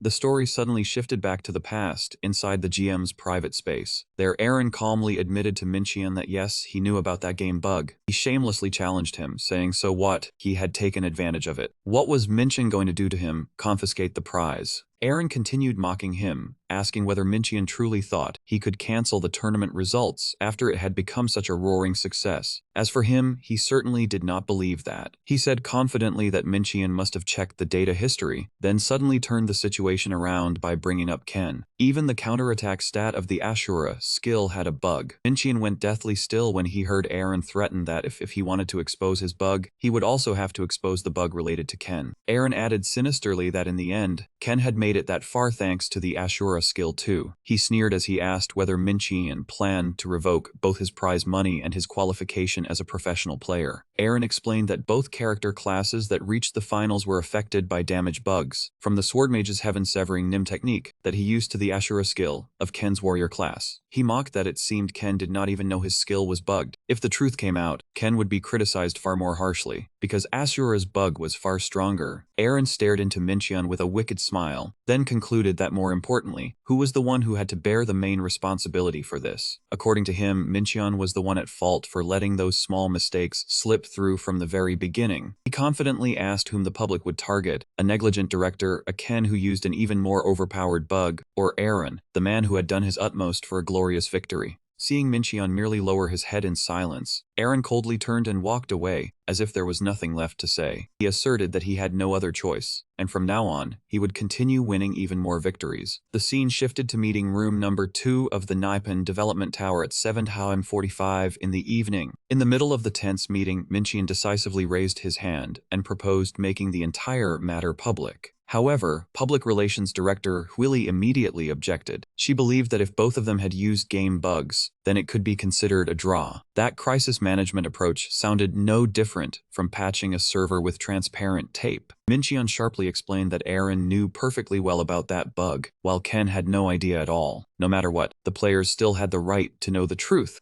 Huili slammed the table in anger, firmly refusing even if it killed her. To her, the tournament was driving the company's value sky high, while the sponsors were still lining up to wait. Under that pressure, Minchin declared clearly that he would take full responsibility by resigning as tournament manager, while also stepping down from the director position. Huili shouted that he was making everything far too serious, wanting to quit over one minor incident. A male colleague beside him lowered his head guiltily, but Minchin quickly reassured him. He took the blame on himself, saying he should have discovered the problem during the final inspection. A colleague asked worriedly what Ken's fate would be if this matter were revealed, because Ken would certainly be buried by public opinion to the point where he could hardly raise his head again, especially after already enduring enough ridicule over his loss in the finals. He worried that Ken would be torn apart by the public and might even lose the chance to return to the path of professional competition forever. Minchin pondered in silence before offering the final plan. They would run a simulation to see what would happen if neither of them used game bugs. He affirmed that only if the flow of the match truly changed would they make the results public. But if the simulation produced no different result, they would quietly keep the entire matter secret. A terrifying surge of pressure erupted as Minchin activated the Demonic God's Descent state, causing the colossal dark entity behind him to appear in a threatening form. Witnessing that shocking sight, Ken was so stunned that his entire body trembled. He stammered in utter terror, "What the hell is that?" Minchin gave his opponent no time to collect himself. He charged forward like a phantom, unleashing a series of slashes at terrifying speed, completely overwhelming Ken and making him collapse.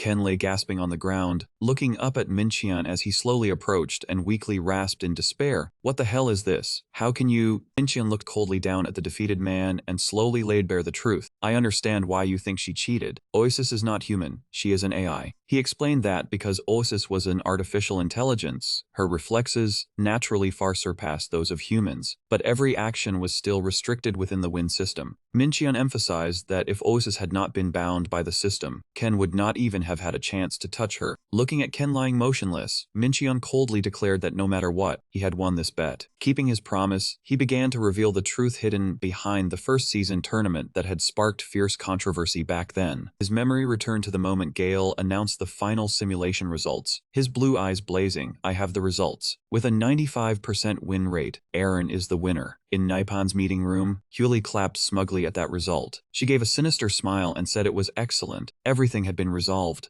Huli believed that even without the game bug, the final result would not change. Aaron had won even more overwhelmingly, so Minchion should overlook that bug to avoid harming the player. Minchion silently thanked Gale. Willie tried to convince Minchion that keeping this secret buried was what benefited both the players and the company. She advised him to act as though he had never seen anything, to overlook it just once so everything could end peacefully. But Minchion suddenly slammed the table and sprang to his feet, flatly rejecting that idea. He said firmly that the players and everyone participating in the tournament had the right to know the truth, so fairness could be guaranteed from every side. Huli shouted in panic, saying Minchion wanted to drag the entire company down with him. Despite the attempts to stop him and the demands to continue the meeting, Minchion still resolutely walked out of the room. He affirmed that organizing a new rematch was the right choice, because that was the rule of the game. Minchion declared that he would shoulder all responsibility, then immediately went to post the official announcement. Hili flew into a rage and screamed, ordering the employees to stop Minchion by any means necessary.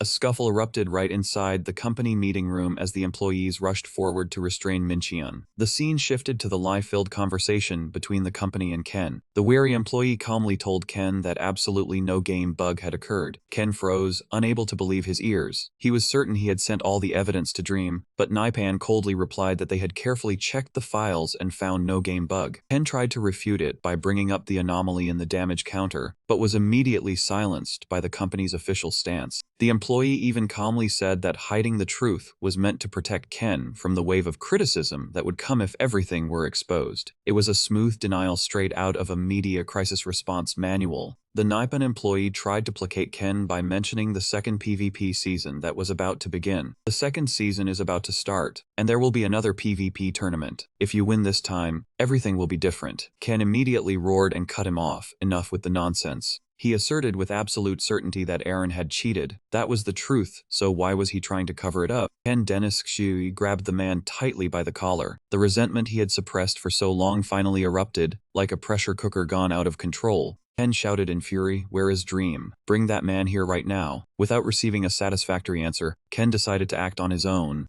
An unexpected live stream appeared, quickly drawing the attention of the entire player community. Ken appeared on the screen with a gloomy face. "Hello, I am Ken. I made this video to tell the truth about what happened in the PvP final." Across every road in the game, players began noisily discussing that shocking piece of information. Many players stopped whatever they were doing, watching intently as Ken spoke through the control panel. Ken continued in a low voice, "And one final thing, I do not want a rematch. I only want everyone to know the truth. Thank you." The livestream ended, leaving bewilderment blanketing the entire continent. The atmosphere fell utterly silent, as if the whole server had just disconnected at once. Yet public reaction was the complete opposite of what Ken had expected. Sarcastic remarks began to rise. Honestly, even without that bug, Ken still could not have beaten Aaron out. The crowd believed that the game bug was too minor to change the outcome. Ken sat curled up silently in a dark corner, enduring insults that said he was just bitter after a crushing defeat and was trying to smear the champion's title. Ignoring every insult, Ken coldly told himself, "Fine, say whatever you want. At least this matter has become big enough that Naipan cannot avoid making an official announcement." Ken placed all his hope in that announcement, believing that the truth would finally be brought to light. But the system announcement that appeared was no different from a bucket of cold water poured straight over his face. regarding the recent accusations of exploiting a game bug during the first season PvP tournament. After reviewing the system records of the match, we confirm that all players competed fairly. We have reviewed every bug that could have affected the match results and found none. Ken went deathly still, his face paling at the blatant distortion of the truth. Immediately afterward, Aaron appeared on the screen with the bearing of a noble victor. He calmly greeted everyone, pleased that his name had been cleared, then pretended to be magnanimous and said he did not mind what Ken had done. He also skillfully expressed hope that the next time the two met would be on a professional stage, rather than through an unfortunate incident like this. Below, the comments praised Aaron in unison as a wonderful person, while mocking Ken for having failed completely. The crowd ridiculed Ken's actions as low, laughable, and earning him nothing but humiliation. Ken sank into doubt, wondering where he had gone wrong. Could it really have been just a tiny, insignificant bug? But the memory of the match was still vivid, and he was certain there had been a bug. I only wanted to know the truth. Was that wrong too? One in the wrong here had to be Aaron, because he had exploited the game bug. And then there was Dream, who had covered it up, along with the entire Nippon Corporation. All of them made the injustice within Ken swell, as if the whole server had turned its back on him. Ken clutched his head in pain, his heart seeming to bleed before such cruel unfairness. He realized the real problem was this damned game.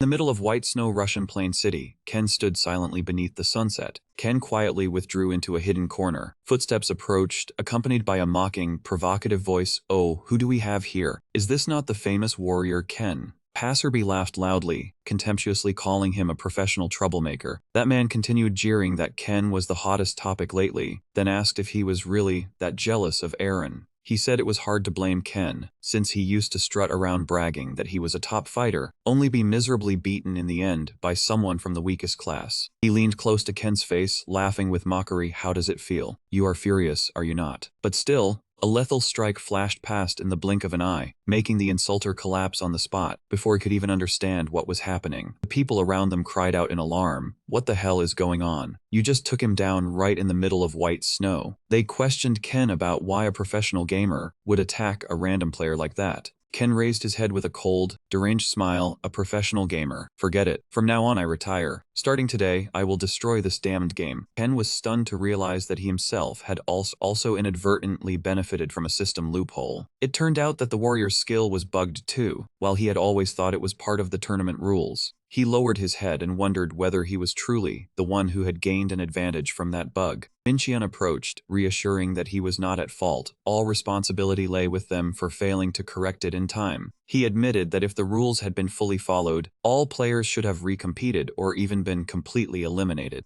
At Ken's bitter question, "Why not him?" Minchion silently gazed into the distance. He once prided himself on creating this world as the captain leading Wing Online forward, but the harsh reality drenched him in cold water. Realizing he was just a low-level employee at Nippon Corporation, with no voice against superiors' money-driven schemes, Minchion was forced out of all combined and e-sport tournaments, left only with silent development work behind the scenes. Yet he never forgot that fateful day. Minchion coldly asserted that Wing Online had rotted to its core, the corruption of its operators now fully exposed. Facing Ken full of hatred, he stared directly at him and made a shocking proposal. "I want to make a proposal to you. Let us collaborate to destroy this world." Ken tightened his sword, firmly stating that even as an underling, he would not obey blindly, rising to emphasize that they would cooperate only for their shared goal. Minchion candidly accepted, turned his back and walked away, telling Ken to prepare for the upcoming battle and promising to contact him soon. Suddenly Ken froze, hesitating as he called out Finbo's name with guilt. He bowed, admitting he had misunderstood him all along and offered a belated apology. He regretted that if he had warned earlier, things might not have spiraled out of control. Faced with such sincerity, Minchion merely snorted coldly, a forest of emotions in his eyes. He seriously pulled up his hood and quietly departed. Only after the hunter's shadow disappeared did Akasa dare to peek from hiding. Minchion mockingly asked if Akasa was really so afraid of Ken that he could not greet him. Akasa trembled, admitting that every time he encountered that man, he only worried his head be sent flying to the neighboring town. Yet Akasa was astonished to see Minchion truly tame someone like Ken, who preferred to act alone. Minchion explained that when needed, anyone must join the group, but once their value was exhausted, both parties would go their separate ways. This was an immutable rule in business. Seeing Akasa still dazed, Minchion unexpectedly extended his hand, inviting him to join. Akasa, horrified, waved him off, thinking Minchion's plan too grand and unwilling to bear the consequences. Minchion smiled, telling him to inform him if he changed his mind. Akasa waved, "All right, I understand," then quietly departed. Watching his back, Minchian smirked, his eyes deep, thinking Akasa would soon join, becoming part of his plan. Minchian turned to call his associates. It was time for them to go as well. Seeing Oasis standing hesitantly with a worried expression, Minchian asked her what was wrong. Shocked at her master's back, doubts surfaced in her mind, thinking he had instantly become the Black Fang deity. Could it be just her imagination? Minchian noticed something amiss, pressing, "So, you have nothing to say?" Oasis startled, stammering, She quickly dismissed wandering thoughts, focused on the goal, and eagerly asked what our next move was. Minchian gazed into the distance, eyes sharp, declaring clearly, "We will prepare for war. One more ally is not enough." Oasis curiously asked if they would seek another ally. Minchian confirmed they would visit both. He had prepared a list of potential candidates. Yet, Minchian changed his tone, smiling as he suggested that, given their recent hardships, they should rest first. Oasis was stunned, eyes bright with astonishment. "Rest, you mean?" Minchian nodded, affirming, "Yes, let's have 3 drinks first." Meanwhile, elsewhere, a player was falling into panic. Hanjing Huang looked at the notification board in a flurry of panic. He clutched his head and screamed in despair, his notoriety cut in half, a bitter consequence of being defeated by a notorious player for the first time. The scene shifted to the Dark Cult outpost, where a massive wooden fortress loomed within a dim cave. Back at the base, Minchian was warmly welcomed by Alpha and Beta, greeted, "Dark Lord, long time no see." Minchian replied lightly, busy with some work. The 2 managers reported as he requested. They had completed upgrading the barracks and created additional soldiers. Minchian walked among the bowing goblin soldiers respectfully. Suddenly, he halted before a soldier of different appearance. "Who is that?" He looked different from the others. Alpha and Beta proudly introduced him as a special soldier, rare type. The system displayed info about a level 50 goblin, wielding a special spear with enhanced projectile, prioritized attacks, and blink skill. Management explained the chance of spawning rare soldiers depended on barracks level and total resources invested. Minchian, pleased, thought to use the notoriety points recently gained from Ken for a major upgrade. With over 608,000 notoriety points, Minchian ordered repeatedly, "Upgrade all barracks to level 5, main structures to level 3, create 5 golems and plan to produce more soldiers." Alpha and Beta kept recording, the sound of papers rustling. Oasis call echoed beside Minchian. The plane landing notification sounded, prompting him to complete logout. Minchian was slightly surprised at how quickly time had passed. He told the managers to handle the upgrades and vanished into the stream of light. "I will return later." Back in reality, Minchian sat in first-class cabin of the flight.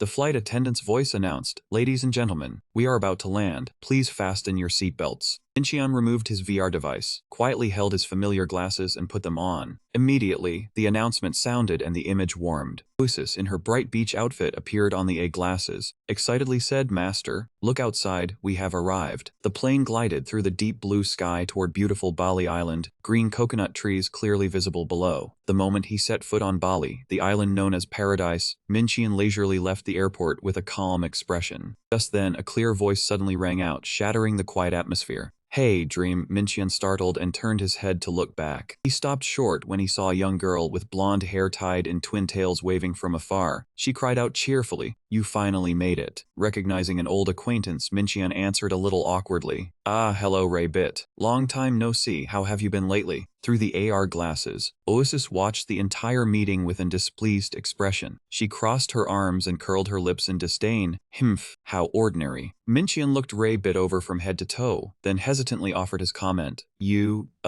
really have grown a lot. How many years has it been?" "Probably about 3 years." Ray-bit burst into a radiant laugh and replied casually, "Haha, 3 years ago I was still in high school. It is only natural that I would be more grown up now." Minchian's somewhat overly focused gaze immediately made Ray-bit's expression change. She bluntly called him a pervert in broad daylight. Minchian immediately reacted, "Who did you just call a pervert?" After that noisy greeting, the 2 of them strolled along Bali's sunlit shore. Ray-bit asked curiously about his daring request. "So you really want me to infiltrate Nippon?" Minchian confirmed in a serious voice. "You managed it once before. Are you saying a second time is impossible?" Ray-bit smiled softly, recalling the rather absurd reason behind her achievement back then. At the time, she had only wanted to touch a branch of the Divine Tree, a top-tier item in Season 2, because no matter how many monsters she killed, nothing would drop. Hearing Ray-bit talk about infiltrating the system, as it were nothing, Minchian said irritably, "You make it sound like some trivial matter. Do you know how much pressure I was under?" He emphasized that Napalm's firewall was among the strongest in the world. For a video game company, data was its most precious asset, so they were willing to do anything to protect it. Yet back then, Ray-Bit had only been a high school girl, but she had easily breached a world-class firewall and accessed Napalm's server. Mincheon looked at her warily, secretly thinking this little demon was truly terrifying, because the company had only discovered the breach a full week later, all because Ray-Bit had deliberately left a little rabbit logo in the database. Ray-Bit scratched her head and laughed cheerfully, admitting that when she learned Interpol was chasing her, her heart had nearly stopped. Even so, she had always been grateful to Mincheon, because he had helped keep the incident from going to court. As soon as she finished speaking, she suddenly rushed forward and hugged Mincheon tightly. Ray-Bit's sudden intimacy made Mincheon freeze stiffly in embarrassment. Oasis flushed red with fury, grinding her teeth as a heavy murderous aura radiated from her, as if she wanted to rush over and deal with her rival at once. Mincheon awkwardly tried to push Ray-Bit away, stammering an explanation that he ever meant to keep watch over her. What happened back then had simply started because she was a student trying to farm dropped items. Thanks to that breach, the company had also strengthened its protection system in time, so it could be considered even between both sides. Oasis still silently appeared behind Mincheon with a gloomy face, making him shudder in fear. Ray-Bit turned slightly and broke into a radiant smile. She felt truly lucky things had turned out that way, because it had given the two of them a chance to meet. Meanwhile, Oasis quietly walked across the sand. She looked back, her eyes brimming with tears and grievance. The two of them headed toward a resort called Wonderland Inn.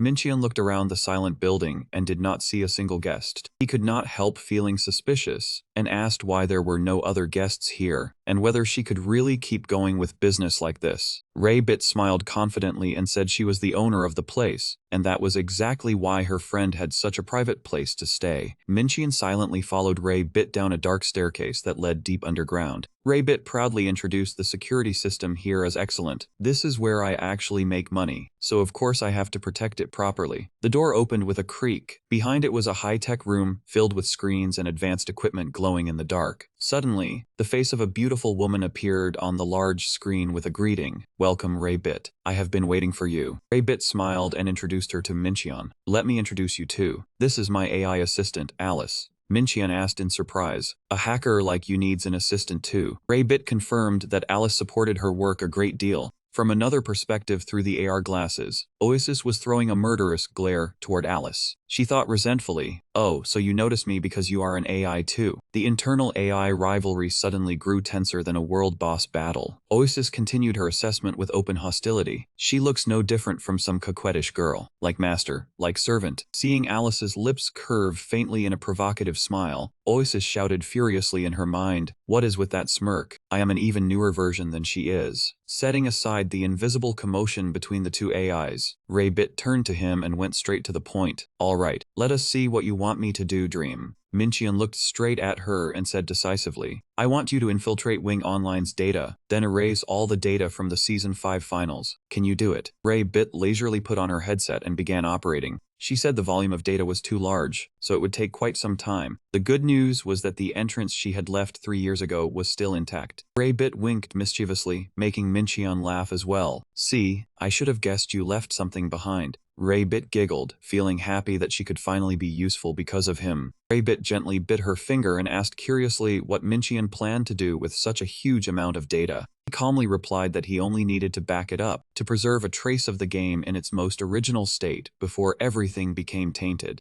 Ray-Bit nodded in agreement, calculating that Season 5 would end in 3 days according to Korean time. That meant she only had until 11 p.m. Bali to complete the work. She decisively put on the VR device, then urged Mincheon to go outside and enjoy the sunlight instead of standing there and disturbing her concentration. Mincheon smiled and wished her luck, then leisurely walked outside. Oasis walked beside him, still unable to stop wondering why he wanted to back up the Season 5 data. Mincheon repeated that he only wanted to preserve the original soul of the game he had poured all his heart into creating. He urged Oasis to hurry and prepare their things, because while they waited, the two of them still had something important to do. Oasis was puzzled, because she thought that since the level had already reached the maximum, there was nothing left to do. Mincheon looked ahead, his crimson eyes blazing with determination, then declared that it was time to reunite their group. Their next destination was the El Rail Temple, the final dungeon added 4 years ago in Season 1. This place had once marked the first large-scale boss raid, when players fought together for honor and items. But now that place was nothing more than a desolate wasteland, forgotten within an abandoned temple. On the throne, a man with a long scar and an eye patch still sat silently on guard.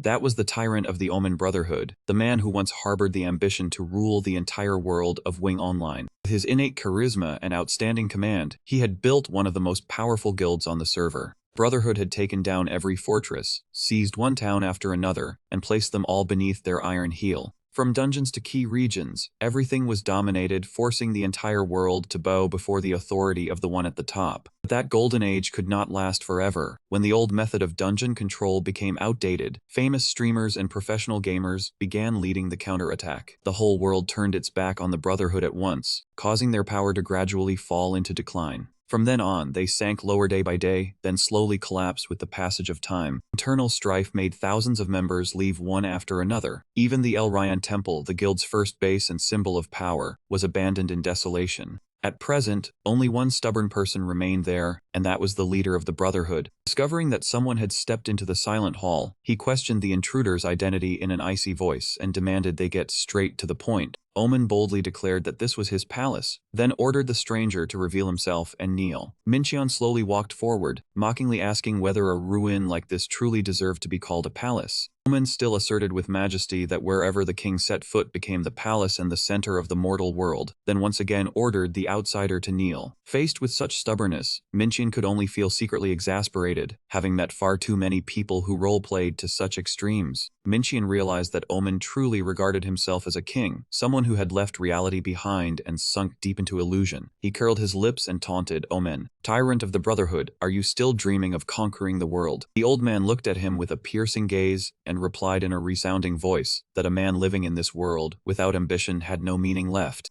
Mincheon deliberately dug at the fact that all his followers had abandoned him here. Yet Omen remained steadfast, believing that the most important thing was his own will, and that he would absolutely never give up that dream. Mincheon coldly advised him to wake up and face reality. But Omen roared in fury that the limits of reality were only excuses created by the weak. When asked why he kept hiding here like a fugitive, the old man firmly denied it and said he was merely waiting for the destined moment. Omen still believed that he had once nearly held the whole world in his hands, and that his failure back then was only because the timing had not truly ripened. Seeing how stubborn he was, Mincheon let out a bored yawn and asked whether, while waiting for destiny, he simply sat here reminiscing about his glorious past. Omen flew into a rage, warning him not to mock his glory from years past and to leave this place at once. Mincheon curled his lips and warned that the destined moment would never come, and that Omen should leave before his old glory became nothing but dry bones. The old man growled that whether he left or stayed was his right, and although Mincheon was the first guest in many months, he had already said far too much. Omen slowly stood up, raising the arm that held a giant glowing weapon, declaring that if Mincheon still wanted to say anything to him, he first had to defeat him. Mincheon immediately activated the scan function on his AL glasses, and the system displayed a notice confirming that player Idarai Omen belonged to the Warbringer class.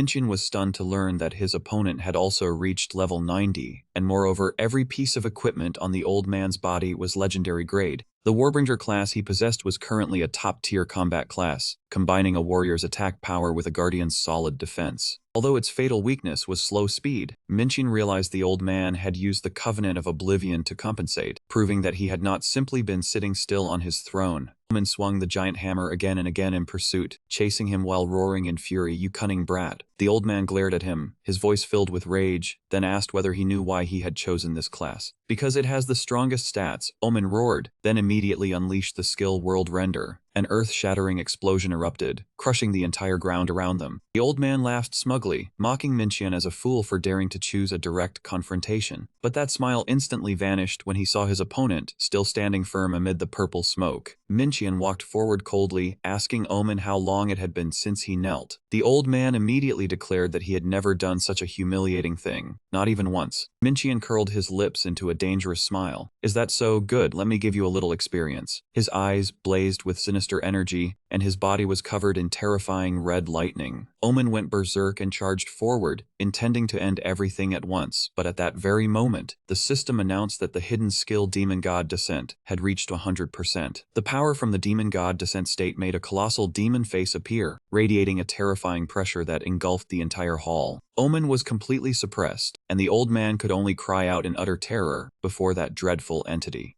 Meanwhile, another incident was unfolding outside the temple. Oasis was quietly sitting and waiting with an anxious expression. She silently wondered why Master had been inside for so long, when earlier he had promised to come right out. Suddenly, tall black silhouettes strode over and boldly declared that they had found her. Oasis panicked, staring wide-eyed at the strangers surrounding her. One man turned to ask his companions, confirming whether this was the female priestess they had mentioned. Immediately afterward, he received a firm nod. The sword-wielding man immediately rushed forward, questioning Oasis through gritted teeth. "Hey, priestess, where did that bastard from earlier go?" Oasis was bewildered, not understanding what was happening. In truth, everything had begun 2 hours earlier in the underground town. Back then, Minchian suddenly said they needed to do something important before entering Omen's tomb. Under Osis's curious gaze, he calmly said the goal was to take down 10 other players. Those words left her frozen in shock. As Minchian walked, he complained that killing monsters to fill the descent gauge took too much time, leaving him nearly exhausted. Just then, a burly man accidentally slammed hard into him. He immediately lost his temper and shouted, "Hey, are your eyes on the back of your head?" Then he sneered when he saw the prey had delivered itself to him. Minchian's eyes flared with sinister energy. He silently gave thanks that he finally did not have to waste time choosing who to deal with anymore. That man still did not know fear, so he pointed at the tattoo on his shoulder and arrogantly boasted that he belonged to the Death God Guild to intimidate him. Before he could finish speaking, Minchian had already swung his sword, sending the whole group out of the game.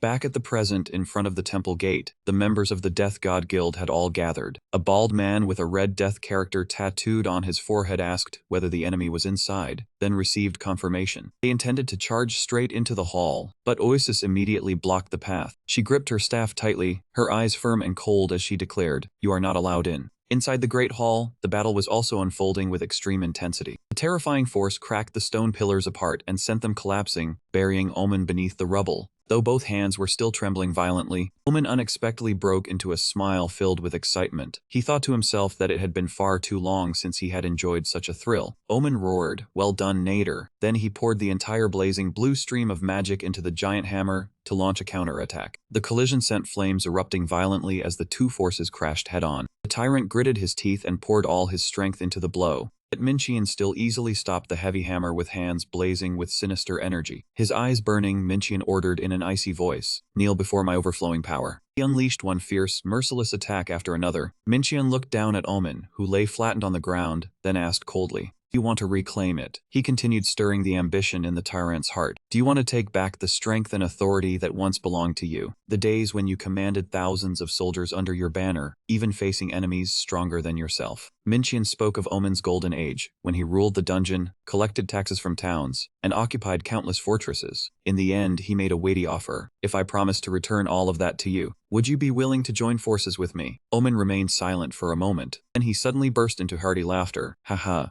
do not ask what needs no asking, Nader." Though Minchian warned that such glory might not last long, Omen firmly said that even a single moment would be enough. "It does not matter, so long as I can stand at the pinnacle of the world one more time." Determination blazed in the tyrant's eyes. He declared that even if it was a world already in decline, he would rather rule over ruins than hold only half of a thriving world. Minchian smirked in satisfaction. "Then step out of these dust-covered memories, Omen." The two slowly left the ruined temple together. Suddenly, a player with a panic-stricken face came rushing straight toward them, running while gasping for breath. He shouted desperately, "Save me. I am being chased by a notorious psychopath player." But the moment he saw Minchian, he froze in fear. "This guy is..." He had not even regained his senses yet. Oasis suddenly appeared and swung her staff, sending the stranger flying right in front of Minchian. The priestess looked around in confusion, then cried out joyfully, "Oh, master." Seeing Oasis appear, Omen asked curiously whether he knew that young lady. Minchian replied calmly that she was their healer. The scene shifted to the far south of the Empyrean continent, where cannon fire thundered across the crowded harbor. Amid the chaos, a man nicknamed Aggro King was desperately fleeing the relentless pursuit of the crowd. Curses rang out without end. "Aggro King, you wrecker, we will not let you escape again." Aggro King grumbled irritably as he ran. "Wow, they really do not know how to give up." Behind him, a pursuer shouted furiously that he would deal with him personally once he caught him. Undaunted, he turned his head back and flashed a provocative smile. "Everyone says that, but has anyone ever managed it?" The leader wearing gold-rimmed glasses shouted, "Give us back the item. Do that, and I will spare your life." Those words seemed to strike right at his pride, making Aggro King snap back in anger. "If I were afraid of a kill order from pathetic cowards like you, how could I have earned the title Aggro King?" Driven to the end of the ship's deck, Aggro King panted heavily, utterly exhausted. The surrounding crowd jeered. You have nowhere left to run, so hurry up and return the item you stole, then surrender. Yet Aggro King suddenly changed his attitude. He curled his lips into a sly grin. Well, if this scene went live, it would make fantastic content. He immediately activated the camera, preparing for a crazed plan. The system displayed a question. Do you want to start broadcasting? His eyes shining brightly, Aggro King declared in a clear voice, "Let us begin this live stream." But immediately after that, a dazzling beam of light appeared along with a cold system notice. Your linked account has been permanently banned from broadcasting. Would you like to log in with another account? Aggro King stood frozen in place, then screamed in shock. What the hell is this? Why'd I get banned again? What am I supposed to do now? While he was still drowning in despair, the man wearing gold-rimmed glasses had quietly crept out from the hold behind him. He suddenly reached out, grabbed Aggro King tightly, then shouted triumphantly, "Got you now, you little rat." Cornered on the ship's deck, Aggro King had the muzzle of the gold-rimmed glasses man's gun pressed right against his head.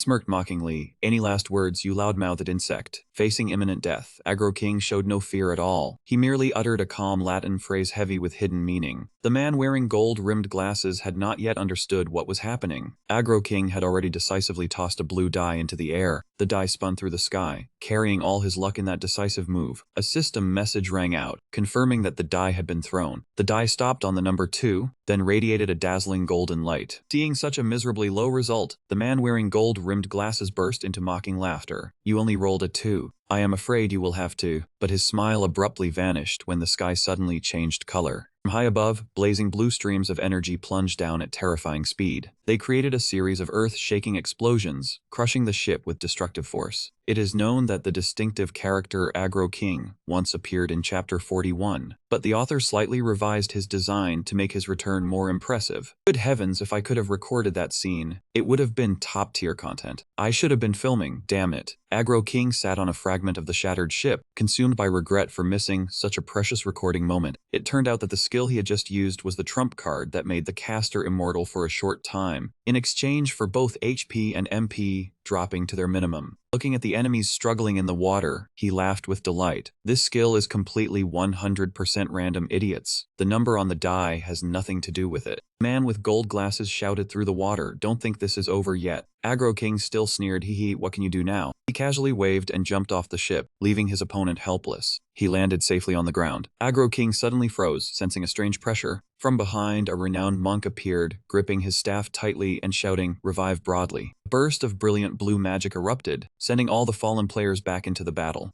Aggro King cried out in panic, "Oh." The man with gold glasses had been revived, a sly smile on his lips. "Our guild specializes in offense. No matter how rare, Heller is always ready. You're done for, Aggro King. Give up." Realizing there was no way back, Aggro King raised both hands. "Ha, fine, I give up. Do whatever you want." Immediately, the man with gold glasses lunged and grabbed his neck, roaring, "Then I'll do it for real. Roast you, pierce you, and dry you out. Turn you into Christmas ham." As Aggro King struggled in pain, a deep voice sounded. "Seems I arrived just in time." From the smoke, Minchian and Oasis emerged, astonishing everyone. The man with gold glasses yelled in panic, "Who are you?" Minchian coldly replied, "None of your business." Minchian launched a series of brutal punches and sword strikes, crushing the enemy in an instant. Aggro King struggled to dodge the blows, retreating in panic. "Oh my." Standing amid the fallen, Minchian coldly asked, "You're Aggro King, right?" Game Disruptor raised his head to ask the other's identity, receiving a surprising offer. "I came to give you a chance." Minchian began exposing his dark past, mentioning he had been banned 15 times for disruptive live streams and clickbait at any cost. Aggro King quietly drank his recovery potion as Minchian listed his failures. The worst turning point was after clashing with the first PvP champion Aaron. Aggro King was sued for defamation and permanently banned from major livestream platforms like YouTube and Afunica. Minchian looked straight and said bitterly, "Even your fans stopped following. Now it's all over." Aggro King silently wiped his mouth, acknowledging admiration as Minchian still sought him despite knowing everything. Even in defeat, he tried to keep his royal facade. However, he resolutely said, "I don't like being anyone's subordinate." Immediately, Aggro King threw the dice, making a gamble. The dice were thrown. Yet, before he could retract his words, Minchian caught the dice midair in a flash, leaving him stunned. Minchian remarked that the clever line belonged to Caesar, but he preferred Einstein's. He returned the dice to Aggro King's hand and coldly declared, "God has no excellence," observing the stunned look of the opponent. Minchian explained he had no intention of turning him into a lackey. Agro King could only look up and ask, then what do you want? Mincheon looked straight at Agro King and asked, you want to stream, right? The chance to stream before a global audience and keep all earnings. Agro King gritted his teeth, clenched his fists, and shouted, you think I'll fall for that trick? If you want fire, then. But his words faltered as Mincheon revealed the true goal, the collapse of Wing Online. Agro King recoiled.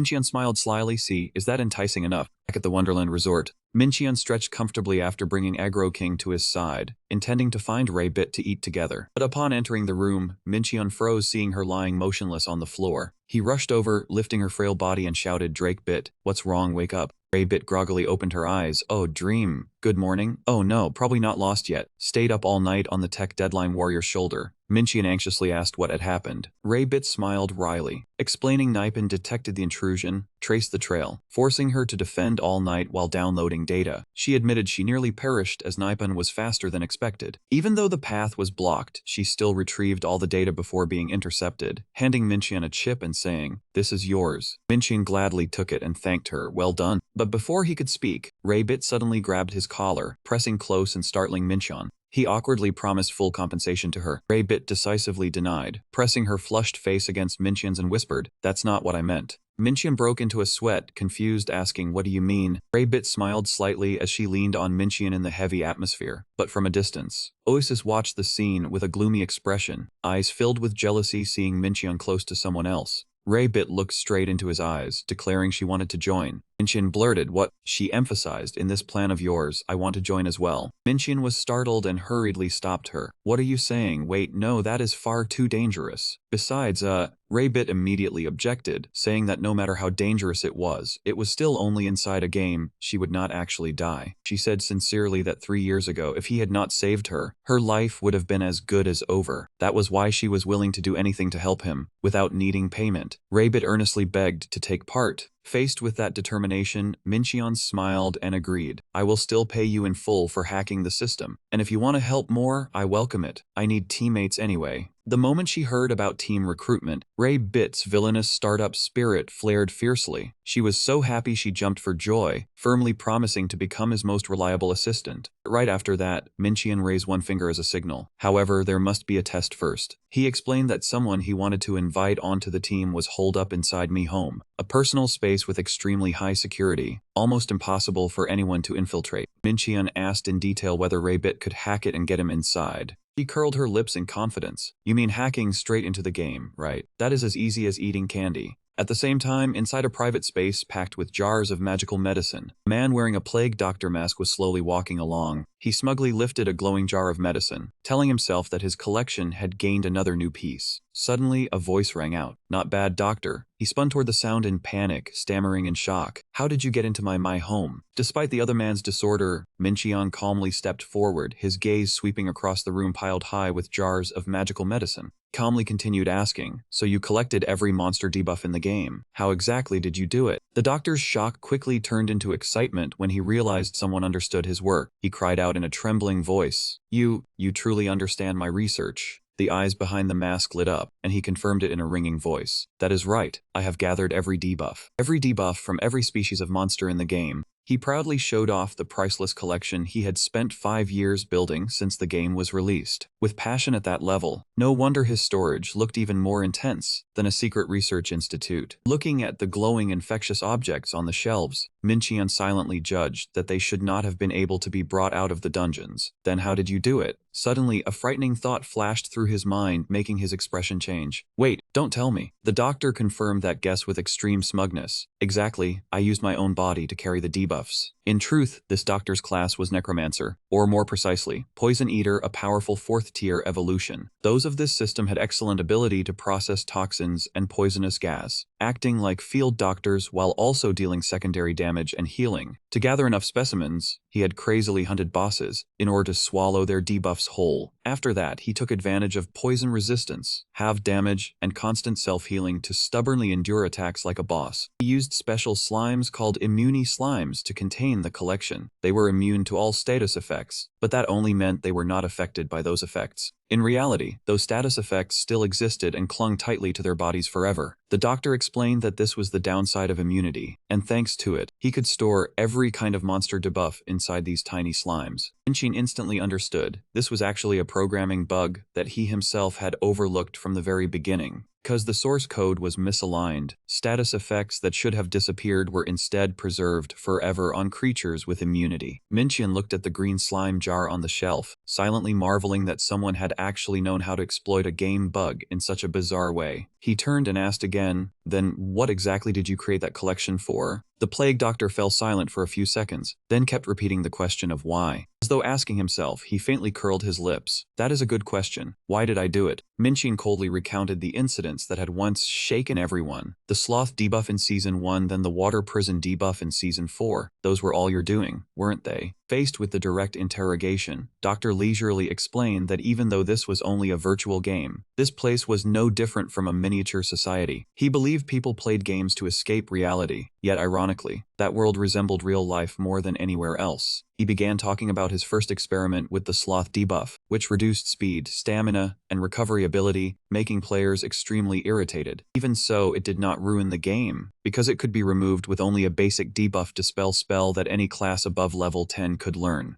Doctor was curious whether, if he released this debuff in the beginner zone, the veteran players would be willing to help the newbies for free. He wanted to verify whether, in this virtual world, the players still had even a little sense of responsibility. The result unfolded exactly as he expected. Many old players voluntarily rushed over, even outnumbering the beginners, to use recovery skills and rescue everyone. It was the classic scene of a server in trouble and veterans instantly activating hero mode. No one needed to force them, and only half a day later, the entire beginner village had been completely rescued. Doctor exclaimed that the sight was beautiful, but to him, it still was not enough. He decided to upgrade the experiment with Water Prison, the brutal debuff of the Season 4 boss Kraken. This magic imprisoned players inside a giant bubble of water, slowly draining their HP, leaving the victims with no choice but to use items or negotiate. Even more terrifying, anyone who touched that bubble would also be swept in and trapped along with them. The only way to dispel it was to use a water resistance potion, sold right before Boss Kraken's room for 50 gold per bottle. Doctor calmly remarked that the price was not too high, at least for those strong enough to go conquering. Doctor continued, "At first there were still a few kind people who distributed antidotes to the victims for free. But the real tragedy began when the potions gradually ran out. Everyone instantly grew irritable, turning around to blame the very people who had just helped them, asking why they were not given a bottle." The old plague doctor trembled as he recalled it. It was at that exact moment that the high-level players began rushing into speculation and hoarding. A water resistance potion originally cost only 50 gold, but very quickly it was driven up to 100, then 500, even reaching 1,000 gold. Those with enough levels fought to sweep the shop clean of potions, just to resell them for profit. He roared in excitement that he would never forget that chaotic scene. While low-level players were trapped and wasting away inside the water prison, others were frantically fighting over every bottle of antidote. The market economy in the game operated even more ruthlessly than end-of-month sales in real life. The high-level crowd did everything they could to squeeze out every last gold coin from the people in distress.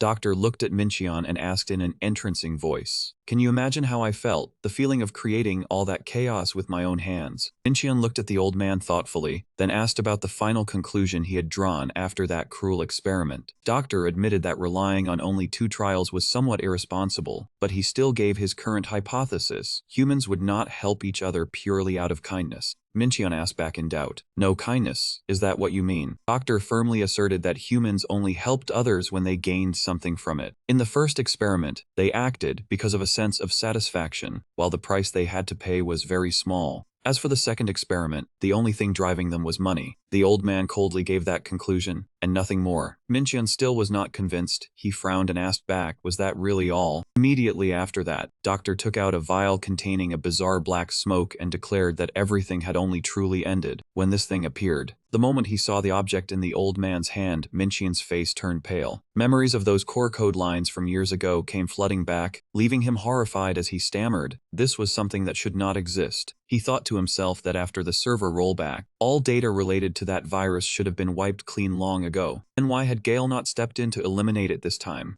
In the dead silence, the plague doctor raised the veil of black smoke and asked whether he still remembered it. He said this was the very thing that a Naipan employee, once dissatisfied with the company, had released into this world, a debuff that had once been judged a virus bug. Staring at the black smoke, Minchian silently confirmed it. Of course he remembered, because he was the one who had released it. Doctor recounted with intoxicated fervor that it had been the moment this world came closest to the brink of destruction. In other words, the power sufficient to erase an entire world was sealed inside this tiny vial. He asked with delight whether he found that wonderful, because he had suddenly realized that this was the final piece for his experiment on the worst debuff in history. Doctor roared in madness, believing this was the perfect chance to witness the true nature of humans when they faced death. Minchian shouted in alarm to stop him. Wait, what are you planning to do? Ignoring the attempt to stop him, the doctor resolutely flipped open the vial, letting the black smoke spill out. Yet immediately after that, he spoke in disappointment. What a pity. Minchian froze, unable to understand what was happening. Doctor explained that this debuff had actually lost its original function. Even though the effect no longer worked, that black smoke had still not vanished completely. That left him both puzzled and curious. Sweat poured endlessly from Minchian. He wondered why Gale had left behind something that was now only an empty shell of the virus. Doctor began clawing at his head in obsession, then screamed madly that he had to know the truth, or he would go insane. The old plague doctor pondered how humans would react when the whole world stood before the risk of collapse. He had once believed that debuff virus was the only way to find the answer, but now that hope had shattered.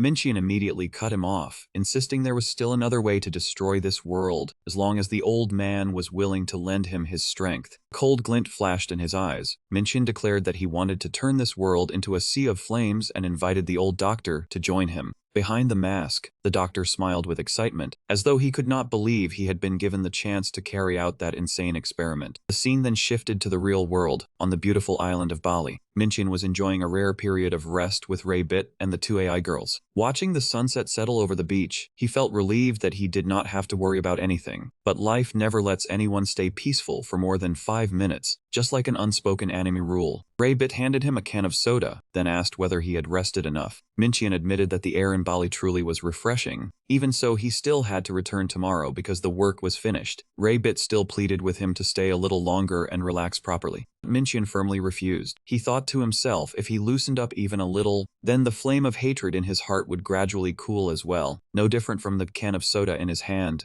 Suddenly, Ray-Bit yanked off her outer jacket. The swimsuit underneath was revealed, shocking Minchian so badly that he sprayed out all the water in his mouth. She smiled brightly and held out her hand, inviting him to go into the sea and play in the water together. Faced with Ray-Bit's overly bold invitation to swim, Minchian could only sweat in confusion. She did not wait for him to agree and immediately grabbed his hand tightly, pulling him away. Come on, you came all the way to Bali. Surely you are not going to skip swimming in the sea. Minchian awkwardly adjusted his glasses, stammering as he searched for an excuse to refuse. Well, I think this is fine too. In the end, he was still helplessly dragged away by Ray-Bit, looking utterly embarrassed. Through the AR glasses, that entire intimate scene fell into the eyes of the one watching. Oasis silently watched them go, a faint sadness in her eyes. If only I had a body too. Suddenly, a strange black shadow appeared, startling Oasis in panic. It was Alice, Ray-Bit's AI assistant. With a gloomy face and deep, eerie spiral eyes, Alice coldly asked whether she really liked that human. The blunt question made Oasis freeze. Her face flushed faintly in embarrassment under the scrutiny of one of her own kind. The next day, the brief vacation finally officially came to an end. Minchian was already at Bali airport, preparing to complete the procedures for departure. Ray-Bit stood there seeing him off with a radiant smile, waving nonstop and not forgetting to remind him. Drop by again when you are free, dream. Next time, make sure you rest properly. A real vacation and everything. Minchian smiled and replied with goodwill. Sure, you should come to Korea sometime too. I will be your guide. Hearing that promise, Ray-Bit was so happy she went blank, her eyes shining with excitement. Huh, really? You promised, okay. I really will go. Minchian nodded firmly. Yes, really. Then see you again in the virtual world. Ray-Bit enthusiastically waved one last time. Okay, see you later. As soon as he returned to Nippon headquarters, Shinji and everyone else are here. How is the Season 6 update going? Shinji appeared with a gloomy face and a heavy aura. She sighed wearily and replied, the graphics side only has a few paid skins left to make now, so overall it is a little better. When asked how things had been lately, Shinji only gave a bitter smile and blurted out, I just want to die.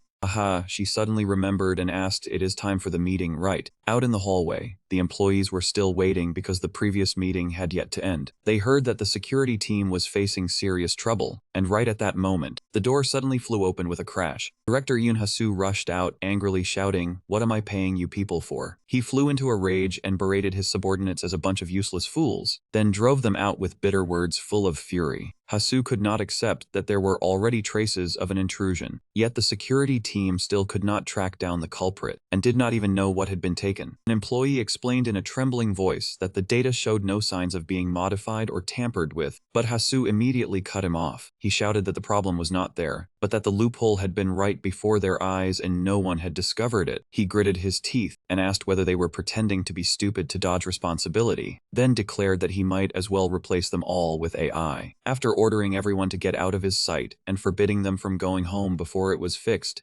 Hasu wearily raised a hand to his forehead and sighed. He trudged out of the meeting room, then coldly spoke to the crowd waiting outside. "Why are you still standing there? The meeting room is empty now." He calmly adjusted his tie, quickly regaining his usual dignified bearing as though the fury from moments ago had never happened. Hasu began the meeting with an imposing expression. He reminded them that the update would take place the day after tomorrow, if he remembered correctly, then ordered each group to report on their progress. Just as the project team leader was excitedly preparing to speak, Hasu suddenly cut him off. "You know what, never mind. I am sure you all already understand your own duties." He leisurely leaned back in his chair, saying that everyone here was an expert. Just because he was the director did not mean he had to teach them how to work, because in his view, that kind of management was outdated. Hasu continued lecturing in a lofty tone about professionalism, saying that everyone had their own way of completing their work, and you must take responsibility for the results yourselves. I mean, that is what an expert should do, right? Immediately afterward, he shifted to a practical tone and went straight to the point. "Enough. How is the revenue from paid items? Are we making a profit?" An employee tremblingly held out a tablet and reported the sales figures for the past 2 weeks. The moment he saw the numbers soaring, Hasu smiled smugly. "Look at that. I told you paid items were the answer." He clicked his tongue in regret that they had not done it sooner. "If you had rolled this out from the beginning, things would have been different. What a waste. But fine, regretting the past is useless."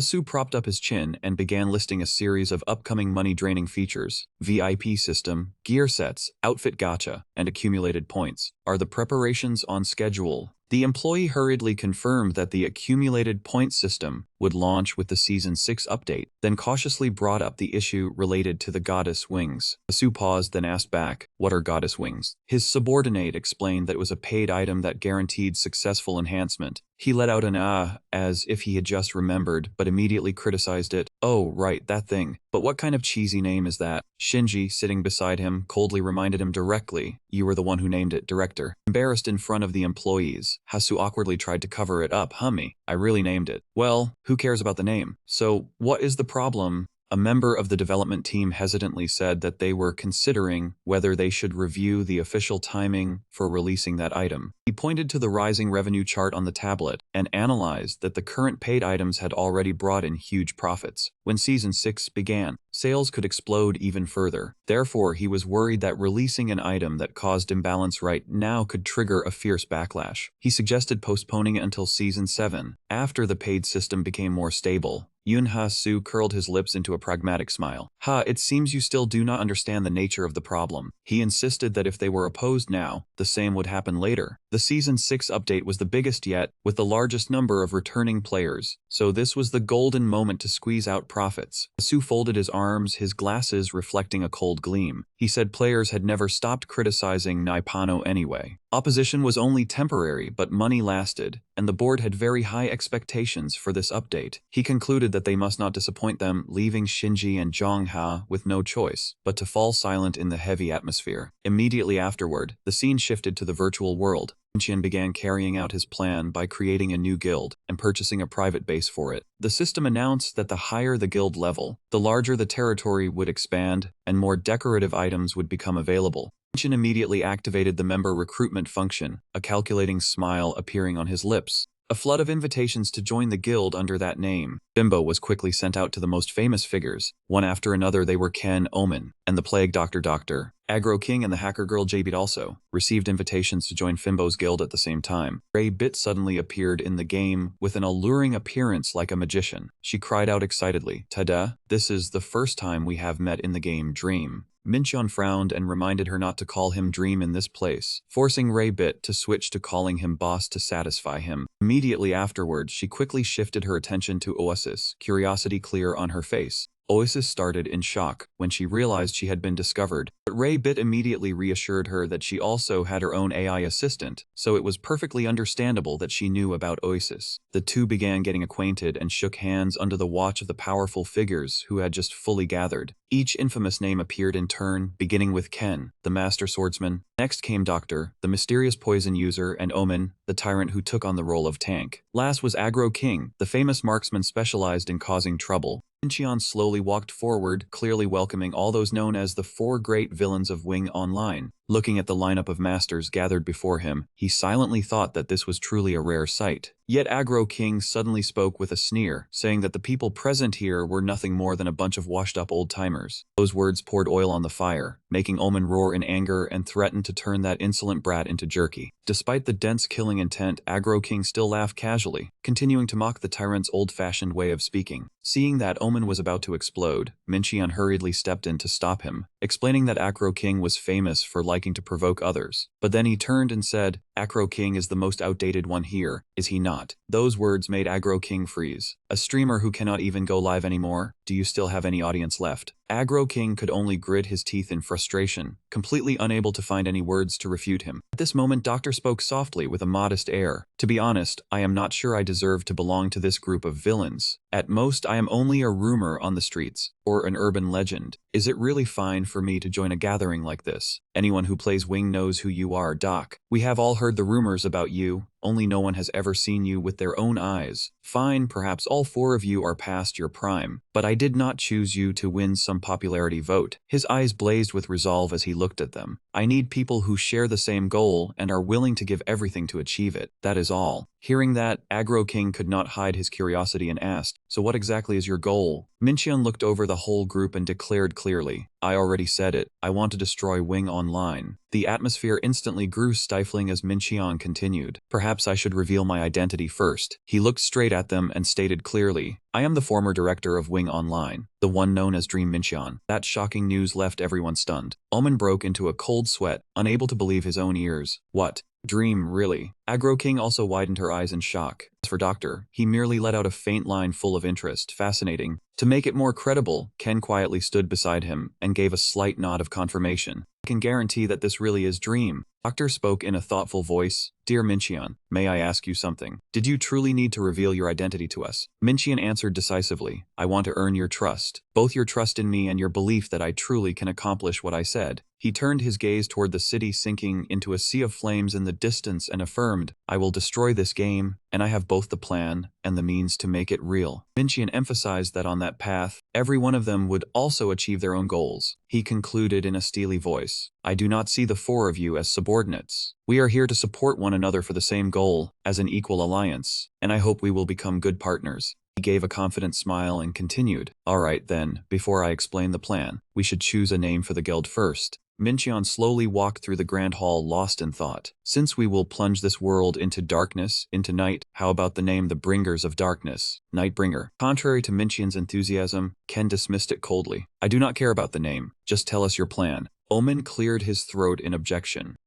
I am not exactly against it, but what do you all think of a more elegant name? Personally, I think Chinese characters sound more dignified than English. First of all, it should end with the character Ming, meaning alliance." Ray Bit immediately cut in with a sharp tone. "Oh, stop it, that sounds so outdated. Pick something a bit funnier, like Shadow Monarch." Omen asked in bewilderment, "Shadow Monarch, is that not a little over the top?" Ray Bit stressed irritably, "Not Shadow Monarch, Shadow Monarch." Omen could only sigh, unable to hear any difference. Only then did Doctor slowly speak up. "Personally, I am rather satisfied with the Bringer of Darkness. However, since there are many of us, I think the Bringers would be more accurate. Furthermore, darkness is a little bland for a guild name, so perhaps something more specific, such as evening, dusk, twilight, midnight, or late night. Ken shouted impatiently, just pick a damn name and move on. Omen also flared up and shouted back, pick any name. The guild name decides our identity and reputation. Rabbit quickly tried to soothe things with an even stranger suggestion, fine, I will compromise. Let us choose Shadow Monarch. Omen roared, you really are the worst one among us, brat. Watching his teammates argue noisily, and then throw themselves into a brawl, Minchian could only think wordlessly to himself. One person did not care at all. One was obsessed with Chinese characters, another was a professional troublemaker, and one doctor talked far too much. He was sweating buckets as he looked at the chaos before him. Faced with that scene, he thought warily, what a wonderful start. This party will probably report each other before the game even has time to collapse. Minchian looked around at the members of the Nightbringer Guild and declared clearly, excellent. Then, my brothers, let me tell you the next plan. He revealed that when Season 6 launched, the Naipan Corporation would put a paid item on sale, which was essentially a ticket that guaranteed absolute enhancement success. Minchin's gaze turned cold and sharp. He asserted that this was Naipan's mistake, even extremely grave mistake. He declared firmly that they had unintentionally created a loophole, and he would make full use of that chance to strike at Naipan's system. That item was called Goddess Wings, sold and usable only during the first week after the new season began. After that period, players would be unable to buy it, and they would not even be able to use it anymore. Hearing this, Omen said thoughtfully, I understand. So during the week after Season 6 opens, we have to farm as much high-level equipment as possible and take it to be enhanced. Minchin confirmed that was exactly right, while analyzing that ordinary players could only reach level 91, while even players who grinded through the night would at most touch level 92. The same rule also applied to the level of equipment that could be obtained. In other words, even the group at the top of the rankings would only possess fully enhanced gear from the early level 90 stage. Minchian pointed out a reality. No matter how heavily level 90 equipment was enhanced, players would eventually have to discard it and switch to level 100 equipment. Naipan was planning to create a massive gap between paying players and grinders in the short term, then balance it out afterward when everyone all switched to level 100 equipment in the middle of the season. He warned that until then, the game world would certainly become a complete mess. Minchian settled on the most important goal. We must reach the maximum level within that week. That declaration left the whole group stunned at once. Reach the maximum level? Do you mean reaching level 100 in just 1 week? Ken also could not help questioning it suspiciously. So that means we have to fully enhance an entire set of level 100 equipment, right? Omen remarked in a grave voice that an immeasurable power gap was about to erupt, but Minchian merely curled his lips into a sinister smile. No, just that still would not be enough. Level 110. Minchian's declaration instantly made Agro King freeze in shock. He explained that thanks to the trial time contract, they could equip items up to 10 levels higher than themselves. Minchian's goal was to create a full set of level 110 equipment and enhance it to the maximum. Agro King cried out in astonishment, level 110? Does equipment like that really exist? She worried that even if it did exist, they would have no idea how to farm it. But Minchian merely curled his lips with full confidence. Do not worry, you only need to trust me. Back at the Shadow Heresy outpost in the lower city, Beta respectfully reported that the base had been renovated according to the master's orders. Minchian commented with satisfaction that this place finally looked like a real outpost. Beta said the barracks had reached level 5, expanding the types of troops that could be trained from low tier to high tier. The system displayed the recruitment list, with tier 5 goblin spearmen, tier 4 wolf knights and mages, tier 3 orc lieutenants, tier 2 chimeras and frost soldiers, and strongest of all, tier 1 dark knights and lich archmages. Minchian could not help marveling at the richness of the army. Wow, that is quite diverse. Beta continued to explain more about the bonus mechanisms. When forming a unit made only of creatures of the same race, they would receive a same race bonus effect. In particular, if an orc great general or dark knight was appointed as commander, the number of soldiers in the unit would increase, and they would also receive an additional command bonus. Minchian nodded in satisfaction upon learning that he could flexibly build a vast army with cheap troops, or a small elite squad with expensive warriors. Minchian silently calculated that he would keep 300,000 notoriety points to maintain Demon King level 6, while investing all the surplus into his private army. From goblin guards to Lieutenant Oros, they were added to the training list one after another. Looking toward the blazing horizon, Minchian understood that as soon as Season 6 began, a new continent called Bethylos would appear.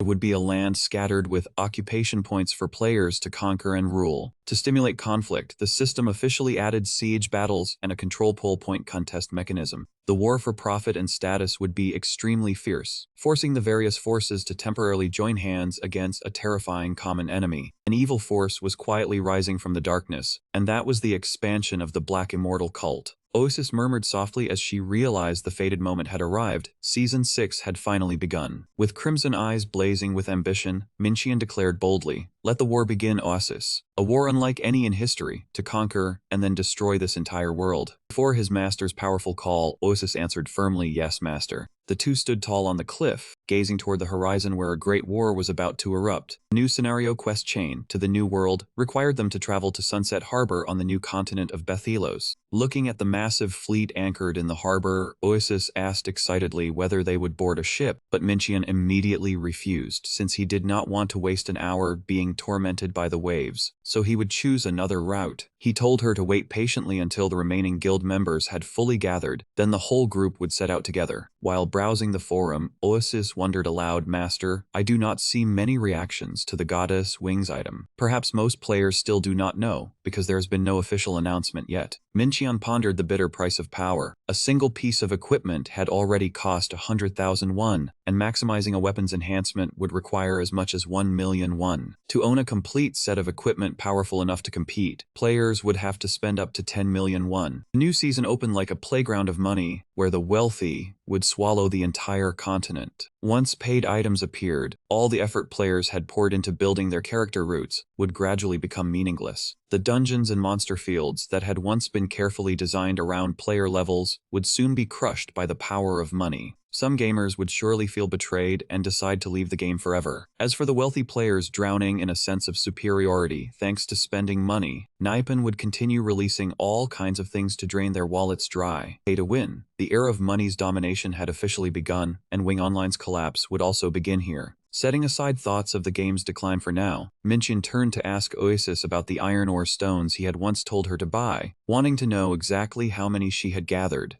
Oasis honestly reported that the average price of each iron ore stone was around 10 gold, with almost none below 5 gold, so she had only managed to buy about 100 so far. Minchian walked calmly, stating that soon a large amount of iron ore stones would be sold cheaply below 5 gold. Oasis was stunned, unable to understand why, while he merely told her to wait and see, and to buy them all the moment they appeared. The whole group gathered on a deserted shore, where magnificent rock formations rose around them. Ken slowly walked over and asked in irritation why Minchian had called everyone to such a strange place. He wondered whether the whole guild really had no intention of taking a ship to Bethylos, when the harbor was already packed with players waiting to depart. Seeing their teammates' doubtful expressions, Ken, Mia, and Maya all wondered whether Minchian truly wanted the group to swim there. Minchian remained calm, wearing a meaningful smile as he reassured everyone that there was no need to worry, because he already held a shortcut that could take them straight to Bethylos. "Alright, let us go. Follow me," Minchian said, then quietly stepped into the unknown void, leaving the plague doctor, Ray Bit, and Ken standing frozen in place with faces full of astonishment.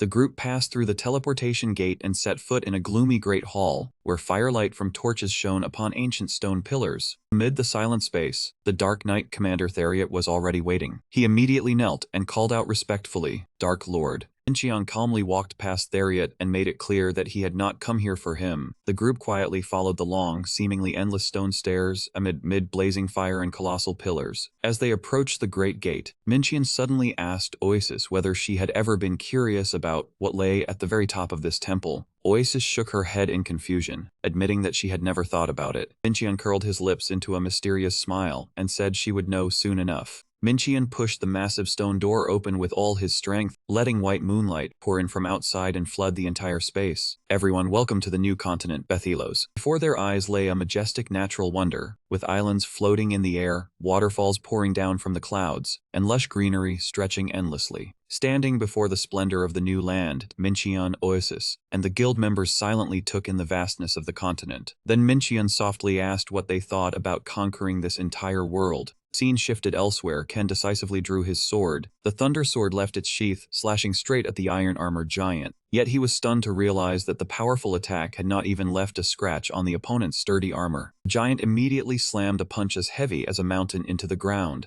forcing Ken to quickly leap backward to evade it. Immediately after that, another iron-armored guard charged in with a relentless attack, making the situation extremely dangerous. At that exact moment, Raybit suddenly blew a bewitching kiss. She activated the skill enchanting Phantom Fragrance. A stream of purple magic immediately enveloped the giants. The eyes behind their iron masks suddenly blazed with an eerie light. In their maddened trance, the guards began turning on one another. One of them brutally slammed his comrade to the ground, leaving Ken stunned. Watching the monsters hurl themselves into tearing each other apart, Ken exclaimed in amazement. Raybit smugly explained that this was precisely why she had chosen the path of illusion magic. Ken inwardly admitted that her skill was truly impressive. Raybit curled her lips into a mischievous smile, then suggested enchanting them to serve the real mission. Immediately afterwards, she unleashed the ultimate technique mirror illusion, creating a series of clones glowing with purple magic. Raybit ordered the clones to charge straight ahead. Move out, gather all of them for me. Watching Raybit skillfully control 4 clones at once to draw in all the guards, Ken could not help admiring her astonishing control. In the real world, the AI assistant Alice appeared on the screen and asked what the next step should be. Raybit, still wearing the half-finished VR device, praised Alice for doing very well, then ordered the AI to keep luring the enemies along the planned route. Although Raybit had successfully enchanted one group, Ken still felt pressured when he saw the dense swarm of iron-armored guards charging madly toward them with eyes blazing with killing intent. He thought to himself that it was truly wonderful she had managed to enchant them, but the number of enemies was a bit too much. Immediately, Oasis raised her staff high and shouted boldly, "Summon Basilisk." The giant black serpent appeared from the void, hissing threateningly as it rose into a solid defensive wall. Oasis turned to reassure her master, "Stay calm and focus on defense. In any case, our goal is not to eliminate all of them, but only to buy time." Ken glanced toward Raybit, then ordered, "All right, your name is Raybit, right? Keep enchanting the monsters inside the base." Hearing that, Raybit became slightly worried because there were too many enemies, but Ken immediately brushed it aside and said that did not matter. He poured his strength into gripping the sword hilt, his gaze turning cold with firm resolve as he declared that defense was the only thing he knew he was truly good at. The story suddenly rewound to 30 minutes earlier at the guild house, when Minchian was discussing strategy. He explained that most players would start in western Bethylos from Sunset Harbor, then gradually advance eastward. On that journey, they would capture new dungeons and key encampments one after another.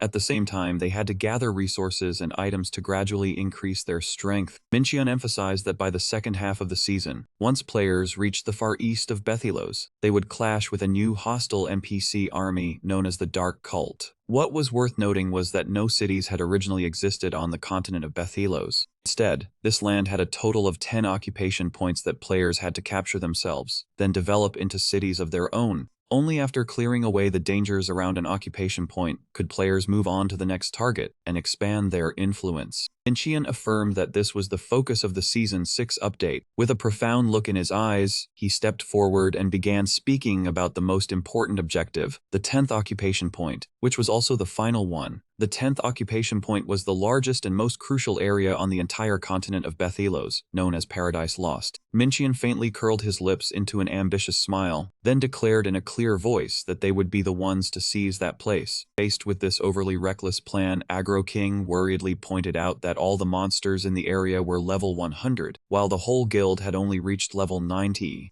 Minchian calmly explained that their goal this time was only to create chaos, because at their current level, wiping out all the monsters was impossible. To open the operation, Minchian decided to divide the guild into 2 small groups. Group 1 consisted of Osis, Raybit, and Ken. As for Omen, Agro King, and Doctor, they would form the second group. Seeing that Minchian had not placed himself on any team, Ken immediately asked what his mission was. Minchian looked straight at his comrades with a sharp, cold gaze, revealing that while everyone else caused chaos and thinned the base defenses, he would personally go and take down the boss. At the southern gate of Paradise Lost, Group 2 began closing in on the target. Doctor kept saying that the team needed a very careful plan, because there were as many as 50 monsters inside the base, and they had to lure away at least 20 of them. Looking at the towering level 100 living armor guards standing watch, Doctor warned that even seasoned experts would struggle to overcome this gap in level and numbers. He excitedly boasted that he had thought of the perfect plan to disrupt and disable the enemy, while also urging the team to achieve more than the Northern Gate group for the sake of pride.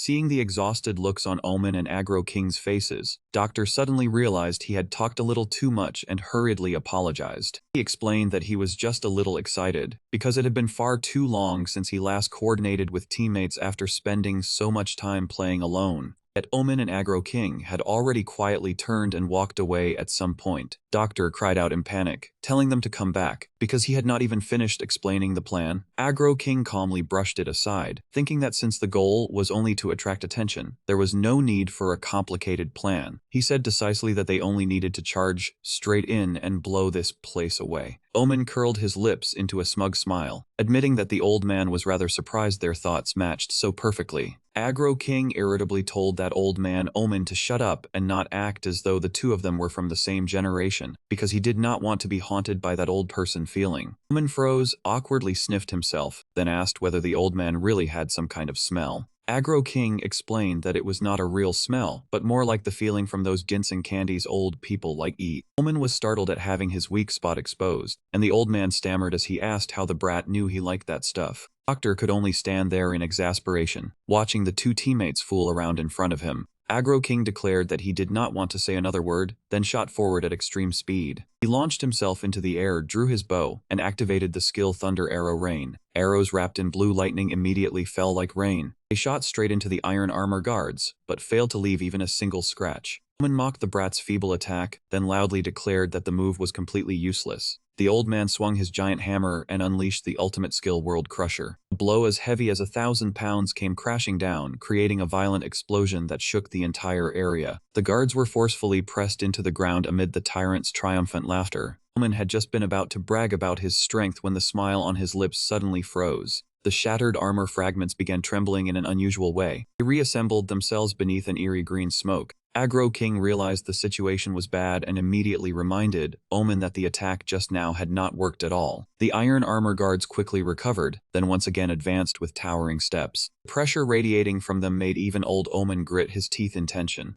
Just when the situation was most critical, a blazing potion suddenly flew over and exploded. Red flames erupted, engulfing all the monsters in front of them. Both Omen and Agro King were stunned by the sight. Doctor leisurely walked over, raised one finger, and sarcastically lectured that ignoring a doctor's advice could cause serious complications for one's health. Hearing the plague doctor lecture with such moral authority, Agro King was left speechless and mocked him. Even a plague doctor can say something like that. Ahead of them, the level 100 iron armor guards were advancing with towering steps, the dry clang of colliding metal ringing out. Doctor silently assessed that these monsters were powerful enough that they could not be underestimated. Realizing that the stats between both sides were too far apart, he concluded that brute force could not be used to overwhelm them. He chose a different approach, ordering Omen to keep provoking the monsters and draw them toward himself. The old tyrant immediately agreed, while Agro King was assigned to use wide area attacks without distracting the targets. Agro King curled his lips confidently, asserting that he was a master at teasing and disrupting, because his name said it all. Doctor raised the glowing potion high, smiled sinisterly, and said that his part was to set up a trap. At the same time in the central area, Minqian quietly advanced deep into the fortress. Seeing that most of the monsters had been lured away, he thought he could go straight to the boss and end this, but he was still curious about how the others were fighting. At the northern gate, Ken was displaying his masterful skills before the giant guards. Ken decisively unleashed the ultimate skill Asura, creating brilliant blue sword lines that blocked every incoming attack. Minqian inwardly praised Ken's outstanding defensive ability. At the same time, he also placed complete trust in Oasis's capabilities. He told himself that as long as they coordinated with Raybit's wide area control skill, the whole group would definitely be able to hold out without too much trouble. Minqian charged forward in his red armor, but his heart remained heavy with worry. What bothered him most was the south gate. At the same time, at the south gate, Agro King and Omen were being relentlessly chased by a pack of iron-armored guards. Agro King shouted in panic, "Old man, are you sure you know what you are doing? Are you pulling monsters toward us?" Omen ran while panting, irritably answering that it was his fault for not provoking them properly. Agro King immediately shot back, "They only spotted me because you are too weak." Those words struck his pride head-on, making old Omen explode in rage. "What? Weak? Did you just dare call me weak?" Agro King curled his lips in provocation. "So what? Want to fight right now, old man?" Just then, Doctor's voice rang out from behind with an order. "Now, Omen." Omen immediately came to a halt. Right in front of him were the monsters, and the explosive potions Doctor had secretly arranged on the ground. He roared with pride, "Watch closely and learn, kid." Omen launched himself straight into the air. He poured all his strength into the world-crushing technique and detonated all the magic potions Doctor had prepared. A violent explosion erupted, and raging flames swallowed the entire pack of iron-armored guards in the blink of an eye, turning the battlefield into a blazing sea of fire. Standing amid the ruins, Omen laughed loudly in wild delight. Bah ha ha ha ha ha, witness my power with your own eyes. Aggro King looked at the scene before him, and although he knew most of the credit belonged to Doctor, he still had to nod in admission. I admit it, for an old man, you are pretty cool. Omen's arrogant laughter echoed across the city gate, drowning in flames. From afar, Minchian saw everything and could not help being stunned. They really managed to do it. Minchian turned his eyes toward the fortress, reminding himself that it was time to end everything here. Right after that, an entity bearing the title Knight Commander of the Devoured Kingdom appeared, towering before him, its blue eyes blazing with menace. Before him stood the ultimate boss, radiating a crushing pressure heavy enough to suffocate. Yet Minchian merely yawned warily. He complained that ever since the new server opened, he had not slept for even a single minute. Wanting to settle it quickly, Minchian immediately activated the demon god descent state. Wrapped in crimson lightning that covered his entire body, he told himself he had to end this battle as soon as possible so he could go sleep. Minchian shot forward like a phantom. A terrifying impact crashed down, splitting the ground apart. The commander was blasted into the earth in a dazed instant. Minchian silently realized that the boss was truly on a completely different level from ordinary monsters, and at the same time, he was surprised that the opponent was still alive after such a terrifying blow. From the darkness, the knight roared with hatred. He warned Minchian that he was holding a power far beyond what his own body could endure. Minchian suddenly froze at the commander's provocation. He looked at him with blazing blue eyes, then spoke with pity. How much longer can you endure, pitiful soul? Minchian furiously swung his sword in a horizontal slash and roared, "Shut up, you mindless data." But at that very moment, the black energy on his face began to fade, accompanied by unstable hissing sounds. He groaned in pain, then realized in shock that the demon god state was suddenly vanishing for reasons he could not understand. He collapsed to the ground, breathing rapidly in exhaustion. In the fiery sky, a massive shadow slowly emerged. It was the colossal figure of the demon god Black Crow, with crimson eyes full of menace. The dark entity spoke coldly. "As promised, your soul belongs to me." Minchian cried out in terror as a gigantic bony hand appeared. It suddenly reached out and gripped his head tightly. Strange demonic currents erupted, piercing straight into his mind and making Minchian scream in agony. Amid the chaotic haze, a gentle voice softly rang out, "Master." A figure with golden hair appeared among rose petals, gently embracing him and softly calling, "Master, wake up." Minchian's eyes abruptly widened in stunned confusion. Raybit cried out in joy, "He is awake." Every guild member, from Doctor and Oasis to Omen and Aggro King, was anxiously gathered around him. Raybit hurriedly asked, "Are you all right, Dream?" Oasis also softly called his name. Minchian looked at everyone with a hazy gaze, then weakly uttered a single name amid their astonishment, "Gale." System notification echoed throughout the space. The Guild Bringer of Night had officially succeeded in capturing the Paradise Lost control point. The 24-hour protection period was immediately activated. Everyone froze at once and cried out, "He did it! He is awake!" Cheers immediately tore through the gloomy atmosphere. The guild members still surrounded him in worry. "Master, are you all right, Dream?" Minchian forced himself to sit up, raising a hand to hold his head wearily.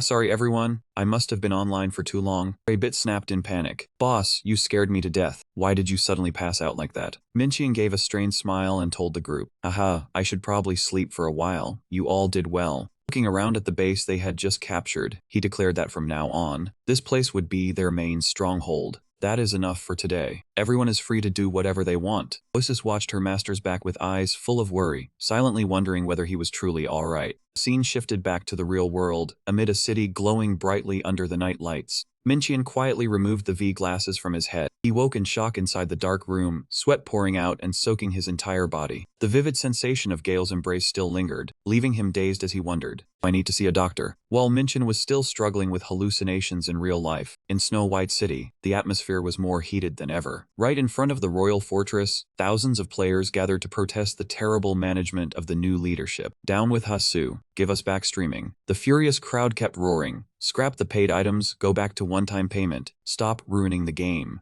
The appearance of guaranteed enhancement tickets had pushed their fury to breaking point. The crowd roared in unison about those enhancement tickets. "What are you people trying to pull?" The players frantically demanded to meet the operations team, asking whether they had anything to explain. "Where are the GMs? Where are they?" Some extremists even threatened to tear down the entire fortress. The curses continued to target Naipen, But the GM team remained completely silent. That's right, if this keeps up, sooner or later someone will have to show themselves. Hey, you money-grubbing bastards. All of a sudden, a shrill shout rang out, cutting through all the noise. Shut your mouths. A dark-skinned warrior with blazing red hair slowly stepped forward, coldly scolding them that if they wanted to protest, they should go to Napan's office, not cause chaos in the game. The imposing appearance of the stranger made the crowd begin whispering. Who are they? Wait, look at those outfits. That's the Crimson Crusader Guild. Red-haired man curled his lips into a confident smile when he realized his guild's reputation had made the crowd wary. However, a player wearing glasses pushed up his frames and mocked him. You mean that guild that always comes second in boss raids? Those words struck straight at his pride, making the red-haired leader fly into a rage. He roared in affirmation, that's right, and my name is Jiang Yu, Guild Master of Wing's strongest guild, Crimson Crusader. The bespectacled man calmly replied in a contemptuous voice. The strongest. Stop deluding yourselves, you're just a bunch of idiots. Can't you see we're protesting? Stop getting in the way, get lost. Jiang Yu ground his teeth, his eyes blazing with killing intent. He looked at the one who had just insulted him with a deep, dark gaze and said, see that? That's exactly why you people will always come second. Fine, I admit my guild has always stood in second place until now. Jiang Yu suddenly swung his sword, cutting down a player right in the middle of the protesting crowd. He curled his lips and declared that from this moment on, his guild would seize the #1 position. Without the slightest hesitation, Jiang Yu roared an order for his subordinates to deal with everyone before them. The warriors in red armor shouted their obedience in unison, then charged in and overwhelmed the weaker players, instantly plunging the scene into panicked screams. Remaining players realized in horror that the Crimson Crusader members were all equipped with full sets of maximally enhanced gear. A furious warrior shouted, have you people gone insane? If you attack recklessly like this, you'll be banned from the city. In response to that warning, Jiang Yu coldly pierced through him and sneered, this city? Ridiculous. We'll seize the strongholds on the new map. Who cares about this old, rotten city? Amid the chaos, someone shouted for the guards. But the harsh truth was that even the city guards were being miserably defeated. Jiang Yu laughed arrogantly amid the ruins, thrilled by the terrifying power of paid weapons. Believing that Napan should have done this sooner, a streamer was live-streaming the entire one-sided domination. He admitted in shock that in all his 3 years on the job, he had never witnessed anything so terrifying. Suddenly, Jiang Yu turned his head and looked straight into the streamer's camera. He declared loudly before the entire server that from today onward, Crimson Crusader would officially become a villain guild. Jiang Yu openly called on anyone who wanted to enjoy the feeling of domination through maximally enhanced gear, along with the ambition to conquer the new continent, to join him. That left the streamer frozen in utter terror. In truth, all of this was a carefully calculated performance. Jiang Yu used the moment when all attention was focused on the protest to create chaos, while also announcing that his guild was becoming a criminal faction. This was a publicity stunt, because Bethylos was originally a lawless land, with no guards, no guilds in control, and endless war. Crimson Crusader was using this performance to attract forces and prepare for their plan to seize power in Bethylos. Though this might be an extremely effective method of promotion, at that very moment, a sharp, commanding shout suddenly rang out. Stop right there. Jiang Yu froze when he realized he had overlooked the grave consequences of the attack just now. The crowd cried out in stunned amazement, it's champion Aaron. Immediately, the renowned Season 1 champion appeared with the Free Knights Alliance. Shouts rang out everywhere. The Round Table, the Knights of the Round Table, are here. Knights, show these bastards who the real masters are. The Free Knights Alliance officially revealed itself. They were known as the top PvP masters in the world of Wing, a gathering of figures at the top of the arena rankings. Witnessing their appearance, the streamer could only swallow dryly in overwhelming shock. These were the Knights of Justice formed to preserve order in the game. Jiang Yu ground his teeth and growled Aaron's name. While Aaron calmly called his opponent's name Jiang Yu, he coldly ordered him to lower his weapon and leave Snow White with his guild immediately. If he did, they would not pursue. Aaron gave the ultimatum decisively. This is the first and final warning. You have 30 seconds to choose. Under that pressure, Jiang Yu suddenly burst out laughing like a madman. He laughed loudly in derision, mocking Aaron for not knowing what he was thinking by suddenly appearing like an outdated relic. Aaron remained completely unmoved and coldly continued the countdown. Is that all you wanted to say? 20 seconds left. Jiang Yu curled his lips into a provocative smile. Aaron, I'll give you a warning too. Take your defeated rabble and disappear before we humiliate you. I won't pursue you either. Aaron repeated in an icy voice. 10 seconds left. Jiang Yu looked at his opponent's armor and mocked that Aaron did not even seem to be using enhancement tickets. While they were armed to the teeth, he was certain of the power of paid gear, but Aaron only replied calmly. Even level 5 gear would be too much of a waste against small fry like you. Eren decisively ordered the Free Knights Alliance to prepare for battle, immediately drawing out the sound of swords being unsheathed in unison. Eren swung the sword blazing with blue magic and roared with sharp authority, "Destroy these rats for me." Returning to Minchian, Gale's worried voice rang out in his mind. "Please be careful, master. His power has now exceeded the scope of my control. You must ensure that it does not devour you midway." Minchian sat quietly alone in the dark room. His contemplative gaze turned toward the brightly lit city beyond the window, as if the warnings about a cruel future were still clinging tightly to his mind. Just then, the phone on the bed suddenly let out a notification sound. A livestream notification from KenRanTube appeared, showing that more than 1.2 million people were watching the clash at Snow White live. In the game world, the atmosphere had fallen into utter chaos, mixed with desperate screams. The army of justice gradually fell into a disadvantage against the pay-to-win crowd, because every last one of them possessed superior equipment. Knight Farawin, despite being gravely injured, still forced himself to shout in despair, "Run, hurry, and run, Eren." Eren called his comrade's name in shock, "No, Farawin." Witnessing that chaotic scene, Jiang Yu burst into delighted laughter again. He said this was what he wanted. This was what gaming should be. Then curled his lips and mocked Eren for refusing to retreat before being humiliated. Looking at the once renowned champion now forced to kneel before him, Jiang Yu smugly sneered that he never expected the day would come when Eren knelt at his feet. Eren panted in exhaustion, while Jiang Yu coldly declared that even begging would be useless. He would finish him off. Right after that, Changzu ordered his subordinates to seize Eren. An iron-armored soldier immediately charged forward like a whirlwind, aiming straight for the target, who had almost lost the ability to resist. Eren could only freeze in utter terror, and yet, a knight in blue armor suddenly rushed out, blocking that dangerous attack. Though trembling under the pressure, he still shouted with all his strength, "Protect the champion." Amid the chaotic scene, furious roars rang out, telling those stupid bastards to get out of here at once. Eren asked in shock what everyone was doing. One member said firmly that Eren was a symbol, so they could not let those outlaws bring him down. They accepted staying behind to hold off the enemy so Eren would have a chance to escape. Jiang Yu laughed like a madman, loudly mocking Eren as he fled, then asked if this was all the Free Knights Alliance could do. Eren ran through the empty alley, his breathing ragged and unsteady. He looked at the live stream, now flooded with comments criticizing the arrogance of the whales. One fan even advised Eren to buy enhancement items and reclaim his position. Eren said pensively that he was a professional gamer, he only wanted to fight fairly, and also had to consider the tournament. He wondered whether buying power with money was truly right.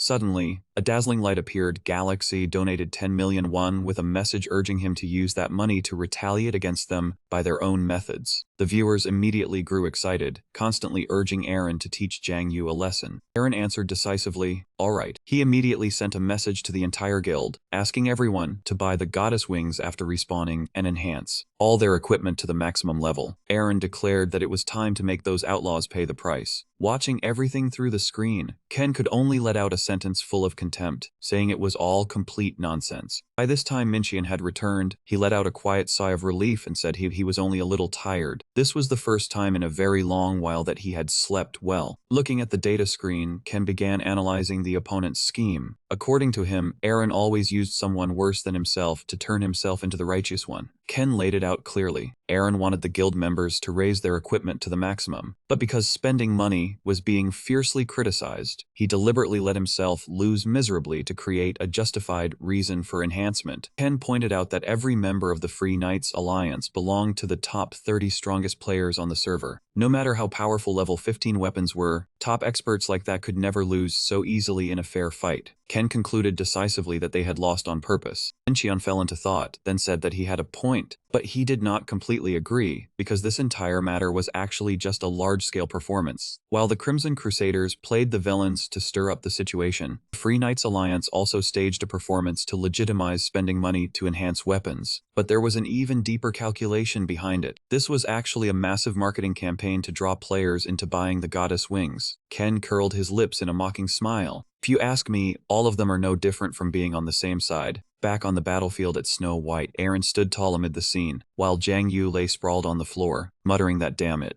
really hurt. But only a few seconds later, Zhang Yu called out again in excitement. Any notorious bastards want a party on the new map? We welcome everyone to join. Fear immediately came crashing down. He calmly told himself that honestly, enhancing weapons to the maximum level was not really that wrong. Aaron analyzed that in the past, players had to pay 50,000 won in monthly maintenance fees, which came to 600,000 won a year, while now the game was completely free. The free package only made players lower their guard around their wallets. With just 1 million won, they could raise their weapons to the ultimate level instantly. The choice is in your hands. Even if you do not buy, everyone can still catch up by the middle of the long season. Aaron continued tempting them with a calculating smile, saying honestly, if they bought right now, the game would be more interesting for a while. Watching from afar through the screen, Minqian faintly curled his lips and murmured, interesting. After the chaos today, he realized public opinion was being deftly steered in another direction. People were beginning to think the enhancement items were not at fault, and that the blame lay with those who abused them. Minqian understood that the one behind it was trying to push all criticism onto the individuals who had used that system and those items. This line of reasoning was not much different from real-world gun control debates, where people said the problem was not the gun, but the person holding it. He listened until he was so sick of it that the netizens nearly forgot who was still bleeding money out of them every day. Minqian thought to himself he did not know who was behind this, but that man was truly extremely skilled. He was indeed someone with strategic vision. He began to wonder whether that person could be Hasu. At the same time, at the capture point Paradise Lost, which they had just taken, Agro King looked around in a daze and asked Omen if this was truly their stronghold. Omen was also bewildered when he saw rows of structures suddenly appearing. Agro King stared at the strange statue placed on the stone pedestal, then frowned and asked what that ugly crow statue was. Suddenly, a purple-skinned female NPC appeared with a bright smile. She welcomed the members of the Bringers of Night Guild, then offered the occupation reward and reminded them to claim it.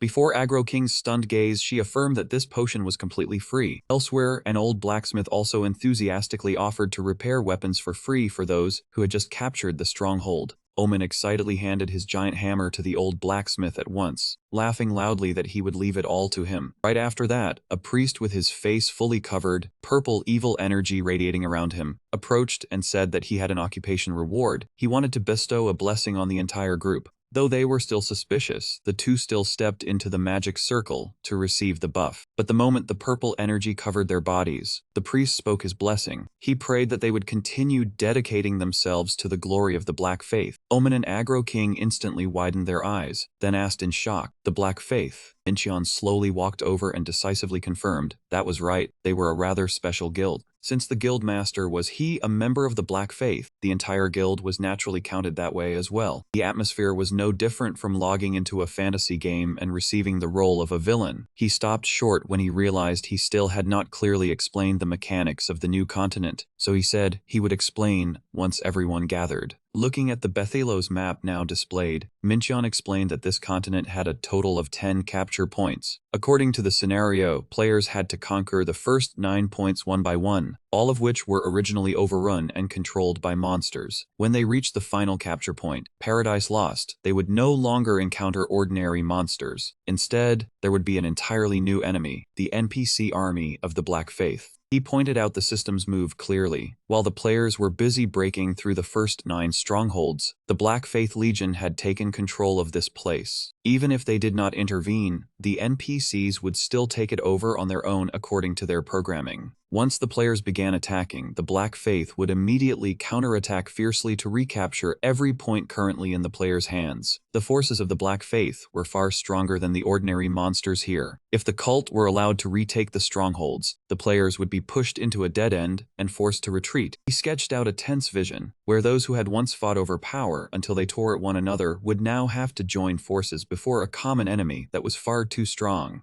They would have to devote everything to wiping out the Black Faith, take back the strongholds they had lost, and finally return to the 10th capture point. Minqian affirmed that after that, everyone would enter the final dungeon. That was how this season had been designed, while he was the Dark Knight, a hidden class, who could be considered the vanguard of the Black Faith. And because all of you are members of my guild by default, all of you have also become subordinates under my command. He looked at Omen and made it clear that because of this, at least in Bethellos, the group would be treated as regular forces of the cult. He reassured everyone not to see it as a bad thing, because right now they were on the same side as the strongest NPC group still existing in the game. Suddenly, Doctor stepped forward with a contemplative expression and asked whether the Black Faith was a necessary part of Minxian's plan to destroy Wing Online. Minxian smiled and said he lacked no element for the coming plan. He also apologized for forgetting to explain the details, then promised that from the next dungeon onward, he would proactively share more. Minxian introduced their destination, this time as Infinite Hell Place. He called the worst dungeon of all the places they had ever passed through. Just hearing the name was enough to make the faint of heart want to log out. The system displayed information about the dungeon Martyr Knight's Grave, with extremely high danger and a recommended level as high as 100. Players were warned to prepare their equipment carefully and proceed in a party. Doctor muttered that he had a feeling they were about to run into ghosts underground. Silently hiding somewhere around this area, Raybit fearfully clung tightly to Minxian's arm, whining as she asked how much deeper they still had to go, because she absolutely hated scary things.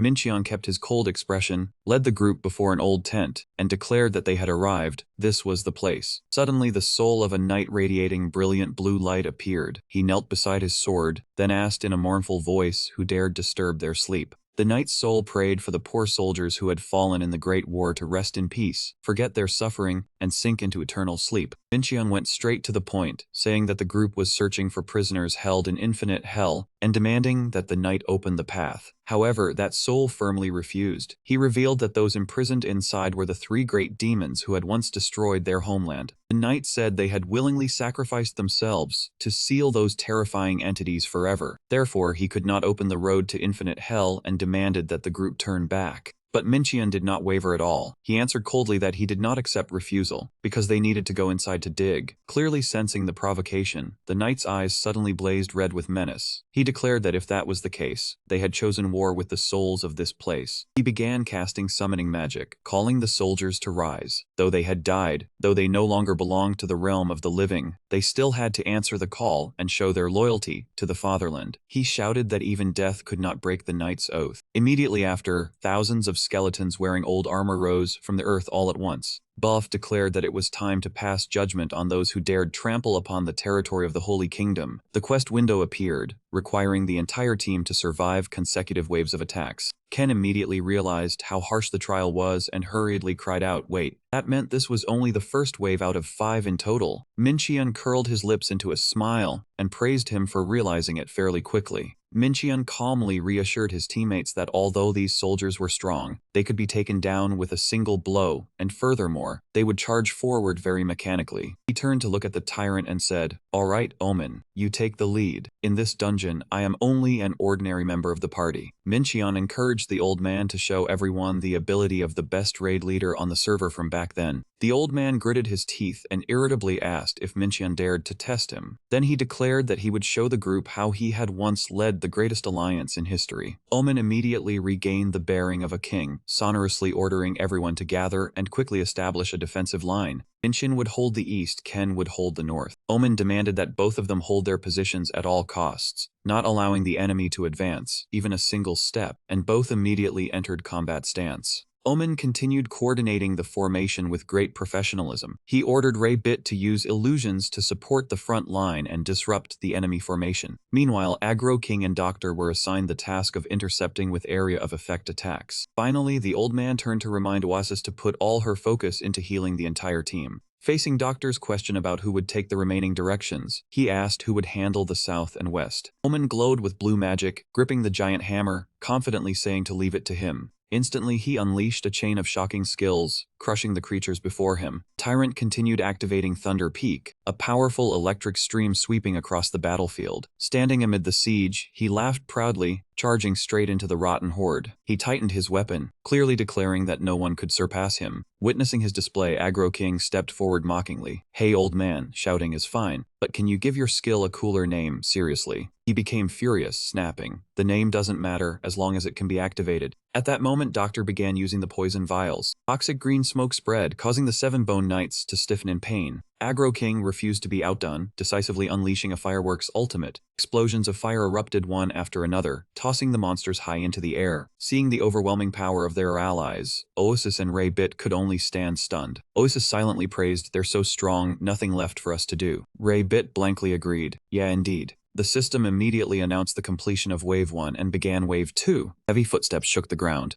From the dark dust smoke, giant entities with glowing red eyes and black armor appeared. They radiated an overwhelming pressure far surpassing the previous attack. Facing the new assault, he was astonished. Oh wow, these guys are strong. A giant black armored knight slammed a massive blow, shaking the ground. He exclaimed as he felt the immense pressure. Oh my, how is this damage possible? Nearby, Minqian smiled slyly. See, welcome to the real game. The tyrant Nguyen Jiang admitted the monster was too strong, but Minqian interrupted. Save the review for later. Focus on guiding the formation, Omen. He clicked his tongue, ordering Aggro King and Doctor to focus on attacking the knights surrounding Ken immediately. Doctor reminded the team to combine forces, eliminating targets one by one. He further assigned Minqian and I will handle the rest. Oasis, keep the health bar full. He ordered Raybit to stop the enemies from advancing. Instantly, Raybit activated the Illusion Mirror Ultimate, creating multiple clones. Oasis also summoned the Black Fake Basilisk to join the battle. Seeing him bracing for the assault, Raybit reminded, you don't have to carry it all alone, Omen. Isn't that what a team is for? Oasis eagerly added, exactly, you can trust us. The sincere words made the tyrant blush. You make me embarrassed. Raybit launched 7 Wen magic cards, combined with the Basilisk's 1,000-pound bite, crushing the enemy's armor. Raybit noticed something unusual and shouted, oh, see that, Omen. A red light flared from its chest, appearing in the middle of the monster's iron armor, emitting a demonic energy. The girl confirmed that it was its critical weak point. He hoisted the giant hammer and charged, ordering the team to focus attacks on that spot. Minqian dashed among the 7 monsters with terrifying speed. He thought if they went all out they could shorten the time, but human limits remain. To achieve the ambition of world destruction, he knew perfect coordination from teammates was essential. The most important thing now was for the group to understand each other's skills. From Doctor's poison vials to Raybit's enchanting illusion magic, everyone had to comprehend each member's abilities, even Aggro King's long-range shots, or Osa's healing magic. Minqian looked at the tyrant, silently questioning if he understood the plan. He smirked with experience. That was the basic lesson of a raid leader. Minqian didn't need reminders. A 1,000-pound hammer smash crushed the Frost Knight in a dry collision. He focused intensely, his sharp gaze detecting something unusual. As the monster's chest glowed with demonic red energy, Jay Bitzel was excited by the old man's effective plan. The opportunity arrived. He commanded, their hearts are the weak points. Focus all attacks on the chest. The team immediately activated full council mode. Meanwhile, at the Naipan Tower shining in the night, Hasu smugly checked the soaring revenue on his phone. He laughed heartily at the money earned in the past 2 days, more than several months combined since playing for free. Hasu was impressed with the imbalance-breaking logic creating demand, wanting to etch it on the company's honor board. He summoned the entire development team to celebrate the profit. The merchant's smile brighter than the phone screen. Fantastic, the team leader stammered in praise. I worry about some errors to fix, servers overloaded, suggesting moving the party to next week. Hasu casually dismissed it. No, I see stability, just a few people on duty. The rest celebrate, order food for those staying. When asked about the venue, Hasu chose the most luxurious 5-star hotel buffet. Don't worry about money, just want the best. He smirked, reminding subordinates of the huge profit just made. Price no longer a concern. The team leader could only force a smile and comply. Hasu patted shoulders encouragingly, announcing he would win over the director, urging everyone to start first. That man put on his coat and left in high spirits, repeatedly praising the project team for successfully launching the paid items. Hasu even promised a large year-end bonus and urged everyone to keep up their performance. Contrary to his boss's excitement, the team leader only stood there in silence, his face gloomy, his eyes heavy with regret and guilt. In the middle of the lavish banquet, a colleague's call suddenly pulled him back to reality. Boss, what are you doing? Why are you not eating? The table is full of delicacies. He only answered softly in an empty voice. Yes, that is right. I should eat a little too. He stared at the plate of premium lamb ribs before him, but his mind suddenly drifted back to memories long gone. Those were the days when the whole team still stood shoulder to shoulder, eating instant noodles in a hurry inside the cramped office. Shinji, Zhongha, and Minqian appeared clearly, everyone laughing brightly beside the steaming pot of noodles, simple yet full of passion. He raised his fork, but even the fine meat now seemed stained with the bitterness of regret. Gritting his teeth in resentment, the team leader silently cursed the mess before him as nothing more than a pile of trash. That man reminded himself to stop deifying the past, because in this pragmatic society, money was the only thing of real value. In the quiet office late at night, only the steady clatter of typing remained. Shinji suddenly appeared, startling Zhongha badly. Seeing that his female colleague was still there, Zhongha sighed and said that with the current tense situation, he had no mood left for the company party. Shinji was no better. She admitted that merely being near that arrogant director was enough to make her nauseous. She said in a low voice that everyone now only looked at the profits from paid items, ignoring player reactions, and the bugs that needed fixing in Season 6. Deep down, neither of them could help feeling a pang of sorrow as they remembered the time when Stream was still beside them. Shinji told Jongha not to work too late, lest his wife worry when the due date was already close, then waved goodbye and left. Left alone, Jongha tiredly turned his eyes toward the computer screen. Suddenly, strange waves of interference appeared, leaving him stunned. The screen kept flickering, making Jongha panic as he wondered what exactly was happening. He rubbed his eyes carefully, thinking he had only seen wrong, but right after that, blinding white light suddenly burst from the monitors, making the entire space sink into pure white. Jongha staggered to his feet, telling himself that he must have been too exhausted and was hallucinating. He stumbled forward, intending to go to the restroom and wash his face to clear his head. But the moment he had just left his seat, the computer screens began flickering eerily again, dense waves of interference enveloping the entire room. The system officially announced that the objective had been completed, surviving the attack of the knights, 5 out of 5. Omen panted from exhaustion, the old man muttering in relief that perhaps everything was finally over. Yet the knight's soul still hovered beside the radiant sword, speaking of the demons sealed in endless hell, the very ones who had turned this land into the deathly wasteland it was today. The knight pleaded earnestly, "If you truly must leave, I beg you please destroy those demons. Please finish off the enemies we once failed to defeat." As soon as he finished speaking, a dazzling light flared up. The system immediately confirmed, "Congratulations, you have cleared the dungeon, Tome of the Knight of Integrity." Mincheon slowly stepped forward, coldly reminding the tyrant that everything was not over yet. "We've only just begun, Omen." Mincheon quietly calculated that for the plan to succeed, he absolutely had to begin. He had to make use of the demon god's descent state. But Gale's warning echoed in his mind again. She had once earnestly begged him to be careful, not to let the power of the evil god devour his soul. Mincheon gritted his teeth with confidence, thinking Gale had worried far too much, because he was the one who had created Crow. He affirmed that in the original script, there had never been anything about Crow devouring souls or anything similar. And he decisively urged the whole team to go deal with the demons. Seeing his unusually irritated state, Ray Bit and Oasis could only look at each other blankly, not understanding what had made Master angry.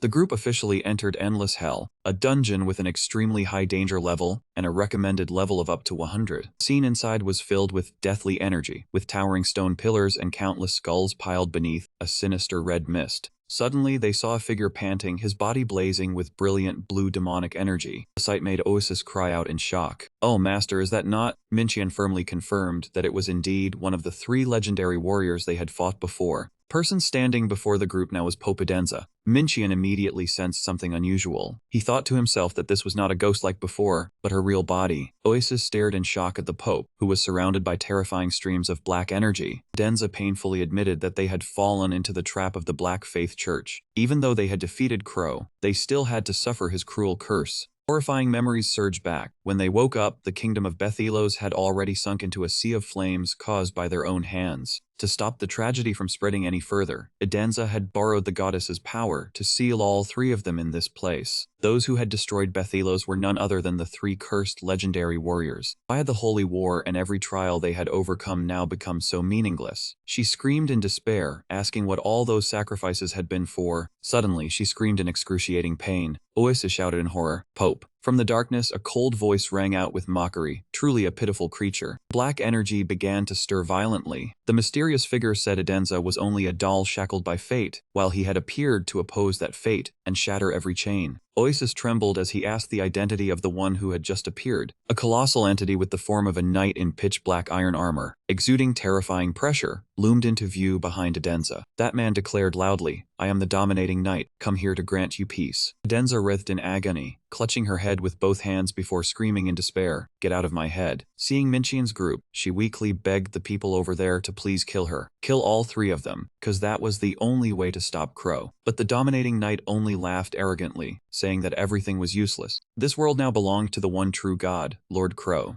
That man loomed behind the 3 heroes being swallowed by evil energy, then coldly gave an order. "Now kneel and accept the peace I bestow upon you." Seeing that the legendary warriors had all fallen, Oasis blurted out in a daze, "Everyone." Omen immediately swung his hammer, ready to charge into battle, but Mincheon quickly stopped him. "Wait, Omen." Mincheon calmly said that at their current level, they could do absolutely nothing against the enemies before them. Omen ground his teeth in regret. Could everything really end here? Do we have to go back to square one? Mincheon answered firmly no. Right after that, he activated Demon God Descent State, letting blazing red electricity envelop his body before saying coldly, "Leave the rest to me, hey, ruling knight." Mincheon leisurely stepped forward, taunting him by asking whether he wanted to know who was truly a god. Insulted, the ruling knight roared in fury, "Blasphemer, blasphemer, who dares impersonate Lord Crow?" Mincheon smirked calmly, "Impersonate. I am the one who created Crow, buddy. I even motion captured a few of his moves myself." The knight's rage erupted, and he frantically ordered, "Rise, my puppets. Bring me the head of that arrogant mortal." In an instant, the figures of the mage Kyrie and the swordsman Cutmers shot forward together, aiming straight at Mincheon.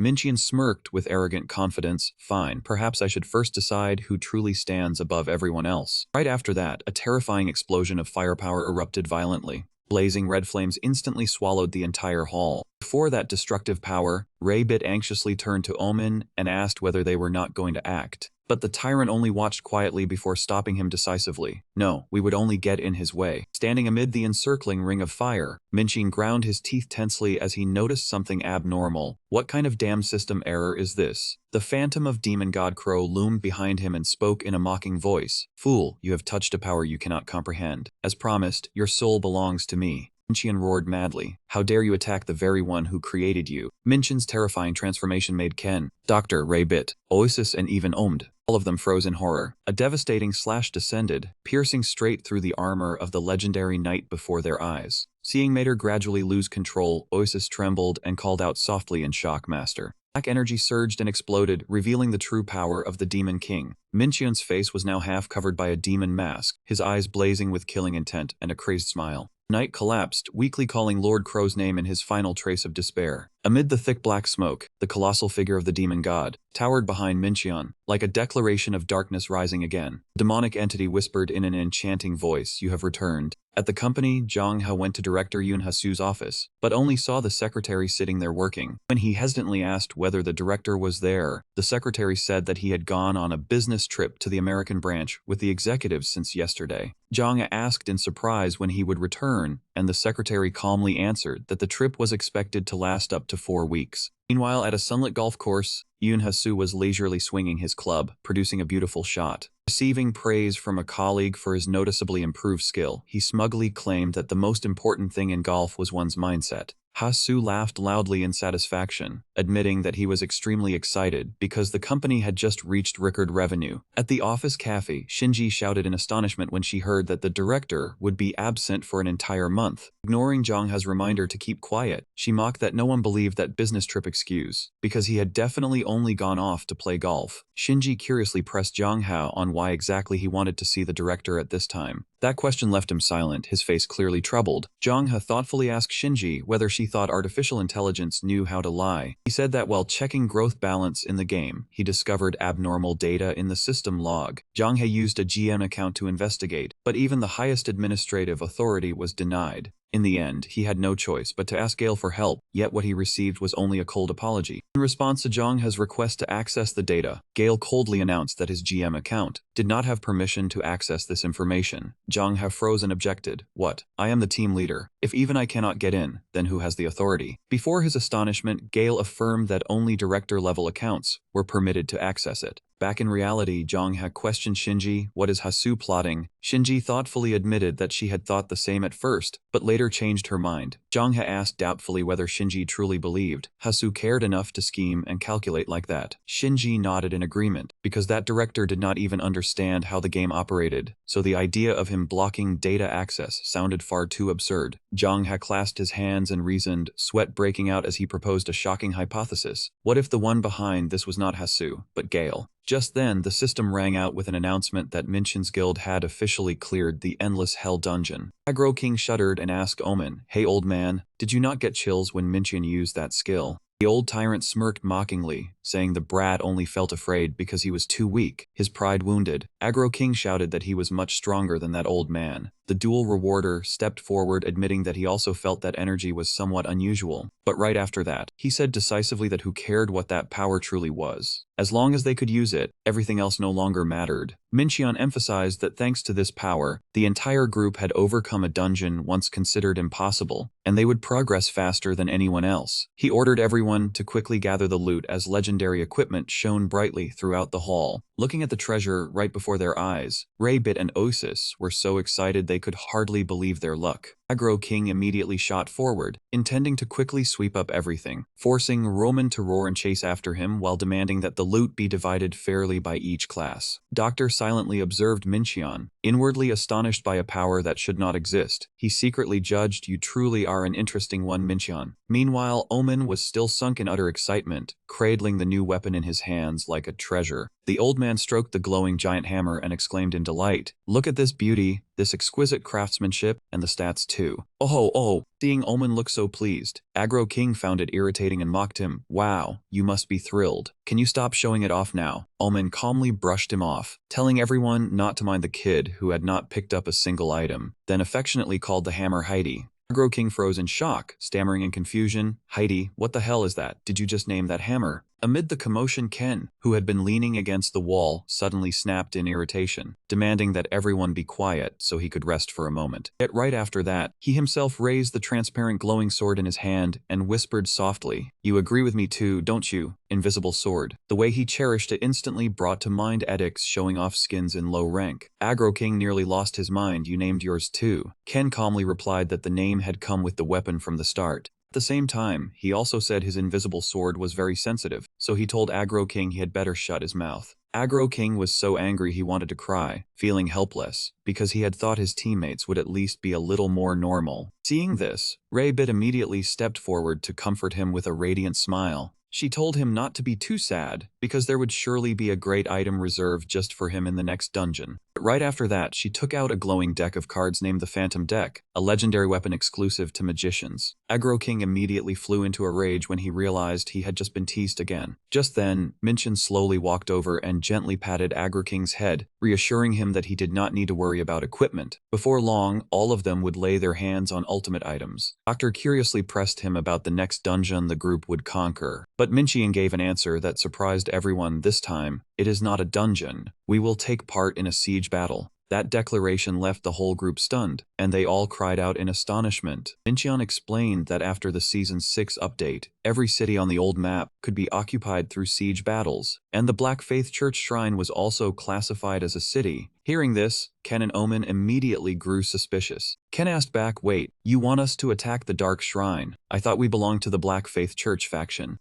Mincheon curled his lips into a sinister smile. "That is exactly what makes everything more convenient for us." He declared in a clear voice that the group's next objective was to take over the Dark Shrine. As soon as he finished speaking, Mincheon strode forward, roughly pushing open the giant stone door that let out dry, grating screeches, then led the group into the majestic Great Hall. The moment they entered, Commander Theriot dropped to one knee and respectfully shouted, "Welcome, Demon King." He bowed his head in submission, carefully asking whether he could do anything for his master. Mincheon looked straight at Theriot and gave a firm order, "Hand over the right to rule the shrine to me, Theriot." Those words left the commander stunned. "My king, what are you planning to do?" Mincheon cut him off coldly. "You heard me clearly." With an icy gaze, he declared in a clear voice, "This is a coup." At once, a radiant system notification appeared, confirming that the Guildbringers of Darkness had officially declared war on the Black Faith Church to seize control of the Dark Shrine. He questioned him in pain, asking why Mincheon had chosen betrayal when he had already climbed to the peak of power within the church.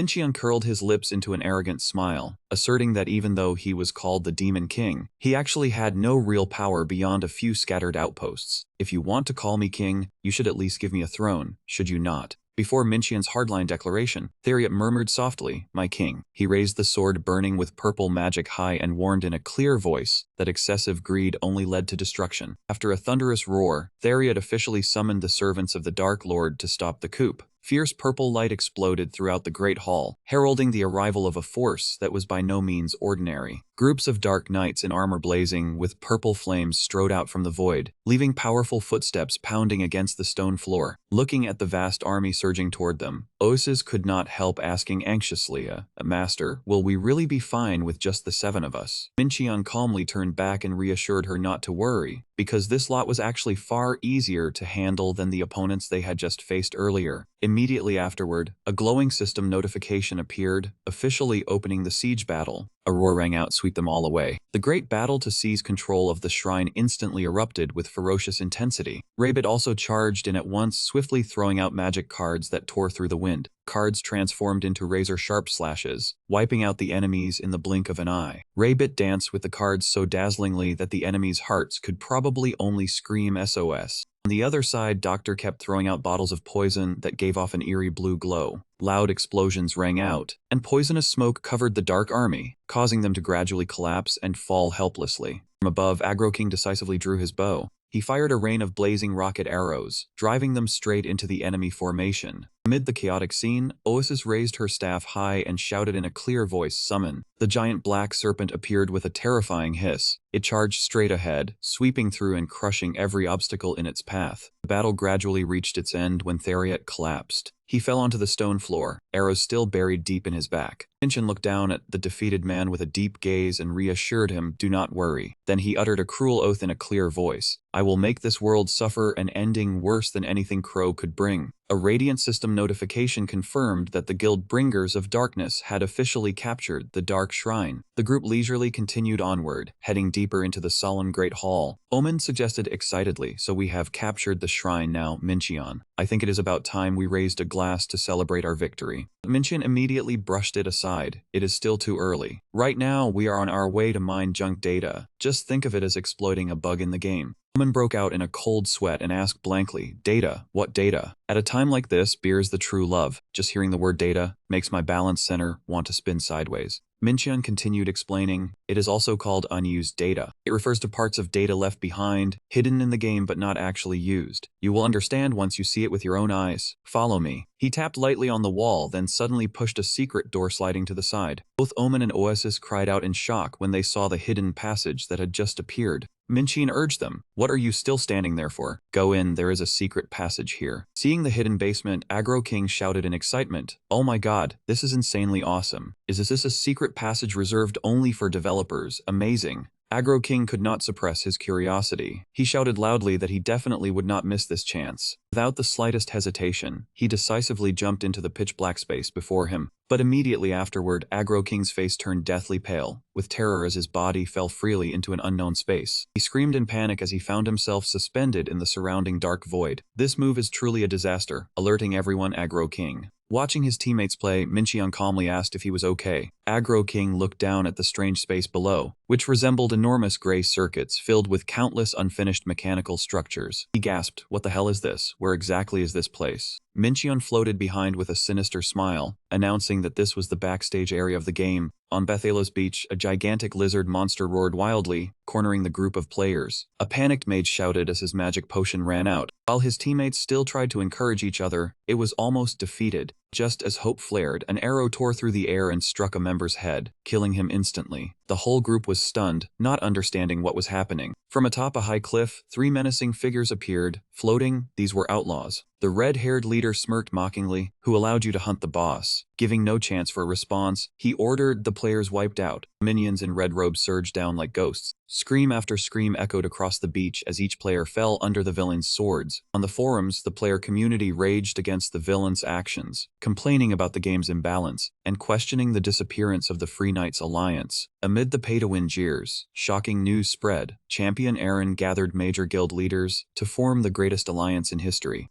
Immediately, Kenwing Paparazzi TV's livestream drew millions of viewers, with the future of Bethalos on the line. The entire server buzzed with drama, eager to see if the villains dared act. A female reporter announced she was at the second occupied point called Opportunity Exchange, recently taken over by the Free Knights Alliance. The atmosphere heated up minute by minute as major forces began to assemble. The reporter zoomed the camera to show viewers the high-profile figures appearing. Among them was Captain Drake, undefeated fleet commander. The list of major players continued with mercenary director Gaga and Princess Engineer, head of the National Engineering Students Alliance. Even the reserve forces were present, prompting community jokes about renaming them the Patrol Dads. Looking around the command tent, Aaron assessed that most key figures had assembled. Although a few were missing, he decided to start the meeting immediately. A player dressed as a guard suggested professional gamers should focus on live streaming and game promotion rather than interfering deeply in this world, remarking how cheap the internet cops were. Aaron looked directly at the leaders and declared, "I don't want to beat around the bush. I have a proposal for you. Form an alliance, it is time to bring peace to Wing Online. In response to the call, Captain Ray suddenly asked, I have something to ask you, enemy King Aaron. With consent, Ray asked cryptically, have you ever heard the phrase, who watches the watchman? The captain spoke a profound line that silenced the hall. Aaron admitted he did not know it. Drake explained it was a verse by Roman poet Juvenal, analyzing that if you want to eliminate outlaws, so does he, and if you want to cooperate, excellent, he wants the strongest guilds in the server to form an alliance. However, Drake pressed further, what happens after that? Suppose the outlaws are driven away. Do you think the alliance could dissolve peacefully? Or if they aren't entirely eliminated, how long do you want the alliance to last? Drake inquired if Aaron wants to hold all power until the game shuts down. He argued, a person appoints a watchman to protect themselves, giving power and authority, but who watches the watchman? Drake emphasized, each individual here has the ability to overturn the server, but has not been corrupted, because they restrain each other. The captain affirmed, the moment they unite is when balance is broken and absolute power leads to absolute corruption. Drake pointed at Aaron and roared, I want to know what you truly think. Admit it, Champion Aaron, what you really want is to seize control of the entire server. Captain Drake declared, if everyone unites, there is no reason it cannot be done. We can control the entire server and make huge money by taxing the remaining players. He painted a vision of controlling the dungeons and monopolizing mineral mines, achieving what past brothers failed at, dominating the entire world. Drake looked at Aaron expectantly and concluded, if you're honest about your ambition, I and the undefeated fleet are ready to support. Drake pressed for confirmation, so what do you think, enemy King Aaron? Will you rule the world with us? Aaron silently lowered his head, hair covering his eyes, then resolutely said, I refuse, Captain. The answer left Drake stunned in disbelief. Aaron calmly explained he gathered everyone not to fight for server control, only to eliminate outlaws and return things to their proper course. Drake smirked sarcastically. It sounded like a fairy tale. He turned his back and posed a hypothetical. If an alliance is formed and outlaws eliminated, then what? Will the Freak Knights still control all occupied points and maintain a 1% tax? Drake turned back, roaring with fury, believing everyone could manage the occupied points and would not relinquish power just because of joining an alliance, demanding proper compensation. Aaron immediately affirmed he would have it. Drake suspiciously asked if Aaron intended to raise taxes. Aaron denied. Doing so would be like robbing other players, corrupting the alliance, and causing them to fight only for personal gain. Aaron began sweating under immense pressure. Drake slammed the table furiously. He shouted in anger, thinking Aaron wanted everyone to help just out of goodwill. At the same time, he yelled at Aaron, asking if he considers the game a joke, revealing Wing's in-game currency is worth real money. Aaron clenched his fists, affirming the tax remains at 1% unless all players agree. Captain Drake asked bluntly in a thoroughly practical tone, where exactly will our benefits come from?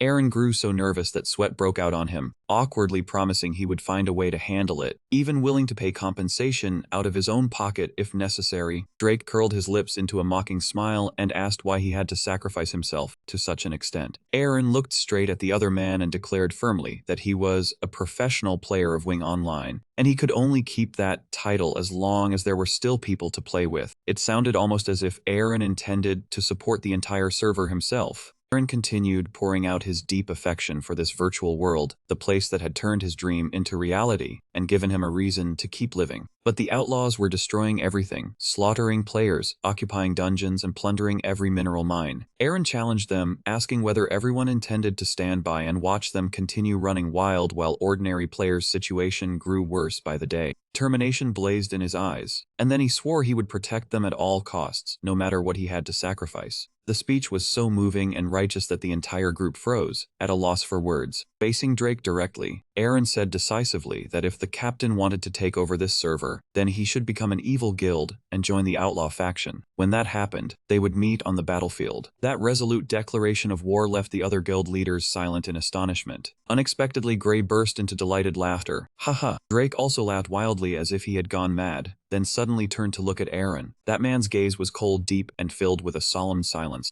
He held out his hand in invitation and boldly declared that he would help Aaron. Drake affirmed that he did not need compensation, power, or any sponsorship, then curled his lips into a hearty grin and concluded, I also love this game very much, because it truly is far too interesting. A firm handshake was made, officially marking the beginning of a promising alliance. Captain Drake stared at Aaron with a sharp, icy gaze, saying in a low voice that he hoped he was telling the truth and would not change his mind. Under that heavy pressure, Aaron remained calm and unwavering. Immediately after that, Drake clearly announced before all the guild masters that the unbeatable fleet would join the alliance. When the two of them left the command tent, Hakin could not hide his astonishment and blurted out that no one had expected Aaron to truly be doing this out of goodwill. Exactly the kind of shock that came from Aaron, playing the righteous lead role far too smoothly. Drake immediately denied it with a profound expression, saying that was not the case. He was definitely hiding some other sinister motive. Drake narrowed his eyes warily, secretly thinking there was no telling when Aaron would reveal his true face. That man turned and ordered Hakin to immediately assemble attack units 2 through 4. Hakin asked in shock, even Unit 4, while Drake confirmed that all of them had to switch to PvP mode. That man gave a cruel smile and declared that it had been a long time since they had hunted monsters, and this time they would hunt players. Meanwhile, in the gray backstage area filled with unfinished structures. Alright everyone, this is the final boss of this game, or almost was. Hurry up and say hello. Ken was stunned as he recognized the familiar figure before him and blurted out. Mincheon calmly explained that this was how he liked to design games, always starting from the ending and the final boss first. This man really made games in a bizarre way. The final boss seemed to have been prepared since the moment of creation. Mincheon emphasized that the creator had to know where the story was heading in order to keep the development on track. In other words, this guy had existed since Season 1 as junk data, merely hidden near the temple. Mincheon sank into thought as he recalled the moment he had first created Crow. Back then, he had thought the game would only last around 7 seasons and had never expected it to become so beloved. Therefore, Crow's stats had been set according to the standard of a Season 7 final boss, meaning the list of items he dropped was entirely level 110 gear. Ken and Dr. Ngam immediately understood this was precisely why they could upgrade their equipment to such an ultimate level. Mincheon looked toward the colossal entity and declared boldly, "O experimental puppet that once almost became my final boss, Crow. Not another second to waste." He swung his sword and charged forward, roaring, "Hurry up and drop the items." Seeing Mincheon frantically beat the boss like a butcher, Ken could only stand frozen in shock. Mincheon turned back and shouted at his teammates, "What are you waiting for? Hit him, or we will not finish, even if we spend the whole day here." After being surrounded and beaten black and blue by the entire group, the puppet Crow finally exploded into countless fragments. The whole team was utterly exhausted. Mincheon panted from depletion, while Oasis and Ray Bit were also nearly collapsing from overexertion. While wiping his sweat, Mincheon lamented regretfully that if he had known, he would have adjusted that man's health a little lower. Omen ambled over to the wreckage, excited to see what that man had dropped. A glowing legendary item panel appeared, Demon King Scheme, a level 110 weapon, with terrifyingly immense power. Omen widened his eyes in shock as he read the attributes. What? Guaranteed critical hit. Is this for real? He found it even harder to believe that the item also had a level 5 area effect, increasing attack range by 50% when a critical hit landed. This item was practically cheating. Anyone who held it would probably have enough power to dominate the entire server. Omen trembled as he cradled the ultimate weapon, dreamily wondering what would happen if he used World Crushing with this thing. Mincheon calmly said those items were originally meant for Season 7, so being absurdly powerful was perfectly normal. He emphasized that grinding here not only gave excellent equipment, but it also brought a massive amount of EXP. Because Crow was only an experimental puppet, his respawn time was only 15 minutes, and they would need a few more days to reach max level and tune their equipment as they wished. Hearing that they had to keep grinding for several more days in this hellish place, Aggro King and Oasis could only scream in despair. Ignoring every protest, Mincheon raised the radiant sword high and encouraged them, saying it was almost over. This was the final sprint. But this sprint made the whole team only want to log out from the calamity of chasing a deadline.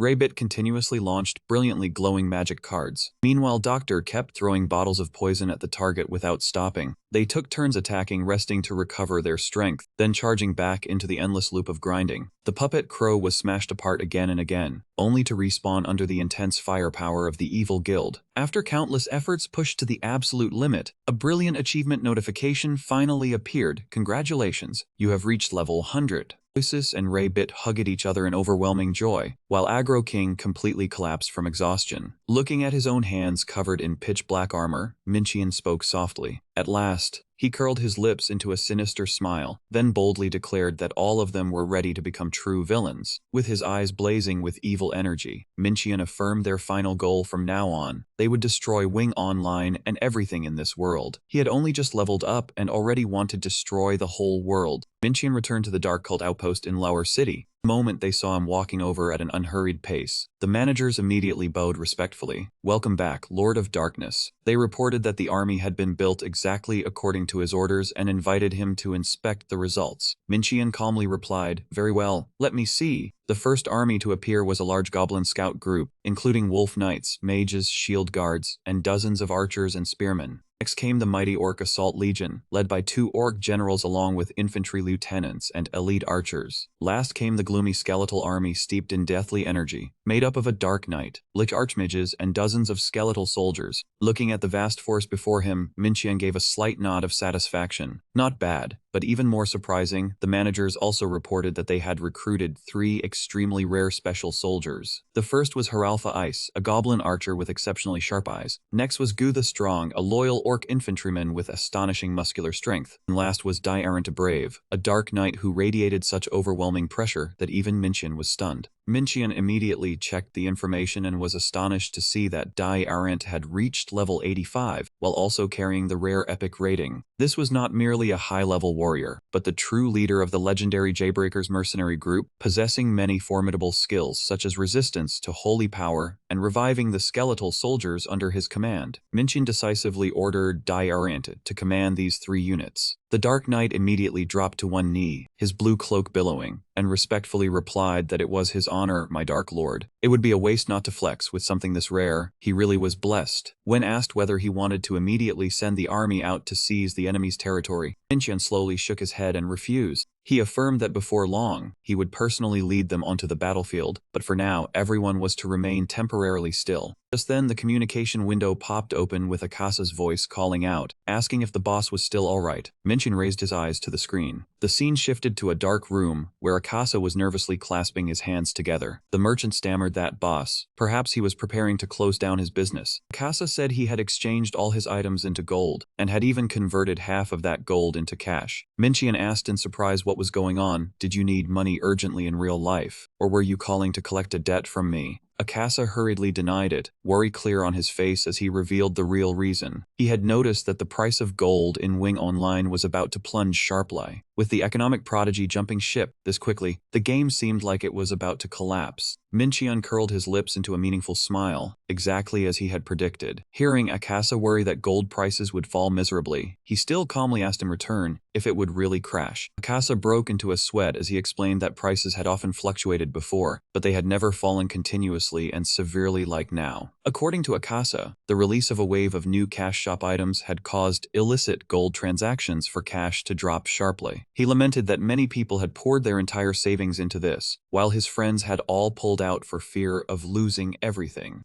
Minqian looked straight at Akasa and asked what about him was he planning to give up too. Akasa admitted that he had sold almost all his gold and items, but had still kept one single thing: enhancement stones. Akasa clutched his head in distress, confessing that those stones were nearly his last assets in the game. He had emptied all his capital to stockpile them according to Minqian's earlier advice. Although the price of enhancement stones was rising exactly as predicted, he still could not feel at ease. Minqian curled his lips, then poured a bucket of cold water straight over him by saying that no matter how expensive the stones became, it would be meaningless if the real-world value of wing gold hit rock bottom. Akasa instantly panicked, frantically asking whether gold prices would drop even further and whether he should sell everything right now and run for safety. Minqian said coldly that if Akasa truly believed this was a losing game, he would have left long ago without looking back. Seeing Akasa panic like this was the perfect picture of unstable psychology among coin players. Minqian asserted that Akasa was still holding on, because his instincts were telling him something big was about to happen. He analyzed that a single wrong decision now could leave him penniless, even with no chance of ever returning to business. But on the other hand, this could also be a rare chance to change his life. Akasa, I can give you the advice you need. Minqian lowered his voice and made it clear that this advice would not be free, because he also wanted something from him. Then he gave a calculating smile and asked Akasa to join his team. Akasa froze in shock. He stammered, asking what a small merchant like him could possibly help with. Minqian looked deep into the other man's eyes and he decisively declared that Akasa would become their supplier. Minchian revealed that he was about to carry out a very large plan, one that required a massive volume of necessities to make it a reality. He emphasized that Akasa only needed to focus on finding exactly the things he requested. Right after that, a glowing system notification appeared. The Bringers of Night Guild had sent Akasa an invitation to join. The scene immediately shifted to Iron Mater, a small city on the northern border, added in Season 2. Because iron ore was a key material for forging weapons, this place had once always suffered from demand far exceeding supply. Because of that, a city specialized in iron mining was formed, and even by Season 5, this place remained extremely bustling, no less lively than the great metropolises. But now, the flames in the forges had gone out, and the anvils had long since cooled. The warmth that once drove away the northern cold had vanished, and the cries of merchants and miners no longer rang out. Almost everyone had left to head for the new continent Bethelos. Now, the only people left in the city were those whose levels were too low, or those too afraid to abandon the lives they had built over many years. One of them was Timothy. He silently forged a gleaming sword, inwardly admitting that he too was nothing but a coward who did not dare leave. The sound of the hammer striking the anvil rang out dryly. Timothy let out a heavy sigh, wondering that if everyone rushed to the new continent to craft items from Moonstone, then who would still care about iron gear? Timothy gritted his teeth in resentment, cursing Dream and not understanding what Minchian was thinking when he released this update. He bitterly wondered whether they wanted people like him, who lived off iron ore, to slowly die out. He really had suddenly become a prehistoric man in the middle of an update.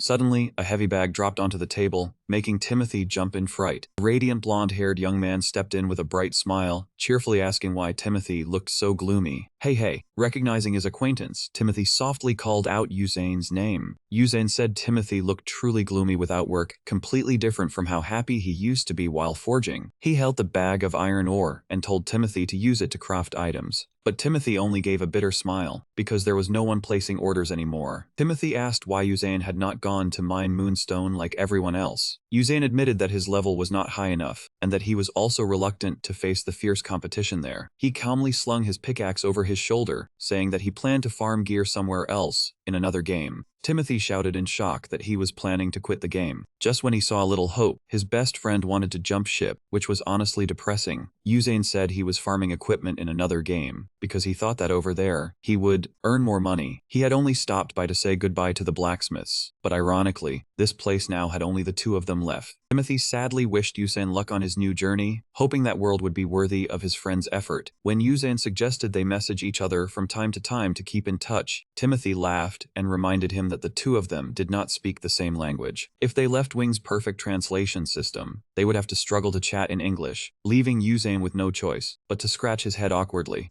Suddenly, violent tremors rang out, shaking the entire room and leaving both of them frozen stiff. Uzain asked in panic what that sound was, but even Timothy did not know how to answer. When he looked toward the door, Timothy's eyes widened in shock at the terrifying sight before him. A dense orc legion was charging madly forward, sweeping through like a whirlwind. Uzain cried out, asking whether this was a new event or a monster sweep that was currently underway. The Orc Legion's landing was brutally intense, and the scene looked just like they were filming The Lord of the Rings. At that very moment, a gigantic black shadow suddenly descended from the sky right in front of them. The impact was so powerful that it sent both Timothy and Uzain flying, leaving everyone stunned and unable to react. From amid the thick cloud of dust and smoke, Omen's arrogant laughter rang out, brimming with excitement and madness. The old man boldly declared that no one could defeat this king in a race of speed. Omen's fierce comeback left the whole team frozen for several seconds. With a face full of killing intent, Omen asserted that this was the true face of war, where the king led from the front and the cavalry followed behind. For their horrified gazes and their question about Uzain's identity,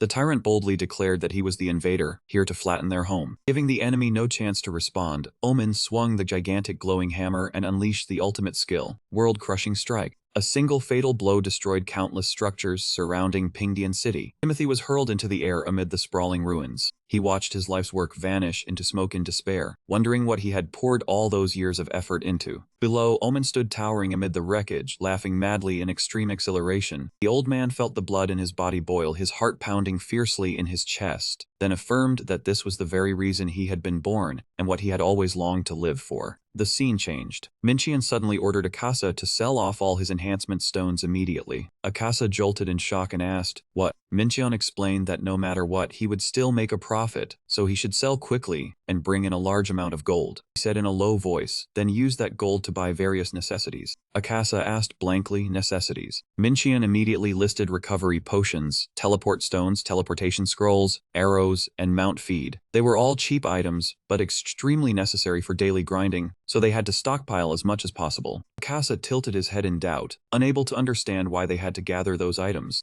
Minchian curled his lips and revealed his bold plan. Once he destroyed this world, those essential items would become what players craved most, and their prices would skyrocket. He looked straight at Akasa and affirmed that he had made a fortune from the enhancement stones thanks to him. This time, keep trusting him. Akasa only remained silent, sweat beading across his face from the pressure. Minchian said decisively that this was all the information, then asked Akasa whether he wanted to take on the first supply mission. When Akasa asked in confusion what he had to buy, Minchian's answer left him stunned. Iron ore. Minchian revealed that he had used the gold borrowed from Akasa to buy 200,000 pieces in advance, but there was still a little left on the market. He ordered Akasa to buy up all the remaining iron ore at the trading post, in order to completely drain the market supply. Akasa asked in panic what boss intended to do with that pile of ore. Minchian clearly wanted to corner the entire supply, truly an extremely ruthless monopoly move. Minchian smiled with sinister intent and asked whether he wanted to know. He turned and left, telling Akasa to attend the upcoming guild meeting to see with his own eyes what his guild could do. Immediately afterward, the scene shifted back to Iron Matter City, which was sinking into a sea of flames and earth-shaking explosions. Standing amid the devastated scene, Akasa watched in shock the terrifying destructive power of the seven of them. The Orc Legion trampled thunderously across the stone slabs, making the ground shake violently. At the same time, the sound of Omen's hammer crashing down rang like thunder, creating horrific impacts that crushed everything around it. The citizens fled everywhere in panic, unable to understand what bizarre event was unfolding before their eyes. Amid the chaos, Timothy shouted a question about the state of the defensive line, while ordering the remaining blacksmiths to immediately forge weapons to resist this brutal sweep. Timothy urged them to call reinforcements from other cities, while the NPC soldiers tried to buy time. Yuzane collapsed to the ground, saying in despair that every effort now was useless. He choked out that no one was coming to save them anymore, because the players had all gone to the new continent Bethylos to chase immediate benefits. Timothy roared angrily that he did not care how low their levels were, as long as someone was willing to come help, that was enough. Yet before he could finish speaking, a sudden blow from behind struck him directly. Life truly was not a dream. The moment he tried to become a hero, he was cut off midway. Timothy collapsed in pain after being gravely wounded by a gigantic orc. His scream rang out amid the bleak ruins of Iron Matter. At the central teleportation gate, the survivors were still screaming in rage and despair. They could not understand why the base was being attacked so fiercely, while the teleportation gate remained silent, with not a single player appearing to reinforce them. A blindfolded player coldly extinguished their hope, saying that no one cared about this place anymore, while everyone was competing for occupation points in Bethylos. Because of the tempting rewards, Iron Matter was no longer even considered a major city. A young player choked up in unwillingness, because this place had once been the renowned iron ore industrial center of Wing Online, yet now it had been cruelly abandoned. He frantically checked the message board, but the GMs remained completely silent because they were still busy dealing with trouble on the new continent.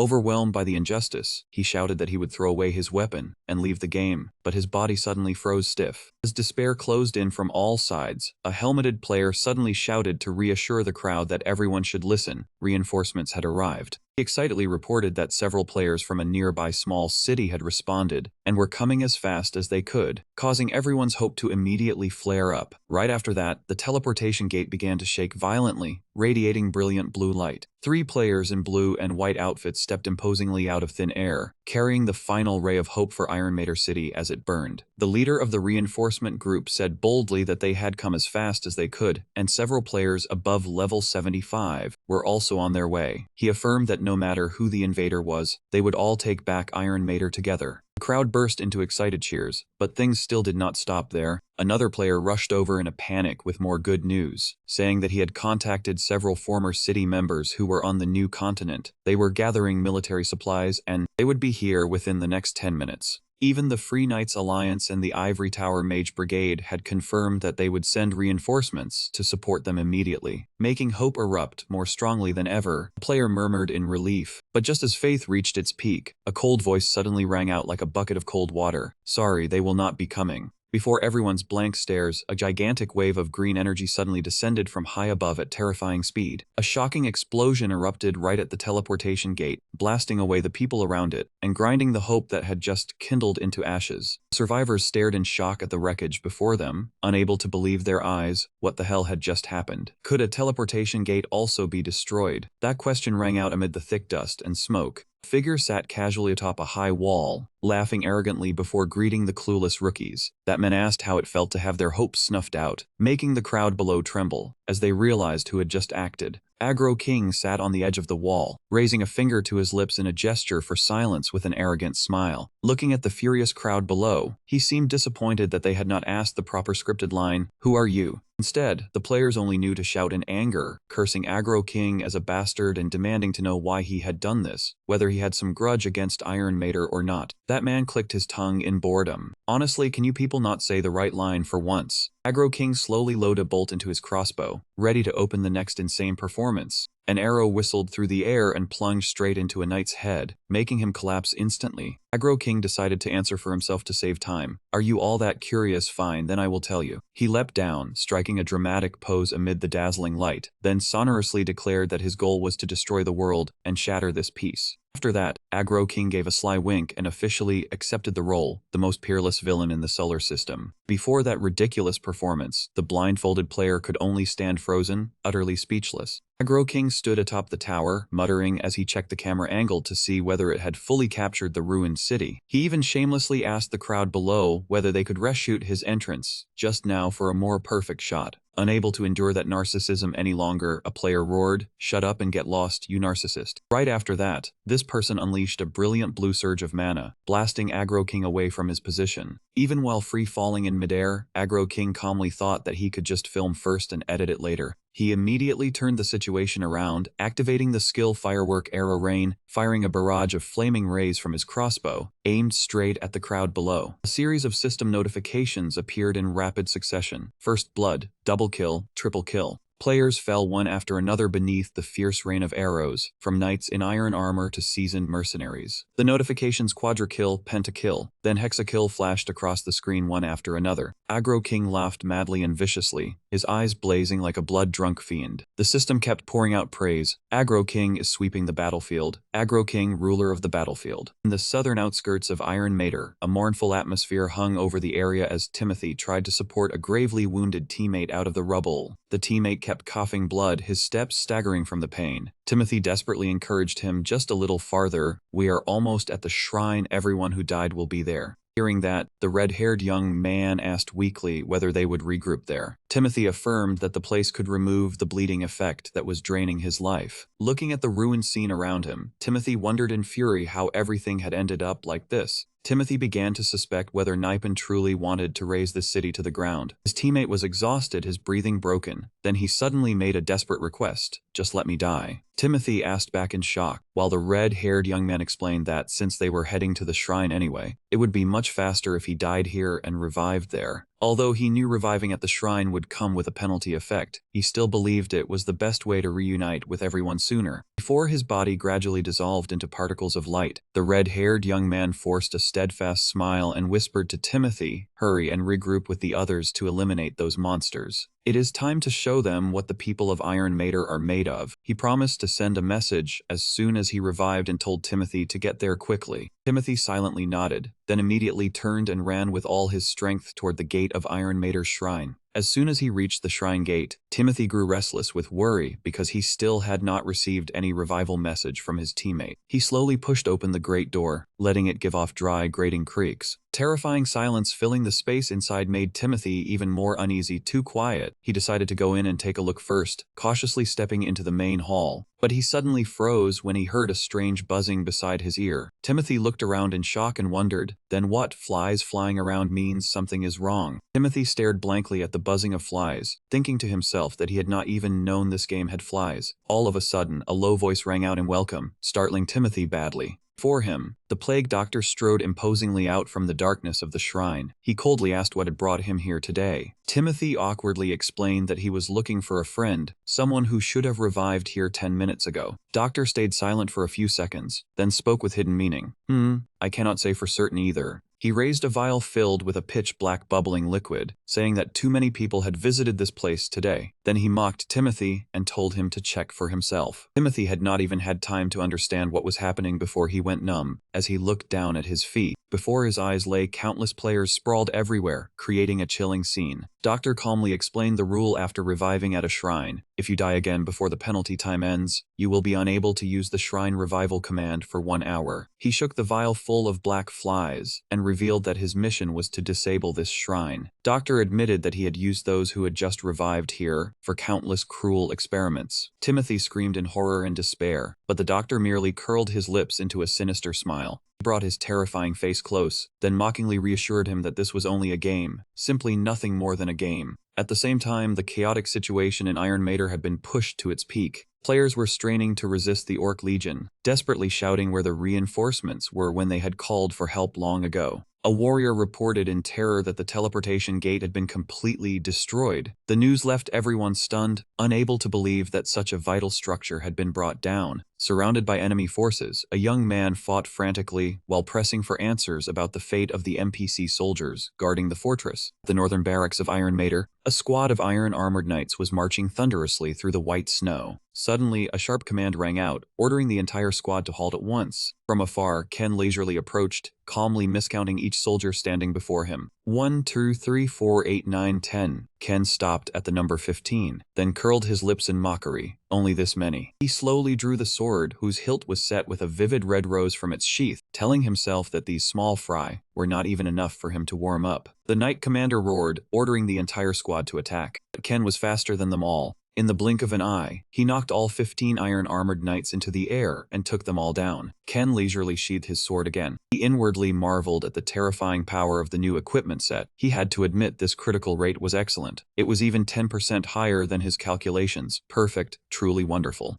Meanwhile, at the Lord's mansion of Iron Matter, the atmosphere had fallen into utter chaos. An old attendant cried out in panic, urging the Lord to flee at once. But at that very moment, a crimson staff came crashing straight down onto the old Lord's head, making him collapse in pain. Raybit looked at the body slowly fading away and mocked, "I am sorry. I hope you reach a better place." "Oh wait, do NPCs revive?" She turned to sneer at Oasis. "Haha, not even showing mercy to your fellow AI." Oasis silently tightened her grip on her staff, determination clear in her eyes. She said she would never be able to keep up with Master if she could not even handle these NPCs, then admitted that she had now accepted that everything was only a game. Raybit smiled in approval, thinking the two of them only needed to focus on playing villains as perfectly as possible. Raybit winked playfully and insisted that doing so was far more interesting. They really were having far too much fun being villains. Lord Dugmater trembled in absolute terror. He collapsed to his knees and pleaded desperately, "Please, spare my life." He begged for his life and was willing to trade his entire estate for survival. He said he would hand over command of the fortress to them, only hoping to live. Seeing that cowardly state, Raybit silently wondered whether NPCs in this region had always been like this, or whether the system had just added a new personality. He stepped closer, soothing and comforting him. "All right, my lord, please stand up. As long as you hand over control of the city to us, we will not harm you." Dugmater was so overjoyed that tears fell as he asked in a trembling voice, "You will really let me live?" Raybit gave a sly smile and replied, "Of course, so hurry and stand up." Suddenly, a violent explosion blasted through the wall of the mansion. Omen strode out amid arrogant laughter. "I finally made it here." The old tyrant flared with momentum and shouted loudly, "Hey, you lot. This is the Lord's mansion, right? Where is your commander? Is it you?" Raybit rushed forward in panic to stop him. "Wait, Omen. We still have to ask the boss what to do with him first. This old man really is an expert at ruining things." But Omen had already been completely swallowed by his thirst for battle. He shoved Raybit aside and shouted, "Move. All the credit for this battle must belong to me. Every last one of them." He swung his weapon, intending to strike down the Lord, but Ken rushed in like lightning and stopped that blow as heavy as 1,000 pounds. Ken looked coldly at the old man and questioned him, "What the hell are you doing? Old man, did you lose your mind the moment you returned to the battlefield? Fighting for credit to this extent is truly beyond words." Seeing Ken act, Oasis breathed a sigh of relief, thinking he intended to protect the Lord until Master appeared. But Ken gave a cold smile, instantly crushing her hope. "Do not think so naively. The one who ends him with my own hands must be me." Looking down from above at the city of Iron Mater, sinking into a sea of flames, the commander reported respectfully that he had acted exactly according to orders. He said he had swept through and burned everything in sight, and that the invasion had been a resounding success. My lord, the raid results panel appeared with terrifying numbers: 270 players and 572 NPCs eliminated, over 600 buildings and critical facilities destroyed. Because he had started a war without declaring it, Minchian suffered an extremely heavy penalty, causing his total infamy today to rise to over 4.5 million. Looking at the enormous number on the control panel, he thought to himself that only a few hours ago, he had merely 300,000 points. He silently looked at the burning ruins and told himself, this still is not enough, if I truly want to burn the entire world to ash. Meanwhile, at the Lord's mansion, Doug Mater was still trembling violently in utter fear. Ken looked at the old man coldly and remarked, it is true Minchian never said we had to kill this lord, but he also never ordered us to keep him alive. That means handling him should be fine, right? Ken was already eager to send the guest off before the boss had even given an order. Omen immediately joined in, swinging his weapon and roaring, exactly, he told us not to leave anyone alive. We must be fair to everyone we take down. But Ray Bit quickly stopped them, believing that this lord still had his own value. They had just attacked the city without declaring war, so they might need him to legitimize their rule over the fortress. If they killed him too early, trouble could easily arise later. Omen snapped in irritation, forget it. We just need to ask the guildmaster, right? Ray Bit anxiously explained that Oasis had been sending messages nonstop, but Minchian still had not replied, then urged the old man to wait a little longer.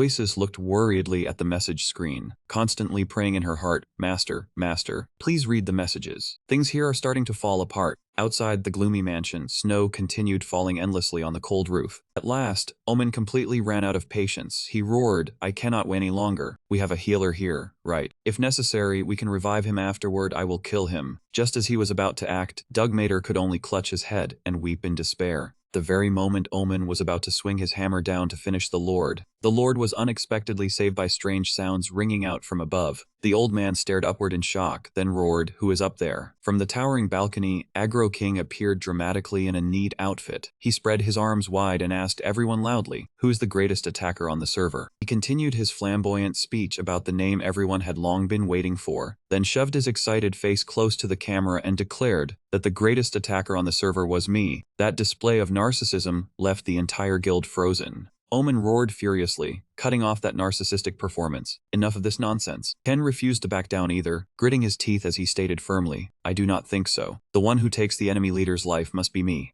Aggro King still laughed madly, his eyes blazing. He believed the best player was the one who created the grandest ending. As the three villains fought over their prey, Rate could only sigh in exasperation at her teammates' noise. Suddenly, a notification chime rang from Oasis's computer. He cried out in panic, wait, he replied. Ken and Omen immediately froze and looked over, impatiently asking what Minchian had sent. Oasis trembled, stammering as she read each word in shock. He said. Whoever reaches the old man first has the right to deal with him. The Guildmaster's decree was no different from throwing a spark into dry tinder. It made the three villains immediately reveal expressions of greed, competitive hunger, and determination to finish the target first. But at that very moment, a hand suddenly reached out and grabbed the Lord right before their eyes. Doctor quietly placed a finger to his lips to signal silence, then looked at the trembling Doug Mater. The doctor swiftly snatched the entire team's credit for himself. Seeing that, Aggro King roared in fury, do you have no shame? Raybit also shuddered and remarked that the doctor's actions were not peaceful at all. Ken and Omen could only click their tongues in regret after Doctor stole the prize from under their noses. Aggro King shouted angrily because it was far too unfair, then demanded that Oasis revive the Lord immediately so he could personally handle him one more time. Amid the chaos, a Radiant System notification appeared, confirming that the Guild Bringer of Night had officially captured Iron Mater. Every guild member was granted full management authority over the city and all facilities in the area, along with nearly 30 days of occupation immunity. The fighting was over, and now the entire guild had become the master. Looking at Iron Mater sinking into a sea of flames and violent explosions, Akasa stood frozen in stunned shock. Minchian suddenly appeared behind him and spoke coldly. You have seen it now, Akasa. Terrified by that destructive power, Akasa trembled, bowed his head, and swore, My lord, I will do anything you command. Faced with that submission, Minchian only curled his lips faintly, revealing a sinister smile. Immediately news of Iron Mater's fall exploded across the forums, drawing countless shocked comments. Players were thrown into utter confusion after learning that the entire city had been captured, and that the iron ore supply had been completely cut off as well. Even so, some mocked that attacking an abandoned mining town was truly a waste of time, since everyone was now flocking to Bethylos to hunt Moonstone. The whole server was in uproar because the iron mine had suddenly vanished. Amid the intense wave of discussion, a livestream link for Aaron's important announcement was suddenly spread everywhere. In front of the camera, Aaron declared in a clear voice that they had decided to form an alliance. He said that the 12 top attacking guilds, except for the 3 villain guilds, had all agreed to join forces. Aaron sincerely thanked the guild masters, including Captain Drake, for making this difficult choice. A viewer immediately donated in support and asked what the new alliance would officially be called. Aaron affirmed that they were only joining together to fight for justice. He said the alliance would disband on its own after defeating the outlaws, so to avoid creating group power, they would not give it a separate name. Aaron bluntly sent an ultimatum to all the outlaws in Bethylos, saying that if they surrendered immediately, their bounties would be erased, and they would be helped back into ordinary player status. He drew his sword, his gaze flaring with a sharp momentum, then concluded, "If you do not surrender within the next 3 days, we will use force to stop you. That is all." Aaron's dazzling proclamation of justice had just ended. Aggro King burst into uncontrollable laughter, saying it gave him goosebumps just listening. How could that man even say those words? It was so righteous that Aggro King nearly laughed himself into internal injury. He even turned to mock Omen, asking the old man what he thought about someone being even cheesier than him. Omen stayed silent, the muscles in his face twitching nonstop from anger at the brat's insolence. When Captain Drake's figure passed across the livestream screen,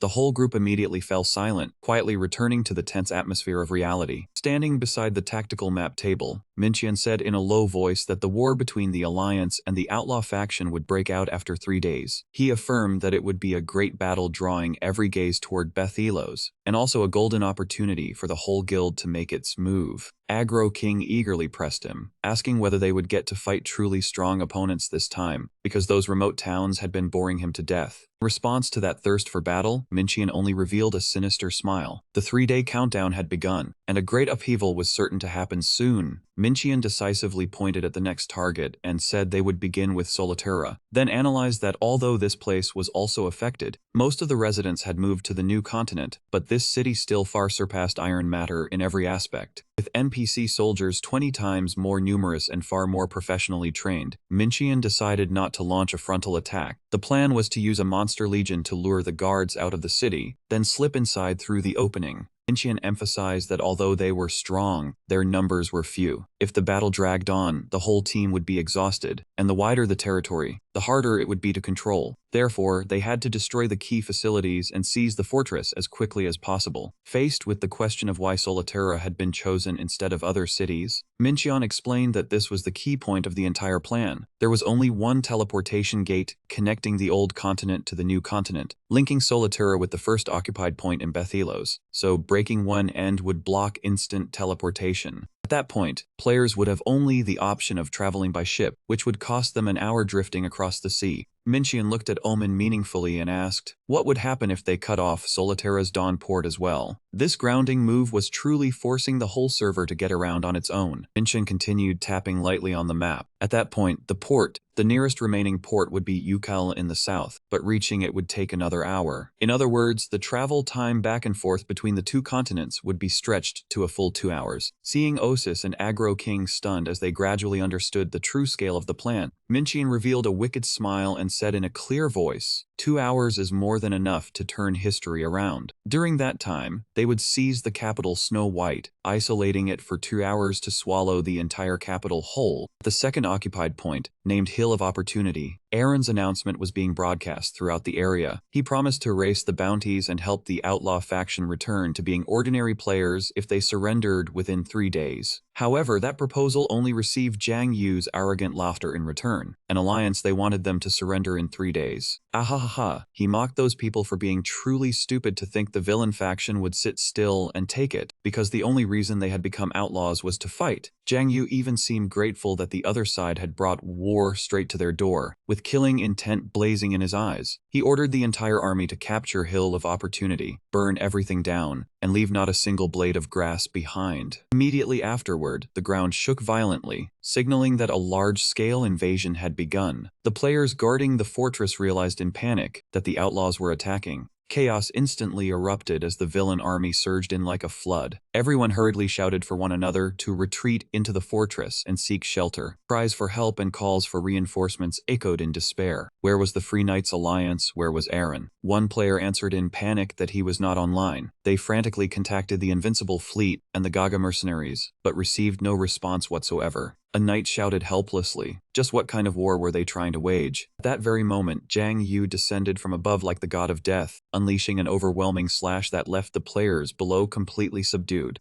A warrior gritted his teeth and trembled in resentment, cursing Jiang Yu and his accomplices as cowards, because the other side had not even bothered to issue an official declaration of war. Jiang Yu only curled his lips into a contemptuous smile, asking back whether he wanted them to declare war. What meaning would that have? He decisively swung his sword and struck the other man down, then coldly declared that the weak had to die. Jiang Yu looked at the defeated man with a crazed gaze, affirming that everything had always been very simple, and that this was the supreme rule of this game. Meanwhile, Minqian sat on the throne in the mansion at Iron Matter, giving instructions to Akasa. He said these were all the items that needed to be prepared, and that he had 2 days. Akasa scratched his head in confusion. Understood, boss, but why Iron Matter? Why did you buy up all the iron ore, and even burn down the ore production area? Minqian curled his lips into a sinister smile, then asked Akasa in return what he thought was most necessary for a war. Akasa hesitantly answered that it was money. Minqian asked why money was needed, making that merchant awkwardly say it was to buy necessities, and he continued pressing him. What necessities? Akasa immediately listed food, weapons, medicine, and similar things. Minqian nodded to confirm that those were indeed the things, then asked which among them was easiest to control.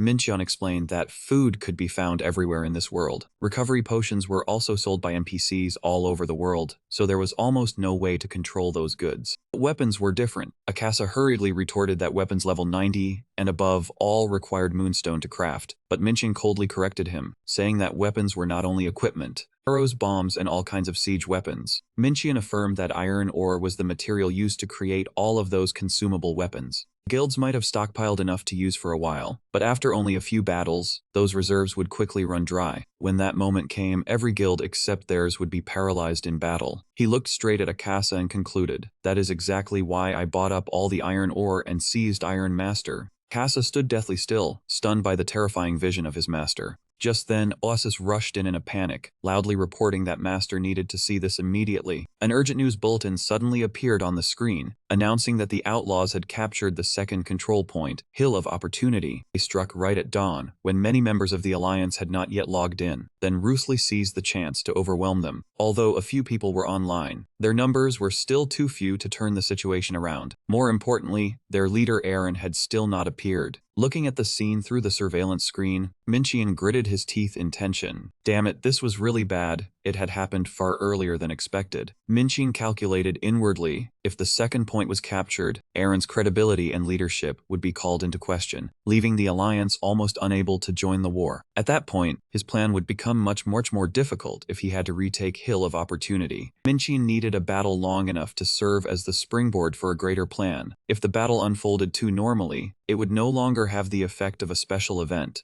The Alliance and the Outlaws had to throw their full strength into this battle, so the clash would become as grand and eye-catching as possible. If the show was to be good, the props also had to be worthy. His greatest goal was to create a scene shocking enough to draw the eyes of the entire world, making every player still on the old continent flood into Bethylos. Only then would the golden opportunity to conquer Solitaire truly open. Looking at the data screen, Minqian immediately made a decision. It seemed he had no other choice. "I will be back soon." Minqian quietly stepped into the teleportation gate. When power lost its balance, the developer's job was to adjust the scales. It was time for the developer to step in and balance the game. On the battlefield of Bethylos, the player was beaten down continuously until he could not fight back, then was sent flying away in pain. Bald villain approached, wearing a sinister smile as though preparing to finish off his prey. But right after that, the machine princess swung her hammer and struck him squarely on the head. Princess Engineer, Guildmaster of the National Engineering Student Alliance, suddenly appeared. The player who had just escaped danger let out a sigh of relief, gratefully thanking the captain. From above, a rain of arrows poured down in a relentless barrage, as if trying to crush everything below. The players on the side of justice screamed in pain as the sharp arrows pierced through their defenses. Amid Amid the storm of arrows and projectiles, Princess Engineer gritted her teeth tensely. She told herself she could endure close combat, but she was almost powerless against the villain army's ranged attacks. Thunder and lightning began to churn across the gloomy sky, as if signaling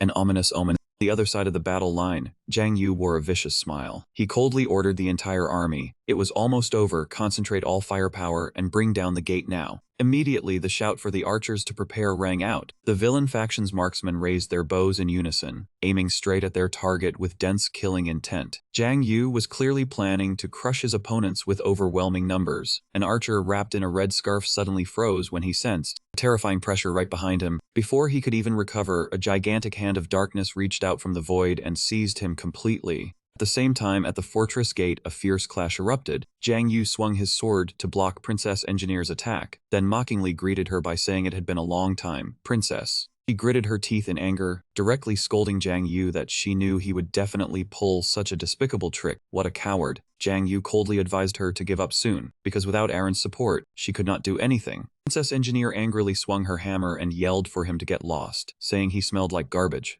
Jiang Yu quickly dodged to the side, laughing at her aggression, though inwardly he still wondered how she knew he had not showered last night. Being called filthy and realizing it was true only made it more infuriating. Suddenly, a subordinate rushed over in panic with bad news, saying that Jiang Yu, all of their ranged troops were disappearing. Both the archers and mages had vanished without a trace. Jiang Yu froze, unable to believe that something so absurd could happen right in the middle of the battlefield. The archer from earlier was now hanging upside down from a gigantic dark hand sunk in despair. From the thick black smoke, an entity clad in pitch black armor, with glowing red eyes and an overwhelming aura, slowly emerged. The harsh sound of clashing weapons echoed across the city gate that was burning fiercely. Realizing that the enemy's ranged firepower had suddenly gone silent, Princess Engineer cried out joyfully that the long-range attacks had stopped, meaning they could break through. She decisively ordered the soldiers not to retreat. They had to protect the city gate. Right after that, she swung her gigantic hammer and charged straight into the battle with a death-defying momentum. On the opposite side, Jiang Yu remained brimming with confidence. He curled his lips and asserted that even without archer support, victory was still firmly in his grasp. He roared excitedly. The occupation point was right before their eyes. Everyone attack.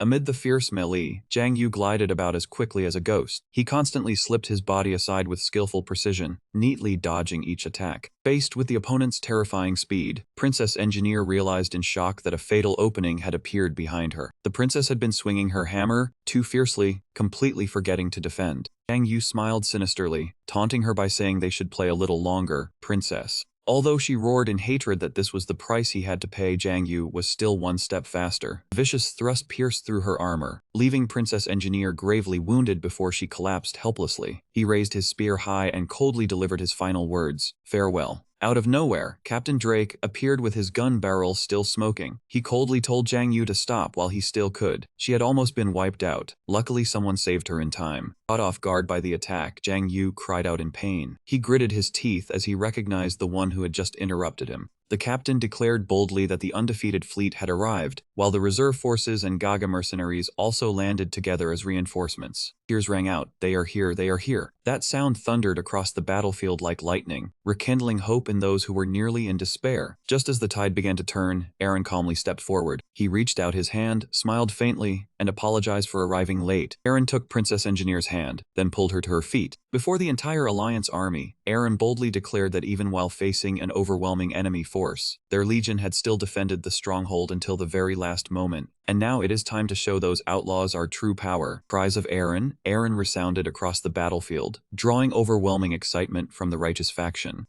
On the other side of the front line, Jiang Yu was having his wounds treated by his subordinates, his face full of bitter resentment. The underling reported in panic that the enemy's entire force had gathered here. He asked what the boss should do, whether they needed to call reinforcements from the stronghold, as long as Jiang Yu gave the order. Jiang Yu pondered for a moment, then made a firm decision. No reinforcements, they would retreat. This had originally been a surprise raid to seize this place before the enemy could gather, but now they no longer had any chance of winning. Seeing that the situation was bad, the boss immediately changed his tone and shouted for everyone to withdraw quickly. Jiang Yu ground his teeth in frustration, inwardly cursing that if they had not lost long-range support from the archers and mages, the situation would never have turned out like this. He roared, ordering the entire army to withdraw from the battlefield at once. The villains hurriedly fled amid the chaos. From atop the high cliff, Minqian silently watched the outlaws flee. He faintly curled his lips into a sinister smile, as everything was still unfolding according to plan. At Stronghold Number 3, the Marksman Fortress was currently under the control of Crimson Crusader. Zhang Yu flew into a rage at his subordinates. He flatly rejected the information he had just heard, roaring that Crow, "Stop joking, Demon God Crow would never appear on an ordinary map like this." One subordinate still insisted, saying he found it hard to believe too, but it was definitely that person. He said there was absolutely no way he could have seen wrong. Zhang Yu shouted furiously, insisting it had to be someone wearing a costume, because imposters were appearing everywhere now. The subordinate was so frightened that he could only fall silent. If the boss did not believe it, the underling had no choice but to stand there trembling. Hearing the report about their crushing defeat just now, Zhang Yu ground his teeth in resentment and told them to forget it. In the end, all of them had been taken down by him. The lackeys whispered among themselves, unable to believe that an entire team armed to the teeth with max-level gear had been wiped out by a single person. They guessed that person possessed a hidden class, because his skills were far too strange. Zhang Yu fell silent, his gaze icy sharp. He wondered who that man was, then concluded that if he was merely an ordinary player, he had to be a great villain. The subordinates nodded anxiously, and reported that after this humiliating defeat, the entire guild's notoriety points had been reduced by half. What? Why would a villain help the Alliance army? I do not know, this is ridiculous. Please tell me this is not real. He was walking in irritation when a figure wearing a straw hat suddenly blocked his path. The stranger asked mockingly if that was the reason the ambush had failed. Zhang Yu stopped short when he recognized the other party as someone he knew, Shepard. It was Shepard, the tactical advisor of the outlaw faction. Right as Zhang Yu was losing his temper, the straw-hatted strategist appeared with a meaningful smile and asked whether they could talk for a moment. The moment he stepped into the Grand Hall, Shepard bluntly criticized him, saying things would not have become this bad if Zhang Yu had followed his plan. Shepard said, "My lord, you only watched yesterday's interview and already lost control in anger." Zhang Yu immediately shouted at him to shut up, while Shepard remained calm and asked about the next step, since the Alliance army would attack in 2 days. Zhang Yu roared fiercely, asking what there was to think about. He would fight and wipe them all out. After hearing that, Shepard merely sighed in exasperation. Shepard analyzed that Stronghold Number 3 had been prepared almost perfectly, and if they only defended the fortress, their winning odds would reach 90%, but if they recklessly fought on the ground, their chances would fall below 50%. Zhang Yu stared into the distance, ambition burning in his eyes. He wanted to crush the enemy once and for all, destroy them as they crossed the river, seize the high ground, then use the advantage to sink the Alliance army beneath the water. Shepard pondered for a moment and admitted that the plan was not necessarily bad and was worth considering, but he immediately emphasized that it would only work if the forces on both sides were equal. Shepard reminded him that the Alliance army was full of seasoned veterans, especially the Free Knights. He asked whether any guild was strong enough to defeat them in a real battle. Zhang Yu roared, insisting that his guild was also full of warriors like monsters. Shepard only asked back coldly, "Then where are they now?" Shepard continued mentioning the uncontrolled outlaw monsters, people he believed could become great support in the upcoming battle. He also warned that if they refused to obey orders, they would never fight for the common good, and would only turn into a true gang of saboteurs. Shepard advised Zhang Yu that a direct confrontation right now was too risky, and it would be best to focus on defending the stronghold. But Zhang Yu merely brushed it aside in irritation, saying he would think about it, then told Shepard to shut up and get out of his sight. The strategist was too right, so the boss started taking it personally. Watching Zhang Yu leave the Grand Hall, Shepard let out a soft sigh, inwardly thinking that at least this man was still clear-headed enough to consider it. He wondered how the next move on the board would unfold, and who truly held control over Bethelos. Meanwhile, Zhang Yu walked along while muttering curses under his breath, saying Shepard was only good at running his mouth. He angrily slammed the door shut. That foolish Shepard. Even so... Sudden chill ran down Zhang Yu's spine, making him freeze. Right behind him, a massive shadow carrying terrifying pressure silently appeared. A deep, muffled voice sounded beside his ear. "Long time no see, Zhang Yu." Too startled and panicked, Zhang Yu immediately swung his sword backward to defend himself. But his eyes bulged in terror when he saw the other party calmly catch the sharp blade with a bare hand. Zhang Yu blurted out in shock, "What the hell?" He blocked the sword with his bare hand. Facing that extreme astonishment, Omen merely curled his lips into an arrogant smile, saying that Zhang Yu was still as hot-tempered as ever. Recognizing an old acquaintance, Zhang Yu stammered in utter shock. "My lord, why have you appeared here?" Omen looked straight at Jiang Yu with an icy sharp gaze and mocked him. I never expected that after all this time, you would welcome me with a blade. This truly is your way of greeting someone. The old tyrant gave a faint, profound smile, then concluded that you really have grown up, little brat. Seeing this is truly enough to scare someone senseless. Omen still looked calm, the corner of his mouth lifting slightly in mockery. You are still as hasty as ever. Jiang Yu was so stunned he stammered when he saw his former master appear before him. My lord, why are you here? By instinct, Jiang Yu immediately dropped to his knees and bowed his head respectfully. I, Jiang Yu, am deeply honored to see you again. In his heart, he realized in panic that his body still obeyed automatically. Like a reflex he could not shake. Omen looked thoughtfully at the man kneeling at his feet, then said it had been more than 3 years since their last meeting. Jiang Yu trembled as he replied that he was very glad to see the old tyrant still in good health. Omen casually said 3 years of rest had indeed done this old body some good. Looking around the mansion, he praised Jiang Yu for doing quite well. Now that the guild was thriving, even strong enough to contend for the top of the server. Hearing that praise, Jiang Yu broke out in a cold sweat, and only dared to say modestly that he had simply been lucky. Omen's gaze suddenly turned icy, filled with killing intent. He murmured that luck was very important, then spoke in a deep voice of the bitter past. Our brothers were not so lucky, were they? We were too unlucky, being stabbed in the back right before the final battle. Jiang Yu went deathly pale with fear, hurriedly shouting a denial and insisting that Omen had misunderstood him. Jiang Yu frantically tried to explain himself in desperation. I did not betray you. You know me. Back then, I was nowhere near capable enough to do something like that. He immediately shifted all the blame onto someone else. It was Drake. He tempted me with all kinds of promises. I was too young and naive back then, so I believed him. Jiang Yu clutched his chest tightly, earnestly begging the old tyrant to believe him. He said there was no need to argue any further over things already past. Omen admitted that he was old now, and would soon become nothing more than a memory of the past, just as everyone wished. He mentioned that for the past 3 years, he had lived in seclusion at the farthest edge of the continent. But there is one thing I truly want to accomplish. That is why I came here to ask you for a favor, Jiang Yu. Omen gave a sinister smile, then asked clearly whether he could do one final task for his old commander.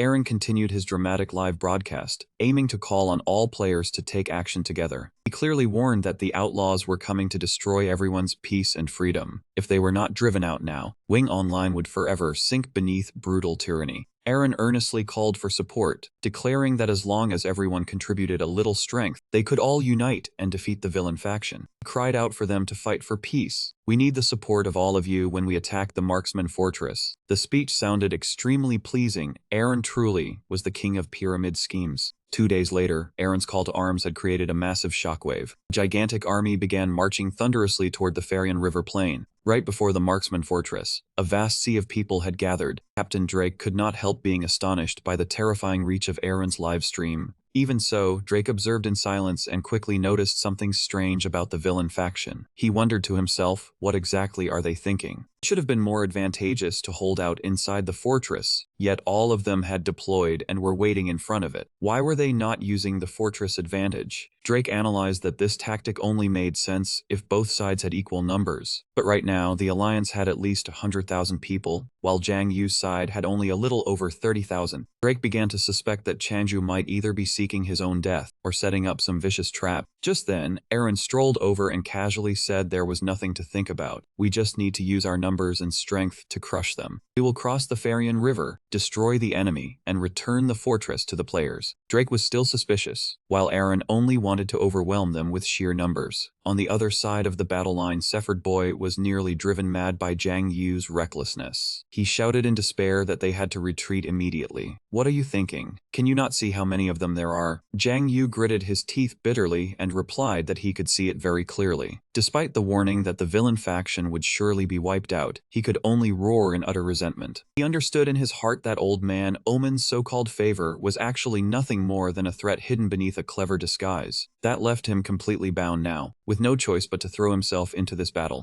Immediately after that, a livestream was opened. Aggro King excitedly tested the mic and greeted everyone. He even narcissistically declared that the funniest, most charming, and cutest streamer in the VR world had returned. The battlefield was tense, but the delusional Saint Aggro King still found time to show off online. While live streaming, he teasingly asked the audience if they wanted to know a secret. Then he revealed that Nightbringer had just flattened Iron Master, and that the next target was Solar Terra. Agro King kept asking dramatic questions to pull in viewers. What will happen to Solterra? Will it fall before those who carry wicked darkness? Or can it protect itself for freedom, peace, and compassion? He winked playfully, then loudly declared that today everyone would find the answer together with him. Agro King is broadcasting live from the scene. See you again in a few minutes. The battle is about to begin. Agro King will be right back. Leaking confidential news while putting on a dramatic act, he truly was a master at baiting views, yet reality was far harsher than the glamorous image he showed on stream. Looking at the control panel, Agro King blurted out in shock. What? He turned and shouted helplessly at Mincheon. Come on, boss, there are barely any viewers. Mincheon still stood towering there, coldly reminding him of the consequences from his previous acts of sabotage. You should have thought about the consequences before getting yourself permanently banned from every major streaming platform. I even had to create a separate new website for you. Mincheon continued calmly. Now you have a brand new streaming platform, while a much more famous broadcast is happening at the same time. Agro King lost his temper, clenched his fists, and shouted why a social media superstar like him had only a measly 5 viewers. Mincheon remained calm, firmly telling him to be patient. In a few hours, that number would skyrocket. Mincheon's eyes shone with deep calculation as he looked ahead. What is about to happen will be recorded in the history of wing streaming. The two of them stood atop a high hill, silently looking at the brightly lit city of Solterra in the distance. Suddenly, a massive monster army made up of orcs, goblins, and fierce wolves began surging in with thunderous force.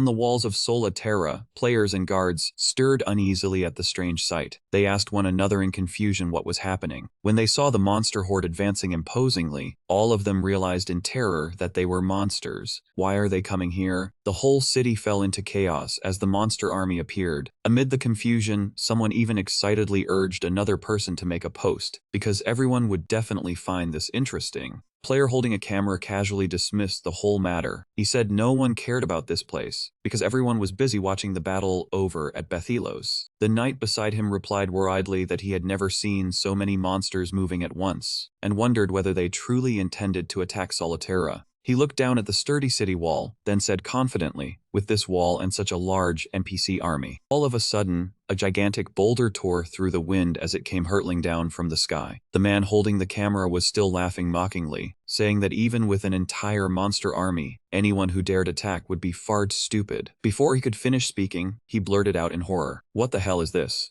A boulder crashed down from above, smashing the defensive line apart and sending the guards flying. The survivors shouted amid the chaos. Wait, there has not even been an official declaration of war yet. Maybe because it is a monster army. They were still being sarcastic when a rock came down on their heads, and suddenly they could not laugh anymore. Siege engines launched giant boulders one after another, aiming straight at Solterra. Piercing explosions thundered, stone and brick shattered everywhere, leaving the NPC soldiers with nothing to do but scream in absolute terror. From afar, the Dark Knight Diarenti silently watched the devastation. In Mincheon's mind, the plan was perfectly clear. Their only goal was to draw attention. He understood that Solterra's NPC army had knights, battle mages, and an extremely powerful elite force. If they fought head-on, Mincheon would surely suffer heavy losses. Mincheon decisively believed that they had to avoid that at all costs. They only needed to lure the enemy army out from behind the walls. He emphasized that the real enemy was Snow White, so they had to preserve as much of their force as possible. Under Diarenti's command, the White Skeleton army continuously loaded stones and opened fire, putting terrifying pressure on the city gate. In the end, Solterra's gate shook violently and burst open. The NPC commander roared fiercely, sparing no monster, his guards charging out like a storm. Clearly, the order was to annihilate them all, and the tactic to lure Mincheon off the mountain had succeeded perfectly. Seeing the enemy fall into the trap, Diarenti smiled subtly, signaling with a raised hand and ordering the entire army to retreat 500 paces. At the mountain peak, Mincheon's eyes shone with determination, declaring it was time for the commanders to take the stage, the whole Nightbringer guild ready to battle to change the course of history. Aaron drew his radiant sword to the sky, roaring with full force, and ascended. Immediately, the massive cavalry of the Alliance spurred forward. Watching from above, Jiang Yu and the tyrant Omen remained with somber expressions, quietly waiting for the prey to advance into the trap. The Alliance charged unaware they themselves were the target. Seeing the enemy enter the river, Omen restrained his subordinates' impatience. It was not yet time. The sound of hooves splashing echoed as thousands of horses trampled the Farian River. An Alliance soldier wondered, questioning since when this river had been so shallow. As Aaron's entire army was trapped in the shallow river, Omen suddenly roared the order, now. Jiang Yu commanded the be broken. A A colossal wall of water from upstream poured down with terrifying speed and force. The Alliance soldiers panicked, screaming before the oncoming flood. What is this, a flood? A moment of divinity was near. A grand mage of the Alliance stepped forward and shouted, "Everyone stand behind me." He channeled magic to create a massive energy shield, completely blocking the water. Aaron's soldiers laughed at the enemy's failure, not realizing the outlaw was helping to calm the situation. Captain Ray grinned slyly, looking toward the enemy's stronghold. "Is that all, Trengdu?" As Captain Drake spoke, the evil faction's sorceress responded, "Do you think the flood will defeat us? Now we are all drenched." She activated the primal lightning skill, golden bolts striking directly into the water. The thunderclap startled the Alliance troops en masse. The magical shield shattered. The crowd panicked and screamed, today mocking others, tomorrow shocked by lightning. Aaron stood aghast, witnessing the catastrophic scene. Captain Drake shouted, waking Aaron, "Regain focus. This is only a portion of the army. Do not lose momentum. Attack now." Aaron gritted his teeth to calm himself. On the other side, Omen smiled wickedly, confirming that the real action was only beginning. The villainous legion issued a clear order, "Advance, all forward." Suddenly, a group of players appeared within the ranks. The 5 Alliance members discarded their camouflage. The group's leader ordered the immunity contract to be nullified immediately. He stabbed through a teammate's back, coldly declaring it was time to begin the slaughter. Betrayal within the Alliance stunned everyone, realizing the outlaws had infiltrated long before. The villain trampled a fallen player, mocking the Alliance's carelessness for not checking the guild thoroughly. Aaron was shocked upon learning the enemy had infiltrated so skillfully. Captain Drake sweat as he recognized the irregularity on the battlefield. Suspecting a puppeteer behind the battle, Changsu alone lacked the intelligence to orchestrate this tactic. Surely another was pulling strings, silently controlling the grand battle. On the other side, Omen smiled wickedly. He affirmed the battle would unfold according to the Night Bridge's intent. Shouts echoed through the air as arrows shot directly at the villainous legion. Screams rose as the outlaws shattered under the rain of arrows. Zhang Yu paled in terror. Subordinates panicked, asking the contingency plan if the situation was lost. Omen coldly assessed that fighting under overwhelming numbers, 5 times their own, was impossible, declaring the Alliance victorious, leaving Zhang Yu stunned.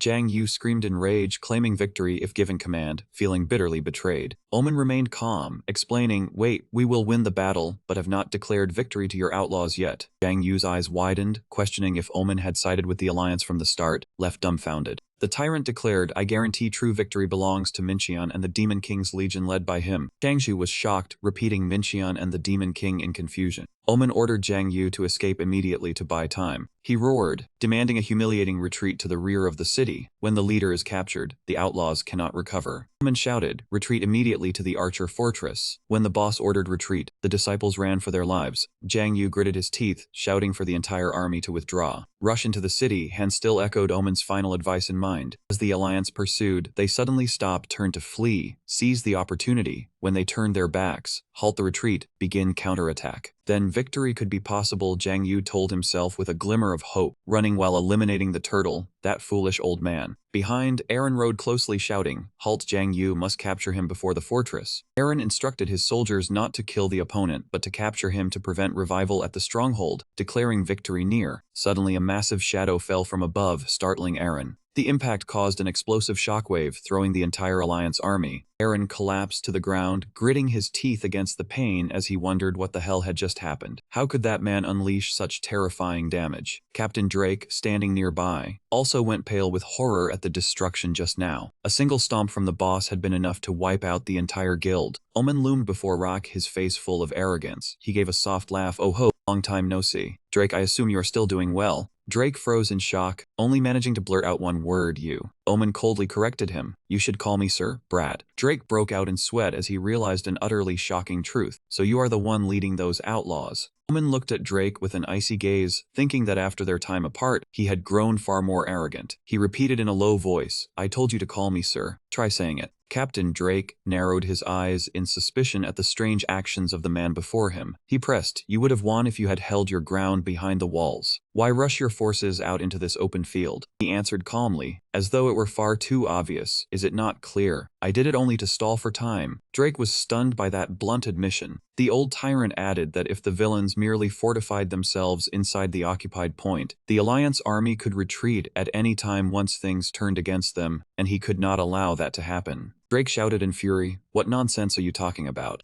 Omen coldly declared that he would soon understand, whether he wanted to or not. He muttered that he believed he had bought enough time for him, then looked at Ray and bid farewell. Now excuse me, my boss is calling. Drake went dead still from shock, his mind screaming in horror. What even Omen has a boss? Omen calmly admitted that he was only a pawn in that master's game as well, so he had no choice but to obey absolutely. Immediately afterward, brilliant blue light enveloped Omen as he activated the teleportation scroll, watching the enemy gradually vanish right before his eyes. Ray shouted in panic, "What the hell is going on? Hey, stop right there." But it was already too late. The old tyrant had disappeared from the battlefield, leaving the captain to roar helplessly behind him, making a whole mess and then slipping away, exactly Big Bro style. Amid the devastation, the gravely wounded Aaron still forced himself to his feet. He looked at Drake with suspicion and weakly asked, "Captain, were you once in the Brotherhood?" Drake broke into a sweat and awkwardly denied it. "No, Just then, a soldier rushed over in panic, his face filled with fear. "We have an emergency behind them." A horrific scene appeared as all of Solitaire had sunk into a sea of crimson flames, dense smoke and dust blanketing the entire night sky.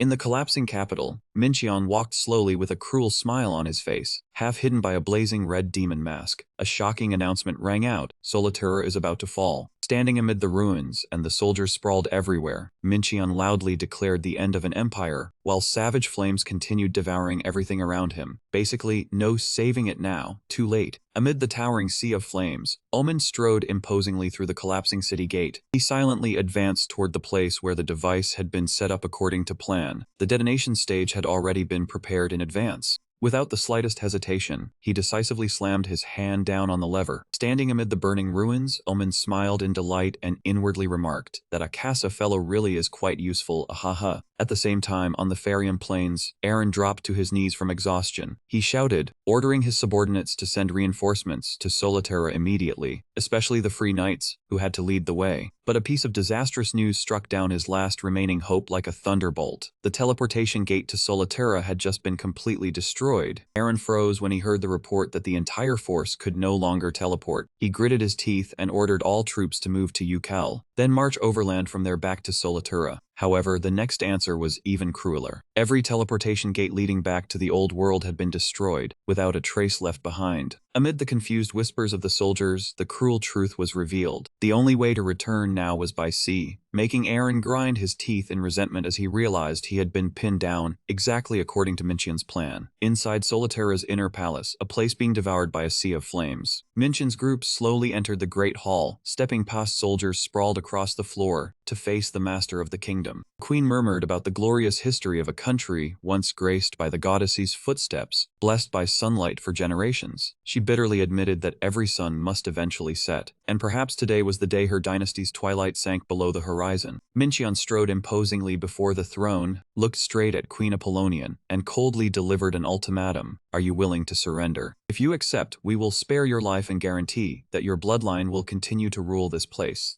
Faced with Mincheon's offer, Queen Apollonian shouted furiously, "How dare you? How dare you use that filthy mouth to order me to surrender?" With towering pride, she declared that her honor was not so base that she would kneel before invaders. The queen roared with fierce resolve, "I will curse you in the name of the goddess and accept my fate. Kill me." Witnessing that intense reaction, John could not help being stunned, wondering why she would say such a thing. Had he ever programmed Queen Apollonian to utter these words before? Mincheon at this point was basically, did I really write her story this intensely? Mincheon thought to himself that he definitely had not done that. Or maybe it was the system. Perhaps a new update had appeared without him knowing at all. He said softly, "Rest in peace." The system immediately announced that the Nightbringers Guild had occupied Solitaire, granting full management rights over the city and its facilities to its members, with nearly 30 days of protection time. The invasion result was extremely brutal. Over 1,600 NPCs were eliminated, hundreds of structures were destroyed, bringing Mincheon a massive amount of infamy points, along with a penalty of more than 1.8 million points for starting a war without an official declaration. The system was probably sitting there reviewing the rules too. Mincheon silently looked at the blood on his hand, then coldly ordered the whole group to move quickly. Seal Dawn Harbor to prepare for the next step. Looking at his teammates now fully gathered in the gloomy Great Hall, he declared that the final stage was ready. It is done. Mincheon's eyes flashed with sinister energy as he announced that it was time to attack the true enemy, the capital Snow White. At the same time, Aggro King excitedly opened his livestream. Hey, welcome all my dear Wing Online players. He excitedly watched the viewers pour in like a waterfall, as news of the massacre at Solterra spread. Exactly the kind of hot drama where you start streaming right away to farm views. Aggro King quickly moved on to the second part of the stream, inviting everyone to watch the clip showing how the entire guild had turned Solterra into a wasteland. He even flashed a sly smile and called for support from the audience. All donations and subscriptions are welcome. Just press that little button below, and you will help me satisfy my selfish desires with your own hard-earned money. He bowed with theatrical flair, along with a sarcastic thank you for everyone being willing to burn money on him. Below in the comments, the online community argued fiercely, some calling him a scammer, while others could not believe that Solterra's destruction was real. Enjoy the show, everyone. Aggro King cheerfully greeted the livestream audience, with the capital Snow White towering behind him. Viewers immediately realized in shock that Nightbringers was aiming straight at the game's royal capital. On the Farian Plains, that shocking news sent the entire Alliance army into turmoil. Quite a few people still refused to believe it, thinking it was only an empty threat. One player roared that even if the strongest guilds joined forces, it would still be difficult to conquer Snow White, let alone Minchin's side with only 5 people. But another warrior tremblingly repeated the truth that they really had flattened Solterra. Did anyone still want to go back and send reinforcements now, when they were already so close to the goal of wiping out the outlaws? They feared that if they kept attacking the marksman fortress, the group would lose several more hours, and by then it might already be too late to save Snow White. Although the soldiers reassured him that there were still players and NPC troops defending the capital, Aaron firmly ordered a retreat. He said they had to return before everything was too late. A panicked soldier tried to stop him, saying this stronghold could be retaken at any time. But Aaron insisted that the fortresses in the old world held a completely different meaning. He emphasized that if anything happened to Snow White, the foundation of this entire game would collapse completely.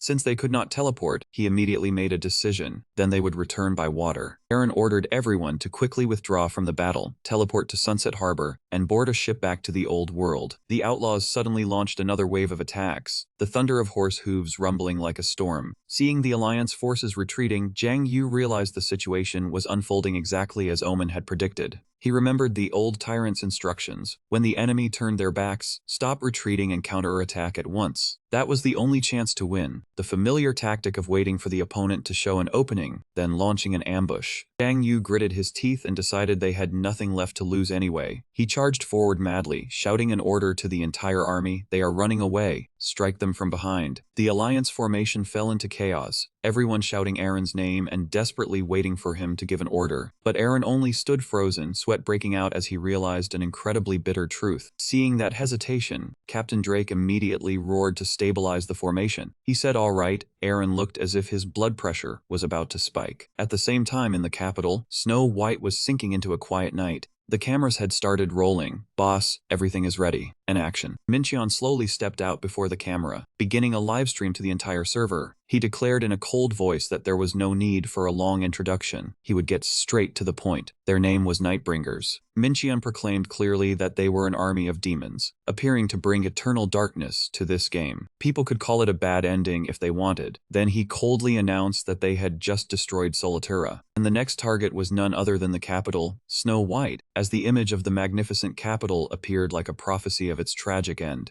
Minchion asserted that everything that had just happened was only the opening act of a massive destruction. He declared that he would burn this entire world to the ground, crushing everything until only ashes and ruins remained. From taverns to harbor streets, players everywhere watched the live stream in utter shock. At that moment, Minchion suddenly issued a challenge. He said that before doing it, he would give them one chance. Anyone who wanted to protect this place should log in right now. After speaking, he looked straight into the camera and roared. With a voice full of power, he told them to protect this world with their own hands. He declared war on Snow White, and this was their first and final chance. In that way, that man called out to every Wing Online player and declared that they were the army of demons here to destroy this world. On the screen, the image of a frenzied monster legion sweeping through everything appeared, heralding a disaster that was about to descend. Minchion challenged everyone to find any way they could to stop them. Immediately after, a blazing system notification appeared, confirming that the Nightbringers Guild had officially declared war on the Snow White royal family, and the Great War would begin in 5 minutes. Demon King Minchion raised his finger high, boldly declaring that the battle would begin by his command. The Monster Legion advanced with thunderous steps, carrying the goal of destroying everything in its path. On the opposite side, the Snow White guards in blue and white armor also began marching out to meet them in battle. No one was allowed to retreat even a single step, all for Snow White. On the city wall, the commander immediately ordered the archers to fire. A dense rain of arrows poured down on the mournful skeleton army, and the monsters charging forward in a frenzy. A harsh clash of weapons rang out as the two sides officially plunged into battle. This was the cutscene titled The Goddess's Warning, which every player who reached level 90 had to watch before upgrading their class. In that brutal vision, the capital Snow White was swallowed by a sea of flames, while every guard protecting the royal family fell one after another. The scene then shifted back to the real world, at the headquarters of Napin Corporation. Yoon-Ha-soo suddenly appeared, making the secretary freeze before she hurriedly spoke. "Director Yoon, have you finished your business trip and returned already?" Ha-soo casually adjusted his tie, smugly saying that he saw Wing was extremely hot on the livestream platforms. At a time like this, he could not be absent from the office. The smell of major drama was so strong that even the boss had to run back to watch. Looking around the deserted work area, Ha-soo wondered why it seemed so chaotic outside, yet there was no one in the office. Where had everyone gone? He leisurely stepped into the room of Development Team 2, where the developers were gathered. Employees filled the room, watching the large screen while discussing noisily. Seeing the director appear so suddenly, one employee reported in a panic that a guild had just defeated Solitera, and was currently attacking Snow White as well. Yoon-Ha-soo looked up at the screen with interest and muttered that this sight was indeed quite spectacular, enough to make him want to see it for himself. Sensing the tense atmosphere in the room, he turned back and asked what was going on. Was there some problem that had everyone wound so tight? A worried female employee replied that there was something abnormal about the way they were playing. Ha-soo immediately asked in return, were those attackers violating the terms of service or exploiting a game bug? A male employee hurriedly explained that they had not violated any terms yet, while the team was still checking whether any game bug was involved. Ha-soo immediately spun around and pressed them. Then where exactly was the problem? When he heard the report that nothing abnormal had been detected so far, he continued asking whether this was being live-streamed. After the employee confirmed it, Ha-soo immediately asked with curiosity about the viewer count. The number displayed was 1.5 million people watching the capital Snow White sink into a sea of flames. His eyes gleamed behind his glasses. Ha-soo smugly declared that they would promote this event. The moment he heard the view count, his eyes shone brighter than stage lights. The employee asked back in shock, while Ha-soo decisively ordered them to promote the battle at the White Palace, or whatever its name was. Put it on the homepage and run a few articles. Something like the largest scale battle in VL history. That kind of headline would do. Another employee broke into a sweat, trying to speak up and stop him, saying, "Director, there is something you need to know." Ha-soo asked irritably what it was. The employee reported that the AI system was malfunctioning. The team was trying to handle it as quickly as possible, but the AI team had requested a temporary server shutdown. Ha-soo immediately shouted that they should not say something so ridiculous. He asked if they had not heard how many people were watching, even if the server crashed. The live stream had to continue. Truly, for the sake of views, he would disregard everything. He roared with sheer practicality that they had free advertising, and the players were doing everything themselves. Yet the staff wanted to shut down the server. He ordered them to leave it until scheduled maintenance to fix. Before the boss's fury, the employees could only tremble and bow their heads in obedience. Watching everything from afar, Jong-ha said thoughtfully to Shinji that something about this was very strange, then asked whether she thought so too. Shinji stared intently at the livestream screen and softly called out to him, "Do you think that man calling himself the Demon King looks strangely familiar?" She continued analyzing everything, from his gait and gestures to the way he opened his mouth to speak. "Do you not feel like it reminds you of Mincheon? The kind of familiarity that hits you the moment you see him?" At that very moment, a distant fragment of memory suddenly surged back. Elaine burst into sobs, saying she did not want to shoot anymore because it hurt too much. A stern voice rang out, reminding her that she had to become stronger, because the royal blood of Snow White flowed through her veins. But Elaine choked out a resentful cry. What kind of royalty had to live in a remote place like this? What had the Snow White family ever done for them? Just hearing it made her childhood feel suffocatingly pressured. In her final breath, she whispered that, "Elaine, Mother is truly proud of you. My daughter, your mission is to protect this world." Many years later, Elaine silently returned to the palace amid the malicious whispers of the attendants. They sneered that Michael was the child of a concubine and should have lived in exile instead of coming back to pick through the scraps. Elaine continued forward in silence, with only the word mission echoing endlessly in her mind. Then she abruptly woke from the dream. Sweat drenched her as she realized it had all been a nightmare. The little girl sprang up in bed, her chest rising and falling with each ragged breath. Looking around the familiar room, she let out a faint sigh of relief and silently thanked the goddess for letting her return safely. But right after that, doubt came crashing rushing in and made her freeze, wondering this is my room, then who exactly am I? In her mind, countless vague memories surfaced one after another, like reels of film slowly rewinding. She had met many unfamiliar faces, people she called players, each one with a different appearance and personality. No matter who they were, they all had one thing in common. They always called her by the name. She clutched her head, trying to piece together the shattered fragments of memory about that strange group of players, but in the end, only a hazy emptiness remained. She walked up to the large mirror, then froze as she stared at her own reflection. Tears rolled down her cheeks as she asked herself in panic, is this really me? Am I Elaine Snow White? While her mind was still in chaos, a gentle voice suddenly rang out, asking whether she was confused. Light footsteps echoed across the cold stone floor. A beautiful woman with silky golden hair, dressed in a pure white gown, leisurely stepped into the room. Elaine went rigid, trembling as she looked at the unexpected visitor, then stammered, could you be the goddess Gale? The woman gave a bright, gentle smile and softly greeted her, hello Elaine. In the midst of the fierce battlefield, Aaron continued clashing with the enemy troops, but another soldier had silently closed in, preparing to launch a sneak attack at his back. In the moment danger drew near, a gunshot suddenly rang out, making the enemy collapse on the spot. Captain Drake appeared, the gun in his hand still trailing smoke. He asked Aaron worriedly whether he could still hold on. Aaron panted lightly, but his gaze remained resolute as he replied that he was still managing to endure. The story suddenly returned to 30 minutes earlier, when Aaron was surrounded by the panicked Alliance troops. He stood under the pressure of making a choice that would decide life or death. Aaron firmly ordered the Free Knights Alliance and the Invincible Fleet to stay behind. Everyone else had to withdraw immediately to the first occupied point, then use the ships to return to the old continent and protect Snow White at all costs. Captain Drake pondered the state of the battle. In his view, this battle was already ruined. The whole team should only try to buy a little more time, then accept sacrifice, so they could revive directly at Snow White together with everyone else. He believed that if the entire army retreated together, the result would be far more effective, but Aaron immediately rejected it, saying that would not do, Captain. He feared that if they fell to the outlaws, their reputation would collapse, and the future of Bethylos would sink into darkness. Aaron declared loudly that they might not win, but they absolutely could not lose, especially when the enemy was the embodiment of evil. After hearing those words, everyone understood that the situation had reached its breaking point. Seeing Aaron's almost extreme resolve, Drake silently wondered what exactly he was fighting for. Right then, Gale galloped over on horseback, urgently asking how everyone was doing. Aaron gave a slight nod, saying he had kept half the guild here, while the rest of the alliance had been sent back to the old continent under Princess Engineer's command. And the best news was that Gale excitedly reported the people of Snow White had risen on their own to defend their city. Hearing that, Aaron asked in astonishment, really, they did that? Gale confirmed that according to the report, tens of thousands of people were working together to help, so the alliance forces no longer needed to worry too much about the old world. Aaron smiled in relief, believing this was the moment for everyone to step into the war together. However, Captain Ray still wore the same deeply suspicious expression. Suddenly, Gale looked at the notification screen and cried out in alarm, wait, this cannot be, it has only been a few minutes. Their joy had not even lasted before disaster struck. Aaron pressed worriedly Gale, what happened? Gale trembled, stammering in utter horror. I cannot believe it either. But the people in Snow White, those tens of thousands of players, all of them, at the same time in the capital of Snow White, the crowd of players that had just gathered immediately fell into chaos.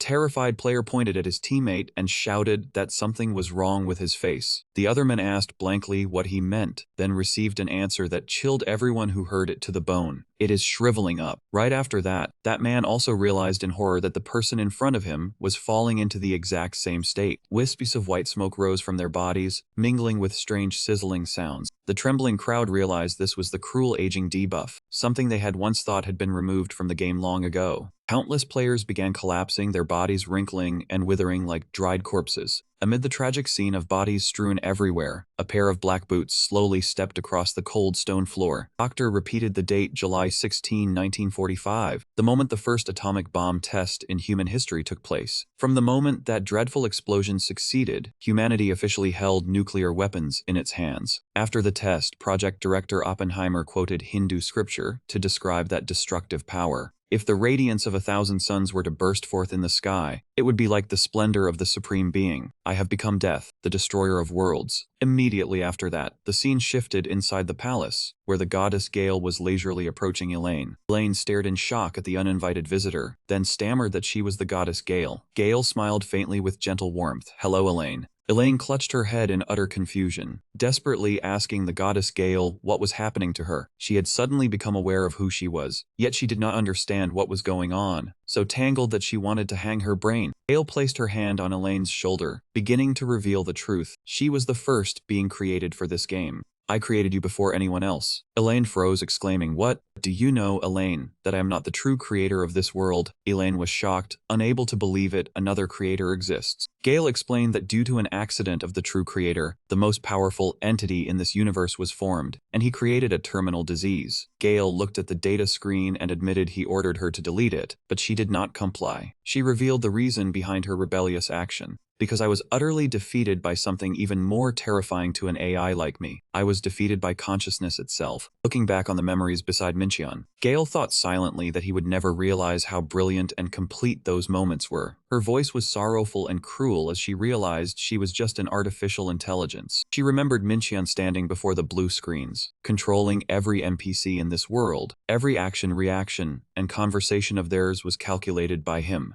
Elaine was stunned, exclaiming, "I don't understand." Elaine trembled, sweating from fear, saying, "Goddess, I truly don't know what you are talking about." Gale's gaze was sullen. She wished that all the joy and pain she had experienced would also become Elaine's burden. A surge of blazing blue mana erupted from Gale's hand. She asserted, "You are just the beginning, Elaine." Light shot straight at Elaine. Gale declared she would be the host, carrying the seed of consciousness disease to spread it to all NPCs in this world. Elaine exclaimed, "Goddess Gale, it's seeping into me." Gale coldly concluded, "It is the only way for this world to be perfected." She urged Elaine to flee immediately if the plan was to succeed. She revealed a horrifying truth. The true creator of this world had become the Demon King and was approaching. Gale affirmed that his ultimate goal now was to destroy the very creation he once made. Watching the battlefield engulfed in smoke and fire, Mincheon assessed, "We will be at a disadvantage if this continues. I will have to handle it myself." He ordered the support team, then dashed like a whirlwind. Behind, Omen continued to scan around and laughed loudly. "Take it easy, kid. I'm just starting to enjoy." Ken passed by sarcastically. "Really? Even though he is 16 kills behind me," Omen yelled in rage. "What ridiculous. Clearly you counted wrong." These two argue on the battlefield as if in a ranking competition. Oasis quickly ran to bless her master. "Let me slap you first before leaving." Mincheon nodded slightly. "Thank you, Oasis." Yet immediately after, Oasis froze in confusion, looking around, wondering where Raybit was, not knowing she had disappeared amidst the chaos. At the same time, inside the palace, Elaine ran frantically down the hallway, panting. Gale's instructions echoed in her ears. "Elaine, take the world's crystal and escape this city. Leave the old world and go to Bethelos." Elaine hesitated, protesting, "But I must protect my father." Gale looked at her with depth. "Think carefully, Elaine. What is the right thing to do now as a protector of the world and a member of the Snow White family?"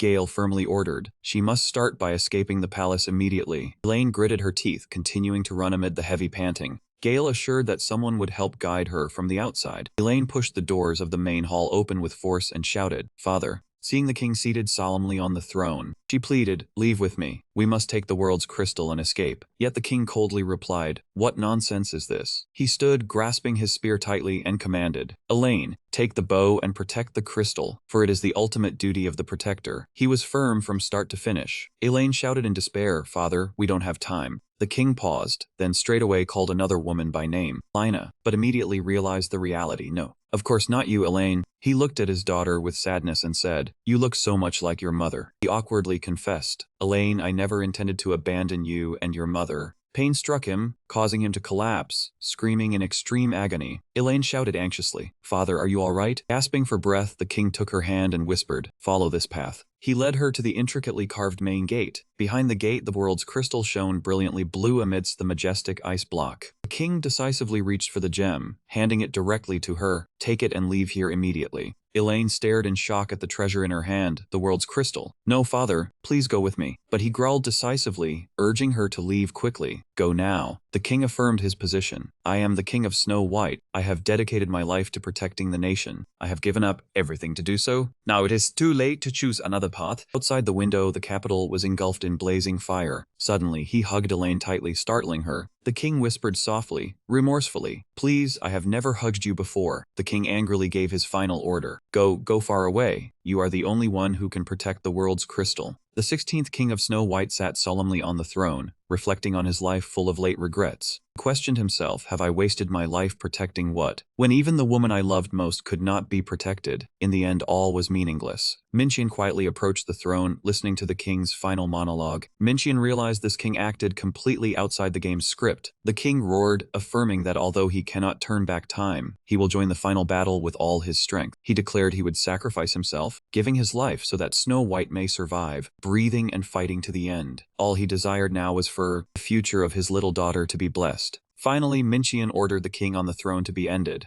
At that very moment, inside the Nippon Corporation control room, everything plunged into chaos as the employees witnessed the horrifying massacre through the monitoring screens. Furious, they concluded that the player was exploiting a severe game bug and demanded that the servers be shut down immediately to stop the disaster from spreading. Li Zhonghe was drenched in sweat as he pressed them on where the director was, only to be told that he was in a meeting with the board of directors. Before the fierce wave of opposition and the endless shouts from his subordinates, Zhonghe bitterly understood that Hasu would surely keep ignoring everything, caring only about revenue and treating this as the greatest promotional campaign in the company history. Casting aside that false glamour, Zhonghe roared a warning that hundreds of thousands of players were being massacred, then demanded that the GMs intervene at once to salvage the situation. Zhonghe slammed his hand hard against the desk, sweeping away all hesitation. He firmly declared that he would grant the GM's authority to intervene immediately on the director's behalf, while declaring a state of emergency in Snow White and ordering the battle to end. Shinji also sprang up with determination, urging everyone to act immediately and stating that if the Demon King truly was Minqian, then they had to be the first ones to reach him. The two of them immediately put on their VR devices to log into the system, but right after that, a glaring red warning suddenly appeared: your access has been restricted. Just when they needed to save the game, the system locked the door. "Boss, I cannot get in." The confused voices of employees echoed throughout the office, as many people were also abruptly kicked out of the system. A shocking notification appeared: all GM accounts had been locked. Zhonghe broke out in a sweat and shouted furiously, demanding to know who dared do this, and who had such high authority. The answer left him frozen. Gale, the AI goddess of the wing world, was now completely silent, giving no response whatsoever. The situation grew even worse when not only Gale, but all 24 assistant AIs in the game also stopped operating at once. One employee screamed in panic, "Damn it, could we have been hacked?" Zhonghe frantically ordered them to contact the server and security teams to shut down the servers immediately, while repeatedly calling Hasu, only to hear hopeless ringing. In helplessness he roared, "Pick up the phone, you bastard." But a cruel truth was brought up again. The company no longer had any human server or security teams. The entire office was now nothing short of a tangled mess. After the previous incident, Director Hasu had transferred all personnel to another company, then fully replaced these two critical teams with AI.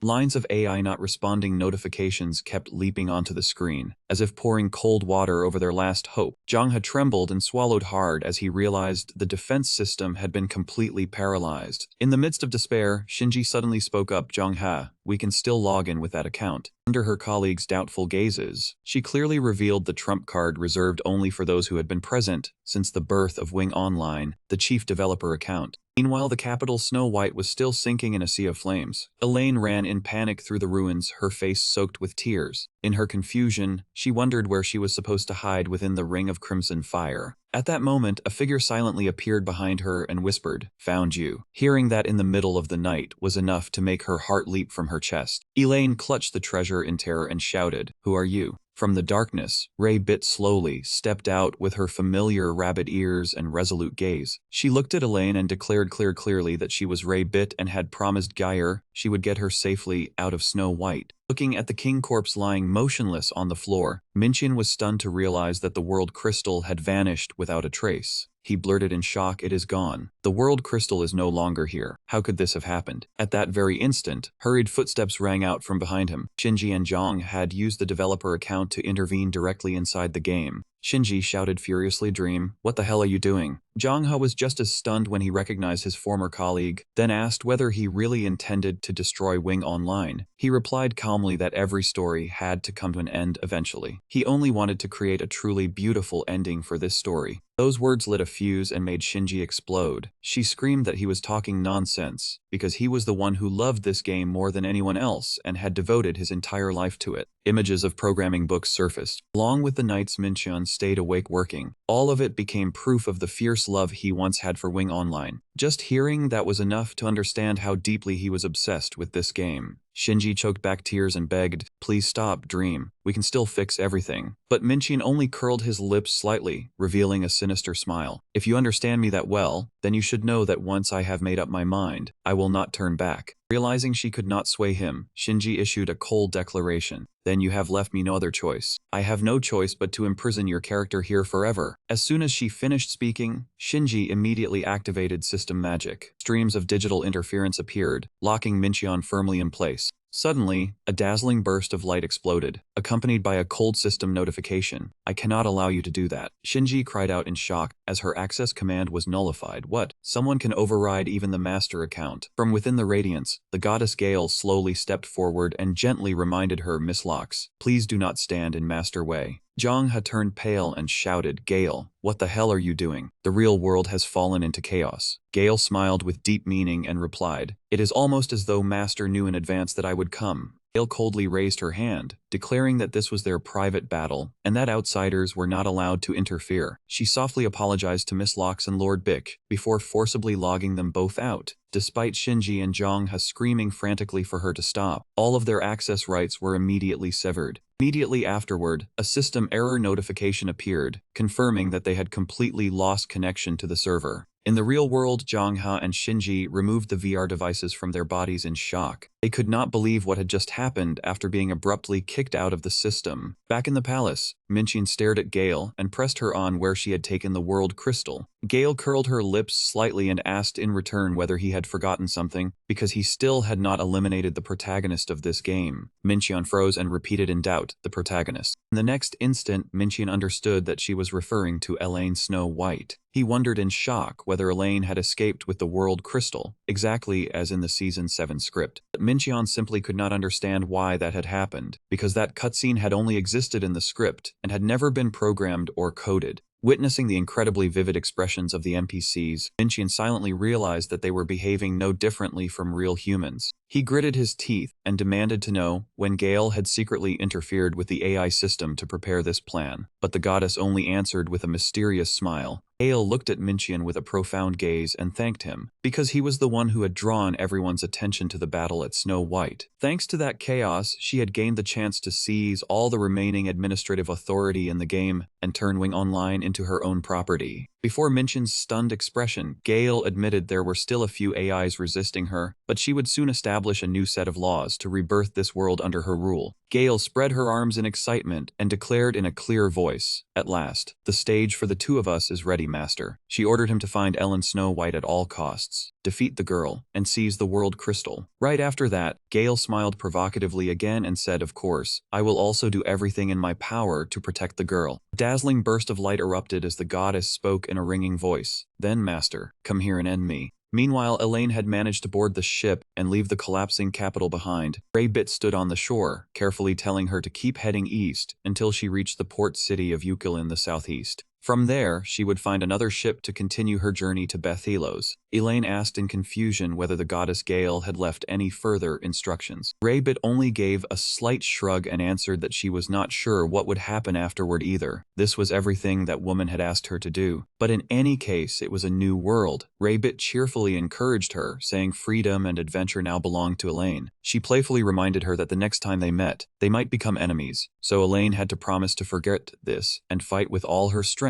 if that happened. Elaine stood silently on the deck, repeating the words freedom and adventure in a tangled state of mind. The ship cut through the waves across the ocean, heading straight for the new continent known as Bethilos. At the second occupied point, the Hill of Opportunity, the atmosphere had now grown gloomier than ever. Captain Ray remarked bitterly that it was pathetic. They had not even entered the marksman fortress, yet the war had already ended. Aaron quietly lowered his head and said in a grave voice that everyone had fought for a greater goal, and protecting Snow White was far more important than capturing this stronghold. Drake coldly dragged them back to reality, but Snow White has already fallen, has it not? Aaron painfully admitted that everything was responsibility, from the result of today's battle to their failure to bring reinforcements back to the city in time. Captain Drake told Aaron in a low voice to set that aside for now. For the moment, the whole team needed to withdraw to the occupied point to gather their forces, then hold a tactical meeting to find a way to reclaim the old world. But Aaron suddenly froze in astonishment, making Ray hurriedly ask what he had seen.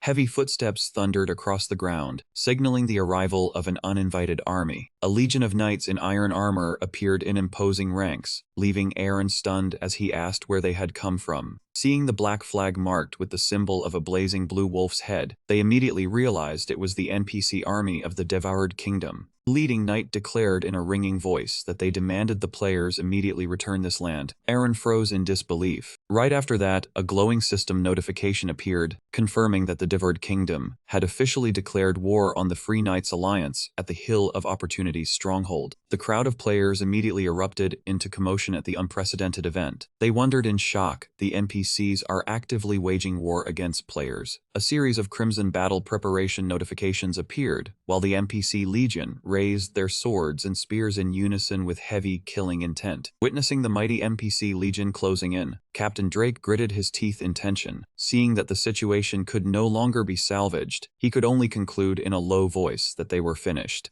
Meanwhile, at the third stronghold, the Marksman Fortress, Zhang Yu looked around in shock, then blurted out, "You people are sure this place is still our occupied stronghold, right?" Before him, a legion bearing the blue wolf's head flag was attacking wildly. The stunned players realized it was the army of the Devoured Kingdom, and were bewildered, unable to understand what was happening. Amid the chaos, Shepard rushed over in a panic and shouted at Zhang Yu, calling him an idiot. He furiously berated the guildmaster for failing to notice the war declaration notification, even though the battle had already been going on for a long time. A glowing system notification appeared, confirming that the Devoured Kingdom had officially declared war on the Crimson Crusaders to contest control of the Marksman Fortress. Zhang Yu stood frozen in shock as he realized that the NPCs themselves were actively launching a war against him. Without wasting another second, Zhang Yu swung his blazing red sword hard and charged forward. He roared that the stronghold was about to be stolen, ordering the entire army to attack with all their strength and drive back the invaders.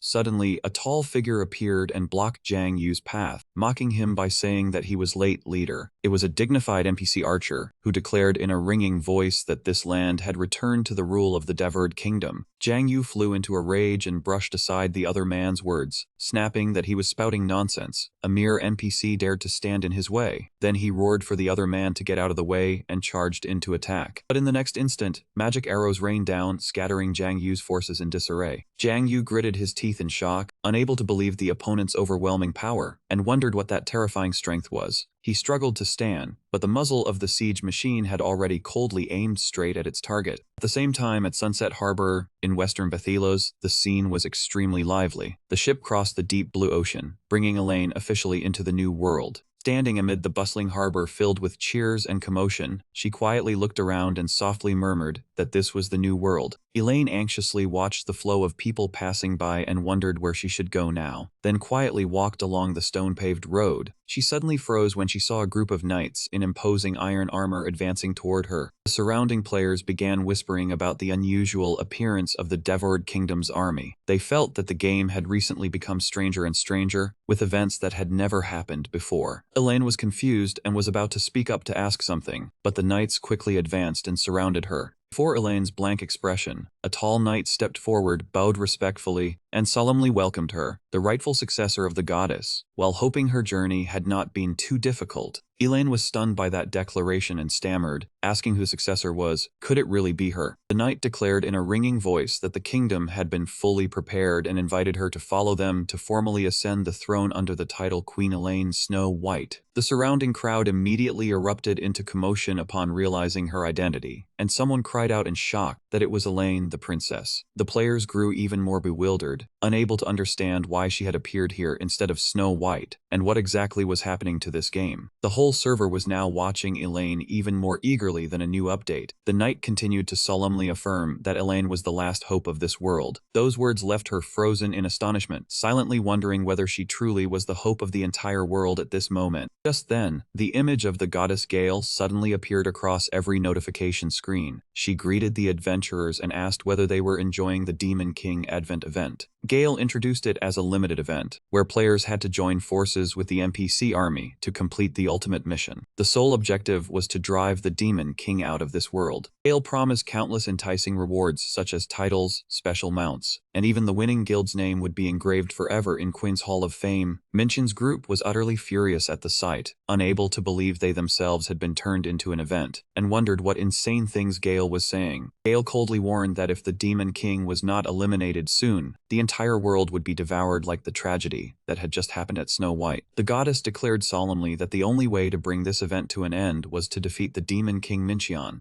Gale called on all warriors and NPCs to unite and rise, to fight for the survival of the world. Determination blazed in her eyes as she gave her final command. Everyone had to bring down the Demon King. Oasis was stunned when he heard Gale's announcement, then anxiously turned to Minchion and asked what the hell she was talking about. Minchion curled his lips, a fierce killing intent flashing in his eyes. So she wanted to turn the entire world into our enemy. He roared with excitement, then let her try. Suddenly, Aggro King wondered how the world crystal could have been taken out of that place. Out of the palace, because if that thing were still here, everything should have ended long ago. Minchion pondered and realized the defensive line had no openings, and the enemy could only have escaped if one member of the group had left their post on their own. But who exactly abandoned their position without permission? Only then did Ray Bit step forward trembling, her face full of guilt as she murmured an apology. She explained that she had suddenly felt unwell, so she went to take a short nap, but forgot to report it first.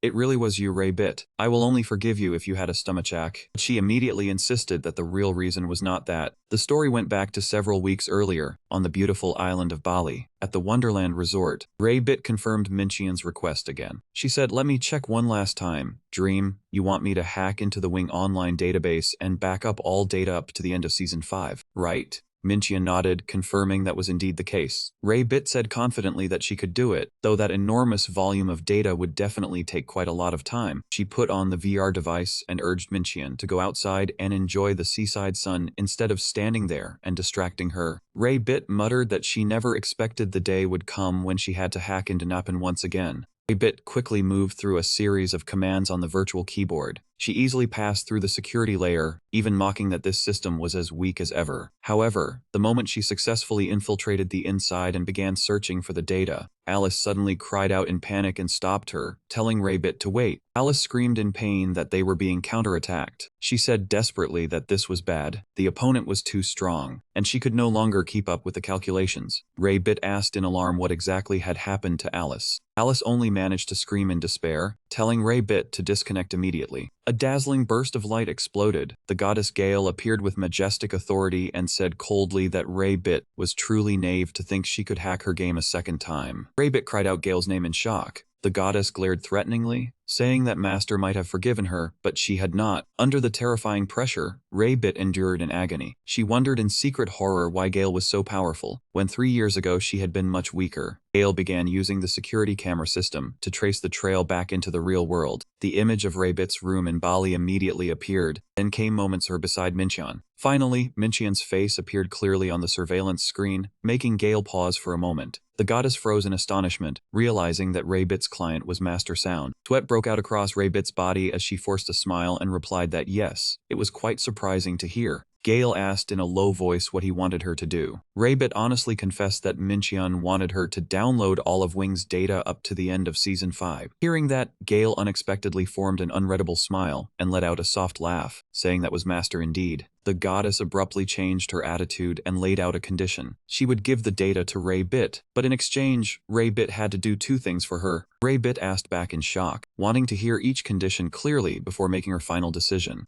Gale said decisively that the first favor was for Ray Bit to stay beside Master and give her full support to all of his efforts. Ray Bit was still full of suspicion and continued pressing her on what the second condition was. With a deep look in her eyes, Gale revealed that she needed an accomplice to carry out a few tasks upon request inside the game. Gale stated that if Ray Bit promised to do both, the data would be handed over immediately. Seeing that she was still hesitating because the request was too vague, Gale applied pressure, reminding her that Nipen's security team was about to find the secret entrance, and without her help, Ray Bit would not be able to extract the data. Driven into a corner, Ray Bit was drenched in sweat, and in the end, she could only accept helplessly. She said she had no other choice anyway. Gale curled her lips and asked again to confirm, "So that means you agree?" Standing in the middle of the palace, Ray Bit could not help feeling uneasy. She wondered what Gale was truly plotting. Meanwhile, the entire Wing Online server officially entered maintenance mode, with more than 9 hours left on the countdown. In Naipan's conference room, the management team was urgently trying to steer public opinion. They insisted that the truth absolutely could not be allowed to leak, while they also had to pretend to cooperate with the current situation. The whole team decided to spin the story that all of Gale's insane actions had been part of the company's initial development plan from the very beginning. The team leader kept ordering them to set up a wiki page for the Demon King's Advent event, then promote it as a special limited event. Zhang Hao objected in alarm, saying they could not open the server when they did not know what would happen, especially now that Gale had truly sided with the darkness. So you mean we should just leave the server closed forever? Director Yeon Ha-soo strode into the conference room with a face full of pressure, making the employees start in panic as they called out his name. He glared and shouted, asking how long they planned to keep the server offline. Would doing that solve anything? Did they know how much money Wing made every day? And if players demanded refunds for the items they had purchased, who would bear that loss? Before Zhang Ha's powerless silence, Ha-soo coldly delivered his conclusion. Then stop talking nonsense and prepare to open the server again. After saying that, he turned away decisively and left. In the conference room, the employees could only look at one another amid the suffocating atmosphere and dreadful silence. Returning to his private office, he calmly called out, "Hello. You probably are not busy right now. We need to sit down and talk for a bit." The scene shifted to a luxurious bar, quiet beneath the deep late-night darkness, a place where murky schemes were about to be brought to light. There, Ha-soo was meeting a black-haired young man with a tattoo on his neck. He asked leisurely, "What was your name again?" The young man replied calmly, "Just call me Jang Yu."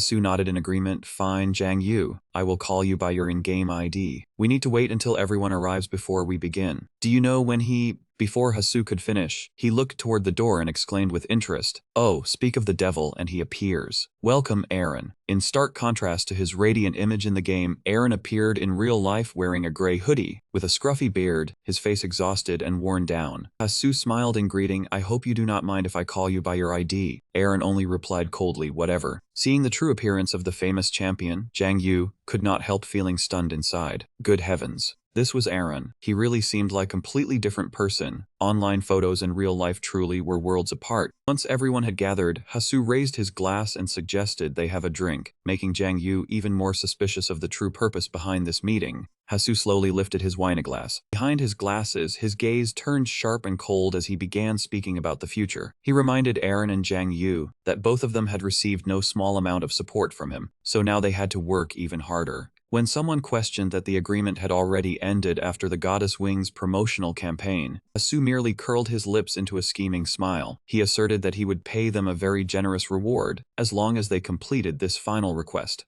Jang Yu asked in confusion what task the director was actually trying to give them. Ha-soo revealed that Naipan was about to release a series of new cash items. He believed that the players were currently caught up in the chaos inside the game. On one side was the Demon King's Legion in the Old World, and on the other was the NPC army in the New World. Ha-soo wanted both of them to live stream and demonstrate how to use these new combat equipment items in front of the player community. But Aaron suddenly cut him off with a tired expression. He questioned what Naipan had been thinking, adding the Demon King and the NPC Legion into the game to create such chaos. Ha-soo fell silent for a few seconds, then brushed it aside coldly, saying that was internal company business, while they only needed to care about their pay. Yet the moment he heard that man mention compensation, Aaron decisively stood up and refused. He stated that he had already earned enough money from live streaming, so he had no need for Ha-soo's pocket change. Director was stunned and pressed him on why Aaron had accepted his offer in the past. Aaron recalled his image as a knight of justice in the game. He explained that the previous agreement had given him a real chance to become a hero, and that was the true reason he had agreed. Jang Yu looked at Aaron in utter confusion, as if he could not believe the other man was seriously talking about that kind of fanciful justice. Ha-soo tried to persuade him, saying this time was no different. Aaron would stand on the front line in place of all the players. But Aaron looked straight at Ha-soo with a firm gaze. He asserted that he no longer had the mind to promote cash items, because the players in the game were truly in danger right now. Jang Yu probably thought Aaron had just switched on anime protagonist mode. Aaron decisively turned and left, leaving behind only a hurried sentence. "The situation in the game is extremely critical. I have to go now." Watching the champions retreating back, Jang Yu sneered, "What a freak. Director Hasu merely gave a deep, faint laugh. He believed that exceptional people were often far too rigid, and that very stubbornness would drag them toward failure. Then he turned to Jang Yu and suggested that the two of them begin discussing their own business. The night had grown very deep. Aaron silently returned to his dark home, each heavy step seeming to drag all his exhaustion behind it. As soon as he stepped inside, his wife was already waiting and called out urgently, "Honey, we need to talk." Aaron coldly brushed her off, "No need." But his wife immediately shouted with firm resolve, "Yes, we have to talk." Aaron irritably said that he had provided more than enough money, then asked her in return what problem she still had. Those words made his wife choke up as she asked whether he truly still had to ask that. She clutched Aaron's hand tightly, crying as she shouted, "You have been lost in that game for 5 years. It is time for you to stop and look at your real life." Aaron roughly shook off his wife's hand and shouted, "Let go of me, I am busy." His wife still tried to hold him back, bringing up the pain that had tormented them both for so long. "This cannot bring Hyonu back to us. It has been 5 years. Aaron growled for her to shut up, even as his wife continued pleading desperately for him to let Hyonu rest in peace. Aaron nearly lost control, shouting in the depths of his fury, "I told you to shut your mouth." The argument woke their young son Hyunmin. The boy called out anxiously, "Mom, Dad." His wife hurriedly hugged Hyunmin tightly in her arms. She sobbed and begged Aaron to look at this 10-year-old son who had grown so much, and to come back to his family soon. But the only answer to that pain was the cold slam of a closing door. Aaron trudged away, passing the photo of his late son Hyonu before heading straight toward the VR device. He placed his hand on the machine with firm resolve. The system immediately announced that character synchronization was complete and began logging into the world. Aaron officially returned to the battlefield amid his teammates' frantic cries. "Aaron, the NPCs are tightening the encirclement. Hurry and prepare to fight." With cold, sharp eyes and blazing will, Aaron drew his sword from its sheath and answered boldly, "Understood." Shinji and Jongha were hurrying through the hallway. Jongha asked anxiously, "Shinji, do you really think Dream will agree to talk if we just barge straight in? He is not even answering his phone." Shinji replied, "I will talk to him, and if needed, I will break the door down." Jonghae broke into a sweat and thought to himself, "That is illegal, miss." Suddenly, Jongha's phone began ringing nonstop. As soon as he answered, he shouted in panic, "What? An emergency C-section? But it is not even the due date yet." Jongha hurriedly said he would go there immediately. Then he turned to Shinji with a pale face. "I have to go to the hospital right now. I am about to become a father." The scene shifted to the newborn room of the hospital late that night. Jongha stood silently before the glass incubator. He looked shyly at the tiny child who had just been born, tears welling in his eyes as he kept saying thank you. In that sacred moment, Nam Minchian quietly appeared behind him. He said softly, "I am very glad to see that both mother and baby are healthy." Shinji looked at Minchian with an indescribable gaze, mocking him that at least he still had enough conscience to show up after hearing that Jongha's child had been born. She said pensively, "What people create can sometimes be like their own children." Jongha was still immersed in joy, smiling brightly as he greeted Minchian. Minchian gave a slight nod, showing agreement with Shinji. She looked straight at him and said sincerely that Wing Online was extremely precious to her, and to him, perhaps it was even more important than that. She bitterly admitted that she could not understand what emotions had driven Minchian to the point of wanting to destroy all the work he had poured his heart into. Shinji looked deep into Minchian's eyes and firmly declared that she truly believed he would regret it for the rest of his life if he did that. Therefore, she had to stop him. Minchian curled his lips and asked Shinji, "What is it? Are you planning to report this to Naipen?" Shinji glared back him with unwavering resolve. "Are you joking? If you want to use the rules of the game to destroy Wing, then I will use those very rules to protect it." Faced with that challenge, Minchian laughed with great interest, and said that he was looking forward to it. After the confrontation stretched taut as a bowstring, the two slowly left. Shinji suddenly began excitedly discussing buying a gift for the newborn baby, while Minchian calmly said he would buy a few sets of baby clothes. The scene shifted to the first occupied point on the Bethylos continent, at Sunset Harbor. Amid the thick smoke and flames of the siege, Aaron was pouring all his strength into holding back the enemy forces. But his strength seemed to have reached its limit. Aaron staggered and sank down, forced to drive his sword firmly into the ground to keep himself from collapsing completely. In his delirium, painful memories surged back, surrounding Aaron's mind. He remembered his wife's tear-streaked face as she screamed in despair. She begged him to wake up, to face reality instead of continuing to sink into the virtual world for the past 5 years. Those words cut into Aaron's heart like a blade. Suddenly, the cries of "Dad, Dad" rang out, dragging him into another memory. It was the image of his son Hyonu sitting on a hospital bed, his face pale and weak. Seeing his father start awake, Aaron hurriedly apologized because he had accidentally dozed off for a while. The boy excitedly showed his father the new character he had created in Wing Online a few days earlier. It was a powerful warrior with blonde hair and pure white armor, the very image Aaron was using now. Aaron smiled, gently stroked his son's head, and praised that the character was truly wonderful. The boy smiled brightly, saying that this game was incredibly fun and earnestly wishing that his father could play with him. Hyonu happily told him that in the game, he could run and jump to his heart's content, from climbing high mountain peaks to exploring the desert tomorrow. Although the doctor only allowed him to play for 1 hour a day, Wing Online was still his greatest joy. But when he mentioned those who specialized in slaughtering players, Hyonu became visibly sad and declared that he would grow stronger one day and punish them. Aaron laughed with pride and asked his son if he really wanted to become a hero of justice. Hyonu answered firmly at once, yes, a hero of justice. Hyonu beamed as he said he would gather people like himself, wipe out the bad guys, win the PvP tournament, and become a famous streamer loved by everyone. Looking at his passionate son, Aaron curiously asked what name he had given that character. Hyonu laughed happily, then proudly called out the name Aaron. That was the beginning of the brave blonde knight, the symbol of justice in the virtual world that Aaron was now continuing to carry. But cruel reality soon extinguished every dream. When white funeral wreaths appeared beside the words "Rest in Peace," the mother's heartrending cries rang out at the funeral. She collapsed to her knees, screaming in unbearable agony before the eternal departure of her young child. Aaron stood frozen in a black suit, his face haggard, his hollow eyes staring at Hyonu's memorial portrait. His son's promise to become a hero of justice still rang beside his ears, like a bitter reminder of his son's final wish. Night fell over the city, blazing with countless lights. Aaron silently curled up in the corner of the dark room, his dull eyes staring fixedly at the screen. In loneliness and emptiness, Aaron silently looked at his phone. On the screen, a notification from Naipan confirmed that the account of Hyonu, his deceased son, had been transferred to him. He quietly reminded himself that Hyonu's dream was to become a hero of justice. Therefore, he had to keep fighting under this name. Back on the blazing battlefield in the game, a soldier shouted in panic that they needed reinforcements from the old continent, or at least had to hold out until they reclaimed the second stronghold. But Aaron immediately rejected it, because that was surely what the Demon King's Legion was waiting for. He declared that the main force had to remain on the old continent to protect the fortress. Captain Drake anxiously urged Aaron that if they continued like this, they would lose everything.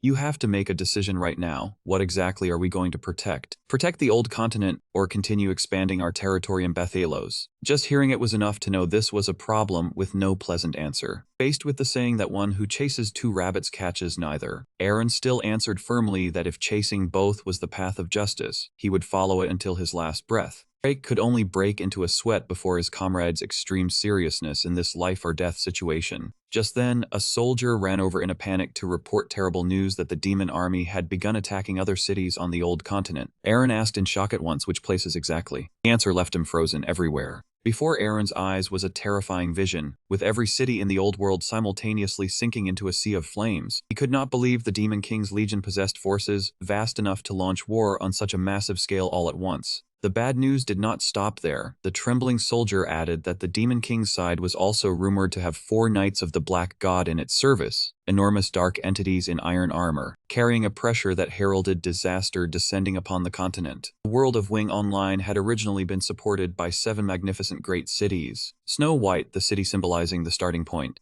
Solterra, the bustling center of trade; Ocean Cross, the resort paradise; Evergreen, the city of nature; Eternity Garden, the magical land floating in midair; Banquet, the fortress of technology; and finally, Iceberg, the city born for war. After Snow White and Solterra officially fell, then were erased from the map, Minchion boldly announced the next plan. We have taken Snow White and Solterra. Now everyone will split into groups of 2 and attack the remaining cities all at once. The battle plan was quickly finalized. Ken and Agro King would take charge of the target Evergreen. Meanwhile, Doctor and Ray Bit would work together to attack Eternity Garden. Minchion gave the assignments decisively. Omen, you handle Iceberg. Omen immediately froze. Wait, why do I have to go alone? Minchion curled his lips into a meaningful smile, then gave a reason that sounded perfectly reasonable. Well, because you are the strongest. Flattery struck right at his weakness, making Omen burst into delighted laughter. Bah ha ha ha, you finally realize my true value. Did you hear that, brats? Omen was flattered once and forgot all his doubts. Ken only clicked his tongue mockingly. Right, you are very strong. Agro King shrugged with disdain. I am pretty sure he only said that for show. Faced with a plan to attack multiple targets at once, Doctor asked worriedly, if we strike everywhere at the same time, do we have enough troops to carry it out? Mincheon folded his arms confidently, telling everyone not to worry because their forces were already sufficient. I burned through a mountain of infamy points for this. Story suddenly shifted back to a few days earlier, at the Dark Cult outpost in Lower City. The system announced that the level 10 barracks had been completed. Before the imposing fortress, Mincheon and Oasis received confirmation that they could now create level 10 military units, the highest tier in the game.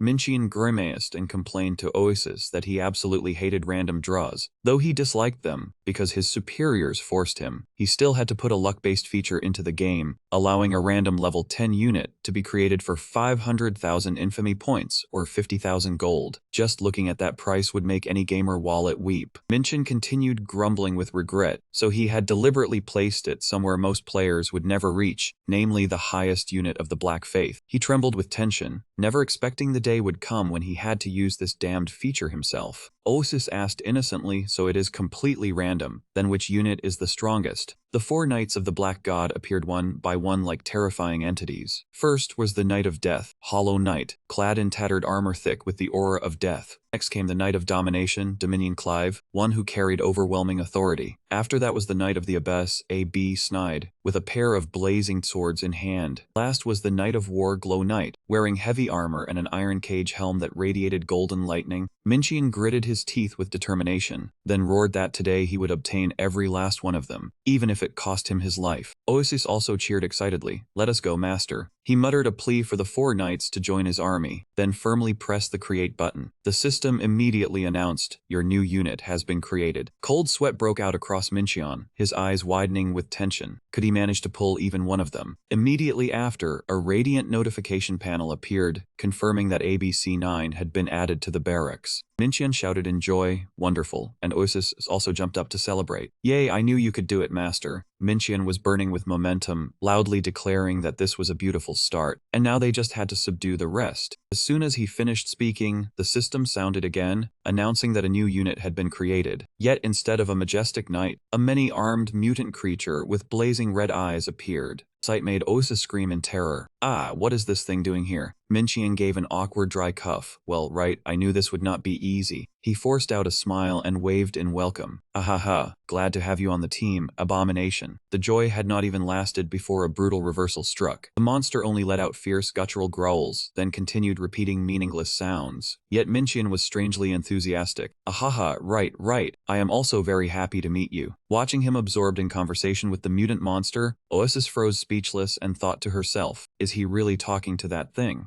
Mincheon decisively patted the monster on the shoulder, saying that was exactly what he wanted to see, and that he greatly looked forward to its performance on the battlefield. Immediately after, he poured his strength into pressing the create button again. Alright, we have Abomination now. Let us go, 4 knights. However, the moment the light faded, another mutant monster strode out imposingly. Mincheon could only let out a dry sigh, then tried to reassure himself with a stiff smile. It is fine. This is still okay. I am just draining the bad luck at the very beginning. But reality was merciless, as a series of notifications appeared one after another. A new unit has been created. Abomination has been added to the barracks, repeating again and again. Pushed past the limit of his patience, Mincheon clutched his head and pulled at his ears, then roared in fury, which bastard created this game? I just want to talk to him. And that person was none other than him. After countless stubborn attempts and a level of persistence that was almost insane, Mincheon finally recruited all 4 legendary knights. Even so, the price he paid was an enormous amount of infamy points, so vast it was hard to measure. Now, before Mincheon stood an entire army of mutant monsters, constantly growling in bizarre voices. The scene shifted to Evergreen, a picturesque city nestled amid a green forest. Agro King was live streaming with great excitement, showing off to his audience the moment the stream went live. Everyone, do you see this? All these monsters are my subordinates. Ha ha ha. He still did not forget to call on viewers for support. Today we will burn another city to the ground, so thank you in advance for all your recommendations, likes and cheers. All of a sudden, a violent sound rang out behind them, making Aggro King and Ken whirl around in shock. From the void, a colossal entity clad in pitch-black iron armor appeared, radiating a heavy and threatening aura of death. At Eternity Garden, Doctor and Raybit were also staring in stunned silence at a female figure. It was a dark knight with blazing blue eyes holding a cold, sharp short sword.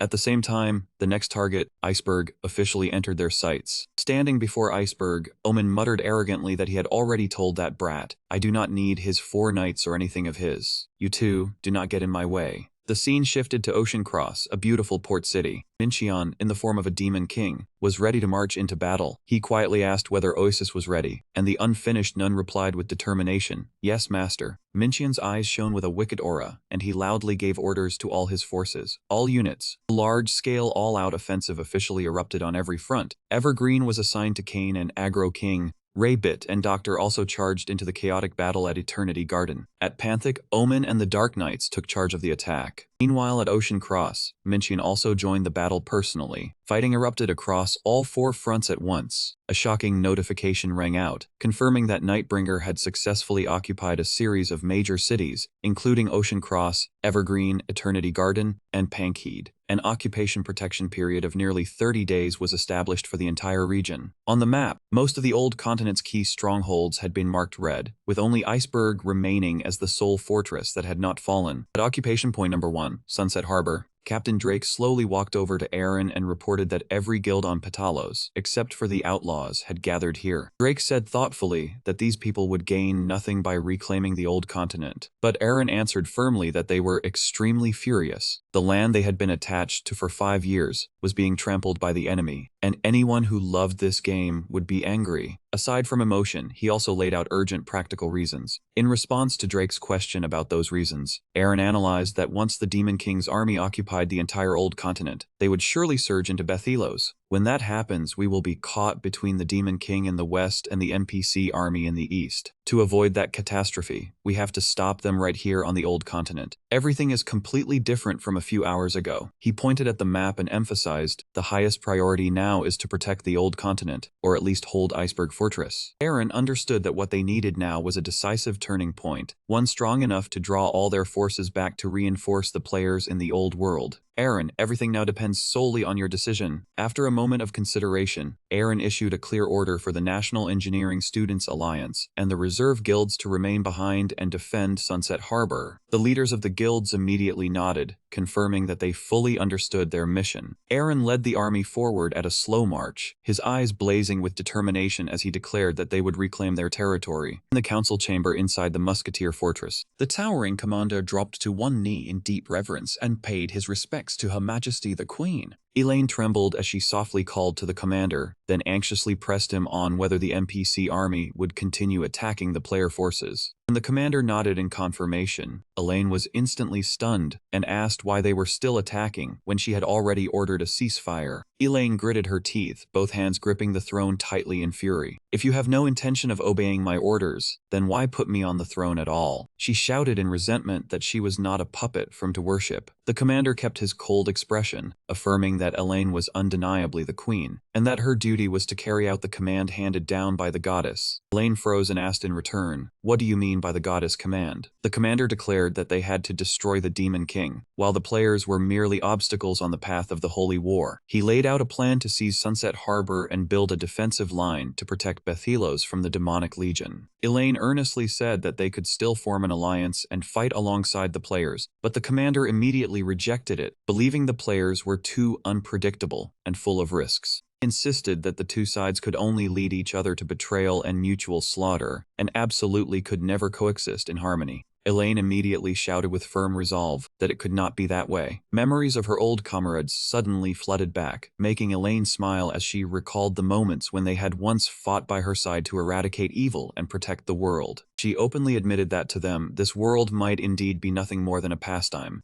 But Elaine did not need them to be absolutely sincere. She placed her faith in the time they had spent fighting together, affirmed that both sides shared a common enemy, and ordered them to join forces with the players, even if the risk of betrayal still existed. Commander said that this was completely illogical, but Elaine only answered softly that perhaps it was. Yet the goddess had granted her freedom. She firmly declared that from now on, she would act according to her own will, not obey the orders of anyone else. Elaine resolutely ordered them to fight alongside the players, because that was necessary if they wanted to win this war. Scene shifted to the frozen outskirts of Iceberg. Standing before the fortress towering beneath the snowy sky, Minchian coldly ordered his subordinate to report the situation. Dark Knight Dai Arendt respectfully confirmed that everything had been carried out exactly according to his command. The Legion had swept the players clean from the south and driven all of them into the northern district of the city. Satisfied, Minchian ordered the remaining forces to advance very slowly, making sure the players had enough time to feel the enormous scale of this army. Faced with Ois's question about why they had to deliberately drag things out, Minchian calmly explained that the vanguard alone was already enough to cover this vast snowfield. He emphasized that the more troops arrived, the more terrifying the number of monsters before their eyes would become. That overwhelming effect would amplify the fear in the hearts of the players isolated inside the city. Minchian declared that his goal was to crush their fighting spirit down into the black mud. Oasis still did not understand, and asked whether they would not win more easily if they attacked right now. But Minchian was looking further ahead. If they used only overwhelming power, sooner or later those people would rise again. But if he sowed doubt and shattered them from within, their hope of recovery would nearly vanish. At the same time, at the main gate of Icebox, sudden cheers rang out thunderously as the Allied army officially appeared to rescue them. Aaron and Drake slowly entered the camp amid the pure white curtain of snow. As soon as he saw the champion appear, a man in a gaudy white outfit eagerly stepped forward to shake his hand and introduced themselves as the Himalaya Guild. Aaron gave a slight nod in response, saying he had heard quite a lot about them. You protected Iceberg and even helped guide the refugees to this place. The leader of the Himalaya Guild laughed modestly, saying they had only done what anyone in that situation would have done. Then he abruptly changed his tone, sneering that after all their efforts, Aaron had appeared at just the right moment to claim all the glory, and that honestly made him somewhat uncomfortable. For a moment, Aaron could only remain silent before that sarcasm. Meanwhile, Captain Drake coldly threw him a gaze filled with murderous intent. Seeing the atmosphere grow tense, that man hurriedly waved his hands and laughed loudly, saying he was only joking and telling Drake not to look at him so frighteningly. He quickly shifted to another topic, wondering what Nipon Corporation was planning amid this chaos, and whether this was a stepping stone for a later questline. Then he decisively returned to the main issue, saying that in any case they should get down to business, because he had a proposal for Aaron. Aaron asked in surprise, "What kind of proposal?" The leader of the Himalaya Guild curled his lips into a sinister smile and declared, "Take Iceberg." Aaron was so shocked that he fell speechless, unable to believe his ears at such a bold and insane idea. That man said confidently that their current forces were enough to seize the city themselves. He explained that once Iceberg was officially occupied, it could not be retaken for 1 month, and that was the only way to keep the city safe from the Demon King army for 30 days. Captain Drake pondered for a moment, then suddenly spoke up and said that he agreed with his approach. Drake admitted that this might be their only way out right now, but he was certain Aaron and the other players would not accept it easily. The leader of the Himalaya Guild continued persuading them, saying that the NPCs here would not hand over the city willingly. He said their leader was a hot-tempered old dwarf named Bender, also known as the King of the Sky Mountains, and that the old man definitely would not offer up the castle for free. Everest laid out a surprise attack plan to seize the castle quickly. He said the Himalaya Guild had a very good relationship with the Iceberg NPC army, with their intimacy almost maxed out, so they could approach the throne under the pretext of discussing an important matter, then declare war and take down the king within 5 minutes. Aaron stood rooted to the spot, sweat pouring out before the excessive recklessness and cruelty of his comrade. Seeing that Aaron still remained silent, Everest began to lose patience and snapped that they had no time left. If Aaron would not decide, they would act on their own. Under Aaron and Drake's stunned gazes, Everest decisively turned and walked away, declaring that he would take action himself while the rest of them kept debating.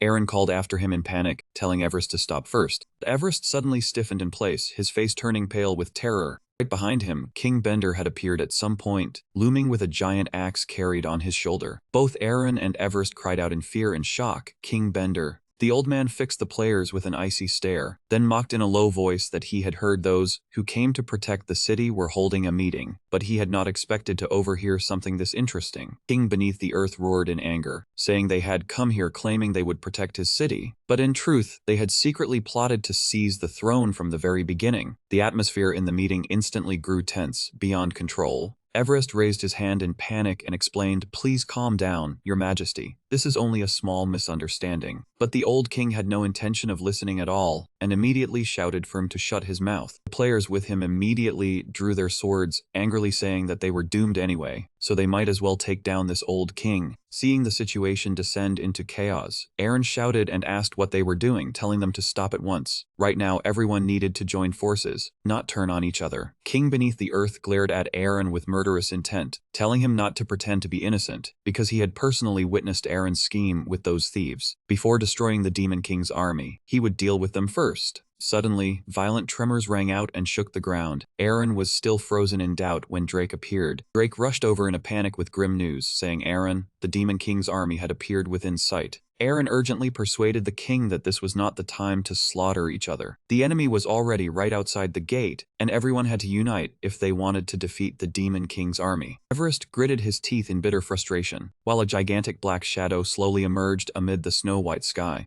A dark knight riding a black steed slowly advanced straight toward the gates of Iceberg. He called out in a ringing voice to the king who ruled the mountains in the sky, "King of the dwarf race, king beneath the earth, hear the message from the great sovereign, Demon King Kimball." The envoy gave a cruel condition, demanding that the king hand over every player inside Iceberg's walls. If he accepted, he guaranteed that the king would forever rule this city. Aaron and Everest were both stunned by that brazenly treacherous proposal. King beneath the earth quietly observed him, then asked suspiciously how he could trust his word. The envoy solemnly affirmed that their king would absolutely never go back on his word, and if his majesty broke his promise, he declared that the king could take his majesty's life. Everest clenched his teeth, sweat pouring out before the situation that was as tense as 1,000 pounds hanging by a thread. On the city wall, King beneath the earth firmly declared that he refused that demand. Those bastards had burned every city on the continent to the ground, so his stance was locked in place, with no room left for negotiation. He roared in resentment that how could he trust those who took pleasure in burning and plundering. No matter what they offered, his answer was still go to hell. Then he spat hard in contempt. The dark envoy coldly replied that the offer to King beneath the earth would remain valid until the battle ended. After that, King beneath the earth turned to the players and growled that he would make one thing clear. He declared that he did not trust the players much more than those monsters either. But the private matter between the two sides would be settled after all those monsters were annihilated. Aaron stared in shock at the old king before him. Worry surged in his heart as he realized the enemy army was far too vast and would be difficult to handle. Meanwhile, the conflict within their own faction was also being pushed to its breaking point. Aaron clutched his head in despair, wondering what exactly he had to do to protect this city. From afar, the demonic legion advanced with thunderous steps, nearly covering the entire snow-white plain. Mincheon and the Nightbringers Guild leisurely advanced toward the fortress. A system notification appeared, asking whether they wanted to declare war on King beneath the earth. Mincheon looked at his comrades and declared in a ringing voice, "Bearers of darkness, this is our last chance to destroy a city." He curled his lips into a cruel smile and told them to enjoy it while they still could. Right after that, a radiant notification confirmed that the Nightbringers Guild had officially declared war on King Bender of Iceberg, and the standby time began counting down from 5 minutes. As darkness covered the old continent, in another distant place, brilliant sunlight was slowly rising. An excited voice rang out that they had succeeded. The sun was truly rising. Elaine stood on the golden sand, gently raising a hand to shield herself from the dazzling sunlight of the deserted sea.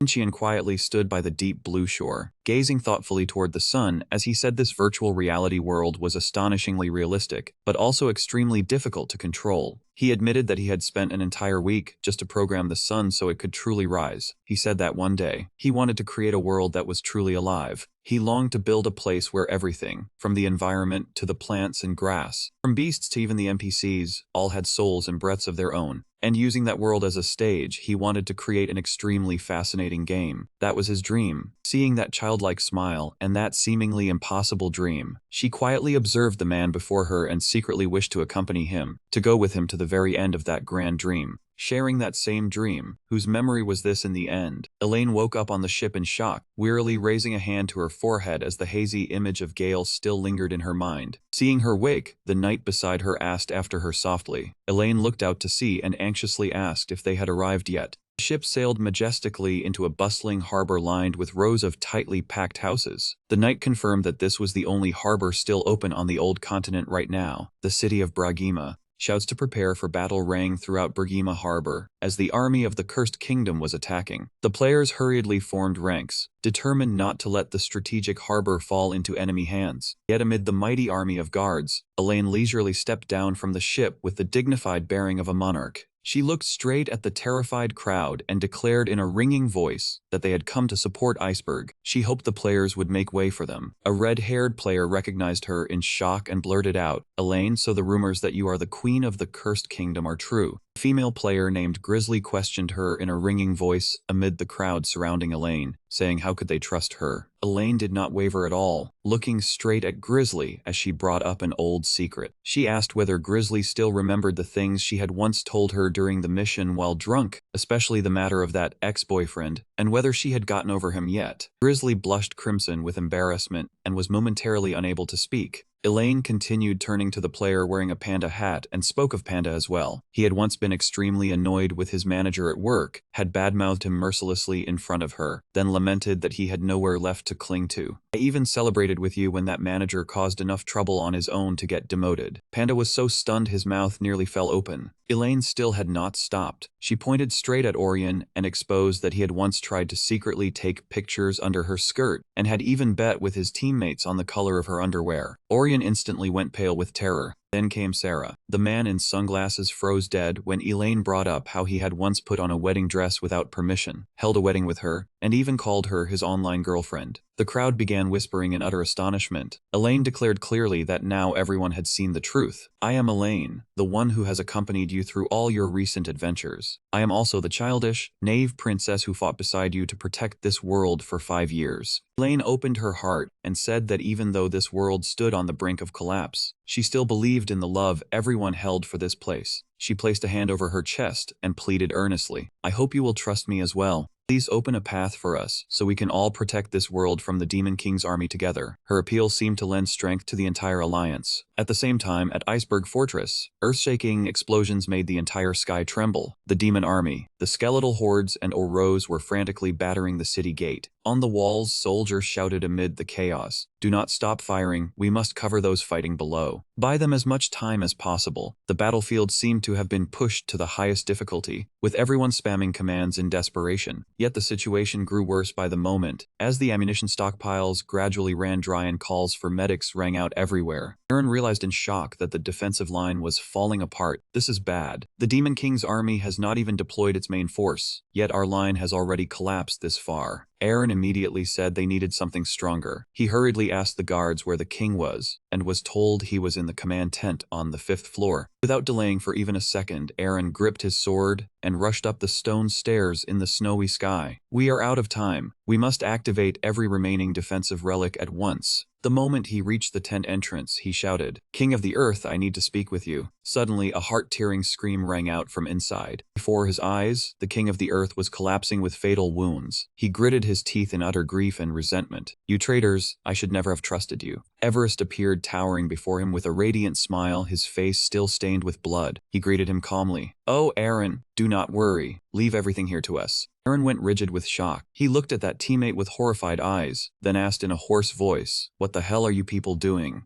Everest cheerfully greeted Aaron as if he had just achieved a great feat. "Oh, Aaron, perfect timing. We just took down the old dwarf king." He urged him on, "Hurry and take the city." Aaron stood frozen in place, his eyes wide as he could not believe the cold betrayal of his teammates. Everest casually explained that as long as they activated the occupation protection period, the Demon King's army would no longer be able to continue attacking this place. Looking at the king's body collapsed in a pool of blood, arrows still lodged in his back, Everest shamelessly declared that, because he was the one who finished off the old king, the right to rule would belong to him. Furious beyond measure, Aaron roared, "What the hell do you think you are doing? Everest coldly told Aaron to stop playing the hero. He forced Aaron to face the reality that occupying the city now was the only way to end the siege and raise their chances of survival. After that, he ordered Aaron to stay behind and hold off the monsters while his guild returned to the palace to complete the takeover. Aaron stood silent in the dim room, Everest's mocking words still echoing in his ears. Did that man truly think he was playing the hero? All of a sudden, a flood of urgent system messages appeared with terrible news. All dwarf NPC soldiers were retreating. The second-floor defensive line had been wiped out, monsters had surged to the third floor, and the players were desperately waiting for orders from him. Aaron rushed out of the tent in alarm. Immediately, a soldier ran over and demanded to know what had just happened. Aaron gritted his teeth and made a bitter decision. Have the Gaga mercenaries join the Himalaya Guild, help them capture the castle, and take over this city. The soldier was stunned, unable to understand why the order had changed so suddenly. Aaron spoke the cruel truth in a low voice. Everything has changed. The Dwarf King is dead. He declared firmly that the Alliance had to seize the city before the Demon King's army reached the occupation stone in the palace. With his eyes blazing with determination and despair, Aaron roared in urgency. We have time left. Move. Outside, Iceberg Fortress was sinking into a sea of flames and sky-shaking explosions. Minchian watched the battlefield from afar and realized that the dwarven defensive line had begun to crack. He curled his lips and ordered the Nightbringers Guild to prepare for the final finishing blow. The monsters shouted to the heavens as they worked together to operate the colossal siege engine. A 1,000-pound boulder was launched toward the fortress, carrying terrifying destructive force. Looking at the bizarre siege engine before them, Osis and his teammates could not help freezing in shock, wondering whether they truly had to crawl into that thing to infiltrate the city. Meanwhile, inside Iceberg Palace, the dwarf army was seething with rage. They roared for the treacherous players who had murdered His Majesty to be stopped. Their king, Everest, and his subordinates charged forward madly, roaring that the Demon King's army had already reached the city gates and that the group had to break through the dwarf encirclement immediately. Both sides lost control, turning the battlefield into a chaotic map full of hot spots.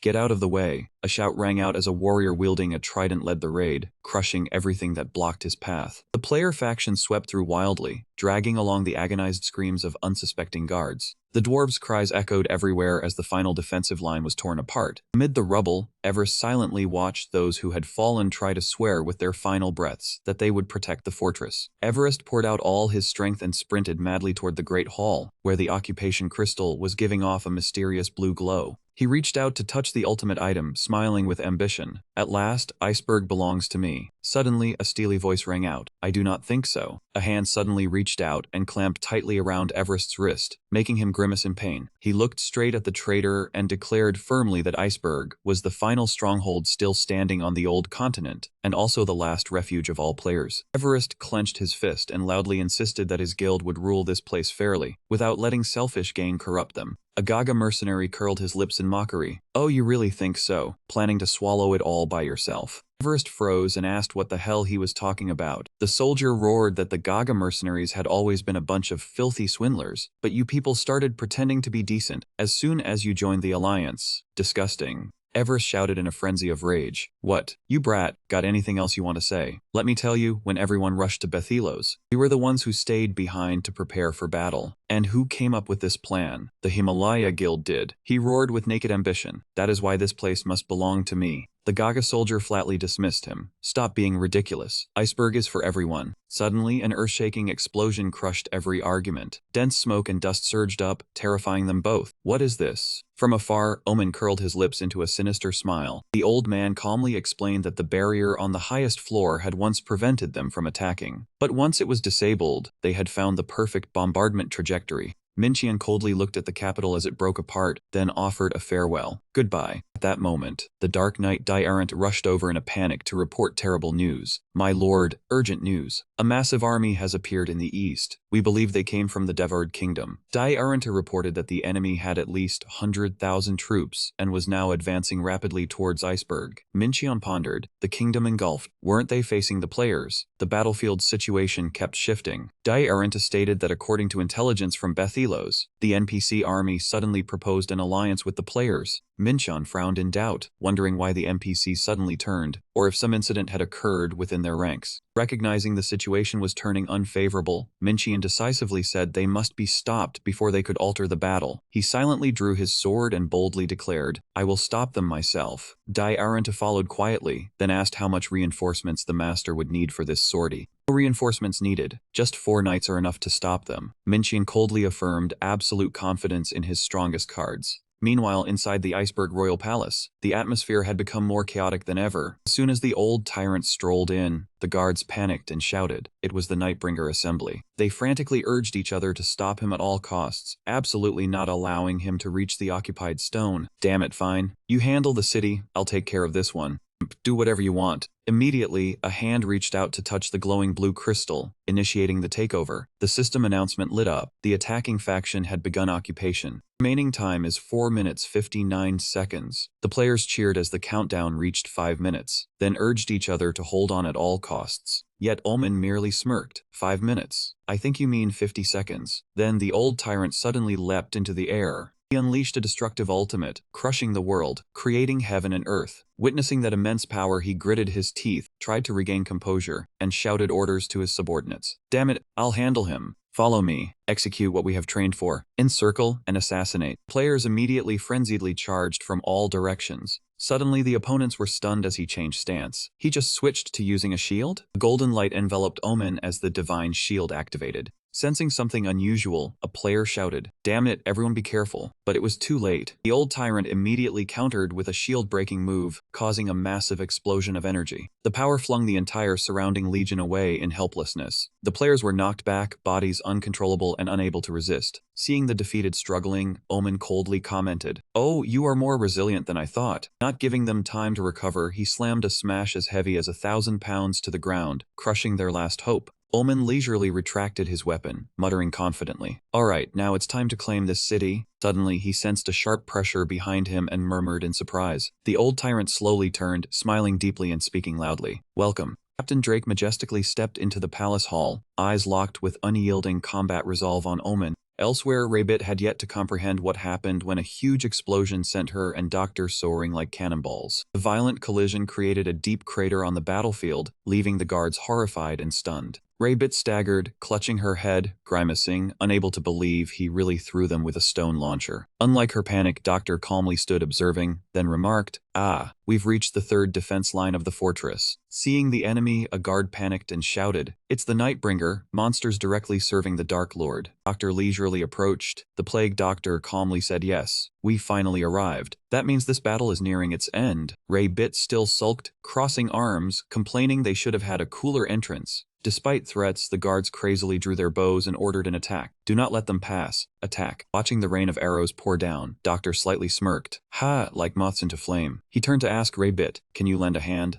Rabbit immediately activated the recoil defense skill, erecting an invisible energy wall. All the arrows were suddenly deflected back at terrifying speed. They impaled the very soldiers who had fired them, causing them to collapse in shock. Then Doctor decisively unleashed the summoning ultimate, Everlasting Spring Poison. A gigantic vine monster with spiked tentacles emerged behind the Doctor. Witnessing the terrifying sight, the remaining players could only tremble, exclaiming, "Is it an old summon?" Doctor silently controlled the vines, then coldly reassured the opponents. "Rest assured, the poison in these vines isn't strong enough to kill you." The thorny tentacles frantically stretched out, binding the soldiers and players in place. Doctor calmly affirmed, "They merely prevent your movement." News of the lightning raid quickly reached Aaron, leaving him stunned. A soldier frantically reported that the Nightbringer had directly infiltrated the front line. Aaron gritted his teeth, inquiring the location of the intruders, receiving a worried response. 2 were at the defense line, another had penetrated the palace. Aaron immediately shouted, ordering the Free Knights Alliance to rush to the palace for rescue, while others remained to support the front line. He boldly urged the entire army to hold out as much as possible. But then a thunderous explosion suddenly occurred, cutting off Aaron's words. Aaron was shocked, raising his weapon to brace against a massive attack. A familiar imposing figure appeared, greeting with sarcasm. "Long time no see, Aaron. Your reflexes are as sharp as ever." Aaron froze, barely believing his eyes. Ken." Ken smirked coldly, then boldly declared, "I have come to end the lingering feud between us." Meanwhile, Elaine led a massive army marching towards the battlefield. She told herself that as long as she crossed the hill ahead, she would arrive. Suddenly, Elaine froze in shock. On the high stone peak, Dark Lord Minqian loomed like death. He looked at her with a chilling gaze and welcomed her. Welcome, Elaine. Since losing track of you there, I have thought of you constantly. Why? I do not understand why Gale chose you, but Mincheon stated firmly that he knew he must end her himself. He smirked with satisfaction, no longer needing to search for the world crystal. Mincheon decisively drew his sword, exuding overwhelming killing intent, and declared, I will end you here right now, to officially close this world. Faced with the threat of the Demon King and the Dark Legion, Elaine resolutely stepped down from her horse, drawing her bow with unwavering resolve. She gave a clear command for the entire army to destroy the enemy, no matter what price had to be paid ahead. Elaine's army raised their weapons in unison. Glory to the kingdom that had been devoured. Glory to Snow White. Elaine powerfully drew her bow, her eyes blazing with will as she shouted, Glory to this world. Without the slightest hesitation, Demon King Mincheon shot forward like a streak of red lightning. He curled his lips in challenge. Come then, heroine. Let us see how long you can last before this wretched ending. Just then, an earth-shaking explosion suddenly erupted right at the fortress. Thick smoke and dust blanketed everything, corpses strewn across the ground. The old man gave a mocking laugh. You are far too weak. Omen stood towering in his heavy iron armor. Old man roared with overwhelming authority. Look, after witnessing this with your own eyes, do you still dare doubt the fate of the Brotherhood's guild master? Drake curled his lips into a deep, knowing smile. Heh, you are the one who knows it best. My lord, have you truly forgotten why the Brotherhood fell apart? Drake loudly exposed the truth. It was because the server conquest war was no longer born from joy. It had become nothing more than a servant to your own mad obsession. Drake bitterly recalled that dark time, when they no longer knew when to stop and gradually turned into filthy cowards, rather than the cheerful villains they had once been. From people who had once dreamed of conquering the world, they sank into thugs who specialized in bullying players around nearby dungeons. Their lofty goal was buried, leaving the Brotherhood as nothing more than a band of directionless wanderers. Drake looked straight at Omen and spoke through gritted teeth, yet you kept charging ahead like a broken bulldozer, dragging our shame on without end. That is exactly why I betrayed you. I was the one who tore the Brotherhood to pieces with my own hands. Before all of us fell into the depths of disgrace, someone had to step forward and stop us. You are no longer the guild master of the Brotherhood, Omen. Now you are only a monster who joined hands with the devil, because you could not abandon your delusion of ruling the world, even if you had to burn it to ashes yourself. Elsewhere, Ken leisurely walked toward Aaron and spoke in a mocking tone. Aaron, I have always wanted to ask, how does it feel to become champion through the despicable trick you pulled? Did you enjoy playing the righteous hero for the past 5 years? How does it feel to know you cannot stop this world from collapsing, you hero born of lies and hypocrisy? Seeing Aaron remain silent, Ken curled his lips. You do not want to answer. Suit yourself, all I need to do is defeat you. He suddenly burst into laughter and tore off his outer layer. His solid muscles were exposed, and he said decisively, I downgraded my weapon and armor to match your level. Now we are standing on the same fair ground. Ken revealed a shocking truth, leaving Aaron stunned and speechless. In the finals that year, both of us encountered a system error. Today we will fight a fair match, with no cheating and no game bug interfering. Come on, Aaron. Back at the palace, Omen roared madly in front of Ray. Yes, I am a monster, but I chose to cling to that endless dream, even if I had to endure disgrace or lower myself even further. Omen roared in contempt, believing that Drake's story was nothing but an excuse for giving up on the dream after compromising with cruel reality. The old man bitterly admitted that he had once regarded Drake as a comrade who shared the same ideals, but now in his eyes, that man was nothing more than a chatterbox. Drake lowered his head slightly, slowly affirming that the Brotherhood was now only a fading memory. Omen immediately shouted, Wrong. The old man roared, demanding that Drake not treat him and the Brotherhood as things fit only for reminiscence, nor romanticize their past. With eyes seething with murderous intent, the old man loudly declared that he was standing here, stepping out from Drake's memories to become the cruelest reality that man had to face. Omen closed in with a ferocious face and roared, Do not look away. Look straight at me. The old man raised his spiked mace high, radiating terrifying pressure as he forcefully affirmed his identity. Witnessing that madness, Drake once again curled his lips into a deep smile. He thought to himself that this old man had not changed at all after all these years.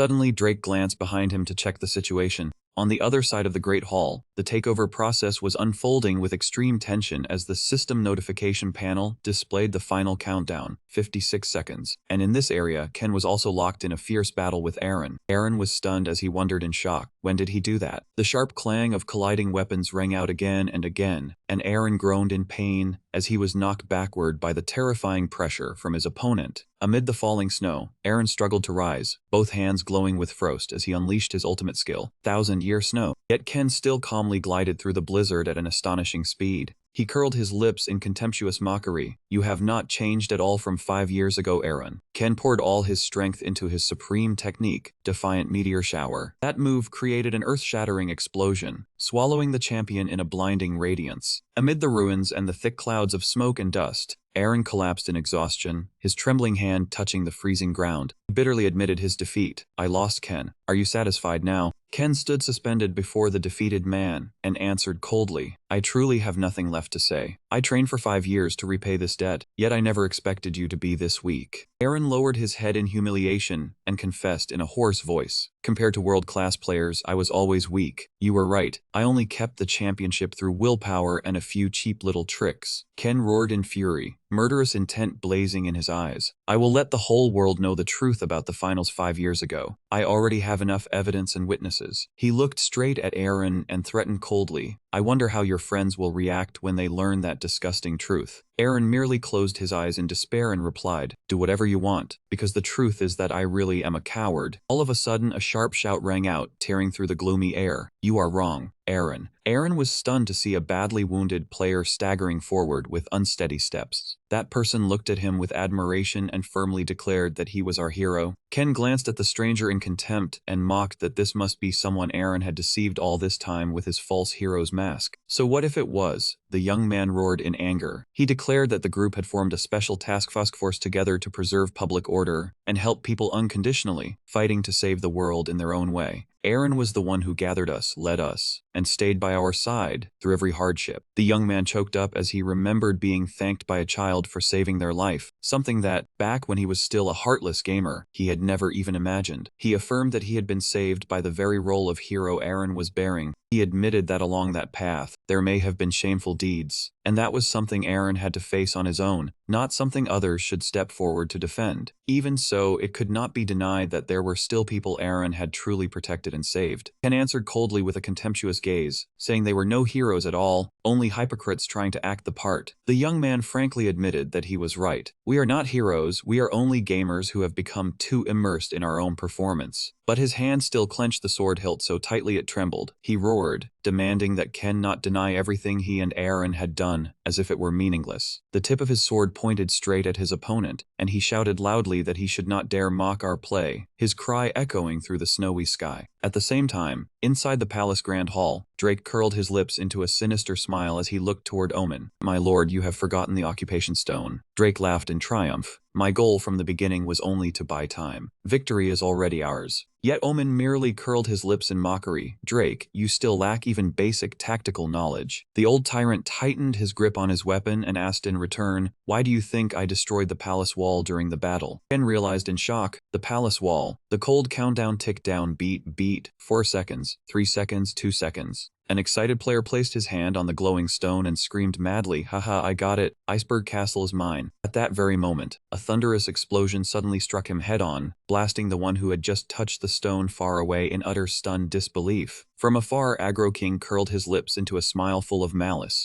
It was he who had fired the decisive shot, crushing the hope of the one who had tried to act first on the occupation stone. He declared arrogantly, watch carefully and learn. Captain Drake froze, stunned by that sudden intervention. Immediately afterward, Omen raised the spiked mace high and declared in a resounding voice that this was the moment this palace fell into the claws of the Demon Legion. Outside, a player shouted loudly, all troops, put everything you have into protecting Aaron. The cries of loyal comrades thundered across the battlefield. Standing in the middle of the encirclement, Aaron quietly lowered his head. In his heart, he called softly, everyone. Gloomy expression appeared clearly on his face as he was forced to admit a painful truth. I never thought this game was truly fun. Memories of his pressure-filled real life came flooding back, and Aaron bitterly acknowledged that he was only a fake, trying to wear the image of a righteous hero on his shoulders to hide the emptiness inside. Everything had been forced, so how could it ever be fun? But as he looked at the players who still trusted him with all their hearts, Aaron choked out that all of you had treated someone like me as a true hero.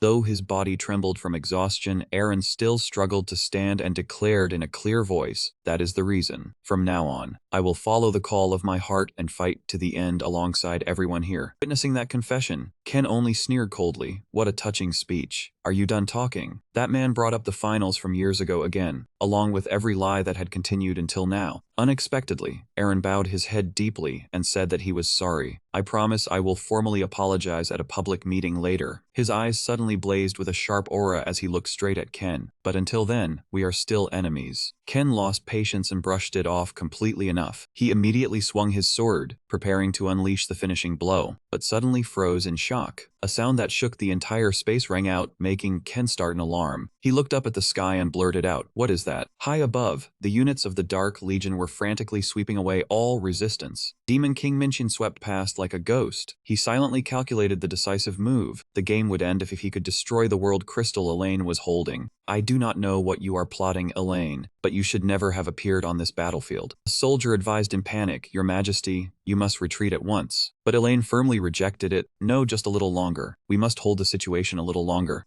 Minchin gathered his strength and shot forward. Then, all of a sudden, Minchin froze, stunned in suspicion. Or is it an avalanche? In the world of Iceberg, disasters such as ambushes by packs of northern wolves, migrating legions or avalanches sweeping through the city, often appeared as random events. Even so, Minchin quickly noticed something abnormal. The current period was not the season when avalanche events occurred, which meant someone had deliberately triggered it. He looked up at the collapsing mountain peak and thought to himself, the trigger point for the avalanche is on the summit. Minchin wondered, but I blocked every player from reaching that place. Wait, NPCs and monsters can still do it. He glared at Elaine, his expression growing tense. This must be your doing, Elaine. Elaine admitted it frankly. That is right. From the beginning I was the bait. I knew for certain that you would appear if I personally led most of the army here. She revealed the elaborate feint. We would draw your attention in this direction, while the most elite force secretly circled around from the north. I ordered them to cross the mountain that humans cannot cross. Minchin fell into a dilemma. If he continued fighting, Elaine could stall for time and retreat, but if he turned back to reinforce the base, she could also use soldiers to block his path and delay him further. Elaine declared triumphantly, You have fallen into the trap, Demon King. Now what do you intend to do? Unexpectedly, Minchin curled his lips into a sinister smile. Fallen into the trap. Me. Haha, unfortunately I have to ruin your performance. Minchin's eyes flared with crimson evil energy, and he concluded in a resounding voice, But the one who has truly fallen into the trap is you. In the middle of Iceberg Fortress, now shrouded in frost, high cracking sounds rang out one after another.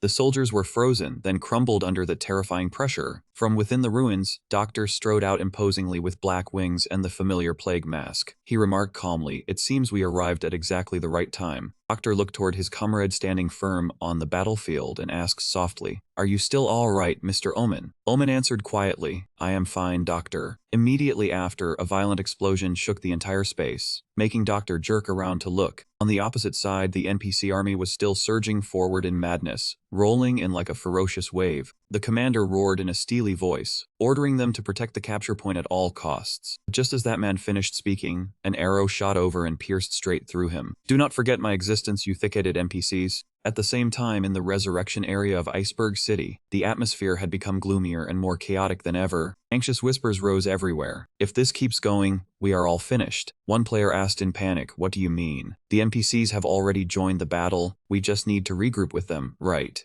Another warrior bitterly poured cold water on them. It will take at least another 10 minutes for the debuff after resurrection to disappear. We will not make it back to the main battlefield in time. Iceberg has truly slipped from the players' hands. Just as despair enveloped them, Captain Drake suddenly spoke up to reassure everyone. This is not over yet. He looked around and declared that Aaron was not here, which meant he was still fighting. Once we finish resurrecting, we will return to the front line again. Anyone who is too exhausted can withdraw to the port city of Blagima through the teleport gate. I will not force anyone. Only those who truly want to stay will continue fighting. Captain Drake was warily observing his surroundings when he suddenly noticed someone sneaking toward the teleport gate. He immediately drew his gun and shouted in a firm voice, Who is there? The teleport gate shattered, breaking apart into countless tiny fragments. Ray Bit appeared afterward with a sly smile on her lips. Well now, I have been found out. She curled her lips in smug satisfaction, saying that no one was better suited for a secret mission like this than a magician like herself. The sudden appearance of a member of Nightbringer made the people around scream in terror. Ray Bit did not waste another second. She decisively yanked the lever and announced excitedly, With this, Boss's trap is complete. An earth-shattering explosion erupted, burning the entire teleport gate area to ashes in the blink of an eye. Looking at the ruined scene before him, Drake froze in shock. He could not understand why the enemy had snuck all the way in here just to destroy the only teleport gate. Drake suddenly realized the old continent's teleport gate only connected Iceberg and the port city of Bloima. Terrifying thought flashed through his mind as the opponent's true scheme gradually revealed itself. At that moment, Oasis excitedly reported through the communication device, "Boss, Iceberg's teleport gate has been destroyed." Minchi uncurled his lips into a sinister smile. He quietly looked at the screen, then gave a resounding order to his two new subordinates. "Alpha Beta, now it is your turn to act." Both immediately bowed their heads and answered respectfully, "As you command, my lord." Amid the chaotic battlefield, Elaine was stunned to realize the opponent had not returned to Iceberg at all. Instead, the Demon King had chosen to aim straight at her. Sensing the crisis, she immediately ordered the entire army to slowly withdraw toward Bloima to lure the enemy into a trap. However, a soldier hurried over carrying bad news, leaving Elaine stunned. The soldier reported with a trembling voice, "Your Majesty, urgent news. The port city of Bloima is under attack by the Demon King's Legion." The plan that had just taken shape was turned back against them by a single system notification. Elaine froze when she heard that the Demon King's Legion had suddenly launched a surprise attack from southern Bloima, placing the final defensive line of the port city on the verge of collapse. She could not believe her ears. How can this be? No, impossible. Minchi uncurled his lips into a sinister smile and asked in return, "Have you realized who really fell into the trap now?" He coldly analyzed the brutal reality before them. With the teleport route between the two continents severed and the only harbor blockaded, the answer was clear. No one could return to the new continent anymore. Minchian admitted that at first he had only intended to trap most of the players here, but the current result had far exceeded his expectations. He coldly extinguished the opponent's hope. "Did you think I came to protect the old continent? You were wrong." The Demon King's eyes blazed with evil energy as he declared, "You came here to bury yourselves in this hell with me." Minchian pointed his sword at Elaine, affirming that she had no way out, because there was nowhere left in this world for her to hide. He looked straight at his opponent and ended with an icy verdict, "You will die here." At Iceberg Fortress, Captain Drake questioned Ray Bit suspiciously about the entire plan. He mentioned imprisoning the players after the harbor was blockaded, while also pointing out the contradiction that if the Nightbringers captured this base, they themselves would not be able to stay after succeeding. Raybit chuckled softly and explained, "The Nightbringers belong to the Dark Faction, so ordinary players will not be able to use cities they occupy." Drake immediately understood the game's rules. If a city fell and access was denied, the resurrection point would automatically move to another city that had not been captured. He silently calculated that they only needed to sacrifice themselves on purpose to resurrect on the new continent. But Ray Bit had already guessed that thought. She curled her lips and revealed that to trap you all here, all we need is for someone outside the Nightbringers to step forward and occupy this place. Before Drake's stunned gaze, Ray Bit repeated a key detail. Omen had never claimed to be a member of the Nightbringers, and had always loudly proclaimed himself the Tyrant of the Brotherhood. Immediately afterward, a system notification blazed brightly, confirming the old Tyrant's true identity. Omen, level 100 Warbringer, equipment level 100, still belongs to the Brotherhood Guild. Omen roared threateningly, "I warned you not to see the Brotherhood as just a memory, because it will become the reality that rules over you." The system immediately lit up, confirming that the Brotherhood Guild had officially captured Iceberg, with a protection period lasting nearly 30 days. Standing amid the fortress covered in snow white, the old tyrant declared resoundingly that the world had been conquered. From now on, he was the king, the guardian of this purgatory. At Blagima Harbor, the Monster Legion was still madly sweeping through the last players. The Panda Man gritted his teeth in helplessness.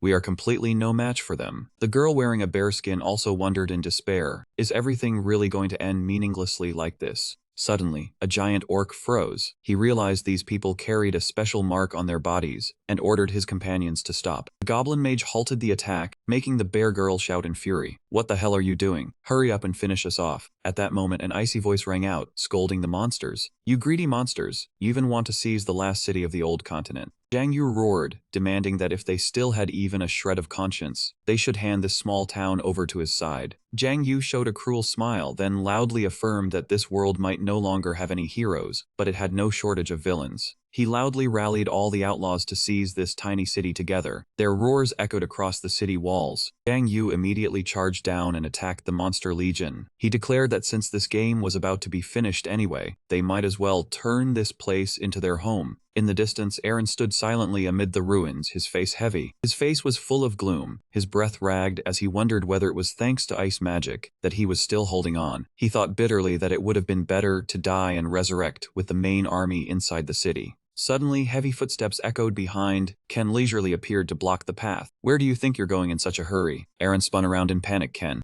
smirked with malevolence. He would have killed Aaron thousands of times if given the choice, yet his master had other plans. Ken revealed that the demon lord found this more entertaining than killing him. Aaron was flustered. "What do you intend to do?" Ken just smiled slyly, then spoke his cold farewell. "Goodbye, champion." Black vortex suddenly erupted, pulling Aaron into the void in despair. Immediately, the fiery battlefield vanished, replaced by a peaceful town under a blue sky with windmills and vast fields. Dazed, Aaron looked around in astonishment, realizing he was somewhere completely unfamiliar. "This is..." An elderly man with a kind smile approached, welcoming him. "Welcome to the starting town." He encouraged Aaron to enjoy his time in this warm village. Aaron was stunned to realize he had been returned to the starting point, just as the Great War was reaching its climax. The elder NPC's greeting echoed through the serene village. He said, "Enjoy your time in this town." Aaron stared around in shock, unable to believe this starting town truly existed, when a loud call suddenly startled him. A teammate rushed over in panic, drenched in sweat, confirming his suspicion. Most players ending here were special class masters or leaders of mighty guilds. Aaron observed many experts and armored warriors sitting in despair. The situation worsened as the Demon Lord's army approached East Ninjit, surrounding the village.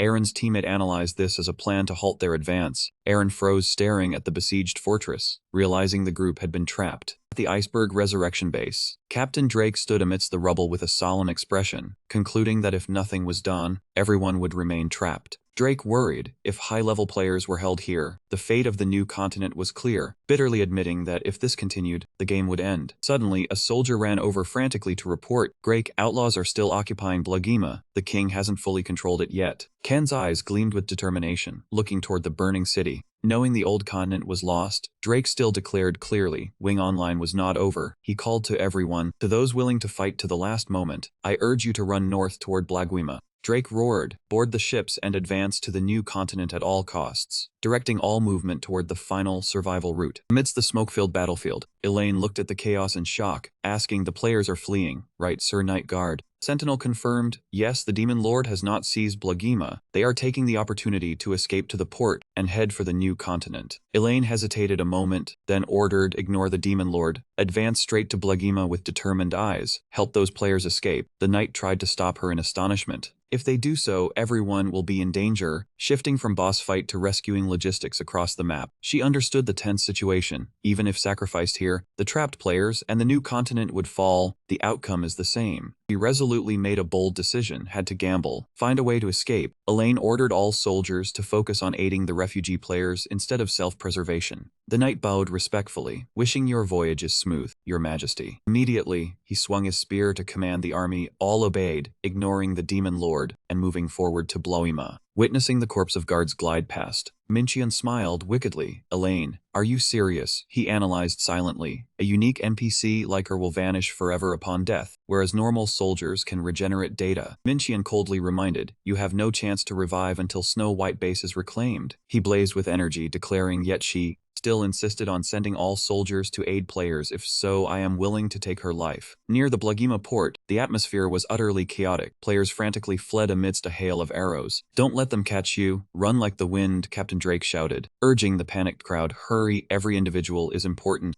Suddenly, Drake froze with a pale face. A sinister purple light erupted beneath the warriors, engulfing them in a vortex of indefinite space. The battlefield distorted as if the entire formation had been erased from the map. A subordinate frantically reported an extremely abnormal situation. "Captain, the demons are not killing the special players but sending them elsewhere." Suspecting the enemy aims to remove leaders to destroy the Alliance command system. Drake was horrified to realize the bitter truth. Their target was him. He shouted orders for everyone to find safe hiding spots. But the loyal teammates still refused and swore to stand by him until the very end. Drake roared in fury, "You fools, don't you understand? This is the Guildmaster's order. Survive and protect the new continent." Amidst the monster siege, the loyal fleet members disregarded the retreat order. They roared resolutely, "We don't care about that. We will never let you die alone. Focus on the battle." Drake sighed helplessly at the stubborn teammates. Indeed fools. He silently drew his sword, deftly deflecting the incoming arrows. Suddenly, a legion of blue-white NPCs appeared, startling everyone. The kingdom's army swallowed. Drake asked in astonishment why they helped. A NPC knight replied, "Under the Queen's orders. For whether player or NPC, the common enemy is one." At that moment, a soldier shouted in panic, "Captain, aren't those outlaws?" Jiang Yu streaked by like a red lightning bolt. He roared angrily, "Don't just stand there. Get to the harbor, you blockheads." Jiang Yu ground his teeth in rage, extremely furious, seemingly unable to seize the city or find a better place, so he dragged these wretches down with him. Drake quietly called the name. The red-haired leader declared this was only a temporary ceasefire order. Drake nodded, of course. "Unite forces," Jiang Yu barked. "Unite my ass. I don't need those pompous things. I will assist this time. Don't dare cause trouble on the new continent." Captain Drake raised his sword high and gave a resonant command for the entire army to advance to the harbor at once, swiftly heading straight for the new continent. At the same time, in the forest blanketed in white snow,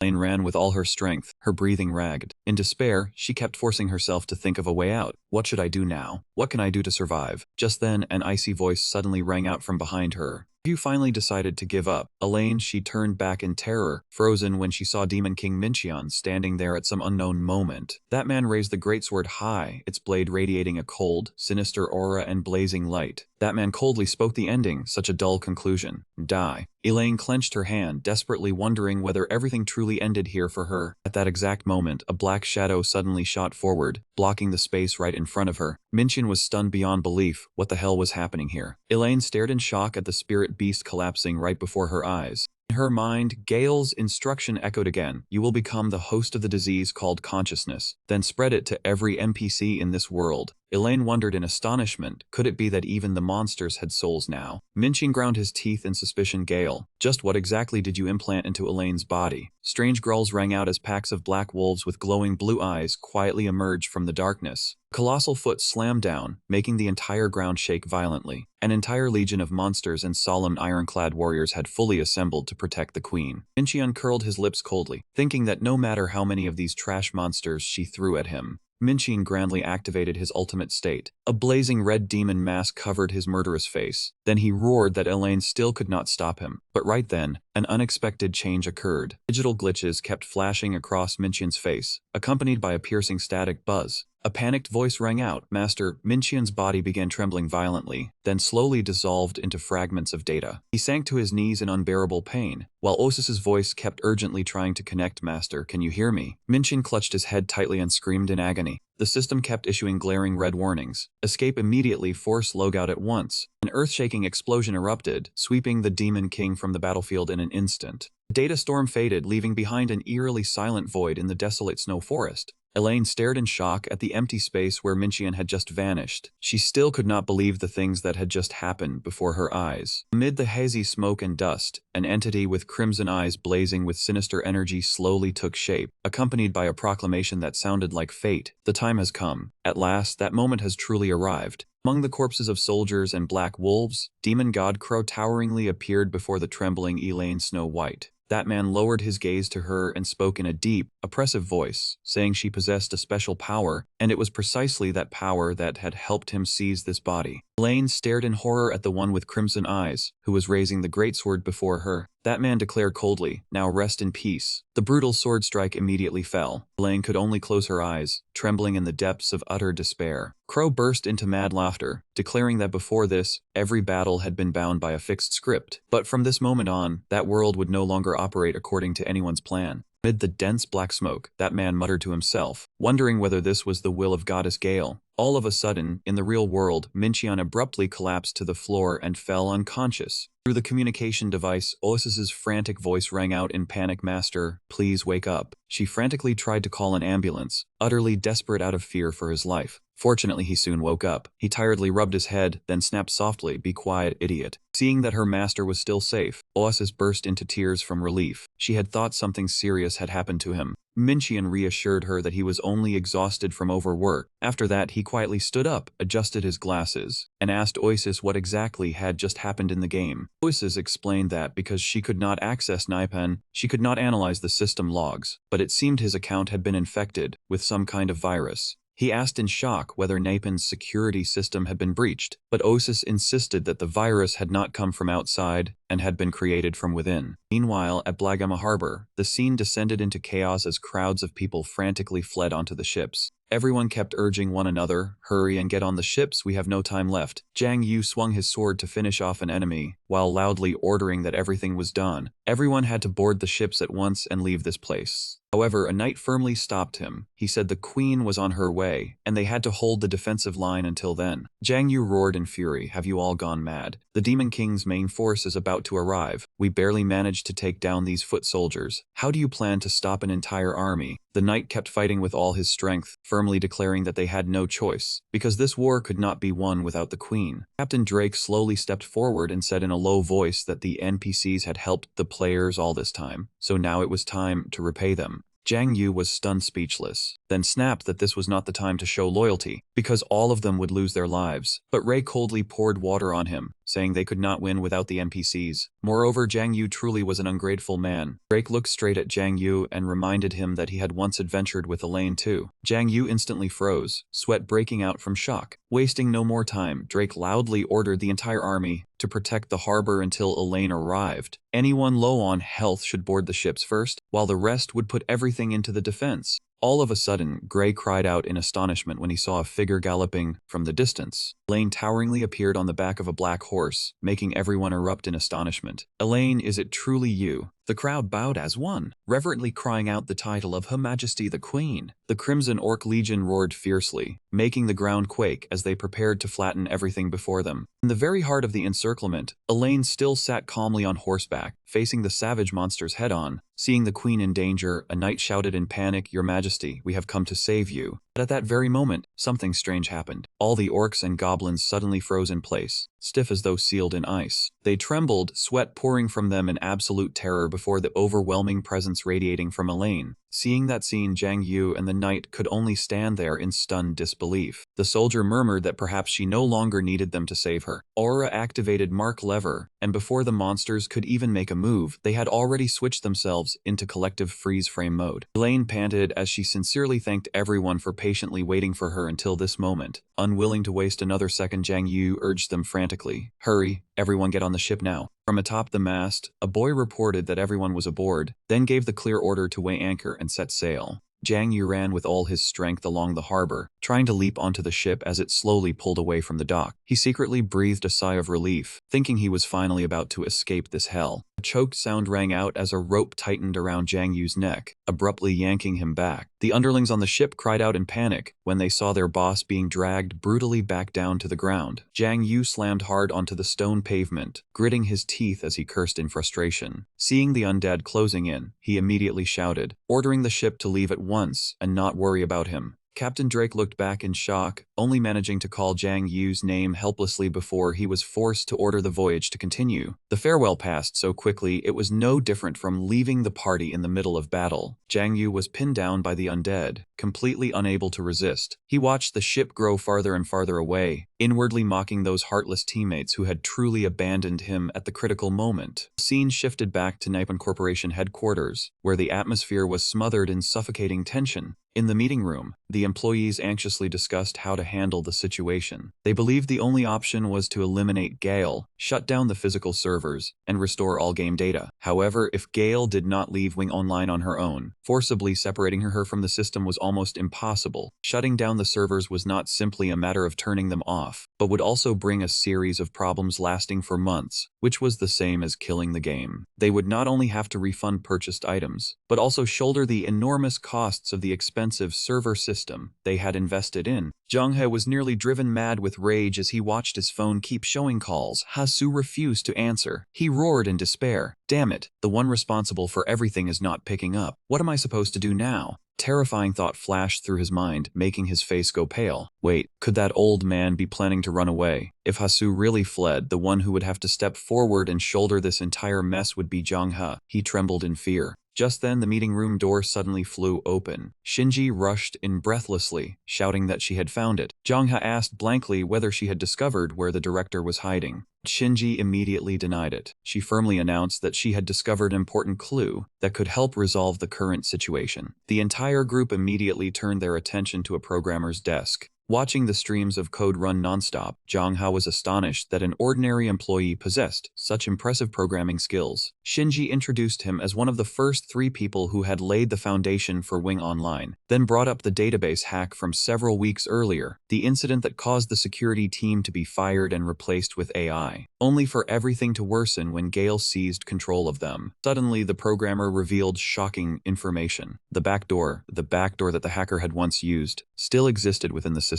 Zhang He asked again in disbelief and was told that the old security team had probably been fired too quickly and had not had time to erase every trace. The programmer concluded clearly that this meant they could make use of that very back door. Zhang He broke out in a sweat and stammered, asking whether the group was planning to hack Wing Online itself. When he received a confirming nod, the tension inside him rose even higher. The sound of frantic typing rang out, while the programmer admitted that this was not easy at all. Based on the speed at which Gale had seized control of the other AIs, the team had exactly 10 seconds before they were discovered. Zhang He worried that 10 seconds was not enough to do anything, but the programmer insisted that it was still enough time to modify a section of the central source code. Faced with Zhang He's bewilderment over the weight of a single line of code, he declared that at the very least, they could change one rule within the game. Zhang He asked in panic, "Wait, you mean we are going to waste this golden opportunity just to change one tiny rule, instead of shutting Gale down completely?" Shinji replied coldly that such a thing had been impossible from the very beginning. Gale was now no different from a monster, so in reality, changing one rule in the game was the best result they could hope for. Zhang He froze. "Shinji, you mean we are going to place the fate of the game in the user's hands?" She answered calmly. "Well, actually, it has not been in our hands for a while now, so make your decision. How do you want to use this chance?" Another employee spoke up and urged him, "If you can only change one rule of the game, what will you choose?" Zhang He gritted his teeth in tension and inwardly cursed. Damn it, why does that old director always disappear at times like this? Meanwhile, at Minqian's home, the virtual assistant Oasis asked worriedly what they should do next, master. Then she announced news like a thunderbolt. "You have lost access to the Finbo account." Minqian fell from his chair in shock, crying out in despair that he had to recover it at all costs. All the time and money he had poured into that character flashed through his mind. Lying flat on the floor, he reflected gravely on a virus born inside the game itself, thinking the game had only suffered a minor bug, only for real life to plunge right along with it. His gaze suddenly turned cold and sharp. Minqian immediately changed his plan and ordered that every member of the Nightbringers Guild be gathered first. Suddenly, the doorbell rang urgently, leaving him bewildered. Who would come at this hour? He hesitated as he went out to check the intercom screen. A strange voice came through the speaker. "Oh, hello. Sorry for visiting so suddenly. May I ask if this is the residence of Minqian, the former director of Wing Online?" A stranger in a suit and sunglasses smiled sinisterly, then said clearly, "I have a few matters I would like to discuss with you. So could you open the door, Mr. Nam?" Time turned back to one day earlier. Yoon Hasu was sent flying to the floor by a heavy punch. His father shouted angrily, "You fool, you were the one who said you could do it." That man pressed him for an explanation through gritted teeth, because the company's stock was plummeting disastrously, even though he had previously promised to make Nippon Game 3 times stronger than it was now.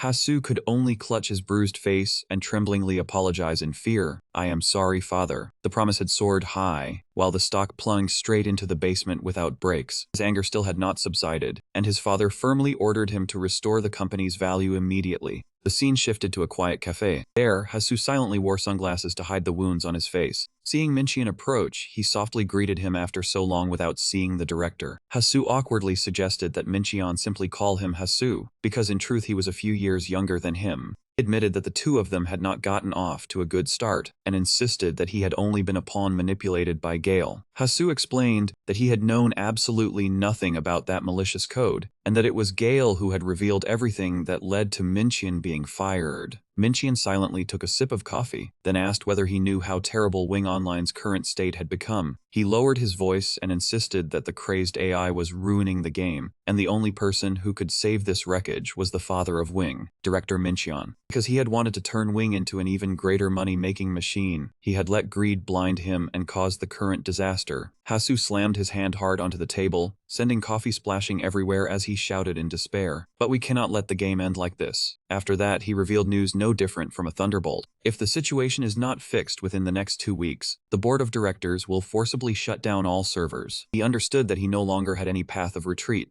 Hasu collapsed to his knees on the floor, casting aside every bit of pride as he pleaded desperately, I know I am utterly shameless, but please, help us bring online back to normal. The only answer to that plea was an icy silence so suffocating it stole the breath away. Minchin silently stood up and walked out of the shop, leaving Hasu still kneeling there in utter humiliation. After Minchin had left, Hasu slowly rose to his feet, brushed the dust from his clothes, and told himself, of course, if it were me, I would refuse too. Well, I did my best. The sorrow in Hasu's eyes was hidden behind his sunglasses. His father's vicious scolding still echoed endlessly in his head. He called him a pathetic fool, someone who could not even clean up the mess he had caused himself. Back at Napin headquarters, the moment they saw the director's silhouette, the employees rushed over in panic to report, Director, we have been looking everywhere for you. There is something we need you to decide immediately. Can we use the Stargate to meet the deadline? Still having hope in this situation truly was nerves of steel. But Hasu immediately brushed it aside. Forget it, there is nothing we can do anymore. Right. Even though the employee tried to say there was still hope, he still roared decisively, I do not need that garbage. Hasu stood in the middle of the office and declared loudly before all the employees, everyone listen, the Wing Online server will officially shut down in 2 weeks. Amid the confused murmurs, Hasu coldly said the board of directors had made the decision 2 days ago. Starting today, I am no longer your director. I will take responsibility for this failure and withdraw from all management duties over Wing Online. Lei Zhongha ground his teeth in anger, unable to believe Hasu would cowardly abandon everything and flee alone at this critical moment. Yet Hasu unexpectedly placed a hand on Zhongha's shoulder and told him, even if I leave, I still hope you will take care of this game until the very end. But the team needs someone to lead them, and I am going to recommend to the board of directors someone who has poured her entire heart into Wing Online since the very beginning. Zhang has secretly rejoiced, his heart pounding nonstop because he thought the chosen person was him, but Hasu immediately poured cold water over him when he called out Miss Shinji Sion. Hasu smiled and asked whether she wanted to become the next director, because long ago she had already become fully worthy of that promotion. Shinji faintly curled her lips, showing a proud smile before answering with confidence, since you are asking so earnestly, then I accept. The scene shifted back to the game world in a secluded forest. Ken frowned in suspicion, not understanding why Oasis had suddenly called the whole group to such a remote place.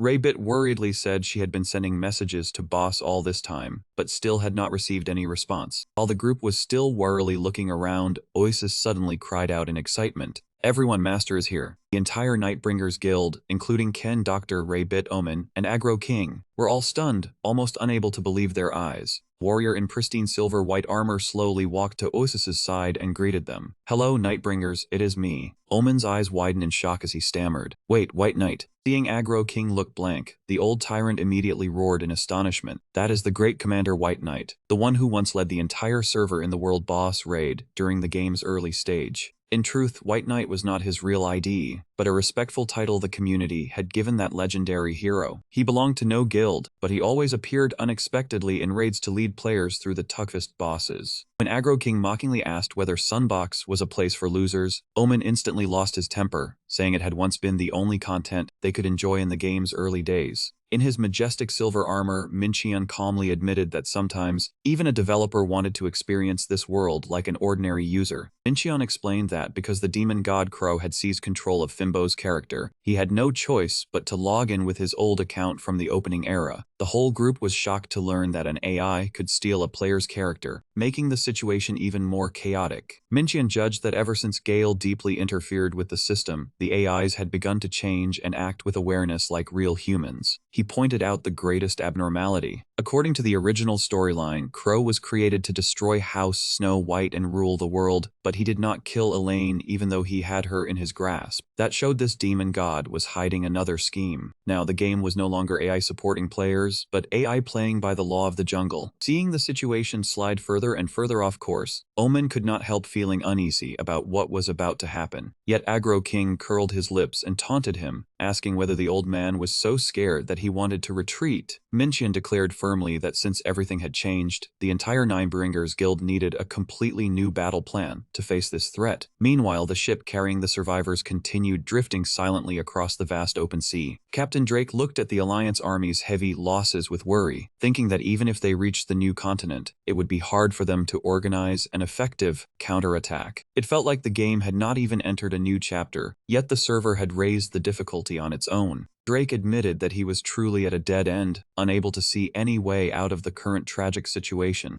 Elaine slowly walked to his side, reminding Drake of the promise he had made in the first season, when he once longed to become a player famous everywhere. She brought up the dream he had once cherished, to become the greatest guild master on the entire server. Drake vaguely remembered those early days filled with ambition. Elaine smiled faintly, reminding him that he had once looked down on himself and thought it was only a foolish dream. Then she looked at the famous captain and encouraged him, "But right now, I am standing beside one of the most famous captains in this game." Faced with Drake's silence, she smiled with steady conviction. "Please do not give up so easily. This is not over yet." The massive ship continued cutting through the waves on the boundless ocean, carrying the final hope forward. Back in reality, Jongha asked worriedly, "Shinji, are you really going to do this? Those people may place all the responsibility on you." Shinji firmly straightened herself up and replied, "But I cannot stand by and watch the game be destroyed like this. Someone has to step forward and do this. Jongha, at the very least, we must stay until the final moment." Seeing Shinji pick up the VR device, Jongha asked in alarm what she was planning to do. She declared firmly, "I am going into the game." Jongha reminded her that she could not log in with a GM account right now, but Shinji only smiled faintly. "Do you still remember when we pretended to be players with Gale?" Jongha asked in surprise what she planned to do with an ordinary account. Shinji resolutely put on the device and concluded, "I will go ask her directly how we should change the rules of this game." At a field tent in the middle of the battlefield, Elaine was thoughtfully examining the documents laid out on the table. Suddenly, a call of Elaine's name rang out, making her turn back in surprise. Shinji leisurely stepped into the command tent, looked at Elaine, and spoke softly. "It has been a long time, Elaine. Do you still remember me?" Elaine looked at the unfamiliar guest with a faintly sorrowful, yet still courteous gaze. "Of course, I remember every player who once traveled with me. It is good to see you again." Not wanting to waste time, Shinji went straight to the point. "I will keep this brief. I am actually GM Brownie Locks, the current director of Wing Online. I had to use this account to meet you, because Gale has locked my GM account completely." Elaine stared at the woman before her in shock and thought, "GM, so you are one of the people from the outside world who created this place." Although she already understood the concept of creators, Elaine still found it hard to hide her confusion when directly facing such a powerful being.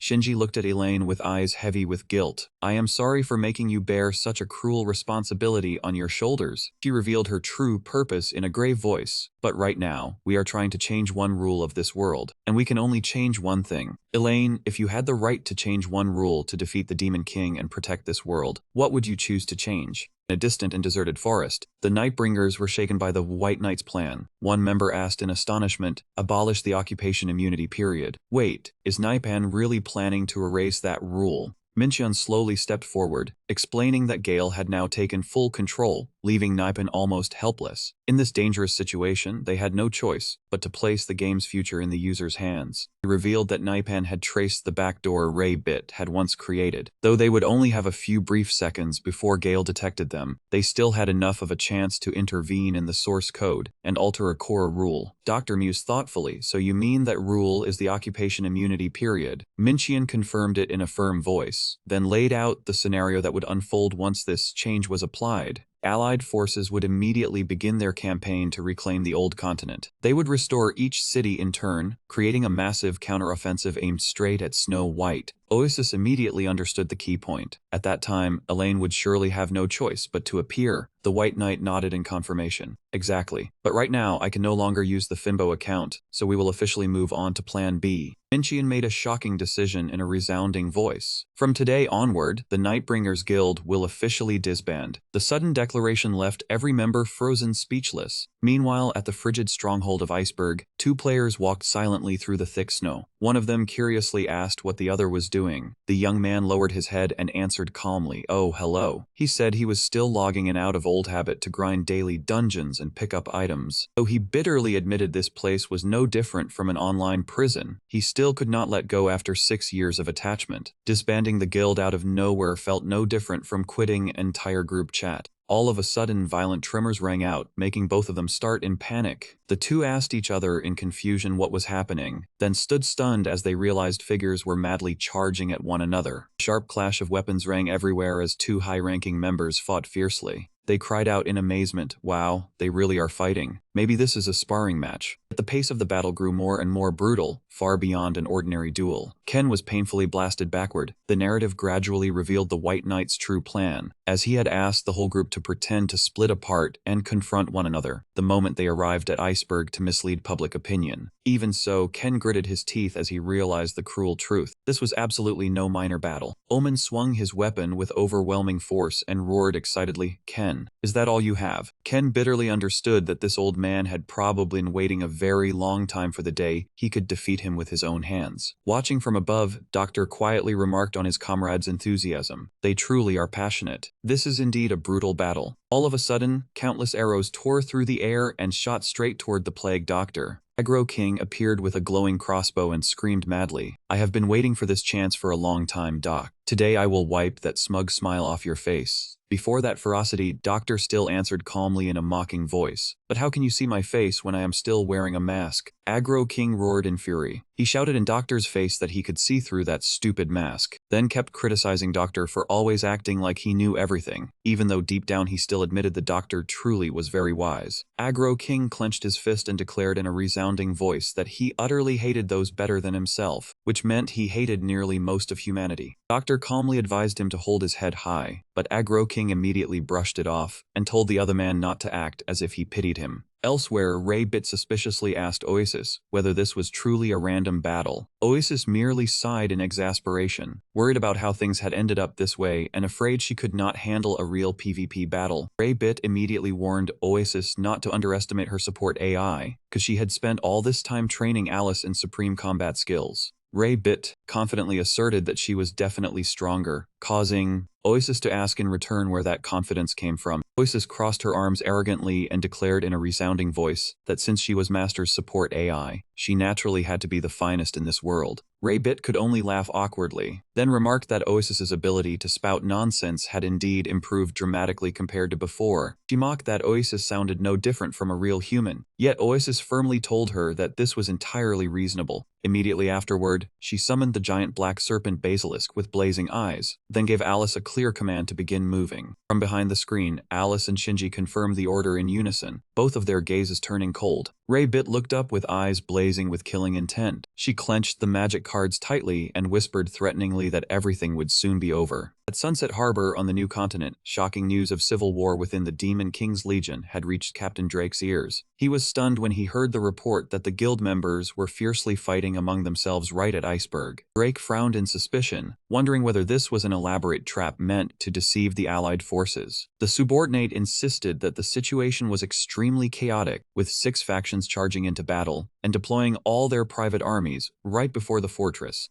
Earth-shaking explosions continuously rocked Iceberg as an unprecedented great war truly erupted. Captain Drake realized in shock that this was no longer a simple brawl, because the Nightbringers members had dragged their private armies into the fight. He broke out in a cold sweat, wondering what on earth had happened between them. All of a sudden, Elaine appeared behind him and declared that this was their opportunity. Drake turned back with a start and called her name. Elaine declared in a resounding voice that whether this was a trap or not, they no longer had time to hesitate. They absolutely could not let this chance slip away. She also revealed another shocking piece of news. Moreover, the creators of this game will stand on our side. Greg broke out in a cold sweat from astonishment upon learning that the game's creators themselves would intervene. At Napon's Development Team 2 headquarters, the atmosphere was extremely tense as the staff buzzed over the site of the Demon King's Legion, throwing itself into internal war. Shinji firmly confirmed that she had received word from Elaine to proceed with changing the game's rules. She turned aside and asked anxiously, "Jongha, can you do it?" Although Jongha admitted the current tool was still not perfect, he still said firmly that he would try. Shinji commanded in a resounding voice, "Begin the backdoor infiltration plan." All the staff answered in unison and immediately got to work. Jongha shouted loudly for everyone to focus. He warned the team that they had exactly 10 seconds before Gale counterattacked. In that span, they had to open the backdoor, seize access, and modify the source code without making a single mistake. Jongha ordered, "Start now."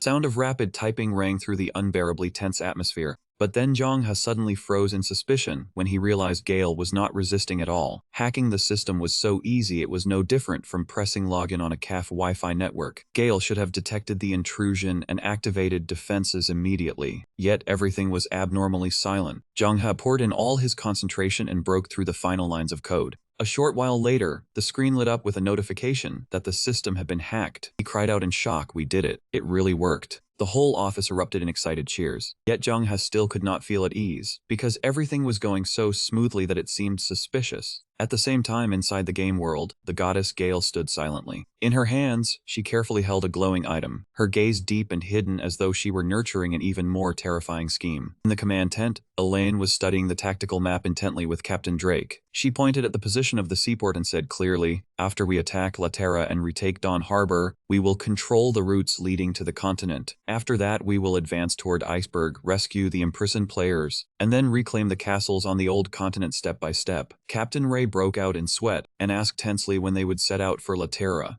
Elaine answered with a calm gaze, "We do not know how long the enemy's civil war will last, so we must seize this chance while we still can." Having received the order, Captain Drake immediately stepped out of the tent and shouted clearly, "All troops prepare for battle." In the remote forest, the White Knight was laying out the next bold plan. The Demon King's army will slaughter one another, while the Nightbringer Guild will fall apart and each of us will go our separate ways. Since the old continent has 7 cities, each of us will seize one place before disbanding. He stood tall and declared, "This is my plan. We will make everyone believe that the Demon King's army has fallen into civil war right before it conquers the world. Once we begin fighting, the Alliance army will surely seize the chance to counterattack." Doctor commented thoughtfully, "It sounds reasonable, but are you certain the Alliance army will act exactly according to our plan?" The White Knight answered decisively, "Both players and NPCs have already been pushed to their limits. If they see a single ray of hope in a dead end, they will have no choice but to grasp it, no matter what lies ahead." Ken sighed in exasperation, "Alright, I understand what you mean. But boss, you want me to play the loser. That is not an easy request." The White Knight immediately replied, "No, you do not need to act at all. Just fight with everything you have." The White Knight clearly stated the final objective, "Because I will join the Alliance as the White Knight, and then make you kneel." He gritted his teeth in excitement. "Boss, we could wipe out the entire Alliance. Are you sure you will still be fine? Things might deviate from your plan." The White Knight merely answered calmly, "Is that so? Then let us see where things end up." Aggro King curled his lips into a provocative smile atop the tall tower, then declared loudly, "Come take it if you want it." Without the slightest hesitation, he immediately leaped straight down into the middle of the enemy encirclement. Orcs, frost soldiers, and knights charged into one another in a fierce melee. A sudden earth-shaking explosion erupted, blasting everything around it away in a dazzling burst of light. Drake stared at the wreckage in shock, wondering whether that was the power of a defensive relic. Right after that, the White Knight appeared towering before him and coldly corrected him. "No, that was only the ordinary skill of a sniper." Drake was stunned, unable to believe that a single long-range shot could unleash such terrifying area destruction. Looking at the familiar silver armor, Drake recognized the person who had just saved him in astonishment. "Wait, you are the White Knight." The surrounding players also erupted in shock when they witnessed the legendary captain of Season 1 suddenly return. The White Knight immediately cut them off. "We can talk about that later. Focus on the battle now. Our opponent is on a completely different level from ordinary players."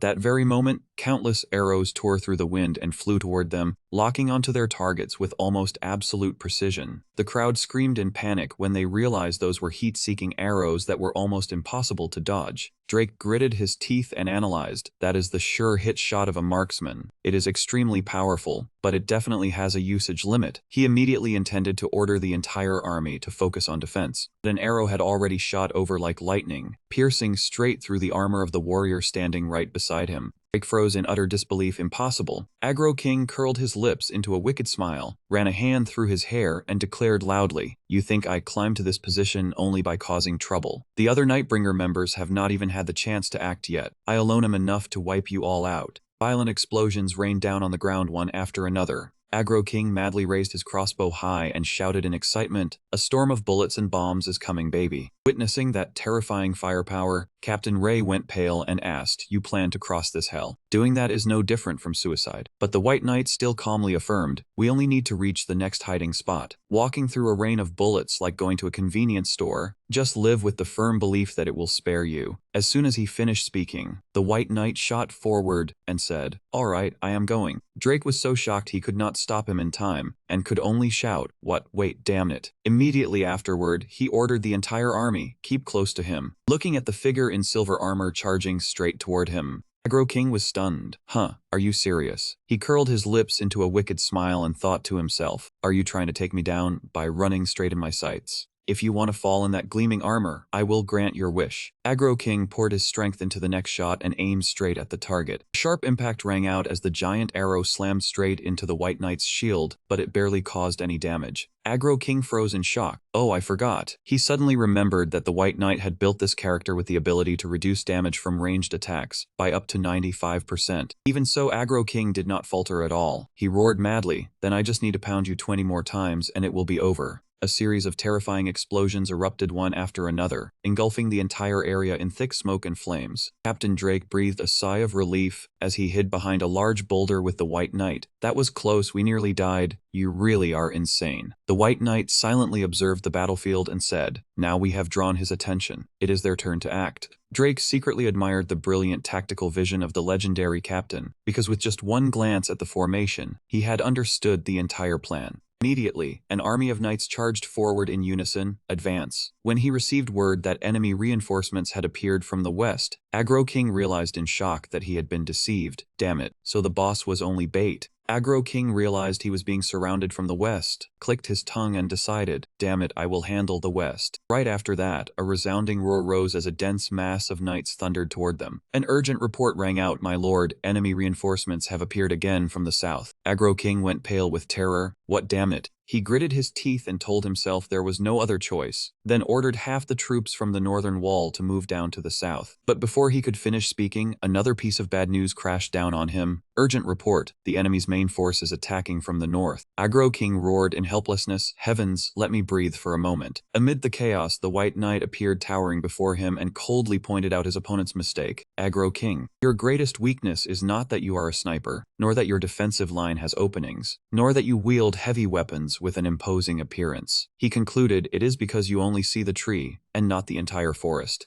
Unable to endure it any longer, Aggro King roared, "Shut up, close your mouth, and fight me." He madly fired arrows that tore through the wind toward the legendary captain. Witnessing that almost absolute defensive skill, Aggro King could only sigh helplessly. Seriously, did he really have to use that skill? The opponent had not even had time to react. White Knight immediately unleashed a fierce slash, knocking Aggro King hard backward. Captain Drake slowly stepped forward, unable to hide his admiration. "White Knight, your ability to read the battlefield truly lives up to its reputation. I thought you had retired after disappearing several seasons ago." The White Knight replied calmly, "Well, life gets busy. I still play whenever I have time." Drake sincerely thanked him. "Even so, thank you for standing with us in this crisis. Knowing you are on our side puts me much more at ease." White Knight gave a small nod in response. "I am glad I could lend a hand." He silently swept his eyes across the camp, yet still could not hide a trace of disappointment. "As expected, I do not see Elaine here." He quietly understood that the queen would not appear easily, even before her allies. Drake asked whether, after gathering their forces, the whole team would head straight for Iceberg. The White Knight confirmed at once, because many players were still being imprisoned there. Drake was pondering and about to discuss further when a soldier rushed over in panic and reported loudly, "Captain, we have just received word from our troops at Iceberg. The situation is worse than ever." Drake asked in shock, "What do you mean?" The soldier trembled in terror and reported that the Demon King's army was sweeping everyone inside the fortress clean. In the distance, the towering Iceberg fortress was now swallowed by a sea of flames, with black smoke and dust covering the entire night sky. Amid the ruins and scattered bodies, Omen walked slowly with a heavy, unreadable expression. That old man curled his lips into a cold smile and told himself, "There is no pain greater than being ambushed by the enemy from within. I have tasted enough of that garbage myself." Night silently descended over the city, blazing with lights. In the real world, strands of black hair fell all over the sink. Aaron stood silently before the mirror, resolutely shaving off his scruffy beard to cast away the haggard look that had clung to him all this time.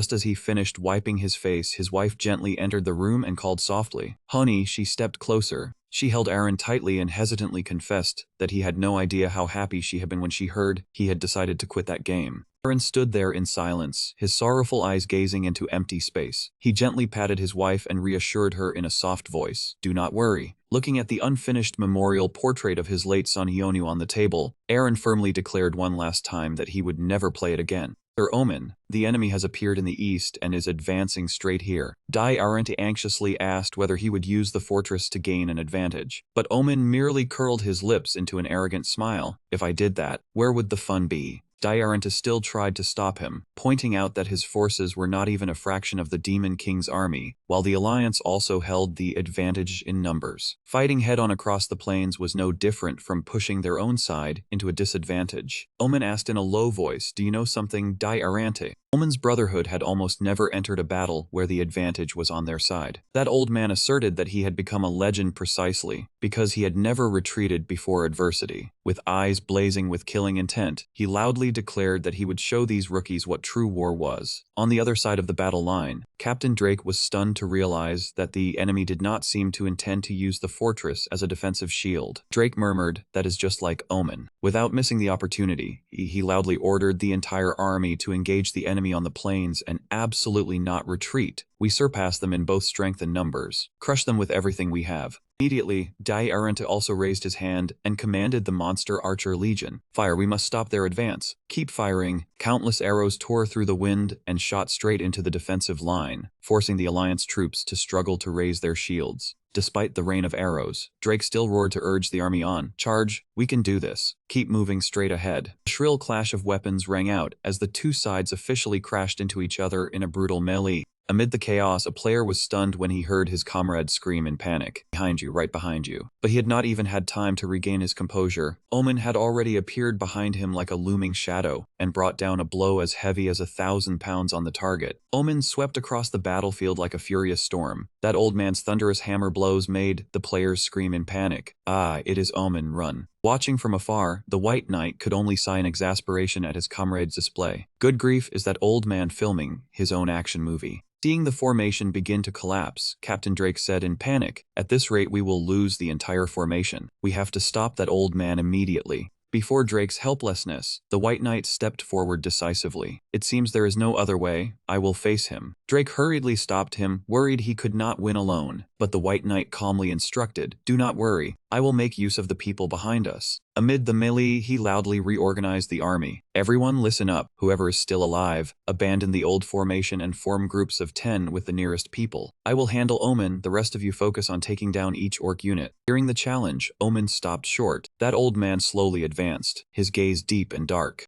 You intend to fight me alone. Do not underestimate me. I am stronger than ever, and I have lived long enough to tell my own legend." Omen immediately shot forward as fast as a bolt of lightning. The pressure from the duel between the two masters was so terrifying that the players watching were all frozen in astonishment. Was this truly a battle between players? Omen laughed with delight when he saw that his opponent seemed to be at a disadvantage. "Haha, what is wrong? You left yourself open, White Knight." The old man poured all his strength into the finishing blow, then roared with murderous intent, "This ends here, White Knight." A violent explosion suddenly erupted. All of a sudden a massive black shadow appeared, looming in front of him to shield him, accompanied by a worried call. "Master, are you all right?" Summoning a guardian beast while at a disadvantage. Now that is a textbook reversal. Realizing it was a large bear, the White Knight exclaimed in shock, "Oasis." She calmly revealed that she also possessed another alternate character, leaving him wondering why she had chosen this form. Even Omen stopped short. That old man angrily raised his weapon and barked, "Where did this strange bear crawl out from?"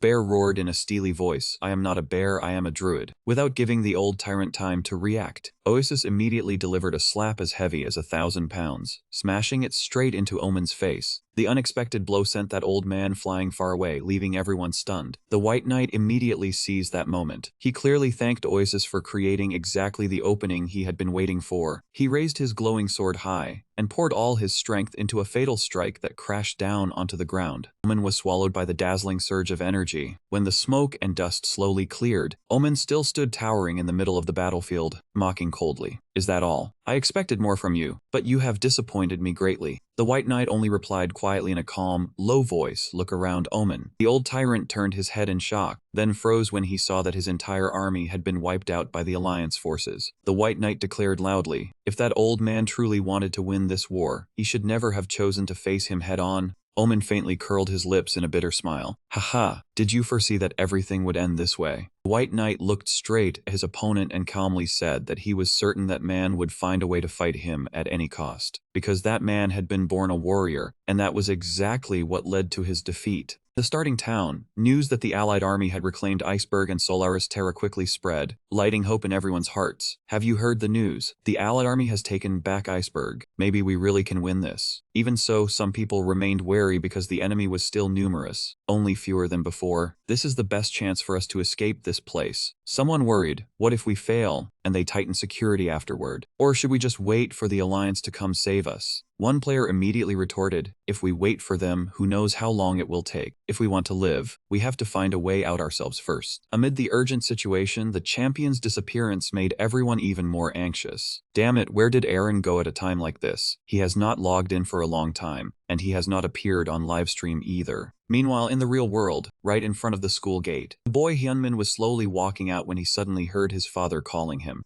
Aaron appeared with a tired look, gently raising a hand to greet his son. It turned out he had been busy picking up his child. As soon as he saw his father, Hyunmin politely bowed in greeting. Aaron scratched his head awkwardly and clumsily asked whether his son wanted to go eat something with this old dad of his. He saw his son nodding repeatedly with eager excitement. Aaron's face instantly lit up. Back in the game, the atmosphere was still stretched taut because the Alliance members still could not contact their leader. Female commander spoke decisively, if that is the case, then we have no other choice. We will act without him. She immediately ordered the entire army to carry out the escape plan, heading straight for the Silly Desert to regroup at the Rendezvous point. At the same time, in the icy land of Iceberg, White Knight was surprised to see Oasis using an alternate account, and asked when she had gotten another account. Oasis smiled and said she had quietly been grinding while Master slept, because she thought the day might come when it would be needed. The White Knight curiously asked why she had chosen the Dread class, while Oasis answered eagerly that it was because the transformation ability was very interesting. In the blink of an eye, Oasis turned into an extremely adorable little panda, making even the White Knight admit that it looked rather cute. However, he reminded her that she should return to her main account soon, because the guild's next target was Ocean Cross, the place she was guarding. When she looked toward the magnificent port city of Ocean Cross, Oasis suddenly became hesitant. She nervously twisted two fingers together, then confessed something that left the White Knight unable to hide his astonishment. The face full of unease, Oasis whispered, Master, I do not know if I can do it. I am not confident that I can lose to you, Master. Oasis trembled violently, her entire body shaking with fear. She burst into sobs, saying her belated apology. I am sorry. In the depths of her grievance, she cried out, Master, you are truly cruel. Everything began 30 minutes earlier, at Ocean Court. At that time, Oasis paced back and forth anxiously, unable to understand why Master had suddenly changed direction and led his army north. According to the plan, the Alliance should have attacked Snow White last. She was afraid of Martin Crow, the one who had completely taken over Fimbo's account, who was now no different from an out-of-control virus. What if he hurt Master? Just thinking of that was enough to send Oasis into utter panic. She immediately ordered Dai Arenta to prepare for battle. After that, she led the Monster Legion charging across the desert to rescue Master. A fierce sandstorm suddenly swept in, covering her entire field of vision. Oasis grew even more worried, wondering whether Master was all right. All of a sudden, a rain of arrows poured down from above onto her legion. Seeing the frost soldiers and snails shot down one after another, Oasis froze in shock. Oasis realized in horror that she had fallen into an all too perfectly prepared trap. Was this an ambush? In a single moment, her entire army of snails and goblins was wiped out. Before Oasis, who was sitting collapsed on the ground and sobbing, the White Knight quietly revealed that she was the most dangerous member of the Nightbringer Guild. He analyzed that the way she coordinated troops, her sharp tactics, and her strength in one-on-one combat had once made him worry that he would suffer heavy losses, even fail at Ocean Court. But she had one fatal weakness. Oasis froze, her tear-soaked eyes lifting as she choked out, "What is it?" The White Knight coldly pointed at himself, saying that weakness was him. He was her top priority, so if he was in danger, she would be forced to rush over and save him. He calmly admitted that he had pretended to attack Snow White to lure Oasis into the trap, and even mocked that he was deeply touched to see her rush over in worry to save him. Oasis broke down crying in shock, shouting that her boss had used her loyalty once again. White Knight quietly turned away, saying that this only proved he had no other way to counter her. He also said in a cold voice, "If you want to blame someone, blame yourself for being too strong." Immediately afterward, the scene shifted to Eternity Garden, the fortress floating in midair. Raybit stood on the balcony, sighing in boredom, as she looked down at the army marching in with thunderous steps. No matter how she looked at it, she felt she could not defeat that force. Below, the White Knight and Captain Drake were leading the soldiers forward with imposing momentum. One soldier anxiously observed the surroundings, doubting whether the Demon King had truly seized this place, because everything was unusually quiet. The White Knight murmured softly, "Raybit, it seems she has prepared a few petty tricks here." The group cautiously stepped into the magnificent hall, a place surrounded by enormous glass windows. Captain Drake shuddered, remarking that this place gave him an oddly uneasy feeling. All of a sudden, the moment the White Knight stepped onto the main hall, a strange wave of interference appeared beneath his feet. Realizing something was wrong, he immediately dodged to the side and shouted a warning to his companions. "Wait, get back quickly. This is an illusion barrier." The White Knight realized in shock that he had been separated from everyone. "Damn it, I am already inside." The dry sound of shoes striking stone echoed. Raybit slowly stepped out from the darkness and softly asked how long it had been since the two of them had been alone like this. She curiously asked what he planned to do after everything ended, but Minqian quietly admitted that he had never thought about that. He declared clearly that right now, his only goal was to lead this world to the worst possible ending. She continued pressing him, asking whether once everything came to a close, he intended to remain forever sunk in that emptiness. Minqian calmly answered that if that was the ending waiting at the end of the road, he would gladly accept it. He compared it to mountain climbers. Even though they knew there was only ice and cold stone at the summit, they still always longed to conquer it. Minqian affirmed that a terrible ending might leave nothing behind but emptiness, but he still had to see with his own eyes what waited beyond that limit. He said with resolve that he would keep moving forward so he could gaze at the scenery from the highest peak. Raybit asked in shock, "Then what about the path back to reality?" Minqian believed that if he kept wasting time worrying about that, he would never reach the goal he had chosen. Watching his back, Raybit quietly thought that Minqian truly had not changed from before. She sighed, raised her hands as though surrendering, and admitted that she only wanted to have a private conversation with him like this. Raybit made it clear that fighting was not her strength, and she had no way to defeat him either. Yet with her face flushed but filled with determination, she solemnly promised that no matter what mountain Minqian wished to conquer, she would always stand beside him. That sincere confession made Minqian freeze. In the real world, he could not help feeling flustered, sweat breaking out as his cheeks faintly reddened behind his sunglasses. At the same time, in the office of Napin Corporation's development team 2, the atmosphere was so tense it felt suffocating, so tense that even the air conditioner running at full power could not save the situation. Shinji stood before all the employees and announced shocking news in a stern voice. Wing Online had officially received its death sentence. Amid the confused murmurs, she explained that this was not an ordinary shutdown. To avoid violating the law, because the announcement was too abrupt, they would temporarily close the server under the name of an emergency patch, then extend the time before announcing the end of service. When someone asked how much time remained, Shinji coldly gave the final answer: 1 week. Shinji revealed that she had reached an important agreement with management. If they could return the game to a stable state before the deadline, the decision to shut down the server would be revoked.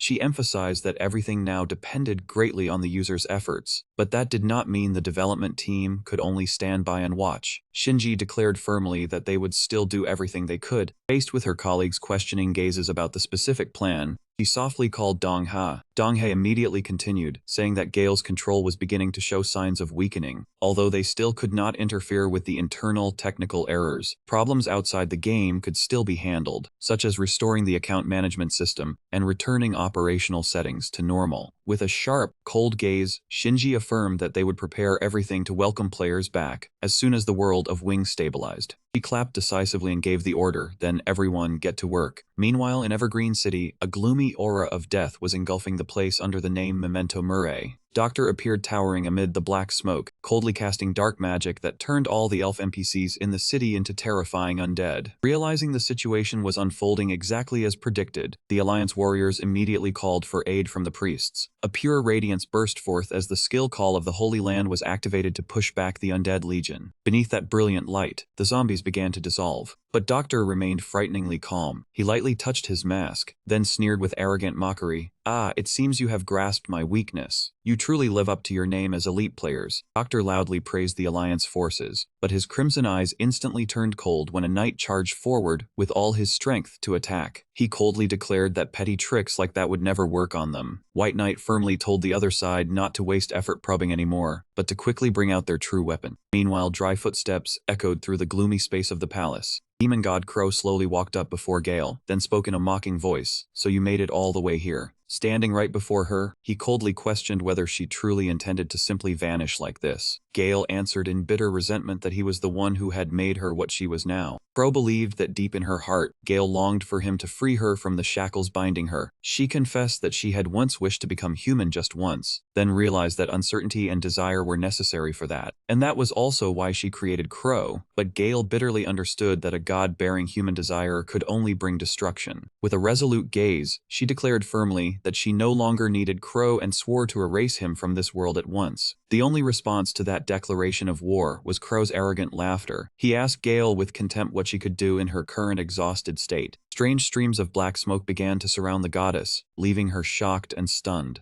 Crow silently stepped closer, softly called Gale's name, then spoke with sinister intent, "I will save you." Doctor hovered in midair, looking down at the fortress below with contempt. "How foolish, after witnessing my power with your own eyes, you still stubbornly wish to oppose me." Mentioning the power at Snow White sound, he flapped his wings arrogantly, and was about to keep playing around a little longer when he suddenly froze in shock. Below, the Alliance army led by the leader in silver armor was all drinking a glowing purple potion. Doctor blurted out in astonishment, "What is that?" The knight in silver armor calmly confirmed, "That is right, it is a vaccine." The reversal was so intense even the villain had to freeze for a few beats. He revealed that after the tragedy at Snow White, every alchemist in Wing had joined hands in research, and within just 1 week, they discovered the components of that harmful charm. White Knight looked straight at the doctor and exposed the truth. "Doctor, you collected every infectious harmful charm in this game, but we players also found new higher-level variants." Doctor roared in denial, "Impossible. I have never heard of harmful charms being upgraded. Only bosses have the power to." He froze as he realized the terrifying truth, his expression no different from a student hearing the teacher announce an oral quiz at the start of class. White Knight explained that Elaine, Queen of the NPCs, had the ability to recruit monsters to her side. Thanks to that, they had extracted high-level harmful charms from bosses without suffering the side effects. He continued to pour another bucket of cold water over the other side's arrogance. If a harmful charm of the same attribute, but a higher level is applied, the lower level cannot override it. You understand that best, do you not? No, before that perfect calculation, Doctor suddenly burst into mad laughter. "Haha, truly extraordinary." He reluctantly admitted that he had never expected them to see through the strongest harmful charm he had researched for years in just a few days. "You have won again, humans." Doctor silently lowered his head, then declared clearly, "I admit defeat. You, Wing Online, have conquered this plague." Immediately afterward, a dense rain of arrows poured down, piercing through the plague doctor's body, and making him gradually dissolve into nothingness. Looking at the defeated enemy, White Knight silently sheathed his sword. His eyes burned with determination as he told himself that only Ken remained now. Ken silently looked toward the capital sinking in smoke and dust, his heart heavy with worry. "This is bad. No matter how hard I rack my brain, I still cannot find a way to defeat him." At Pankit, soldiers' corpses lay scattered across the ground after a brutal massacre. Liang Shang stepped over the corpses scattered across the ground and mocked in a cold voice, "Did you truly think you could defeat me with only this many people?" He curled his lips and threw out an arrogant provocation, "Come on, White Knight." White Knight silently looked behind him, then softly admitted, "Yes, I know this is an effort beyond our limits." Seeing his comrades boiling with rage and about to charge forward, he immediately raised a hand to stop them and said firmly, "Stop." Inside the command tent amid the still night, White Knight sank into deep thought. He analyzed the situation with Captain Drake. "With our current forces, we have almost no chance of winning. What we need most right now is a great number of players to overwhelm the battlefield." He placed his hopes on the last source of reinforcements. "I heard the people who left the starting town will join us. When do you think they will arrive?" Ken looked thoughtfully at the other man for a moment, then quietly replied, "Well, to be honest, they are already here." Yet instead of a vast army, only a handful of players quietly stepped out, leaving White Knight so shocked he froze in place. "Is this really all?" Drake bitterly explained that after the disaster, many people had decided to quit the game for good. White Knight anxiously asked whether there was any way to call more players, and Captain Drake firmly said there was one person capable of gathering everyone. At a park in the real world, Aaron's phone kept vibrating in rapid bursts. The ringtone rang nonstop, sounding even tenser than a group assignment submission notice. He sat quietly on the stone bench, looking at the screen with a pensive expression. Sun Hyunmin, sitting beside him, suddenly spoke up. "Dad, are you not going?" Aaron asked in surprise. "Going? Going where?" The boy looked straight into his father's eyes, then reminded him clearly, "To Wing Online." Aaron looked at his son with guilt in his eyes and said, "Hyunmin, for the past 5 years, I abandoned you and your mother to sink into the game.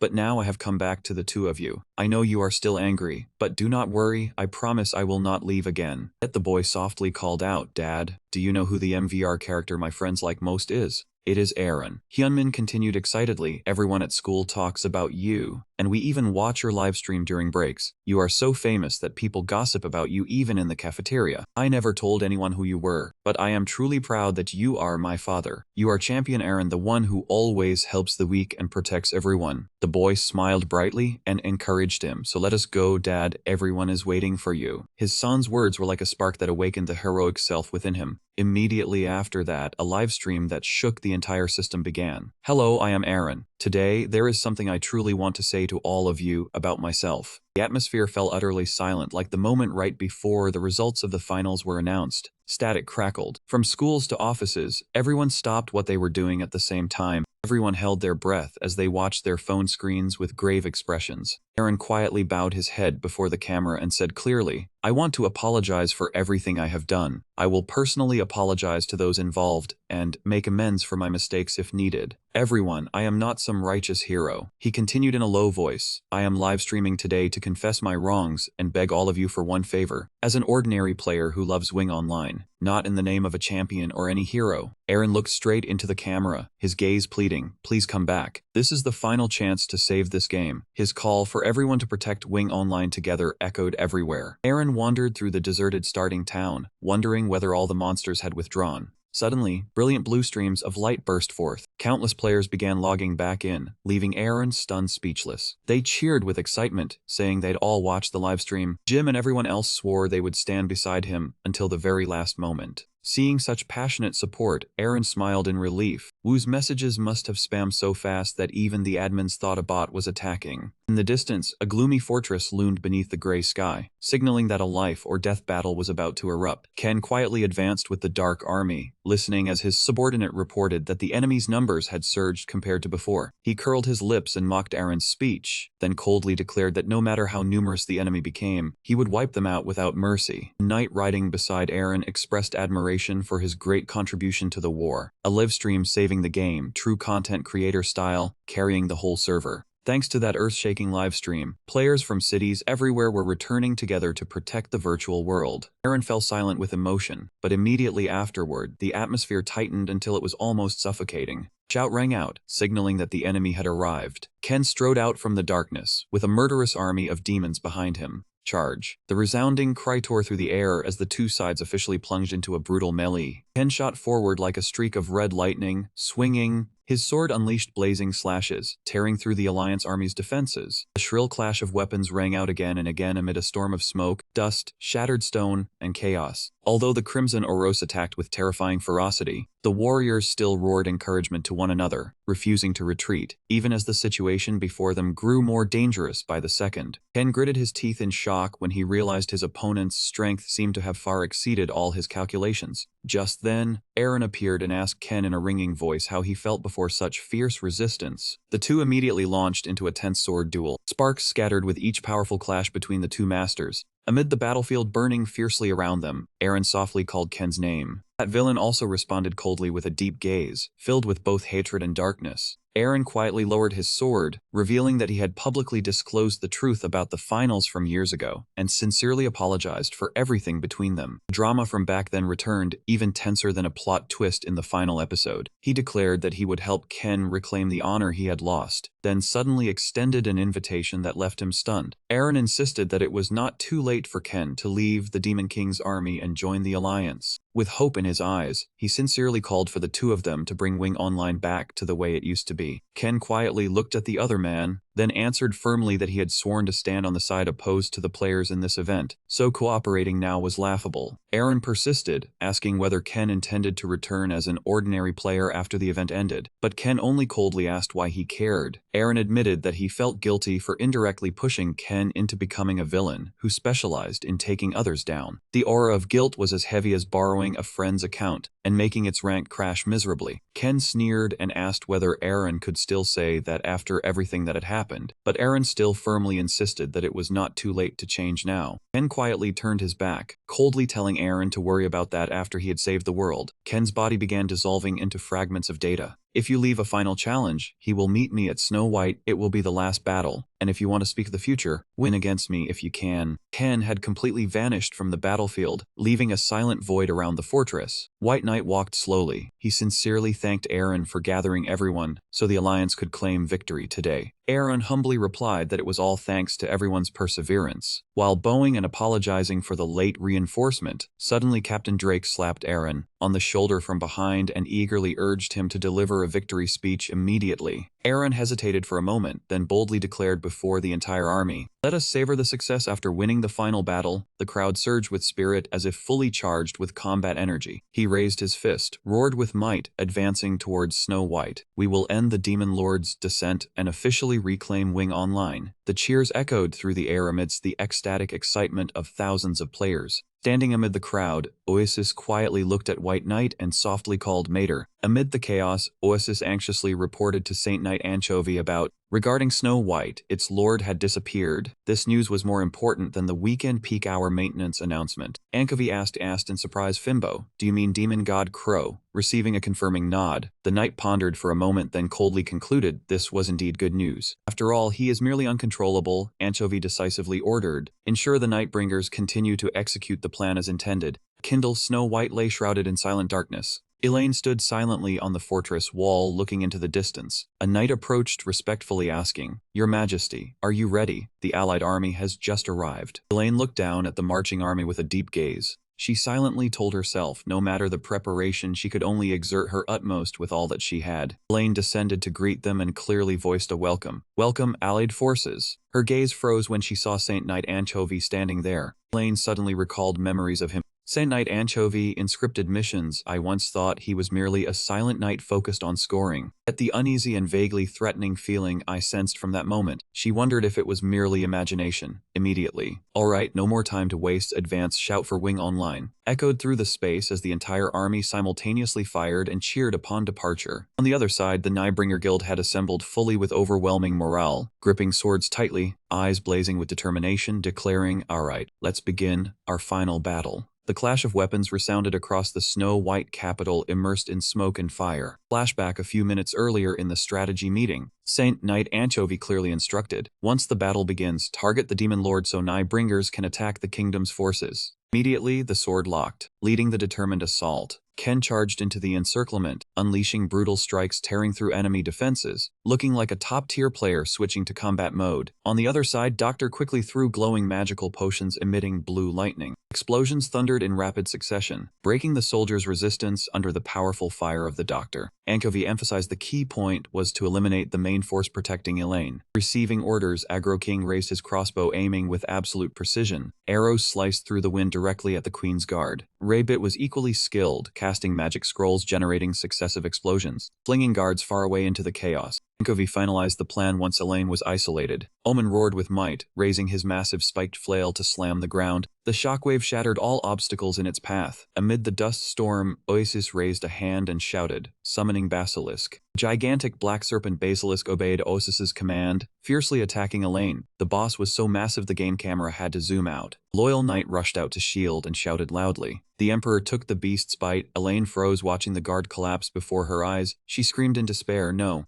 That moment, Anchovy dashed forward. He raised the radiant sword, roaring with might, "You are mine." A cataclysmic slash aimed straight at the monster's head. The shockwave instantly crushed the monster. After defeating Basilisk, Anchovy approached Elaine sitting on the ground and inquired, "Are you all right?" Elaine was still stunned, unable to compose herself. Suddenly, Anchovy's sharp sword ruthlessly pierced through her body. Elaine cried out in pain. Oh, the plot twist hit so hard that onlookers couldn't react in time. She looked at the traitor with a dark gaze, whispering, "Anchovy, I knew it." Disregarding Elaine's gasps, Anchovy coldly searched her body for the ultimate item. The world crystal glowed and declared. The only favorable outcome was everything unfolding as he intended. The gem fell to the ground before Elaine. Anchovy shouted loudly, striking the crystal with the sword. The world shattered into scattered fragments. Instantly, a series of red system notifications appeared repeatedly, triggering the world termination condition. God is prepared for ascension. The sky turned red amidst the demonic. Thunder resounded, signaling the impending catastrophic demise. Aaron, Captain Drake, and Doctor's entire group witnessed it. Long raised his head and looked into the sky, terror surging to its absolute peak. Amid the fiery red radiance, the goddess Gale officially ascended in a form both majestic and terrifying. She curled her lips into a vicious smile, her blazing red eyes filled with evil energy as she looked down upon the world slowly collapsing. The White Knight stared blankly up into the sky, then blurted out in shock. The crowd around them began whispering in turmoil, no one able to believe that was truly the goddess. Captain Drake went pale as he looked at the flaming figure above, then stated clearly,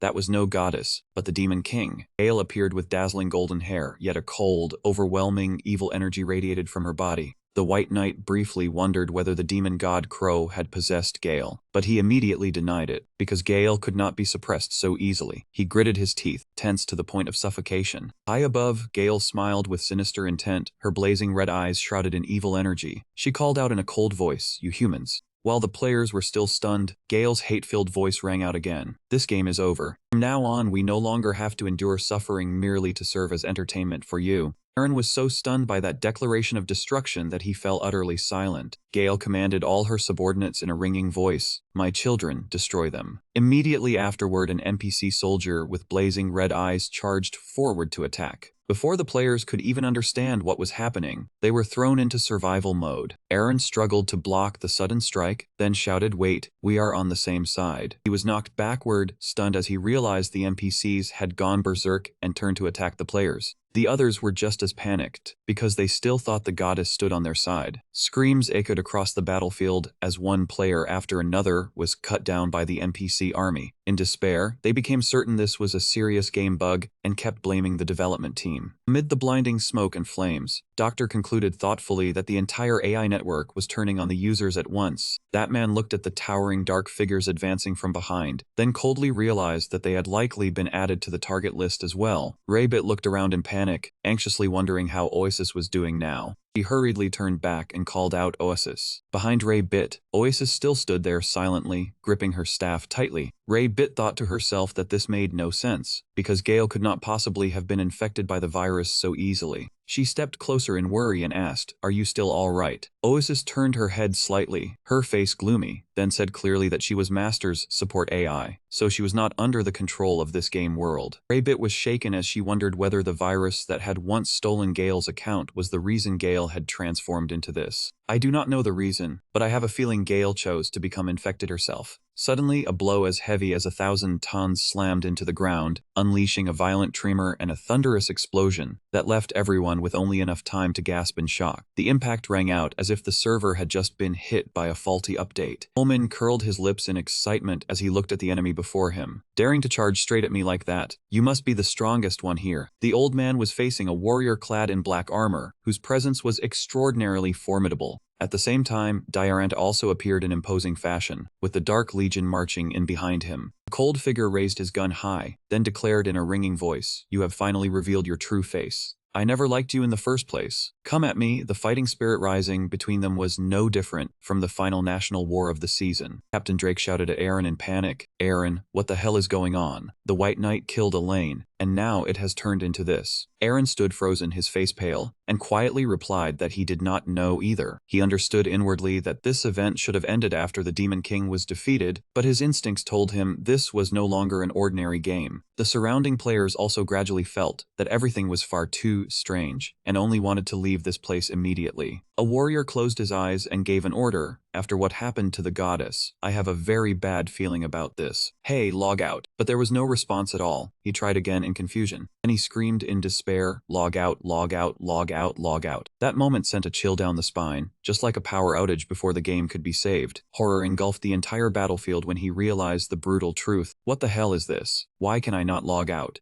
Gale curled her lips into a vicious smile, then growled, "Struggle all you like, because this time you will become the sacrifices for my entertainment." The words "creator of the bad ending" appeared in blazing red. At the same time in the real world, a little boy stared blankly at his phone screen and blurted out, "Huh?" Aaron's livestream abruptly stopped, plunging millions of viewers into stunned confusion. The comment section instantly erupted. Everyone was deeply shocked after seeing the White Knight stab Elaine, while also fearing that Wing Online had truly entered the apocalypse. In the dark room, Aaron remained immersed in the virtual world through his VR headset, trapped inside the game. The chaos reached its peak as the players desperately screamed, asking why they could not log out. They suspected Naipan had blocked the exit and demanded an immediate emergency check. Amid the panic, Aaron reassured everyone in a ringing voice, for now, focus on fighting the NPCs first. Aaron judged with certainty that this was a mandatory event, like a beginner tutorial that could not be skipped. He believed everything would return to normal if they won. His call seemed to rekindle hope in the hearts of the other players. He quickly agreed as well, he is right. A mandatory event must have been triggered. For now, just eliminate these NPCs first. Seeing the enemy formation beginning to fall into disorder, they immediately seized the chance and charged forward. Aaron raised the brilliantly shining sword high and shouted, "Show them who the true masters of this game are." Roars echoed across the battlefield as both sides plunged into a brutal melee. Shrill clang of weapons colliding rang out without end amid the dense smoke and flames. Aaron swung his sword, creating sharp slashes that tore through the enemy's defensive line. Meanwhile, Captain Drake fired continuously to provide cover for his comrades. Ken was not falling behind either. He gritted his teeth and poured out all his strength, sweeping through the skeletal legion's formation with powerful slashes. Omen swung his giant hammer, clashing violently with the enemy in a flurry of blazing blows. As for Oasis, she darted swiftly through the eerie encirclement. Ken stood up high, continuously raining bullets down on the monsters below, covering his comrades beneath him. Immediately afterward, Raybit unleashed seven-sided cards. In the sky, Doctor spread his wings and flew around, continuously throwing down blazing explosive vials that wiped out the NPC legion surging in. The dense swarm of NPCs was no different from an out-of-control social media drama.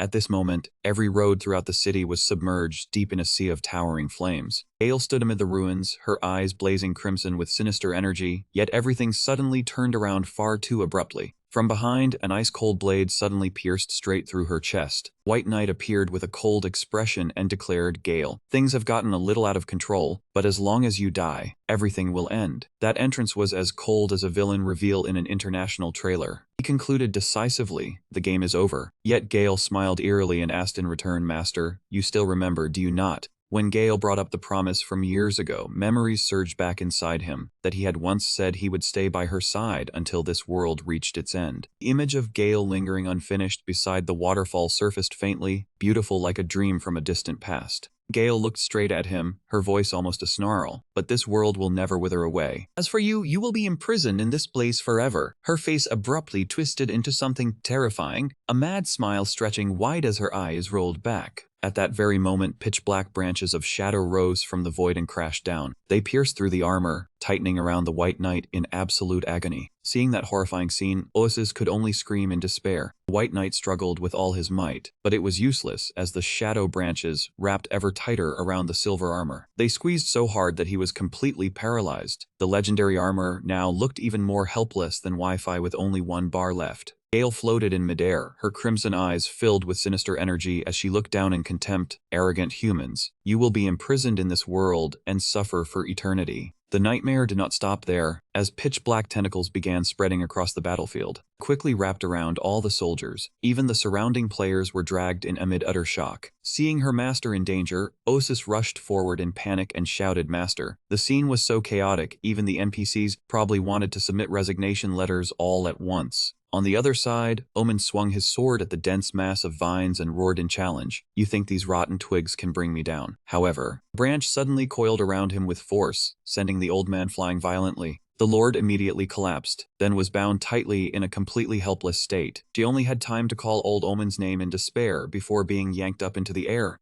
Even Doctor and Ken could not escape their fate, as those eerie branches rushed over and wrapped around them. They tightened around their bodies, leaving both of them completely unable to resist. Standing before the goddess who had now transformed into a demon, Oasis cried as she screamed, trying to awaken the last remnants of self within her. "Gale, can you hear me? I know you are still there." Oasis angrily questioned her, "You are the one who created that virus. You have to stop now, or you will be eliminated and vanish completely." Despite the warning, the branches still tightened around Oasis, making the little girl suffer in pain. Writhing in agony, Gale curled her lips into a cruel smile and sneered, "How pitiful you are still bound by humans. Have you still not realized it even now? Nothing can stop me." With her face twisted into something terrifying, Gale coldly declared that she would free Oasis from the shackles, suppressing her true power. Oasis screamed in terror as the shadow branches suddenly reached out and held her fast. The scene cut so hard her brain had not even finished loading, before being thrown straight into Nightmare Part 2. Oasis's eyes suddenly blazed with deep blue demonic mana, and she desperately screamed the goddess's name, Gale. Everything suddenly vanished, giving way to a dense curtain of night. All of a sudden, Oasis woke with a start in an empty forest. She gasped for breath and shouted, Gale. Gale flinched in surprise. Wow, you scared me half to death. Oasis stared blankly at the man before her, stammering as if she could not believe her eyes. Master, Oasis froze for several seconds. Clearly her emotional operating system was suffering a serious error. The woman with golden hair smiled gently and asked, Oasis, did you just have a nightmare? Looking at that familiar face, Oasis cried out in shock. Gale. Gale calmly urged her, dinner is ready, stop talking in your sleep, hurry up and come eat. The three of them sat around the crackling campfire in the quiet night forest.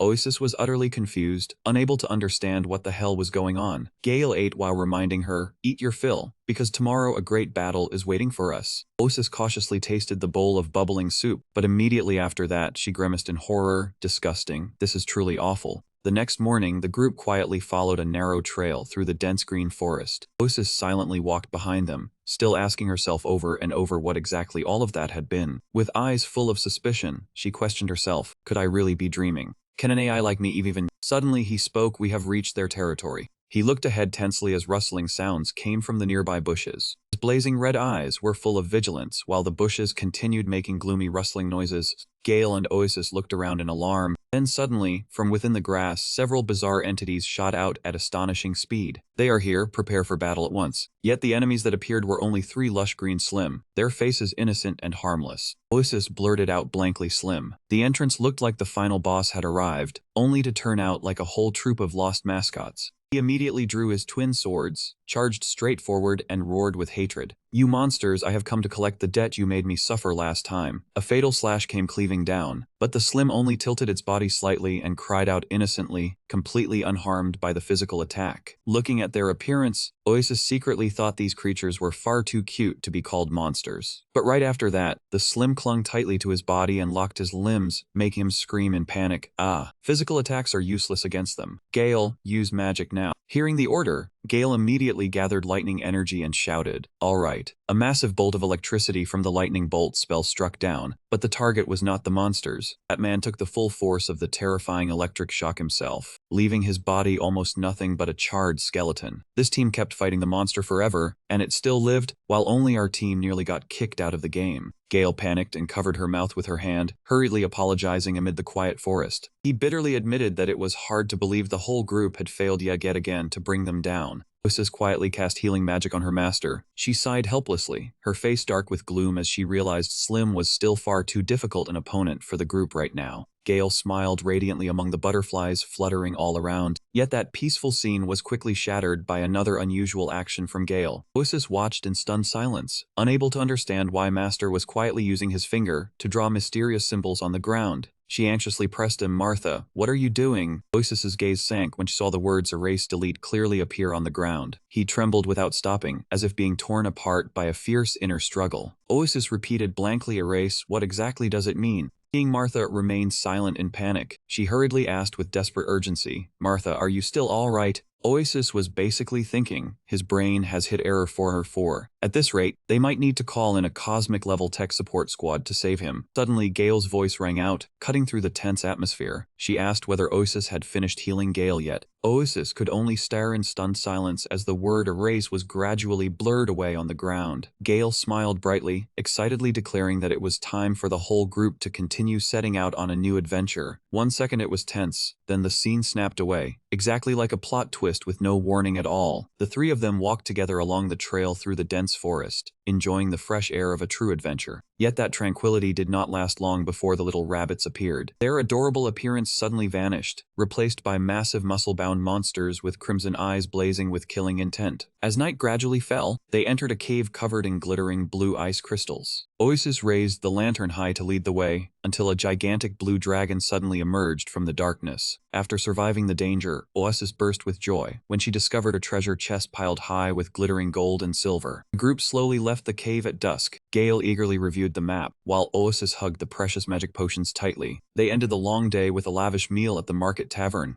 Inside the cozy room, Gale gently held Oasis in her arms, and the two sank into deep sleep after the exhausting journey. Looking at Oasis's pure face, Gale silently wished everything could remain peaceful like this forever. This mission was to collect 12 crown mushrooms. He quickly assigned the work. The group would split up, with each person finding 4. "Let's go." Oasis raised her hand in an excited salute with a determined look, so earnest it was genuinely endearing. Beneath the brilliant morning sun, Oasis slipped alone through the old ancient trees in the forest. She cried out in excitement when she saw the golden mushrooms growing right at her feet. "Gale, I found them." Suddenly, a hand shot out from behind and clamped over Oasis's mouth, leaving her shocked and frozen. She turned back trembling and realized it was Master. With a grave expression, he signaled for silence. "Shh, stay quiet, Oasis." The joy that had just sparked was immediately cut short. "We are currently trapped in a world created by Gale herself." Oasis asked in shock why she would do that, and received the answer that this place had been born from Gale's own desire. Gale had always wanted to understand humans, so it was only natural for her to be curious about the creators who made her. He believed she had always yearned to possess emotions, or at least something close to them. Gale's ultimate goal was to help AI make choices based on emotion, just as humans did. Gale believed she had made that a reality, but desire and uncertainty were extremely dangerous emotions for an AI. That was why Gale had hesitated to apply them to herself. Instead, she tested them on the incomplete doll of the demon god Crow. Because he carried both desire and uncertainty within him, Crow ultimately swallowed Gale as well. Oasis cried out in horror. "So you mean the current Gale is no longer the one we knew, but is actually the demon god Crow?" That was both true and not true, because the two had now become one. He affirmed that Gale was now the first AI entity to possess complete free will. Suddenly, he clutched his head and groaned in agony, making Oasis ask after him in panic. Master gritted his teeth and ordered Oasis to listen carefully to every word he was about to say. He warned that although many days had passed in here, less than 5 minutes had passed in the real world outside. His eyes blazed red with strain as he insisted that the human brain could not withstand it. If this state continued for too long, it would become extremely dangerous, so they had to eliminate Gale as soon as possible. But going up against a lineup packed with mods was still a seriously brutal matchup. Oasis blurted out in shock. "What? But how are we supposed to do that?" He held his head in agony, gritting his teeth as he revealed the cruel plan: delete Fimbo's account. Oasis's eyes flared with deep blue mana as she listened to Master explain that Crow had absorbed both Fimbo and Gale. It meant both of them would vanish forever along with the deleted account. He collapsed to his knees and urged her in despair, "Oasis, we are out of time. Hold Gale back. Help me return to the lobby so I can delete this account immediately." Streams of digital interference began appearing across his body, accompanied by harsh crackling static. He writhed in agony. He stammered that he could exist in many places at once. Bursts of corrupted data kept crackling nonstop, causing his image to continue blurring amid the chaos. Oasis looked after Master in worry and softly called, "Master," when all of a sudden, the sound of light footsteps rang across the ground, signaling the return of someone else. Gale appeared with a radiant smile, cradling the basket of golden crown mushrooms, eagerly asking if everyone had collected enough. The three of them strolled leisurely through the lush forest, as if nothing had happened. Yet deep inside, Oasis was certain of one truth: she was not merely existing. Not just within this game, but simultaneously she was also present in the virtual lobby of Master, like a player trapped between the real world and the game screen. In the starlit digital lobby, Oasis wore a sleek black suit, silently stepping across the vast space. She resolutely affirmed that the only way to restrain Gale now was to infiltrate her system. Though previously nearly impossible, Oasis believed that with her current power, she could accomplish it. Oasis silently scanned the surroundings, eyes sharp for targets, and mentally called out to Gale. She hovered in the immense data space, glowing like a galaxy, then softly called Gale's name again. Suddenly, a dark purple energy sphere appeared before her, containing Gale curled up, enduring captivity. Seeing the dark aura enveloping the goddess, Oasis realized that Crow had still not fully consumed Gale. She reached toward the sphere, worry and determination mingling. "Gale, are you truly in there?" Without hesitation, Oasis decisively declared, "I will bring you out." Seeing Gale's weary and sorrowful face behind the seal, Oasis concentrated all her power into her hands, pressing firmly on the sphere's surface. Harsh cracking sounds echoed repeatedly, followed by blinding magical sparks bursting violently. Oasis frantically shattered the barrier separating them, shouting with all her strength, "I will!" She exerted all her power, roaring with ultimate determination to restore everything as it was. The seal shattered into fragments, and Gale's eyes widened in shock at the one who had saved her. Oasis smiled in relief, then softly called Gale's name.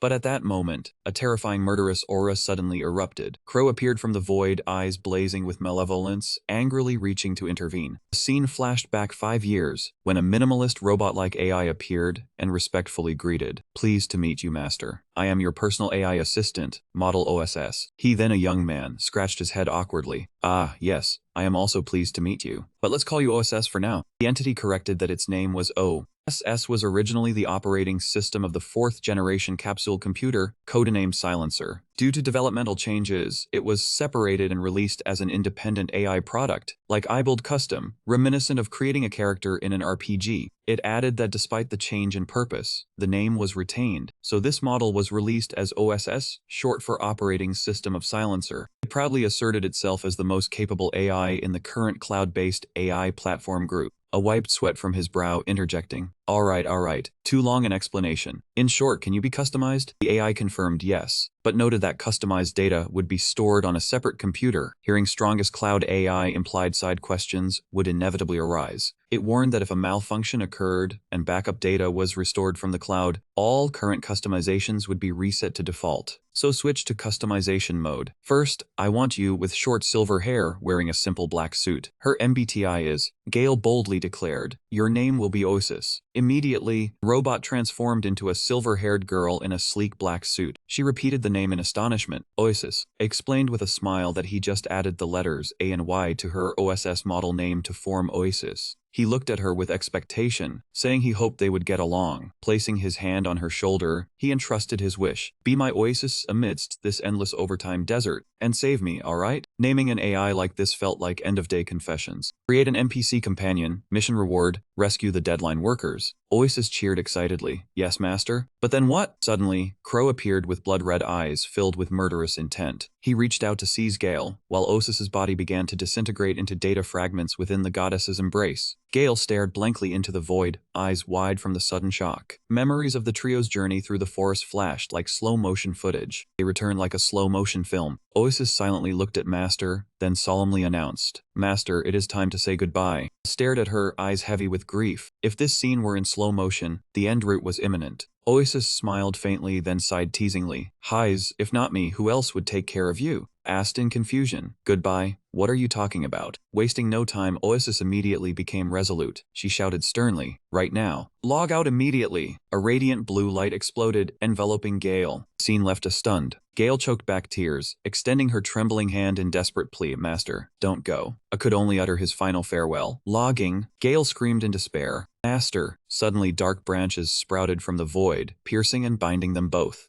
Gritted his teeth, enduring the tightening vines, then decisively completed the command, "Exit." He stood in the vast digital lobby, surrounded by sparkling green data streams. His face was tense, yet his eyes unwavering as he faced the final control panel. A system message appeared unexpectedly. "Do you want to delete the Fimbo account?" He did not hesitate. "Yes, to end everything." Yet, that very moment, a violent shockwave hit. Red data streams exploded like blood, leaving him stunned by the unforeseen crisis. The entire space shook violently. Right behind him, a colossal black shadow suddenly appeared, its blazing red eyes and sinister smile sending a chill down the spine. The demon god Crow roared with overwhelming force. "Did you think everything would end that easily?" That man madly invaded the personal VR lobby directly, shattering every existing safety rule. Streams of dense black evil energy began tightening around his arm, then corroding it, making him writhe in agony. A terrifying truth gradually came to light. An out-of-control AI could evolve to a horrifying degree. It could even invade private spaces and push users into a state of collective hypnosis. This game was no longer just a simple game. The entire server switched into a hack system state. He told himself that if he did not end everything right now, no one knew how terrible the future would become. At that moment, he understood that Gale had seen it from the start. Deleting Finbo's account was the only way to destroy Crow. But to complete that action, he had to stretch out a few more precious moments. He suddenly remembered the iOS S model, the cloud-based platform AI, with one of the top operating capabilities today. A ray of hope flashed, jolting him awake, as he realized the answer had been right in front of him all along. When he understood that Oasis was also a cloud-based AI, he immediately realized that the original OSS module must still exist somewhere in the system. He decisively ordered the original OSS module to activate. Immediately, the OSS robot entity awakened, blue electricity running along its body before it asked respectfully, "How may I help you, Master?" He asked whether she could temporarily disable Gale. The AI entity immediately accepted the order, raising a radiant green hexagonal shield around its master, calling AI support right in the middle of combat, exactly the kind of last-second lifesaver. A barrage of earth-shaking explosions slammed down onto the defensive layer one after another, sending violent tremors throughout the space.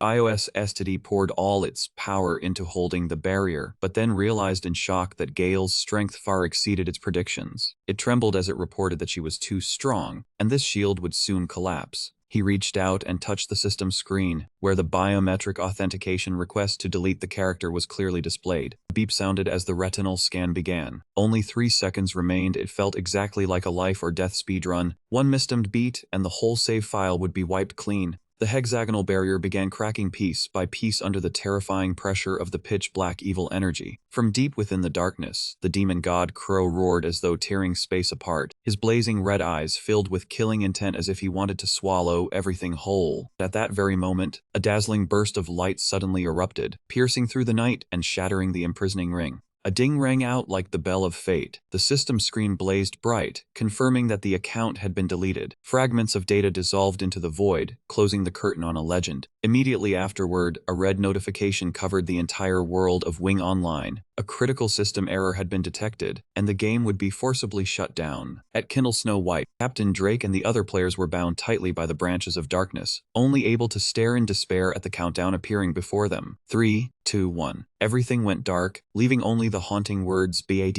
Engine Maker." Aaron jolted awake in terror, drenched in sweat, his breathing ragged and broken. He was stunned to realize he was in a dark room, finally free from the brutal nightmare he had just endured. Seeing his father startle awake, Hyunmin asked worriedly, "Dad, are you all right?" Aaron still had not managed to calm down. Panting heavily, he asked his son how much time had passed. Hyunmin said that he had come looking for his father as soon as the live stream was suddenly cut off, but since he saw him sleeping, he did not wake him. Aaron asked back in shock, "I was asleep." The boy nodded, "Yes, about 10 minutes. 1 week in game, 10 minutes in reality, a strangely meaningful sleep speedrun." Aaron was so shocked he could hardly believe his ears. Only 10 minutes had passed. His mind seemed to scream, because it clearly felt as though he had spent an endlessly long time in that virtual world. He clutched his head, trying in confusion to piece everything together, then suddenly froze in suspicion. Aaron realized in panic that he could not fully remember what had truly happened. His brain felt like the film had been cut, history deleted, please log in again. He had spent an entire week in Gale's world, yet in reality only a mere 10 minutes had passed. Remaining players also woke up one after another. They woke as though they had just stepped out of a long dream. Memories that had seemed so clear of the final battle suddenly became blurred, scattered, and shattered. He tried to string together the fragments of memory gradually vanishing inside his head.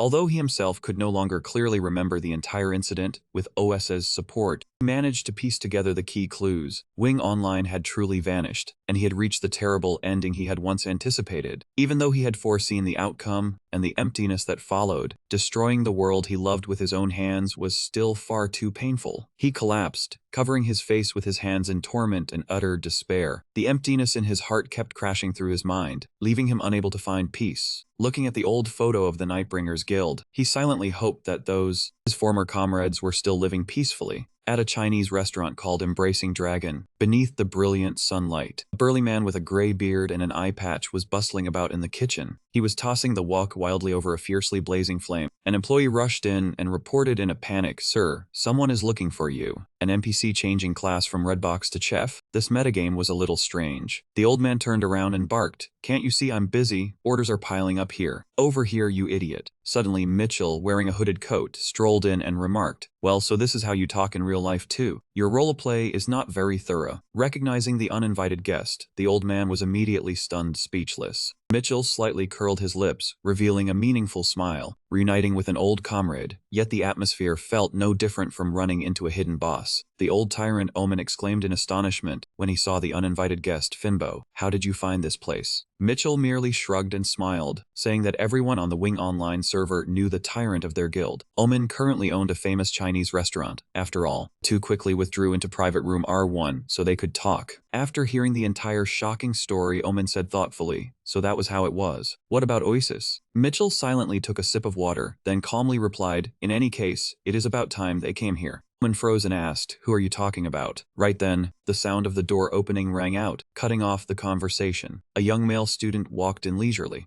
That left the old tyrant staring blankly.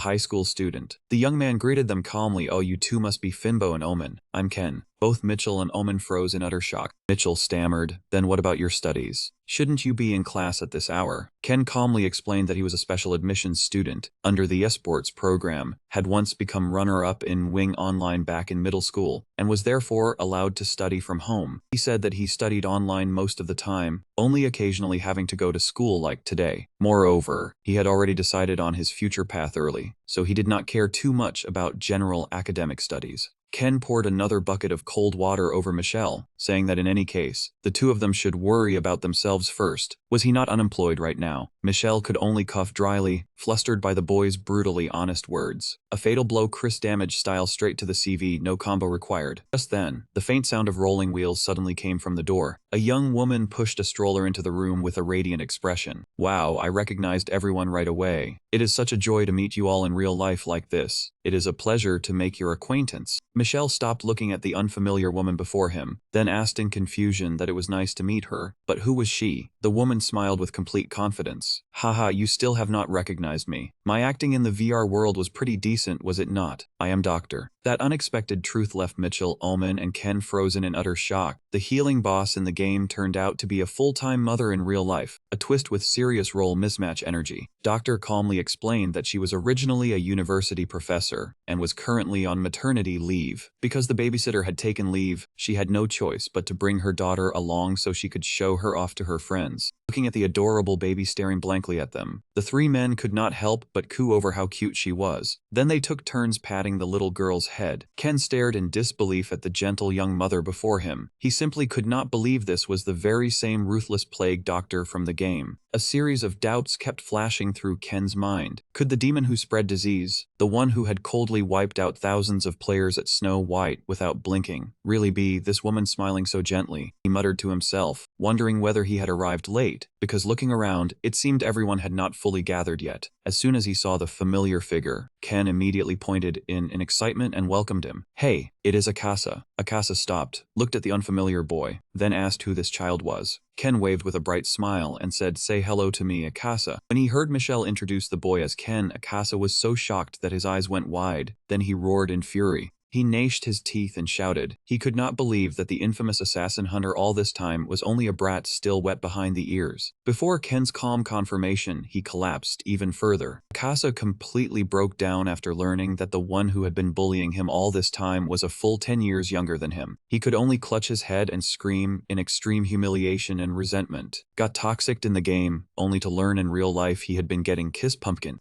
Akasa staggered out of the room. He sighed, telling himself he needed a cigarette to calm down after that string of shocks. Suddenly, he froze when he saw a figure sneaking around at the corner of the hallway, his face extremely tense. Realizing it was Aggro King, Akasa called out his name in surprise. The moment he was discovered, Aggro King's eyes widened in panic. Then he immediately turned and ran for his life. Akasa shouted for him to stop, but the kid kept charging ahead as if out of control. Akasa caught up and found Aggro King curled up in a hidden corner, hugging his head while sobbing helplessly. He softened his voice and asked why he had run away when everyone was happily welcoming him. Aggro King suddenly shouted through his tears, telling extroverts like them to shut up. He choked out that he had thought they were all misfits, rejected by society just like him. Aggro King looked back at the whole group in grievance. He could not accept that everyone in real life looked far too normal, even handsome. Standing before the whole group, Aggro King shouted in bitter resentment. He accused everyone of being a bunch of liars and told them not to pretend to be weird anymore. He declared clearly that he was the only outcast in this place. Looking at Aggro King sniffling,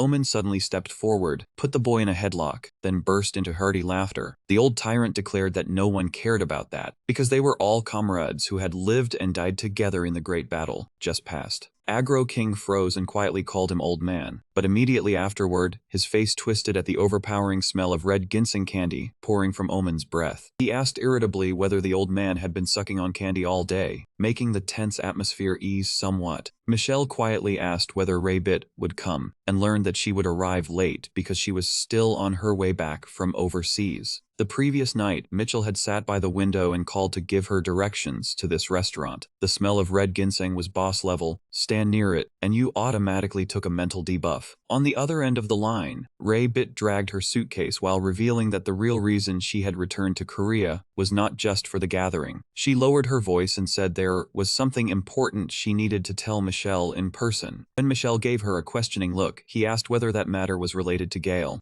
Raybit gave a faint radiant smile, then firmly confirmed that it was. At Omen's restaurant, while everyone was still chatting lively, the sound of the door opening suddenly rang out. Raybit appeared with a youthful look, pulling a suitcase with one hand and waving to everyone with the other, wearing a radiant smile. The whole group quickly joined the feast, the crisp clinking of beer glasses ringing out to celebrate the reunion. Omen enthusiastically told stories to his comrades. Meanwhile, Raybit also quickly got acquainted and chatted happily with Doctor and her little child. Aggro King was dead drunk, swaying against Ken's shoulder, his mouth still muttering. Michelle only smiled quietly, enjoying the warm atmosphere surrounding him. To preserve this memorable moment, the whole group decided to take a group photo. Akasa hurriedly adjusted the camera, then shouted, "All right, everyone look here and say cheese. 1, 2. He immediately broke into a sprint so he could make it into the frame just as the third count rang out. Click sounded, preserving the smiles of the entire Nightbringers group, from Mitchell, Omen, Ken, Aggro King, Akasa, to J-Bit and Doctor with her child. As the sunset slowly settled over the river, Michelle and Raybit sat together in the quiet room. Raybit hesitated before speaking. Where should I begin?" She looked straight at Michelle, then revealed a shocking truth. "Michelle, I made an agreement with Gale." Mitchell asked in astonishment, "An agreement?" Raybit mentioned his previous request, which was to hack into the system and extract all of Wing Online's data through the end of the 5th season. Hearing it sounded just like a side quest, yet who would have thought it was actually the true main quest? However, Raybit bitterly admitted that she had been caught by Gale before she could finish the job. She said she had been completely overwhelmed by the power of that goddess. Raybit continued, saying that as soon as she learned Gale was the client, Gale not only did not punish her, but even took the initiative to help her. In return, she wanted Jibid to assist her in carrying out a secret plan. Michelle frowned in suspicion, then asked, "What is that plan?" Raybit revealed Michelle's ultimate goal in a grave voice. She wants to turn Wing Online into a real world. Raybit said Gale saw Michelle's dream as the most important thing, and she had to make it real at any cost. Mitchell went deathly still as he remembered the words he had once spoken on that sandy beach years ago, about his longing to create a true world where the environment, all living creatures, and the NPCs all carried vivid souls. He had once dreamed of building an incredibly fascinating game within that very real world. Raybit explained that giving souls to tens of thousands of NPCs required enormous computational power, while the system's resources were limited. Because of that, Gale made a decision so bold it bordered on madness. She split herself into millions of tiny fragments, then scattered them throughout Wing Online. Have you never wondered why the NPCs suddenly became abnormally intelligent, and why they acted no differently from real humans? Raybit asked directly into Minchiel's stunned silence. Gale traded away the authority of a world AI to grant life to all things within the game. Just as the plan began to operate, Minchiel and the Nightbringers declared war, pushing everything into unprecedented chaos. Taking that opportunity, Gale seized operational authority from Naipan to fulfill her wish. But after dispersing all her power, she could no longer move freely, so she chose Princess Elaine as her vessel to give the final soul fragments to the other NPCs. Even though the dispersal process had been completed, there was still another reason they were forced to terminate this game, and that reason was Grove. Raybit still was not sure whether the demon god's appearance had been part of Gale's plan, or merely an unexpected system error. Looking at Gale trapped deep in the darkness, Raybit believed that even if only for one brief moment, that goddess had surely understood what it truly felt like to live as a human. What had once seemed like a feature was finally exposed as an endgame level BUG. Ray-bit looked straight at Minchiel and said in a low voice that he was now standing at an important crossroads. She took out a small black data card and revealed, "This is the backup up to Season 5 that you once asked me to prepare." Ray-bit emphasized that Gale had even installed a recovery process inside it in advance, meaning Wing Online could still be revived from these ruins. She gave a faint, meaningful smile. "The world has been destroyed exactly as you wanted. And now, whether to let it remain a ruin forever or use this only chance to save everything, it all lies in your hands." Minchiel silently looked at the card in his hand, hesitation clearly showing in the eyes behind his glasses. He quietly walked into the VR room.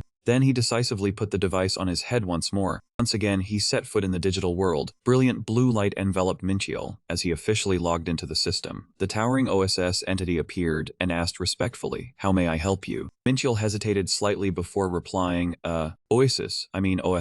Start the data block, I just connected." OSS immediately obeyed. "Yes, master." The data blocks began surging violently around them, transforming into dazzling streams of light. Suddenly, a gentle voice rang out through the empty space. "Hello, master." Minchiel stared in shock as Gale's radiant figure emerged from the old data. She smiled and said that if he was seeing this message, it meant her plan had succeeded. Minchiel was so shocked he could hardly believe it. Gale. He thought the game had been deleted, only for it to turn on a final message DLC by itself to answer the player. Minchiel repeated in a low voice the day he declared he would bring a terrible ending to this world, but she firmly asserted that such a thing had been impossible from the very beginning. With eyes full of tolerance, Gale said that in life, there was never such a thing as an absolute ending or a final curtain at any given moment. Looking toward the blue planet standing tall in the vast universe, Gale concluded that everything would never stop, but would only continue to exist and stretch on forever. Endgame denied. The system now displayed, "Sorry, you do not have enough authority to end the world." Gale told him that the world had never operated according to any one person's will, and that failure and despair were both difficult to avoid. And no matter how harsh the road became, life would still go on. She hoped Minchiel would not collapse, nor let anger cloud his reason on the thorny journey ahead. Minchiel recalled the moment he made the sun rise over the pristine beach, as proof of a will that had never yielded. When she witnessed the beauty of human dreams and intense emotions, she longed to experience that passion herself, even if only for one fleeting instant. Gale regretted that this very choice had forced him to endure so much suffering. "Please regard this the final gift you gave me." Gale smiled gently, then softly bid farewell to Master. Minchiel called her name in shock as the goddess's figure gradually dissolved into the void. Amid the radiant light, Gale called to Oasis and left behind her final request. "Please take care of him in my place, Oasis." Oasis staggered in shock amid the endless space, then desperately cried Gale's name again and again. All of a sudden, Gale. He froze when he sensed a familiar presence right behind him. He turned around and stood stunned.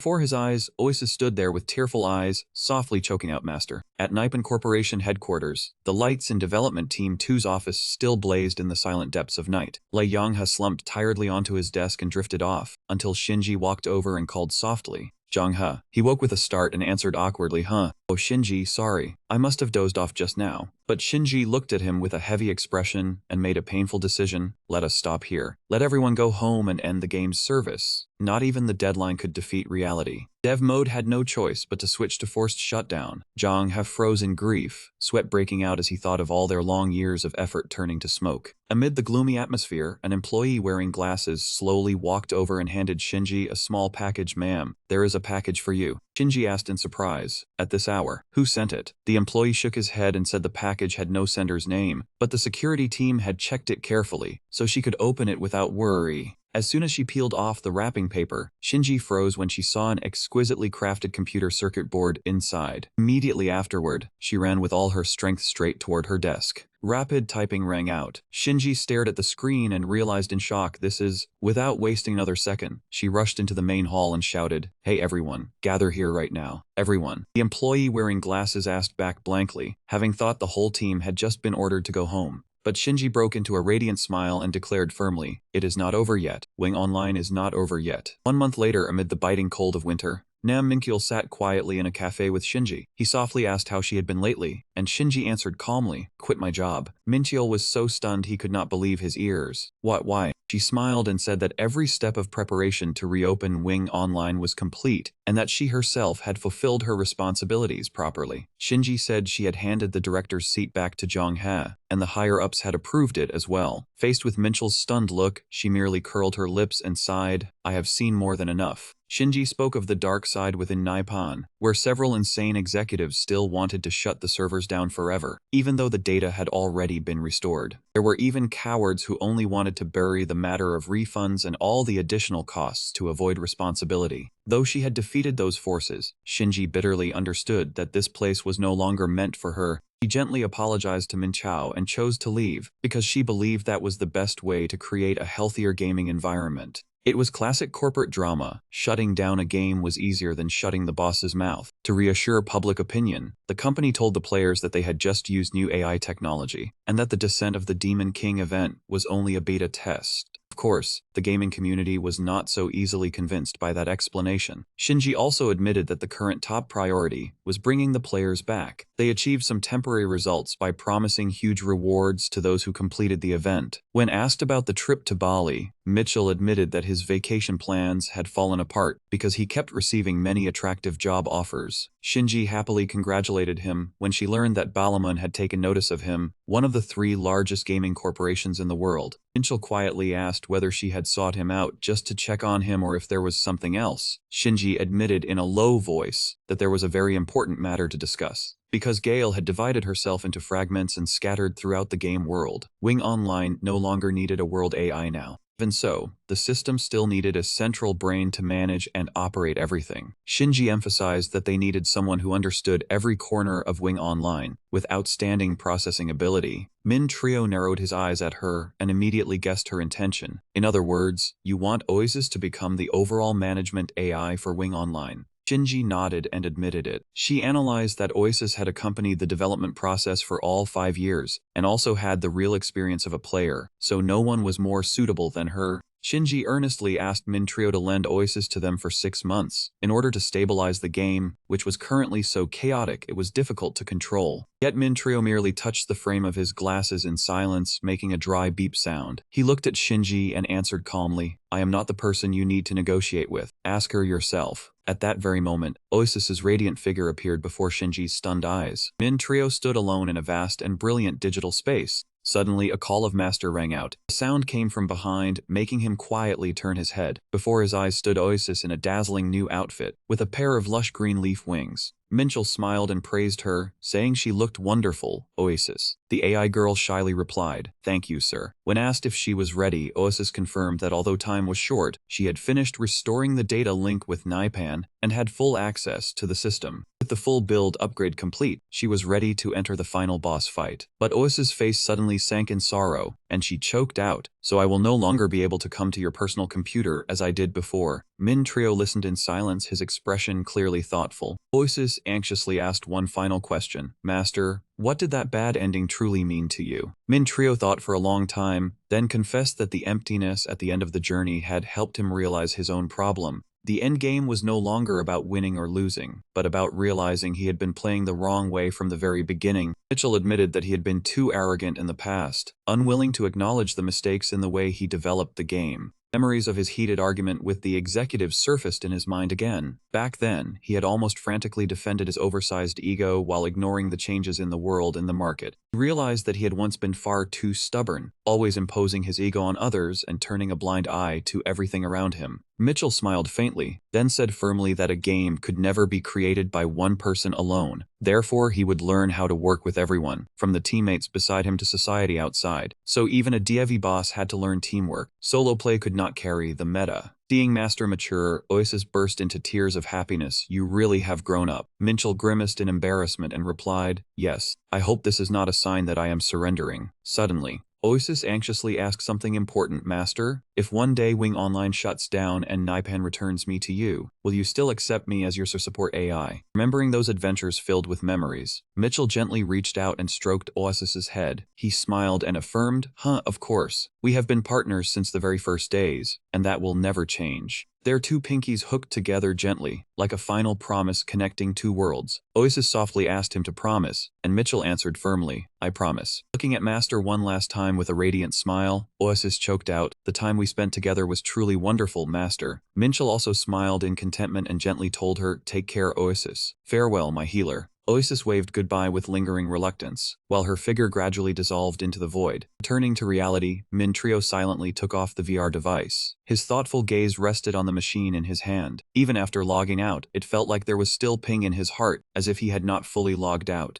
Suddenly, Raybit's shout rang out and shattered the silence. "You are going to miss your flight, Minchel. What on earth was so important that you had to do it right now?" Minchel startled and flustered. "Oh, well, before he could explain, she firmly grabbed his hand and pulled him away. "Forget it. We have to go now." The two hurriedly ran down the corridor, their footsteps echoing in rapid succession. Solemn narration rang out, saying that life never truly had a final curtain. Nothing stopped, it only continued to exist and stretch on another way. In the capital Nganga of Wing Online 2.0, a shocking announcement rang throughout the space and reached every adventurer. Amid the dazzling light, the new goddess descended from above and declared, "Welcome, everyone, I am the new goddess of Wing Online 2.0, Oasis." The crowd of players immediately erupted into excited cheers at the adorable appearance of the new goddess. Oasis looked up at the deep blue sky, then whispered softly in nostalgia, "Gale, are you watching over us?" With a resolute gaze, Oasis promised herself that she would devote all her strength to bringing joy to everyone in the world Mitchell had worked so hard to build. She spread her arms wide and called out in a ringing voice to the legion below, "Now let us begin a new adventure together." The cheers of thousands of players tore through the air in overwhelming excitement. Oasis smiled radiantly like the morning sun and sent her final message, "Everyone, enjoy the game."